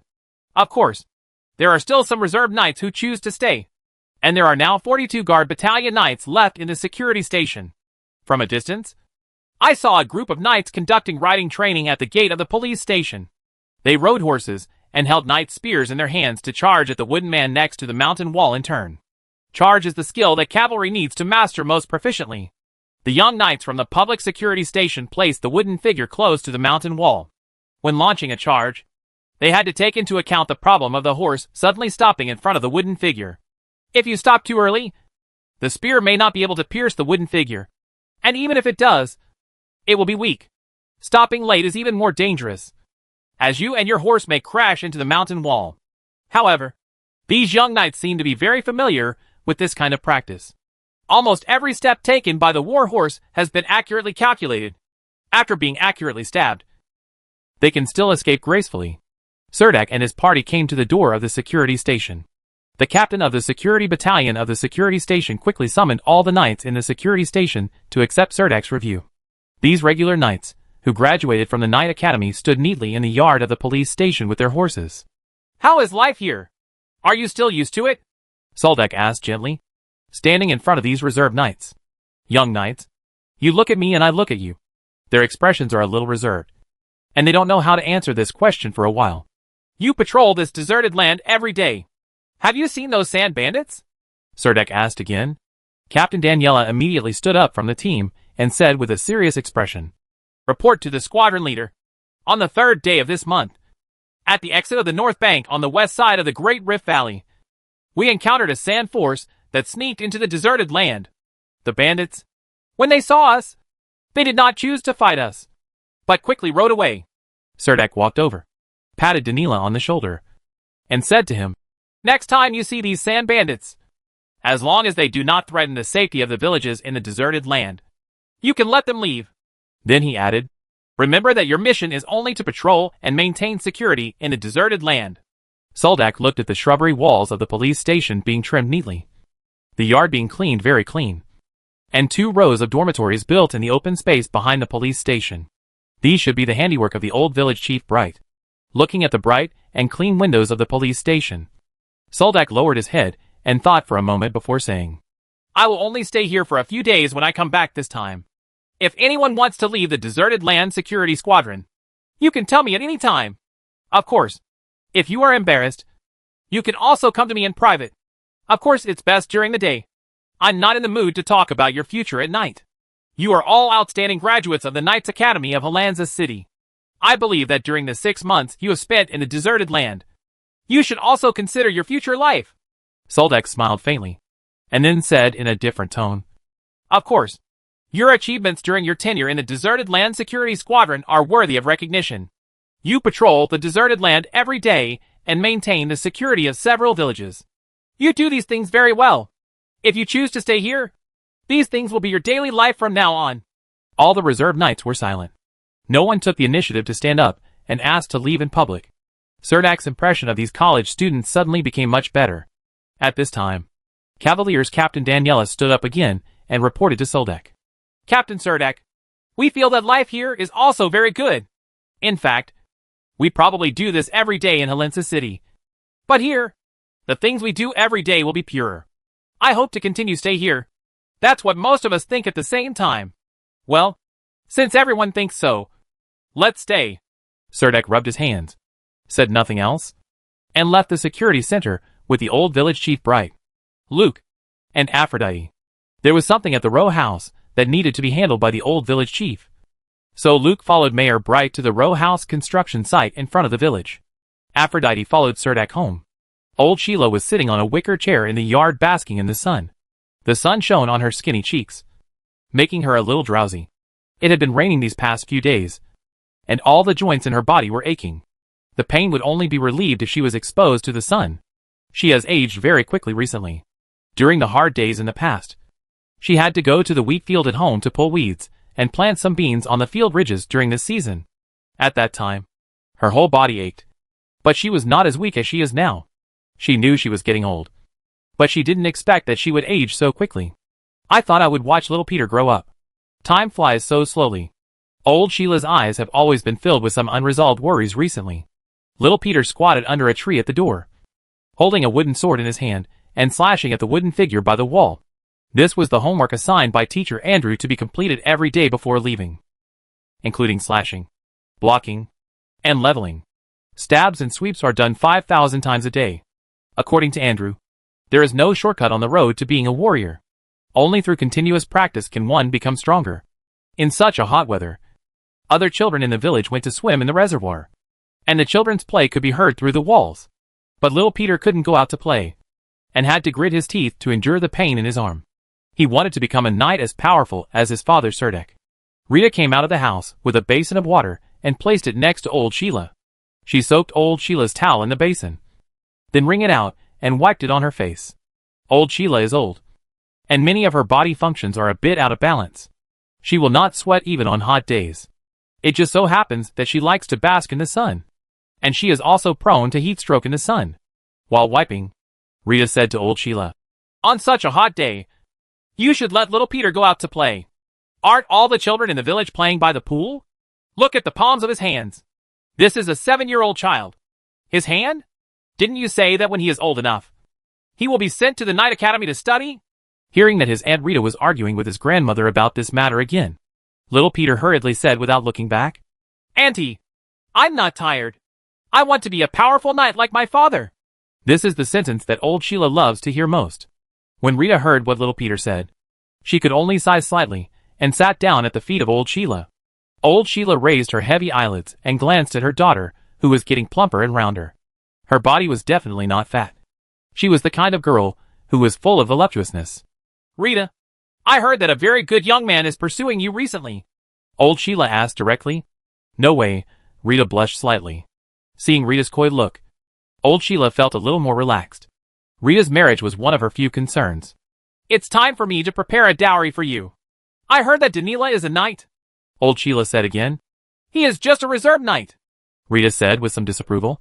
There was finally a wave in old Sheila's voice, and she said, "The reserve knights are also very good. If it were before, I would be grateful to you for getting married. Later I will go to the village chief Bright to inquire and see how he is doing." Rita blushed and ran up to the terrace on the second floor to help Natasha dry the laundry. Old Sheila opened her eyes, and the sunlight made her a little dazzled. She put her hands on her eyebrows and said to Natasha on the terrace, "Natasha, you and Duck should have another child." Natasha was startled slightly, stopped what she was doing, held up her messy hair with her wet hands, and looked at old Sheila in the yard from the roof. "He is engaged to a noble lady from the Luther family, and it is estimated that he will marry her soon. Even if his feelings for you remain unchanged, you will receive less and less favor. In a few years, you may only have children. It's the bond between you." Old Sheila's tone was very slow, but every sentence was like a hammer, hitting Natasha's heart. Natasha looked at little Peter under the shade of the tree, and then at her flat belly, not knowing what to say. Chapter 892 Annoyance. Aphrodite is very upset. She lay on the big bed in the guest room on the 3rd floor of the villa, far away from the lava pool. She also took a bath in the bathroom. But she just couldn't fall asleep tossing and turning. It was the same when we were in Duodan town. No wonder they say men are animals dominated by their lower bodies. Shouldn't they be more restrained? She wanted to step through the void gate and go back to soak in the lava pool of the Pussy Mountain lava mine. Then she realized that she came by carriage and could not go back at all, which made her feel even more upset. She felt that she should plug her ear holes, and lamented that the sound insulation upstairs and downstairs was really bad.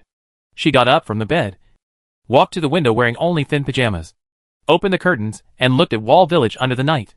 In Wall Village at night, the dead tree at the entrance of the village has become the center of the market. Many row houses have been built around the free market. Even so late, there are still little lights in those row houses. I don't know if anyone is the same as me, feeling so upset that I can't sleep. After finally staying up until dawn, she just felt a little bit sleepy. But she was ready to get up again. She would get up early today and go to the city of Helensa with Serdek.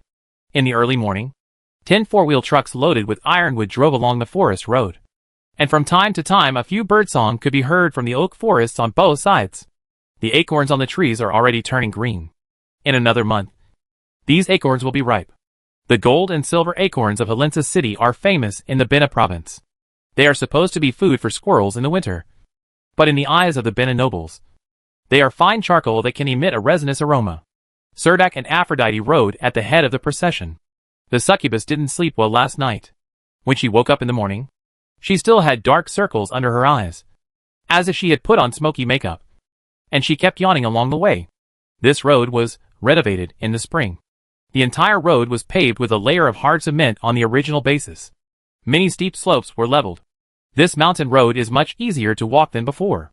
After the construction of this cement road, it will only take 1 day by horse-drawn carriage from Helensa city to Wall Village. As long as you are willing to get up early, you can get to Helensa city before the city gate closes. Some caravans and convoys can be seen along the way, transporting a large amount of supplies from Helensa city, probably to the Wall Village market. Helensa city is located on the mountainside, so the sun sets later than other places.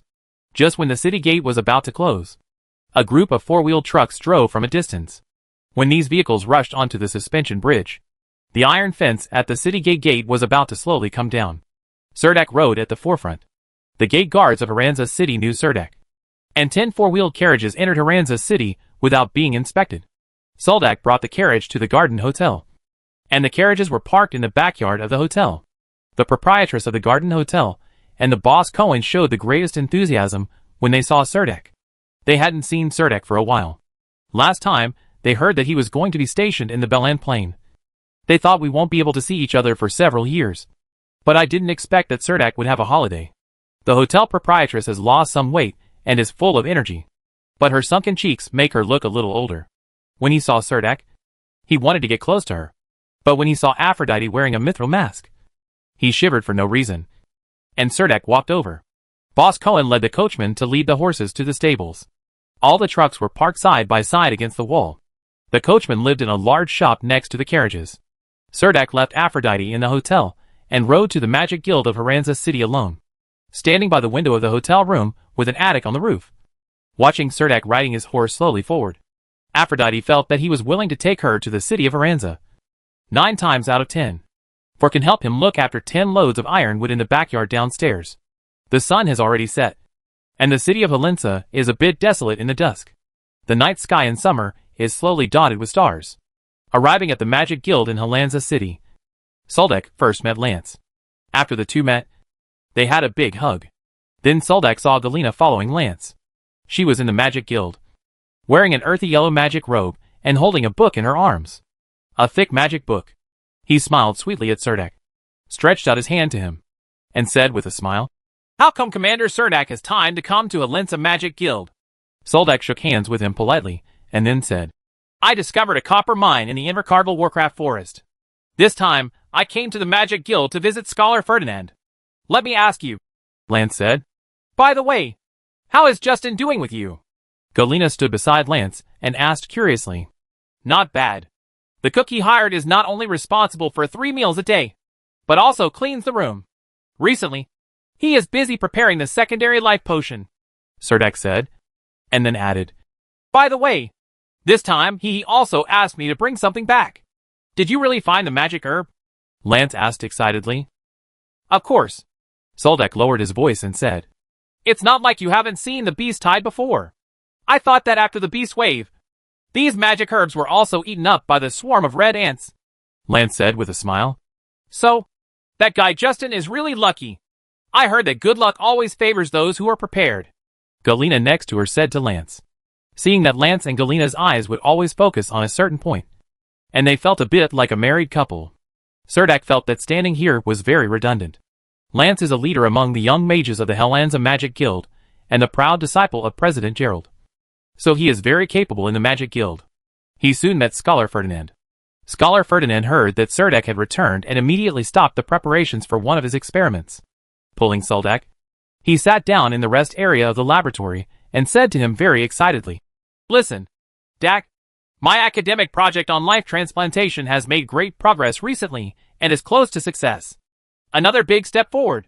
Trying to improve the recovery ability of the injured body can greatly improve the success rate of limb transplantation. Soldak said. This is his most intuitive feeling about the magic pattern breeding equipment. Now it is not a bad idea to share it with Scholar Ferdinand.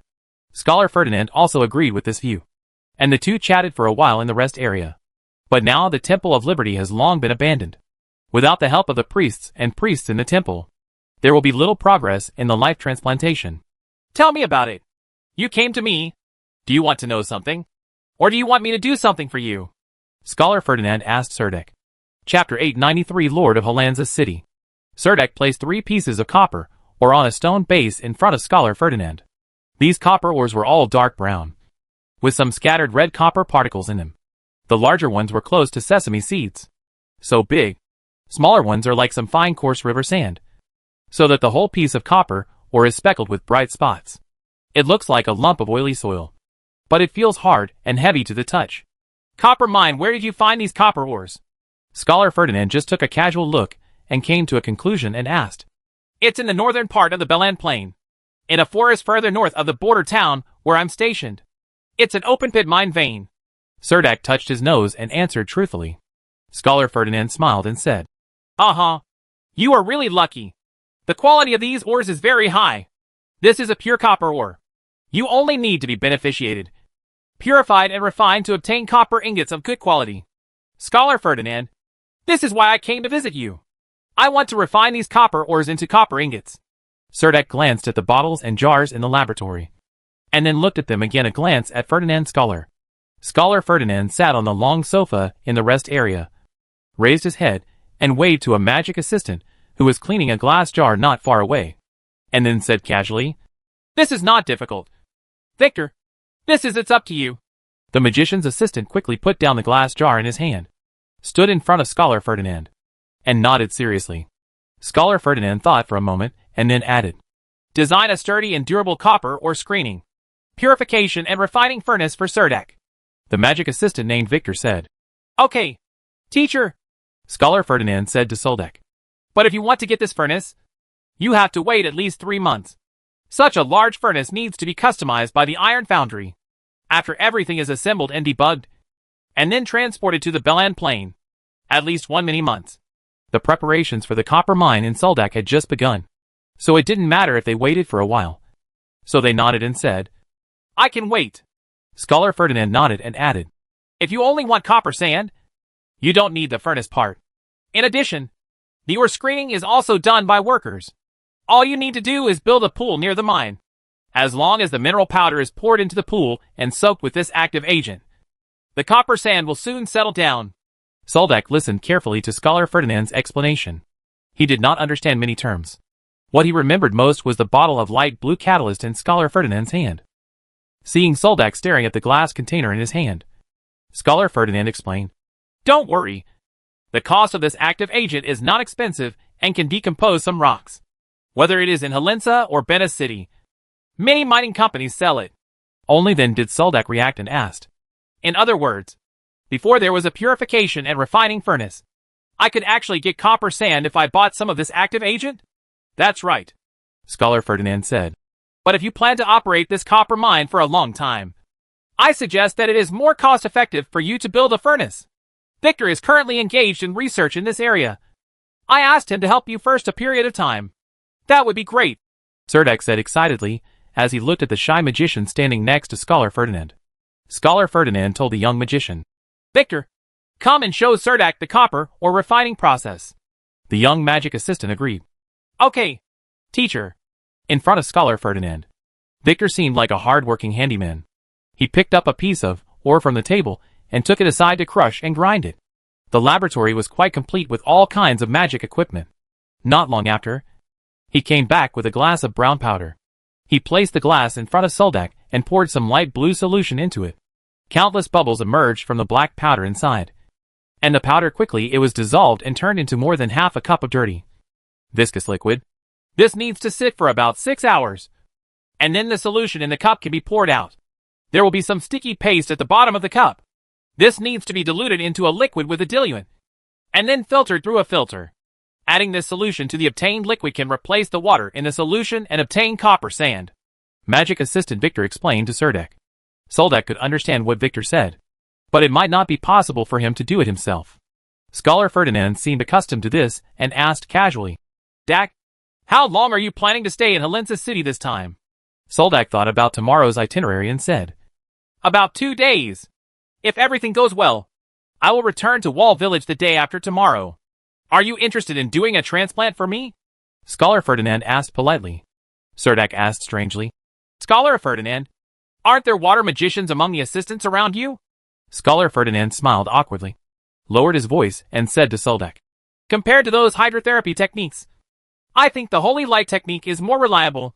Of course, Serdek could not refuse, so he readily agreed. Well, if you can set a time, you can come to the Plaza Garden Hotel to find me at any time. Unexpectedly, Scholar Ferdinand waved his hand, clapped his hands and decided, There is no need to go to such trouble. Then the transplant operation will be tentatively scheduled for tomorrow evening. Okay, Scholar Ferdinand, Serdek agreed. It was already very late when I came out of Scholar Ferdinand's magic laboratory. Lance had a relatively important magic experiment at night and had no way to escape. However, he sent someone to tell Carl at the guard camp that Serdek had arrived in Helensa City. It was said that Carl was on his way from the guard camp. Come over. Serdek did not continue to stay in the Magic Guild. He walked out of the first floor door of the Magic Guild. Helensa is a mountain town. There is a cool breeze blowing late at night in summer, which is refreshing and pleasant. Serdek was standing at the intersection opposite the Magic Guild, looking east and west, when a magic caravan sped past. The magic caravan was very close to the street, and the carriage almost passed by Serdek's nose. The speed of the carriage was very fast. When the 2 ancient Bolai horses pulling the carriage were running, the manes on their necks were flying in the wind, making them look very majestic. Serdek saw a young nobleman sitting in a carriage, hugging a noble lady and kissing her passionately. The lights in the carriage were soft, and it was approaching evening. The curtain of one window was not closed, and he passed by Serdek. For a brief moment, he could just peek into the car, although the face of the young noble could not be seen. Just the side profile made Serdek feel familiar, but he couldn't remember who the young noble was. When he looked up again, the magic caravan had already run away. Dak, what are you looking at? Carl patted Serdek on the shoulder from behind and followed his gaze towards the busy traffic on the long street. Serdek looked back and saw Carl, then looked away and said, Nothing. I just feel that there are many more magic caravans in the city than half a year ago. Carl and Serdek stood side by side on the street, and a magic caravan was parked aside. Although the war in Tarnan did not spread to Helensa City, many of the noble lords there ran to Helensa City to take refuge. Carl sighed and said helplessly, but he immediately cheered up, put his arm around Serdek's shoulders and said, There is no harassment from the bandits here. It can be said to be the most stable city near the northern part of Terpagan. There are more nobles living in the city. Naturally, there are many more magic caravans. After saying that, he held Serdek in his arms and boarded the magic caravan nearby. The 2 of them sat in a comfortable carriage. A young maid in the carriage poured 2 glasses of fruit wine for the 2 of them, and then took out 2 warm towels, letting the 2 of them wipe their faces. Carl put the warm towel in his hand on his face, laid his head on the soft leather sofa, and said to Serdek, By the way, have you heard about that? What? Serdek asked doubtfully. Carl took the towel away from his face, sat up straight and smiled at Serdek and said, Darcy Christie has become the new governor of Helensa City. At the beginning of last month, She just made a speech at the House of Representatives of Helensa City. An inaugural speech. Soldak immediately thought of Marquis Bernard. And he had a good impression of the governor of Helensa City. What happened to Marquis Bernard Christie? He asked. Carl smiled heartlessly and said, It is said that he was recuperating in the manor. The transfer of power of the Christie family was also very reluctant. At that time, the appointment was barely approved by half. Hey, Dark, if you had succeeded in pursuing Darcy, you would probably be the husband of the Lord of Helensa now. Cerdak didn't think the joke was funny at all. Hearing what Carl said, he suddenly remembered that the young man in the magic caravan just now was clearly Darcy's husband, Baron Armand Bulwer. No wonder he felt that the nobles in the carriage looked so familiar. Soldak followed Carl to the tavern. The tavern was still the same. There were not many guests in the tavern, and it was very quiet inside. Probably because the price of the wine in the tavern kept many people away. Mrs. Mariana was still sitting in her old seat next to the bar, holding a wine glass and chatting quietly with the proprietress inside the bar. Not far away, tax collector Bird and Miss Hoyle, who has now become Lady Bird, were sitting in the corner of the bar. There was a chessboard in front of them, and they seemed to be playing chess seriously. Soldak and Carl walked over and greeted everyone. Tax collector Bird quickly stood up and gave Soldak a big hug. Lady Mariana glared at Soldak and said angrily, I didn't know that the plain garrison commander could be so leisurely. Soldak knew that she was still brooding about the matter between him and Darcy, so he could only explain. We just experienced a beast wave over there, and things have calmed down, and I have become a little idle recently.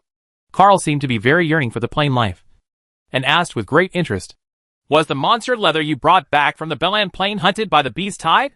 He knew that during this beast wave, Cerdak purchased a lot of supplies in the city of Helensa, and also gained a lot, including high-grade monster materials, magic herbs, and hard armor. Soldak sat down in front of the bar and said, Those were all hunted at the beginning of the beast tide. Later, all these monsters were eaten by red ants, and we could only hunt some ghost-marked red ants. The landlady at the bar got a glass of amber golden cider for Soldak. Carl put the glass of wine in front of him and said casually, Just pour him a glass of ale. And by the way, give him a plate of nuts. The tavern proprietress smiled slightly, turned around and poured Soldak a glass of ale. Carl said to Soldak, I know those red ants. And you asked Luke to bring so much hard armor. I heard that you made a lot of armor for war horses. Soldak sat between tax collector Bird and Carl, took a sip from the wine glass, and then said, That thing is light in texture and strong enough, but the plasticity is not good enough. Once it hardens, it will undergo huge deformation. Finally, it's hard to guarantee the shaping process. Otherwise, I'm going to change all the heavy armor to silver leather. By the way, why did you suddenly come back from Belan's Plain? Carl asked a little strangely, seeing everyone staring at him. Soldak smiled and said, This time, I brought back a batch of ironwood from there, and I'm going to sell it to the trading firm here in Helensa City. Carl screamed strangely, barely able to suppress his tone, and said, Ironwood? Are you kidding? This thing is almost a magic metal in wood. Did you get some of this ironwood? And brought them back to Hylon? Is sawed here? That's the kind of wood. As he said that, Soldak took out a piece of wood from his magic pocket. When Carl picked it up, he felt it was heavy. Tax collector Bird and Miss Hoyle also approached from the side, and Carl asked the tavern proprietress to take out her personal dagger. It was an exquisite dagger with a black grip, but the grip had been stained and looked very shiny. Carl compared it and scraped hard on the ironwood of Soldak with his knight's long sword. Hearing the iron would make the sound of gold and stone, he opened his mouth and said, It's really ironwood. At this time, Mrs. Mariana, who was sitting next to Carl, couldn't help but ask, Dick, you said you planned to sell these ironwoods to the trading firm in Helensa City. Have you chosen a partner? Soldak scratched his head and said honestly, Not yet. I am planning to go shopping in the city tomorrow to see which business houses are interested in this thing. Why are you looking for another trading firm? What Mary is now in charge of is the largest trading firm of the Christie family in Helensa. You might as well take out as much ironwood as you have. Let's sit here and drink and solve the problem at the same time. Isn't it? Is it good? Carl stretched out his hand to stop Mrs. Mariana's soft waist, and said to Soldak with a wink. Soldak looked at Lady Mariana. I don't know how much ironwood you have. When Mrs. Mariana was talking about official matters, her face immediately became shrewd, and even her tone of voice changed. This time I brought 10 carriages. Surdak answered casually. Chapter 894 Transaction. Lady Mariana did not expect that Surdak would actually bring back 10 carriages of ironwood this time. He was a little stunned for a moment, then realized that he was a little out of sorts, and immediately said, "Then do you know the market conditions of ironwood?" Surdak shook his head honestly, and then said, "I heard that the price of ironwood is about the same as that of magic black iron. Weighing is indeed similar. Although ironwood is sold according to weight, it is not absolute. In addition, it also depends on the quality and yield rate of ironwood. The most precious thing about ironwood is that it is used to make hardwood bows. This is almost the ceiling in a hardwood bow. So whether the ironwood is valuable generally depends on whether it can be made into a bow arm. That is, if the ironwood is too short and winding, its price will be high. Discount." After Mariana finished speaking, she found a small file and filed it back and forth on the ironwood a few times. When she found that there were not many chips, she said, "It looks a little thin, but it should be an old tree. And the age is fine. The ironwood I brought this time is almost like this," Surdak said. Mariana said to the tavern proprietress, "Bring me a ruler." The tavern proprietress turned around and dug out a tape measure from the cabinet under the bar. Mrs. Mariana measured the ironwood carefully, then nodded and said, "This one is in pretty good condition. If all the ironwood you brought back is with this quality, you can sell it to me, and I will give you an ideal price." Surdak did not expect that business between nobles would be concluded in chat. Instead of requiring him to hold ironwood and run from one trading house to another.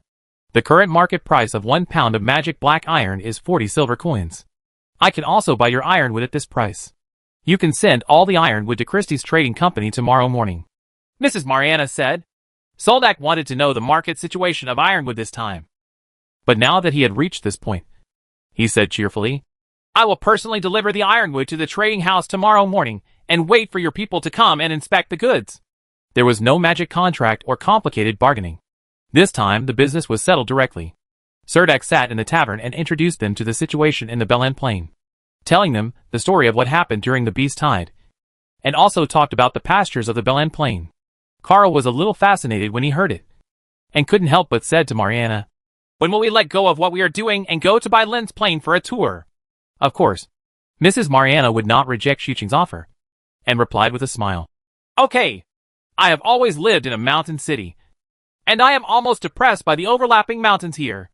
The tavern owner's wife also said next to her, "Dak, you just said that your Luther army arrived in Belen on the eve of the beast tide plain to take over the Langdon family's legion?" The tavern proprietress raised her fair forehead, and her eyes were beautiful. But no matter how exquisite her makeup was, she could not hide the traces of time on her face. She looked about the same age as Lady Mariana. "Yes," Surdak replied. The tavern proprietress said to Mrs. Mariana, "The Langdon family seems to have suffered a disastrous decline recently. All kinds of dimensional investments have ended in failure. This time, the Langdon Legion seems to have not received any benefits. When I heard this news, I felt sad in my heart. I feel much more comfortable." Although she said this, there was no happy look on her face. "It happened a long time ago. Why are you mentioning them?" Mrs. Mariana pinched the tavern proprietress's white face and comforted her. Surdak then remembered that Carl had told him that Lady Mariana's ex-husband seemed to be named Kenneth Langdon. But it had been so long that he had completely forgotten it. Back at the Garden Plaza Hotel, the succubus Aphrodite had gone to bed early. Surdak also wanted to discuss with Aphrodite how to get rid of the dark star in his body. With a hint of alcohol, he walked to the door of Aphrodite's room. After all, he did not have the courage to knock on the door. Hearing the footsteps at the door gradually weakening, the succubus Aphrodite opened her eyes again. She lay on the soft quilt, pursed her sexy lips, and couldn't help but whisper, "No, coward." Then he closed his eyes again. In the dream, she was the succubus with a pair of black flesh wings that could fly freely under the sky. Early the next morning, Surdak and Luke came to the Christie family trading firm located at number 17 Durendal Street in Helensa City. Surdak was very familiar with this street. The Junior Knight Academy of Helensa was located there, on this street, but he never noticed that this tall building was actually the trading house of the Christie family. When Surdak rushed to the trading house, Mrs. Mariana was not here. She probably hadn't gotten up yet. Only the manager of the trading house and Mrs. Mariana's maid received Surdak. Surdak remembered that he was in the magic house last night. In the caravan, the maid also handed him a hot towel. The manager of the trading company asked the employees in the trading company to lift all the tarpaulins of the 10 four-wheeled carriages, and bundles of ironwood were neatly placed in the carriages. The firm has a specialized appraiser, and the price of ironwood is high. The appraiser inspected almost every piece of ironwood carefully before signing his name on the quality certification document.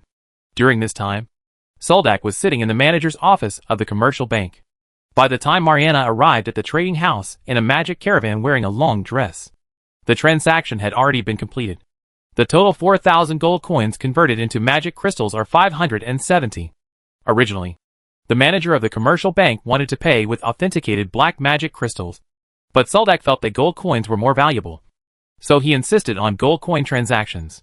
Mrs. Mariana finally signed the document, and the transaction was successfully completed. Before leaving, Soldak asked Mrs. Mariana if the trading company could eat other ironwood in the future. Lady Mariana then realized that Serdek had more ironwood in his hand. Of course, she replied decisively. After selling the ironwood, Serdek did not go directly to the Magic Guild to meet Scholar Ferdinand, but instead went to the Helensa Swordsman Academy. There, he handed a bottle of secondary magic potion that Justin brought him to a sweet-faced girl. She seemed to have a very unusual relationship with Justin, but Serdek didn't inquire more. Near noon, I had lunch with Aphrodite again. In the afternoon, he also went to the Helensa guard camp and reported to Captain Sauron on the current situation of the deserted land security squadron. He then came to the Magic Guild before dinner. Scholar Ferdinand's magic assistant was already waiting in the lobby on the first floor of the Magic Guild. When he saw Serdek walking in from the outside, he immediately took him to Scholar Ferdinand's magic laboratory. Chapter 895 Saving the Marquis.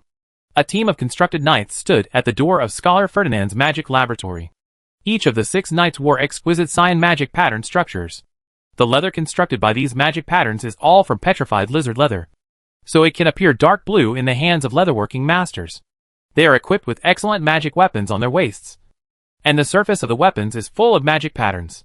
This was the first time that Serdek saw the construct knights at such a close distance, and it was a very complete team, and everyone's magic pattern constructs were of the same style. They stood at the door of Ferdinand Scholar's magic laboratory, and no one even talked. The powerful aura exuded from them made the magicians who passed by the laboratory door consciously shut their mouths and walk silently from the door. Hallway passed. Soldak thought that this transplant operation for Scholar Ferdinand must be very difficult.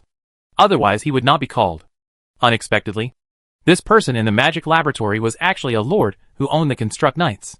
The noble lords who can possess such sophisticated equipment to construct the knights are definitely not ordinary people. Generally speaking, they are almost all big shots like Marquis Luther. The magic assistant walked to the door of the laboratory and explained to the captain of the constructed knights standing outside the door. This is Baron Serdek of the deserted land security squadron of the guard camp of Helensa City. He is the Ferdinand Scholar. Invited him here.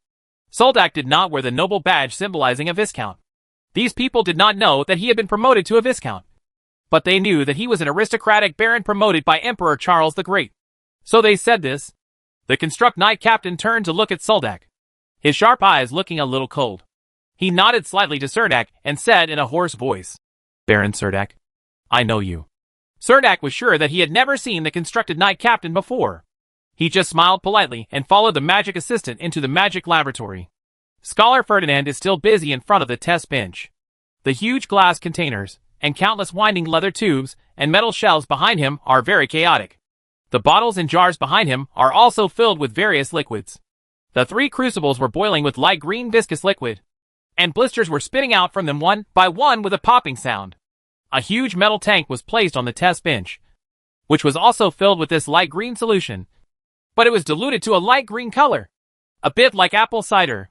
For glass tubes extend diagonally into the metal tank from both ends, constantly dripping viscous solution downwards, and these liquids drip into the metal tank.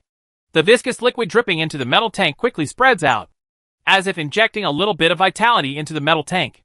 A middle-aged man wearing only a linen robe was lying in the light green solution with his eyes closed. He seemed to be in a deep sleep. In fact, he was completely immersed in the green liquid like the Janissee tribe and was completely breathless. Serdek felt that he was still alive. Moreover, the noble lord lying in the metal tank is no stranger to Serdek. Marquis Bernard Christie, the former consul of Helensa City. No wonder Darcy Christie became the consul of Helensa City so quickly. It turned out that Marquis Bernard was ill, and he seemed to be very serious. Scholar Ferdinand was busy instructing his assistants to do their work.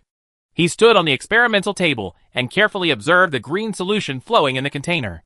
Only when he saw Cerdak walking into the magic laboratory, he nodded and signaled to him. He can wait in the rest area.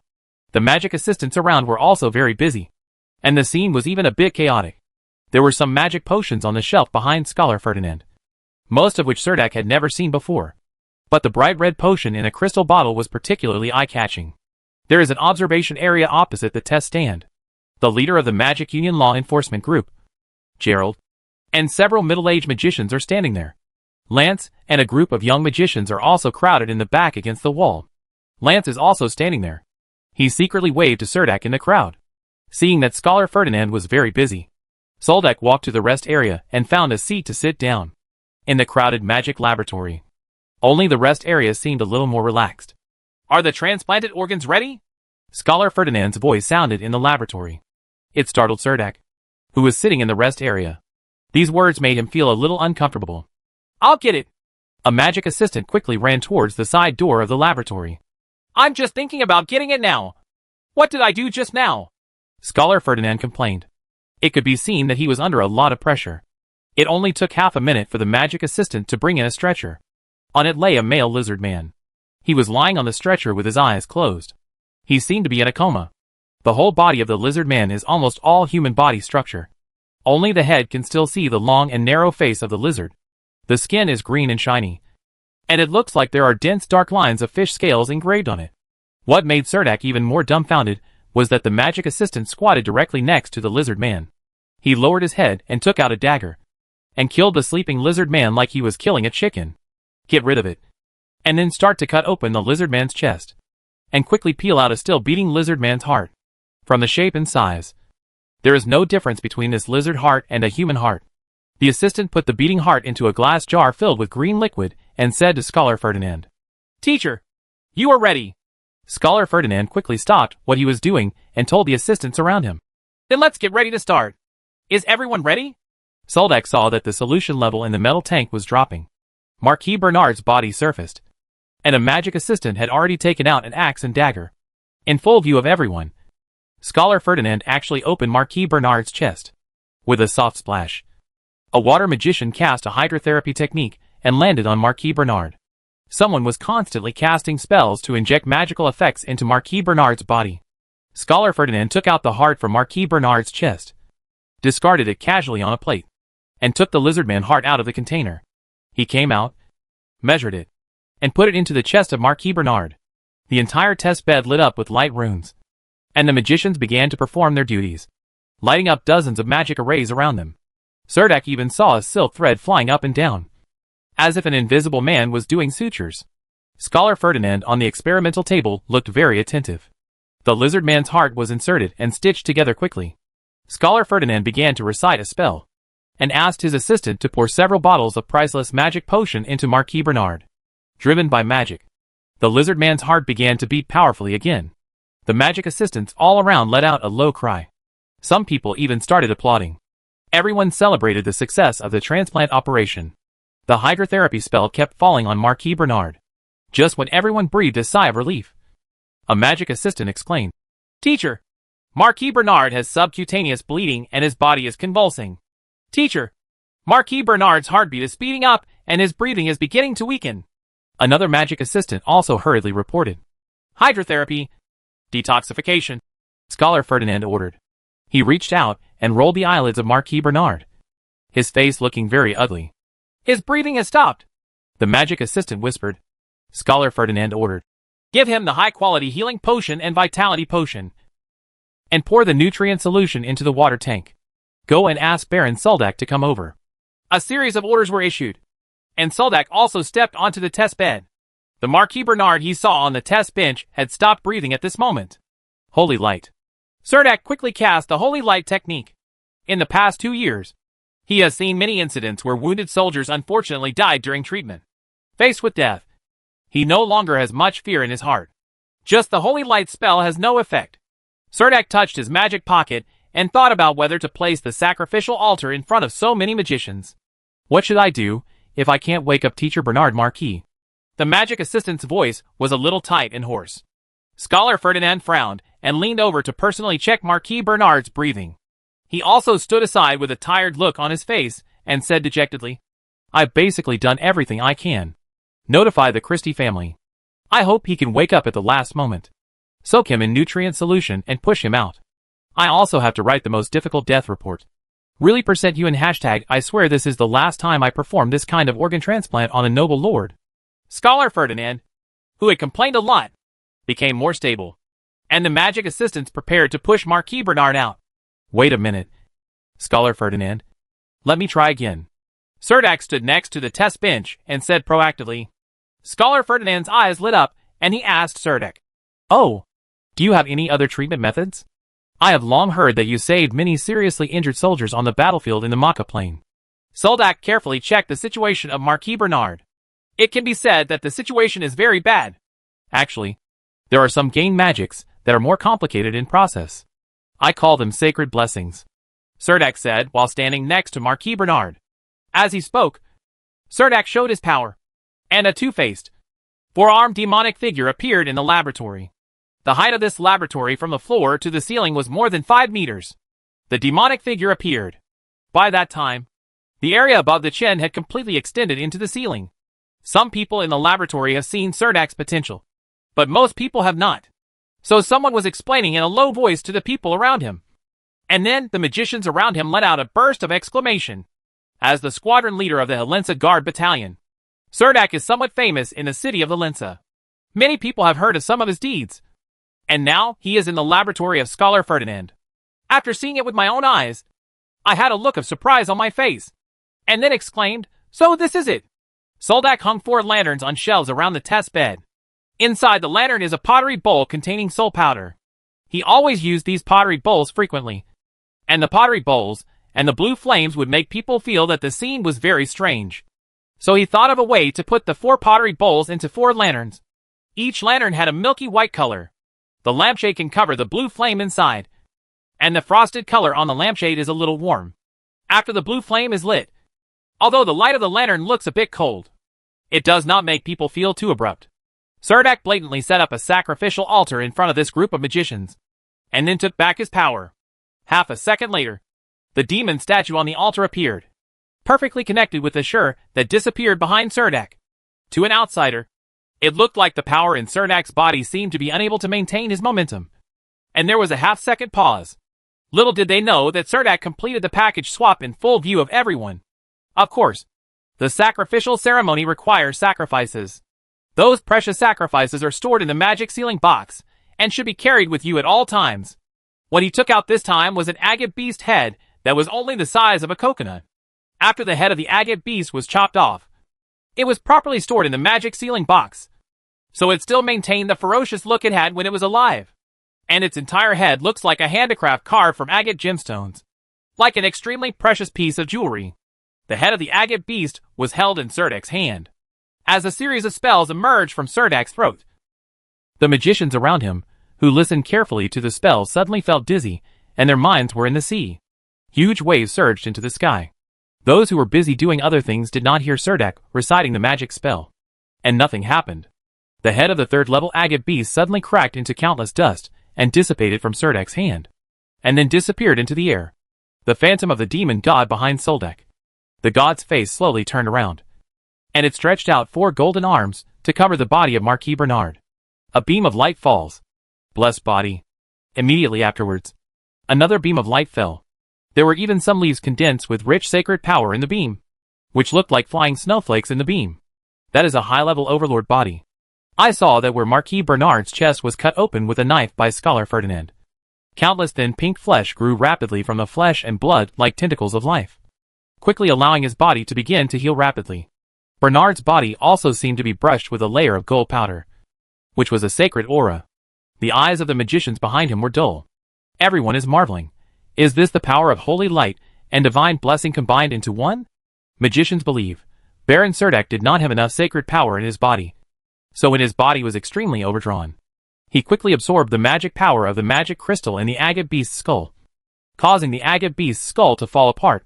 After Soldak finished doing this, Before anyone could react, he decisively put the 4 lanterns back into his magic pocket, walked to the basin in the corner and washed his hands, and then sat back in the rest area. An idea appeared in the minds of all the magicians at the scene almost at the same time. After all, magicians still cannot replace priests, battle priests, and holy knights. The most troublesome problem was solved. And then Scholar Ferdinand quickly took control of the situation in the magic laboratory.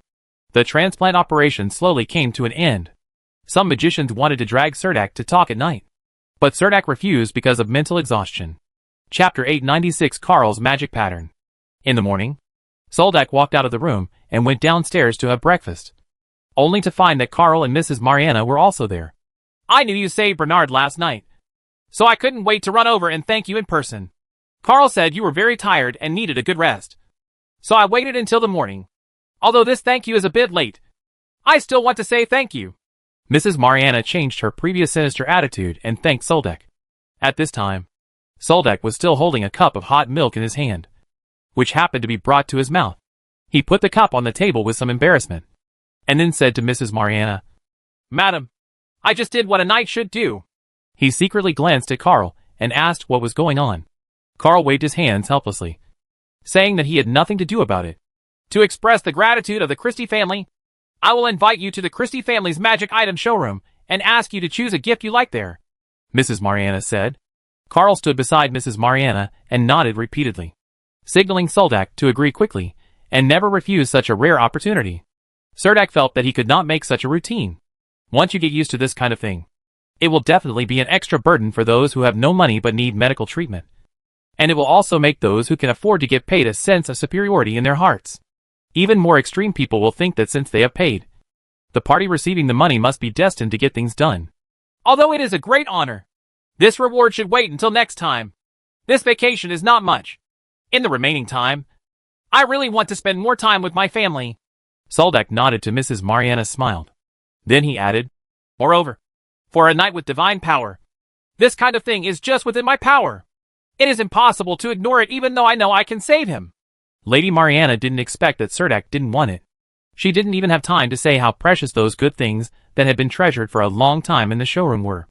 If she remembered correctly, there should be 17 sets of magic pattern structures stored in that showroom, as well as matching magic weapons.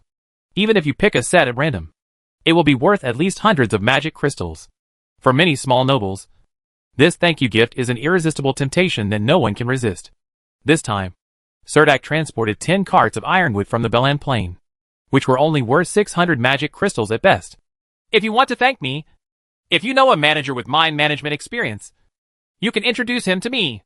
The specific working location is in the northern area of the White Forest Plain, Cerdak said to Mariana with a smile. Mariana did not stay long in the Garden Hotel. She is currently in charge of the Christie family's business. I am busy from morning to night every day, and there is still a lot of work to do. Naturally, she didn't know how much gain Soldak would gain by blocking this beast tide in the Belan Plain.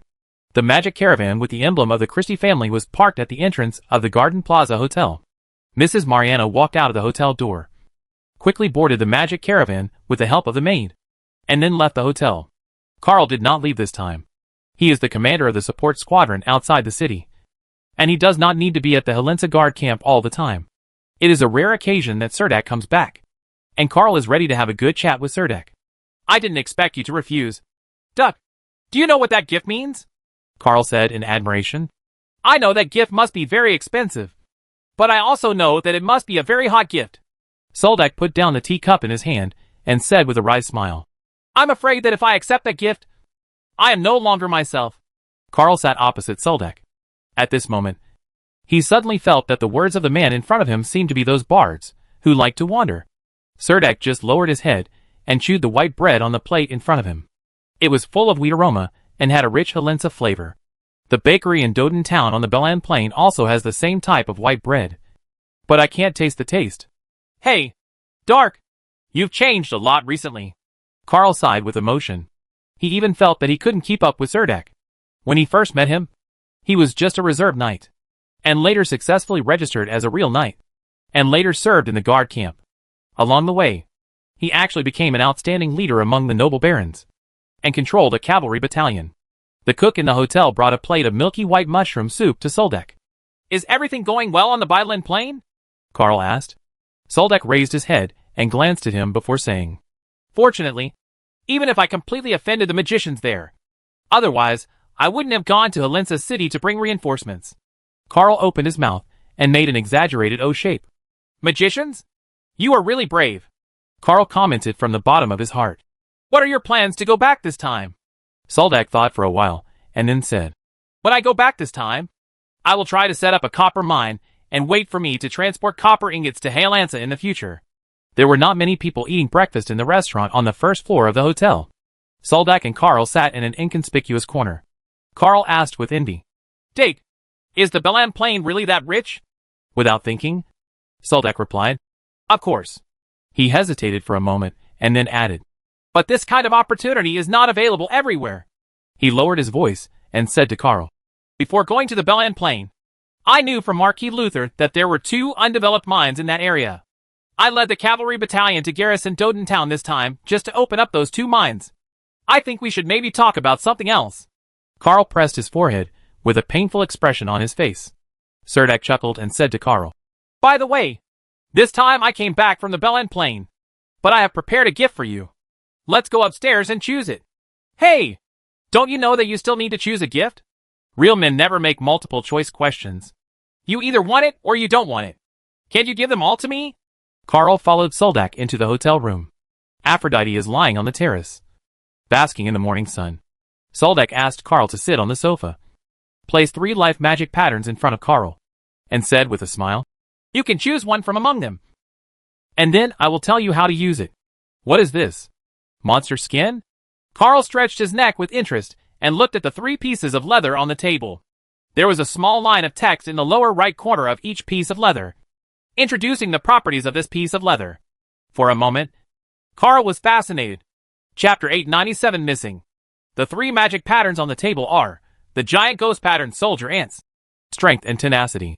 Life magic pattern, the ghost pattern ant queens, spiritual inspiration. Life magic pattern, and the agate beasts, hidden camouflage. Life magic pattern. In terms of the practicality of the attributes of these 3 life magic patterns, the first choice is the strength and toughness life magic pattern. This magic pattern can enhance the basic physique of a warrior and significantly increase his combat effectiveness. However, the disadvantage is this magic patterns are almost universal in Serdak's cavalry battalion, compared to the strength and toughness life magic pattern. The latter 2 life magic patterns are much rarer, and they are both high in goods. The spiritually inspiring life magic pattern peeled off from the head of the 4th level monster ghost pattern ant queen is a life magic pattern that can strengthen mental power. However, this magic pattern has no effect on improving the strength of the warrior. Not too big. In addition, the last concealed camouflage life magic pattern was obtained from the belly of the agate beast. This kind of magic pattern does not increase any attributes of the body, but it has a very good camouflage effect. This is not about invisibility, but about integrating itself with the surrounding environment. Soldak originally wanted to recommend the first type of magic pattern to Carl, but when Carl learned that even the ancient Bolai horses in the cavalry battalion had this kind of magic pattern on their legs, he immediately lost interest. He was hesitant between the magic pattern and the 3rd magic pattern. Just when Cerdak thought he would choose the spiritual stimulation of the ghost pattern ant queen. After all, the ghost pattern ant queen was a level 4 monster, 1 level higher than the onyx beast. Then I'll choose the 3rd one. Carl's eyes fell on the piece of leather that was full of brilliance. Cerdak did not expect that Carl would choose this life magic pattern, and asked with some surprise, Do you want to be a ranger scout in the future? Why did you choose this? Carl smiled, and quickly waved his hand and said, No. I have already served in the military. How can I be a scout? I just think that having this ability may save my life in a certain crisis. The reason was stated very straightforwardly by Carl. Cerdak didn't know how to convince him. He only said, You can think about it carefully. In my opinion, strength and toughness are the most practical and can help you win in battle. Seeing Carl's disgusted look, Soldak wanted to punch him. Resisting the urge, Cerdak continued, In fact, mental stimulation is also very strong. If an enemy suddenly appears in front of you and his knife is already on your neck, you are panicked and have no time to react. But you dare not act rashly. At this time, you can attack him as spiritual stimulation caused his mental defenses to collapse at this moment. And then he won the battle in one fell swoop. Carl shrugged, indicating that he didn't like it. Cerdak pointed to the third magic pattern of life and said, This concealment disguise is more suitable for scouts, who often spy on intelligence. I'm afraid it will be of no use to you. I think this is okay. Carl insisted on his previous choice. Cerdak hesitated for a moment and then said, Okay, then choose this one. Then he implanted the life magic pattern of the agate beast into Carl in the hotel. The process was quite simple. Cerdak had done hundreds of times in Doden Town to implant the magic pattern into clothing. The technique is very skillful. Carl was lying on the bed with his upper body naked, and Cerdak implanted this concealed camouflage life magic pattern into his back. This time, the implantation was completed easily while chatting. When Cerdak patted Carl on the shoulder and asked him to stand up and try the magic pattern cloak, Carl asked with a surprised look on his face, Is this good? What should I do? While sorting out the discarded magic pattern skin grafts, Cerdak guided. This magic pattern has become a part of your body. You should be able to feel it if you feel it carefully. Use your spirit to establish a connection with it. And then it will like your hands and feet. They are controlled by your brain. Carl was standing in the room with his upper body bare and wearing a pair of bloomers. He raised his hands and watched the skin of his hands change magnificent colors. His hands rested on the bedside pillar, and the skin of his arms immediately turned bronze. And even there is some wood texture. Hey, I seem to feel it. This feeling seems a bit special, Carl said while retracting his hand. After leaving the pillar, his hand returned to its original shape. He was like a child who wanted to explore the candy box. His eyes were full of surprise, and he said excitedly to Cerdak, Is this the camouflage effect? In fact, Cerdak only had a partial understanding of this, and could only nod dully. Dak, it seems that my choice is quite good, Carl cheered. He walked barefoot to the terrace, sat on the deck chair on the terrace, picked up the half glass of juice on the table and took a sip. Dak, do you know how Marquis Bernard was injured? He asked Cerdak in a low voice. Cerdak took out a plate of nuts from the room and placed it on the small table. He shook his head and said, I don't know, Carl whispered. He led the Construct Knights to participate in the battle in Tanong. I heard that he was shot in the chest by an arrow during the battle. If it weren't for his magic pattern construct, I'm afraid he would have died on the spot. Luck when he returned to Helensa city. He had only one breath left, and he had been soaked in nutrient solution to maintain it. Later, he insisted on sending Darcy to the position of governor of Helensa city, and then decided to do this transplant operation. So through this incident, I have a new perspective on my future life. He stretched and continued. No matter how big a big shot you are, or how many troops and guards you have around you, as long as you get to the battlefield, your life is in the hands of the goddess of luck.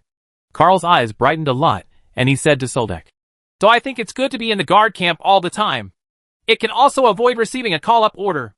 I don't want to go to the battlefield. That's it. I hope he gets better soon.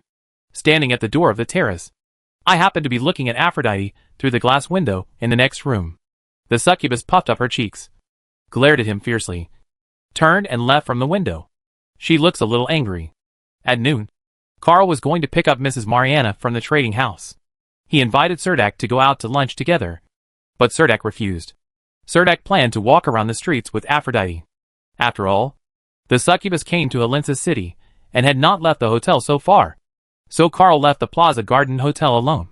Cerdak walked around the streets with Aphrodite, which made the succubus's face change from gloomy to clear, and there was a little gentle smile on his face.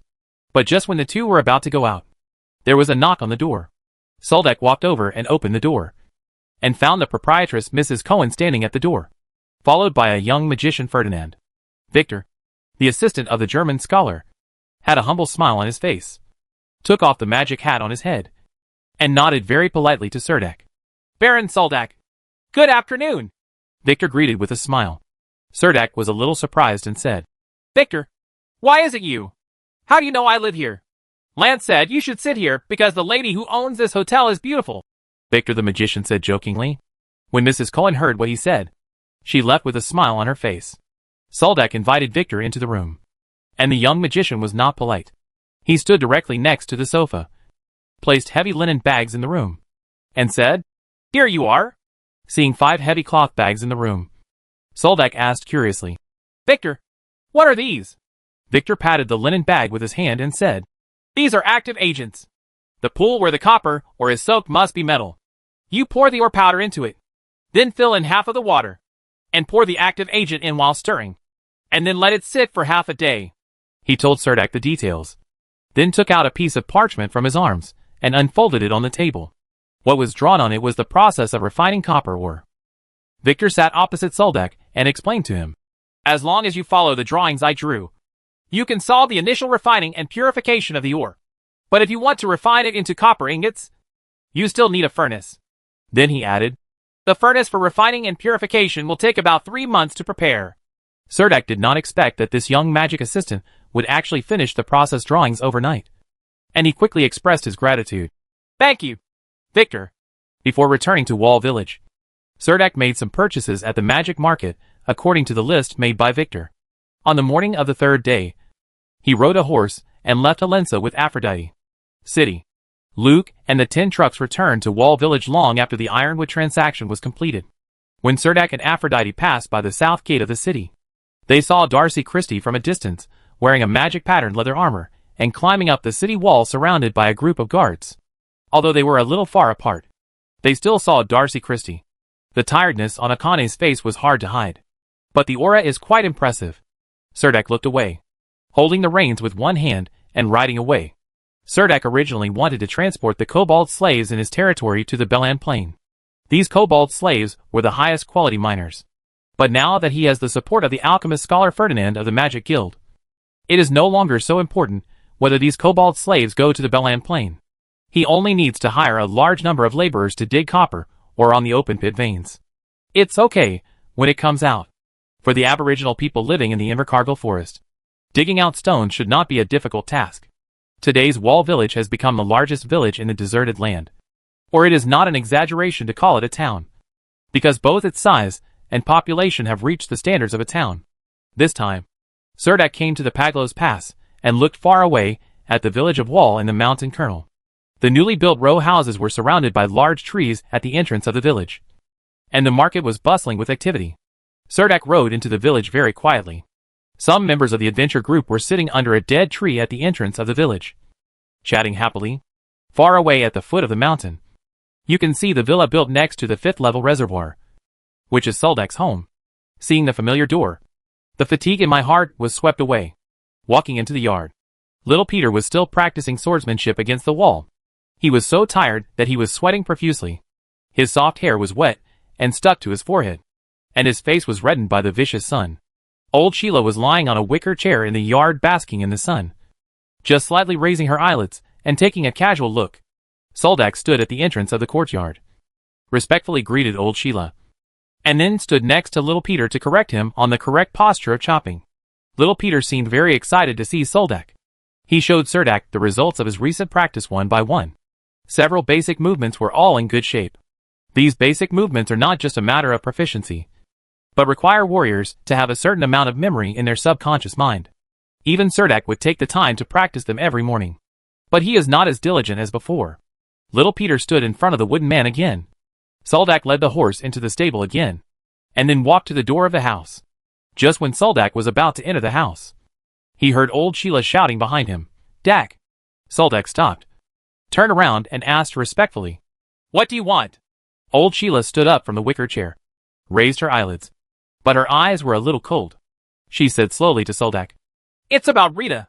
She has reached the age to marry, and now there is a nice young man in the village who is pursuing her." "Oh."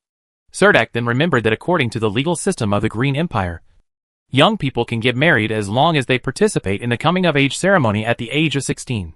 If you think about it this way, Rita is already a big girl. Serdek thought for a moment and said, "If two people like each other, I will prepare the dowry." Hearing what Serdek said, the expression on old Sheila's face softened slightly. And then she said, "Well, he is Daniela Knight, the captain of the security squadron."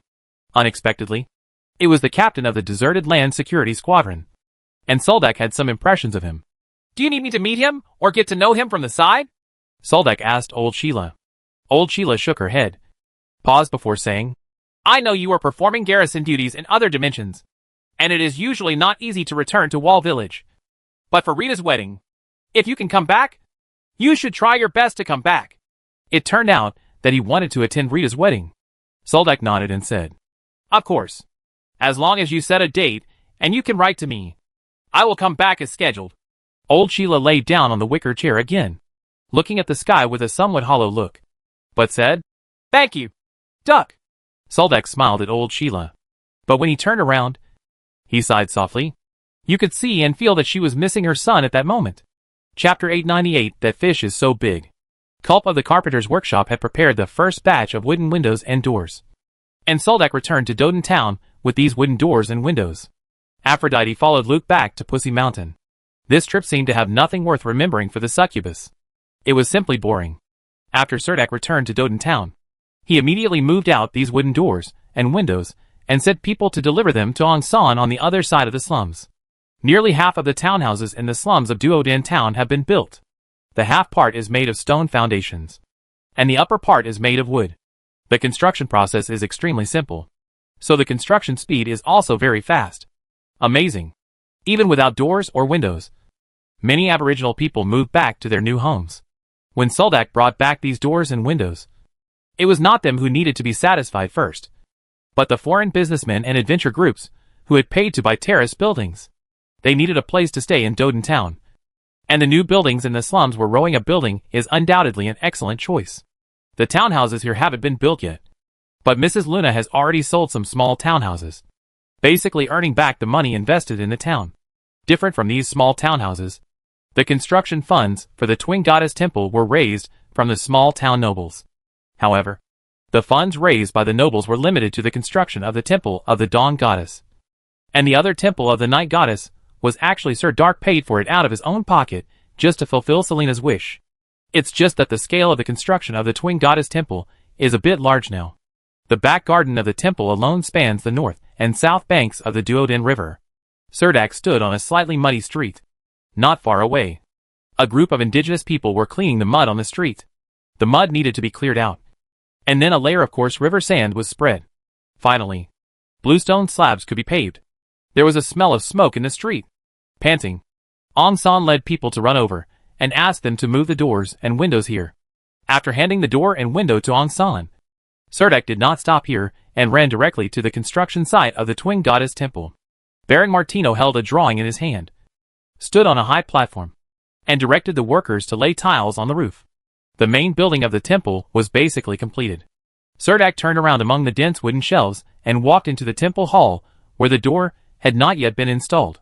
The walls inside had been painted with a layer of white ash, making the whole room look extremely bright. The hall looked very empty. There were some building materials scattered on the ground. It was expected that there would be 20 rows of long wooden chairs in the hall. On the high platform in front stands a huge humanoid statue, which is 7 or 8 meters high. It is covered by a piece of linen dyed black. Cerdak guessed that it should be the goddess Selene. There is a raised dome above the head of the statue, and the top windows are inlaid with some colored glass. Light shines in from the roof, and the entire hall is full of colorful colors. Cerdak went to the foot of the statue. The statue's bare feet, which were more than 1 meter long, stepped on the stone platform.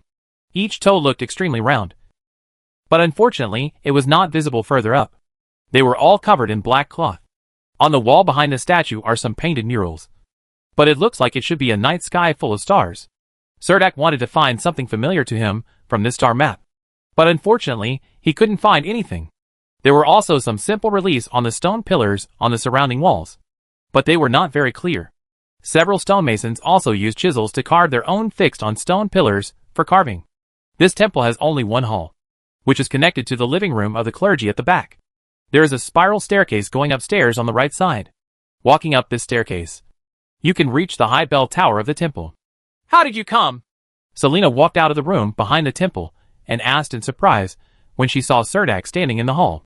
Soldak turned his head and saw Selina holding a bucket of dye in her hand and some white paint on her body, and then asked, What are you doing? Paint the wall. Look, I painted that wall. Selina pointed to the night sky star chart on the wall behind the statue and said with some pride, Not bad. What does this star field represent? Cerdak asked. Selina smiled and said, It's probably the star field that the goddess's divine thoughts can cover. She told me in her dream. She gave a look. Selina took Soldak around the Temple of Night. and then walked out of the back door under Selena's leadership. Finally, she did not get through those dense wooden shelves. It's not bad, Suldek said, standing in the back garden. A group of workers are leveling the land in the back garden of the temple. The semicircular pool has been integrated with the Doden River, and there is also a semicircular pool on the opposite bank. The two are connected together, actually forming a circular pool in the garden.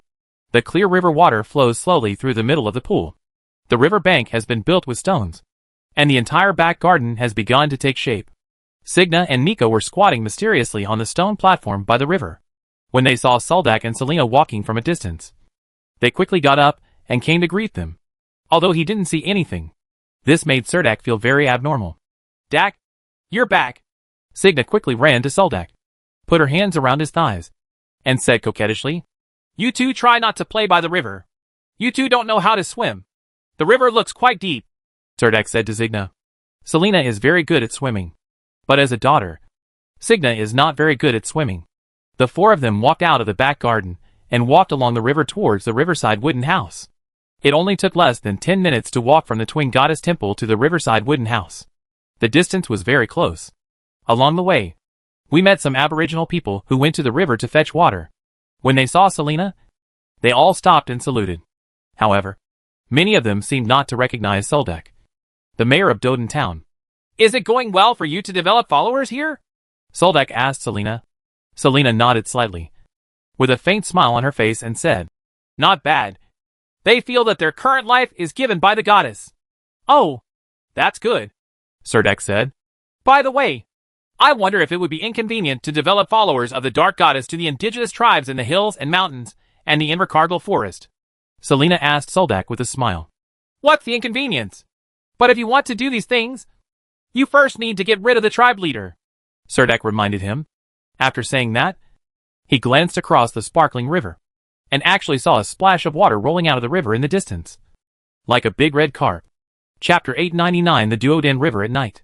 The lights of Wilk City dimmed at night. Under the moonlight, the river outside the city was sparkling. The city was noisy, but the moat outside the city was very quiet. Thea swam out of the city along the inland river, and swam a few times in the moat. She thought that the knight would be waiting for her hidden somewhere on the shore, and took the precious dagger he had dropped by the way, and took the opportunity to ask her for it. A little good. She had even thought of a reason to reject him. If he dared to act recklessly, she would give him some trouble. Along the way, she suffered a lot while being kept in a glass jar. Damn humans. Stupid humans. Greedy humans. Cunning humans. She cursed secretly in her heart. She is the daughter of the sea. She has never thought of living on land, especially in a big fish tank that cannot be opened. This is simply an insult to the sea people. When she learned to pray to the sea god, the high priest of the sea tribe warned her to accept favors from others, to be grateful, and to repay them if she was able. She hid in the water plants at the bottom of the river. The water plants in this moat were not that lush. She could only stick to the sand and gravel on the river bed, thinking about whether she should give him something after returning the dagger. She waited in the moat all night, and it was almost dawn when she realized that he had no intention of meeting again. What an arrogant and cold person. But what should I do? I don't even know where this river leads. Thea did not swim upstream. Finding the source of the river would not help her. She wanted to swim into the sea. But before that, we still need to take care of breakfast. The fish in the river tasted a bit bland, and the fishy smell that couldn't be concealed really made her find it difficult to swallow. Sia went downstream along the river. She didn't know how many days and nights she swam. She thought she could finally follow the river into the vast sea like before. At that time, we might be able to meet other sea tribes and find out the location of the Seven-Realm Sea. But when she swam to a crevice in the abyss, she realized that this might be the end of all rivers. There is no sea in front of it, but a bottomless chasm, with waterfalls hanging on the raised rocks. Fortunately, she swam more carefully. Otherwise she would have been carried into the cracks in the ground by the river. She didn't want to live in a dark underground valley, which was not only cold and scary, but also prone to nightmares. She was so frightened that she kept swimming back.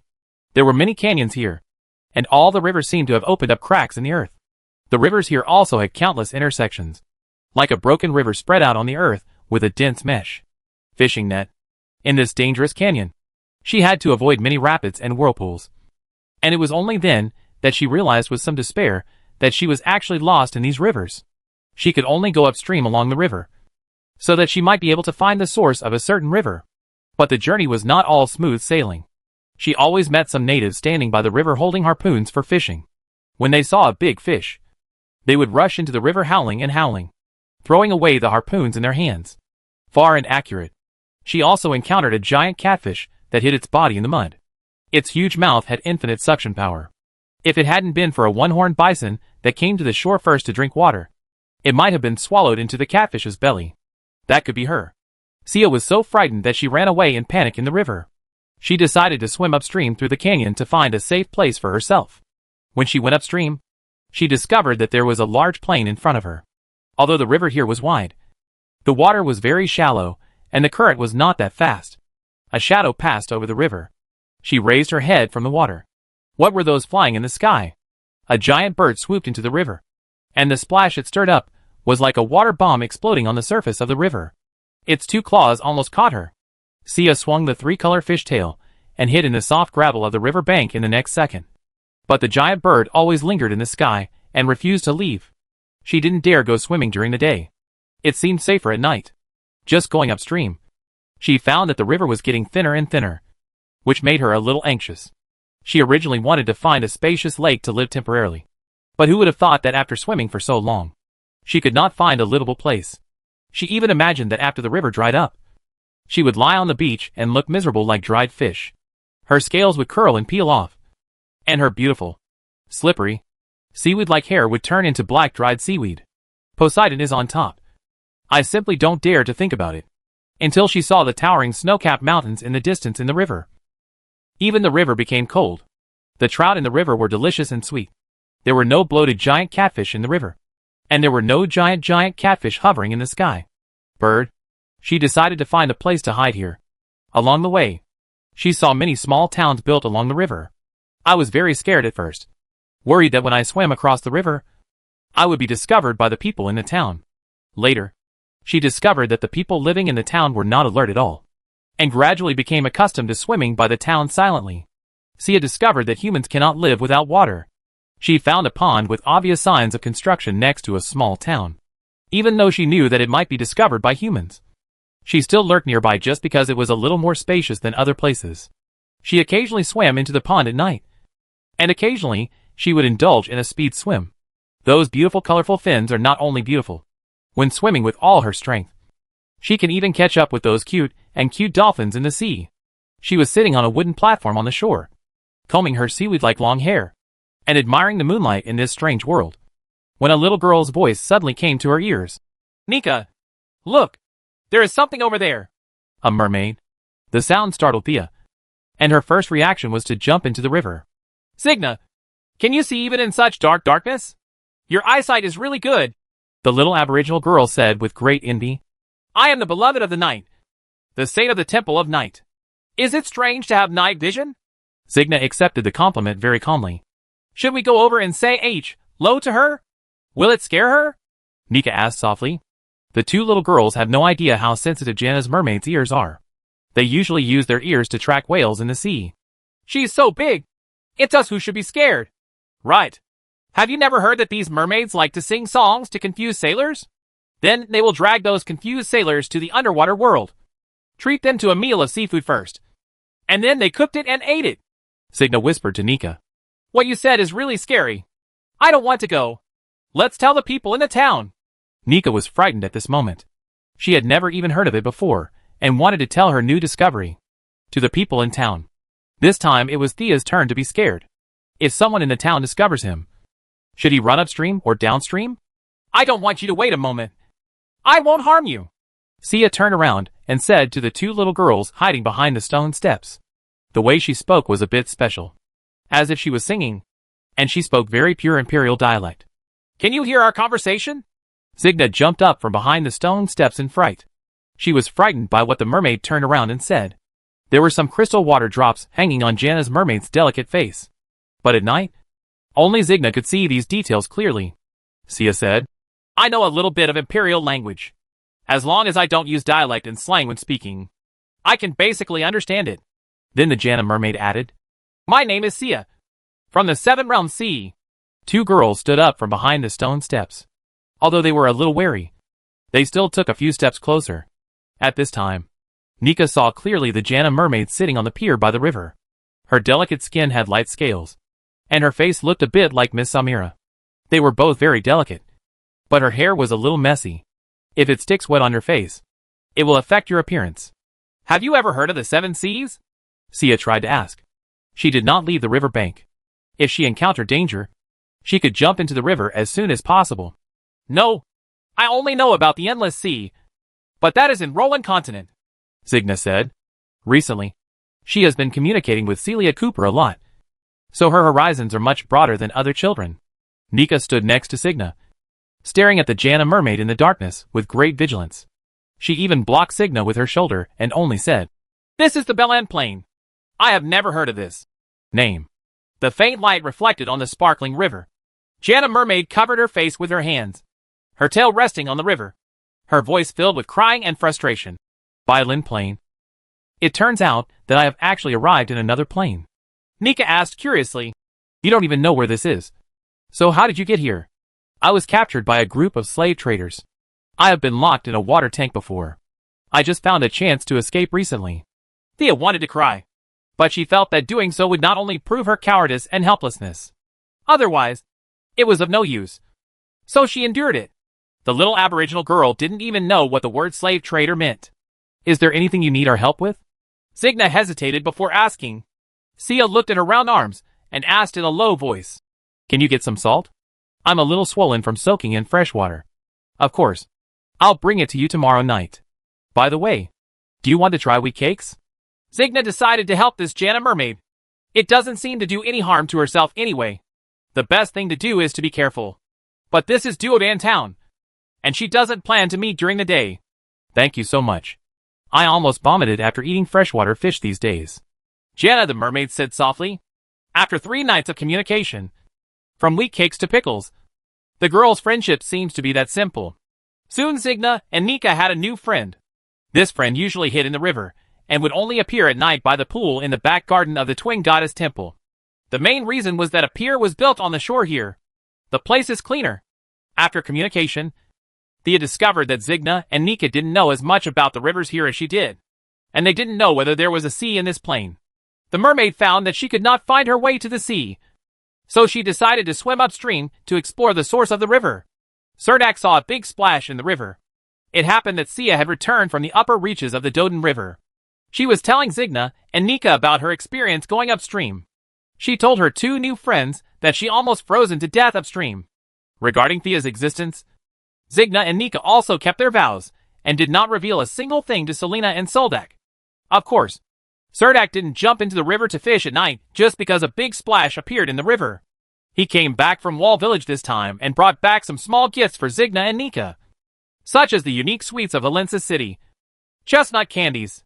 Selena did not ask about the details of Soldak's return to Wall Village. She always deliberately avoided this sensitive topic, just like she always deliberately avoided Natasha in Wall Village. She felt that she'd taking some things that should belong to the other party, but they are unwilling to let go. After returning to the lakeside cabin, Selena got into the kitchen to prepare dinner, and Nika would take the initiative to help at this time. Signa liked to sit on the platform of the wooden house that extended into the river, holding the magic notebook and chatting with Celia Cooper by the faint light of a lantern. Recently, the goddess Selene's spiritual thoughts usually choose to possess Selena, as if she feels something new. During dinner, Selena found that only half of the pickled cucumbers in the kitchen jar were filled with sour water. And then she seriously thought about whether she had neglected her daughter and Nika's 3 meals a day recently. Selena brought a plate of fried meat to the table and distributed the food to everyone at the table. Soldak, who was sitting on the main seat, took a piece of white bread, drank a little light ale, and then said to Nika, Nika, if you have a chance, come with me to Helensa City. I'm very familiar with the magicians in the magic union there. I think you should register as a magician. Nika hugged the soup pot and nodded weakly as she followed Selena. She cherishes her current life. Soldak felt that if something like that hadn't happened to him, maybe Nika would have been sitting in the classroom of the Magic Academy, listening to the magic teachers telling the ancient Elvish language. And now he could only stay in Doden Town, according to the Celia Cooper's guidance for the most preliminary meditation. According to Celia Cooper, this is the only place where a black magician can guide her. However, The goddess of the morning sun can still communicate with Nika occasionally. The communication between them always takes place on a sunny afternoon, and Nika has to fall asleep to get some inspiration from the goddess. Occasionally, when I wake up, I find that I have forgotten all the things I dreamed about. Have you practiced the power of light according to that person's instructions recently? Serdek felt that since he was sitting at the dining table, he should be concerned about everyone. Yes. Nika stood up straight and replied respectfully. This is a habit she developed when she was a maid in Baron Goss's house. Is there any new game? Serdek was actually curious about the difference between the light controlled by Nika and his own holy light. My proficiency is a little better, but unfortunately this beam of light has no healing power, Nika said in a low voice. This is also what troubles Nika the most. She is reluctant to use light magic, mainly because it will distance her relationship from Signa. But since Viscount Serdek asked, she had to demonstrate. She didn't even need to recite the incantation or draw the magic pattern. She just needed to close her eyes, put her hands on her chest and clasp her hands, and just stay there silently. After standing there for a few seconds, a beam of light came down from the roof, making her feel like she was standing under a spotlight. At this time, she slowly opened her eyes, and those eyes were actually covered by dazzling light. The light ball poured out from her chest, and then as she opened her hands, the light ball turned into a beam of light, along with the window beams outside. This beam of light penetrated the dark night, and when it passed over the river, it actually illuminated a stretch of white arms in the river, scaring Nika to quickly stop her hand. Suddenly the room returned to its original state. Chapter 900 The Great Hunt. The beast tide in Invercargill Forest has finally subsided. The remaining ghost-patterned red ants scattered everywhere were dug out of the caves by the adventure group and the mercenary group, and turned into sheets of red hard leather. However, the other low-level monster groups have not yet returned to Invercargill Forest. This forest is not that valuable to the adventure group and mercenary group. They dare not pass through the poisonous miasma and enter the Darkworm Valley to attack the ant nest. Without the World of Warcraft hunting, the mercenary group can still accept some commissioned tasks, but the adventure group will have to move to other places. The current prosperity of Doden Town is precisely because of these adventure groups and mercenary groups. They went into the hills and mountains and the Invercargill Forest and brought back the magic materials from the ghost-striped red ants. These materials were sold to the business groups. The town of Doden became so prosperous. To maintain the current prosperity of Duodan Town, Duodan Town needs to have greater new gravity to allow these wealth creators to stay. It has been almost a week since Andrew took the surveying officer from the territorial administration into the Invercargill Forest. News came back from him that some monsters have returned to the Invercargill Forest. The cavalry battalion has been active in the forest recently, and they are always dealing with indigenous tribes. And they always receive information about the return of various monsters to the Invercargill Forest. Before dawn, Serdek climbed out of bed. Selena stretched out her arm and wrapped her around Suldek from behind. Are you leaving so early? Selena's voice sounded a little rusty, probably because she had just woken up. Suldek patted his white lotus root-like arm and said, I am going to Invercargill Forest in the next 2 days. I have some things to explain to them before I leave. Serdek walked out of the bedroom and spread a printed map of Invercargill Forest on the table. According to the message from Andrew, he pasted the parchment cards with the names of low-level monsters on the parchment map. Superior. At this time, Selena also walked out of the room in her nightgown. She saw Suldek sitting on the sofa in the living room and was busy, so she came over to take a look. You want to lead the cavalry battalion to eliminate the monsters in the forest? Selena hugged Suldek's strong chest from behind and rested her fair chin on his shoulder. No, I want to hang this map in the Mercenary Guild and the Adventurer Guild, Serdek said and pasted the note. The information on Warcraft on these notes is very comprehensive. The name, level, quantity, scope of activities, and expected future trends of Warcraft are all annotated. Are you going to let those mercenary groups and adventure groups go to the forest to hunt these monsters? Selena asked in surprise. This is obviously giving the magic crystal to those adventure groups and mercenary groups. Serdek nodded and said, Well, this will attract those adventure groups to stay, and they will attract more people to come here. What I need is a prosperous Doden town, not a few in the warehouse. 10 pieces of low-level magic beast leather. Besides, it is impossible for the cavalry battalion to run around in the jungle all day long. Only when these adventure groups enter the Invercargill Forest can the cavalry battalion escape. Then he paused, pointed to the 2 mineral veins on the map and said, To make money, the canyon forest and the 2 mineral veins are enough. What our cavalry battalion needs to keep an eye on is the Bug Valley and the Anya Swamp. Cerdak drew a circle with his finger on an empty area. In the morning, both the Mercenary Guild and the Adventurer Guild received a map from Mayor Soldak. It was a map of the entire Invercargill Forest. What surprised them most was that there was actually a map on the map. Some cards actually have some information about World of Warcraft marked on them. Later, these 2 maps were posted next to the notice board in the Union Hall. Almost all mercenary groups and adventure groups were in an uproar. What's this? It is said to be the latest Warcraft distribution map of Invercargill Forest officially announced by Doden Town.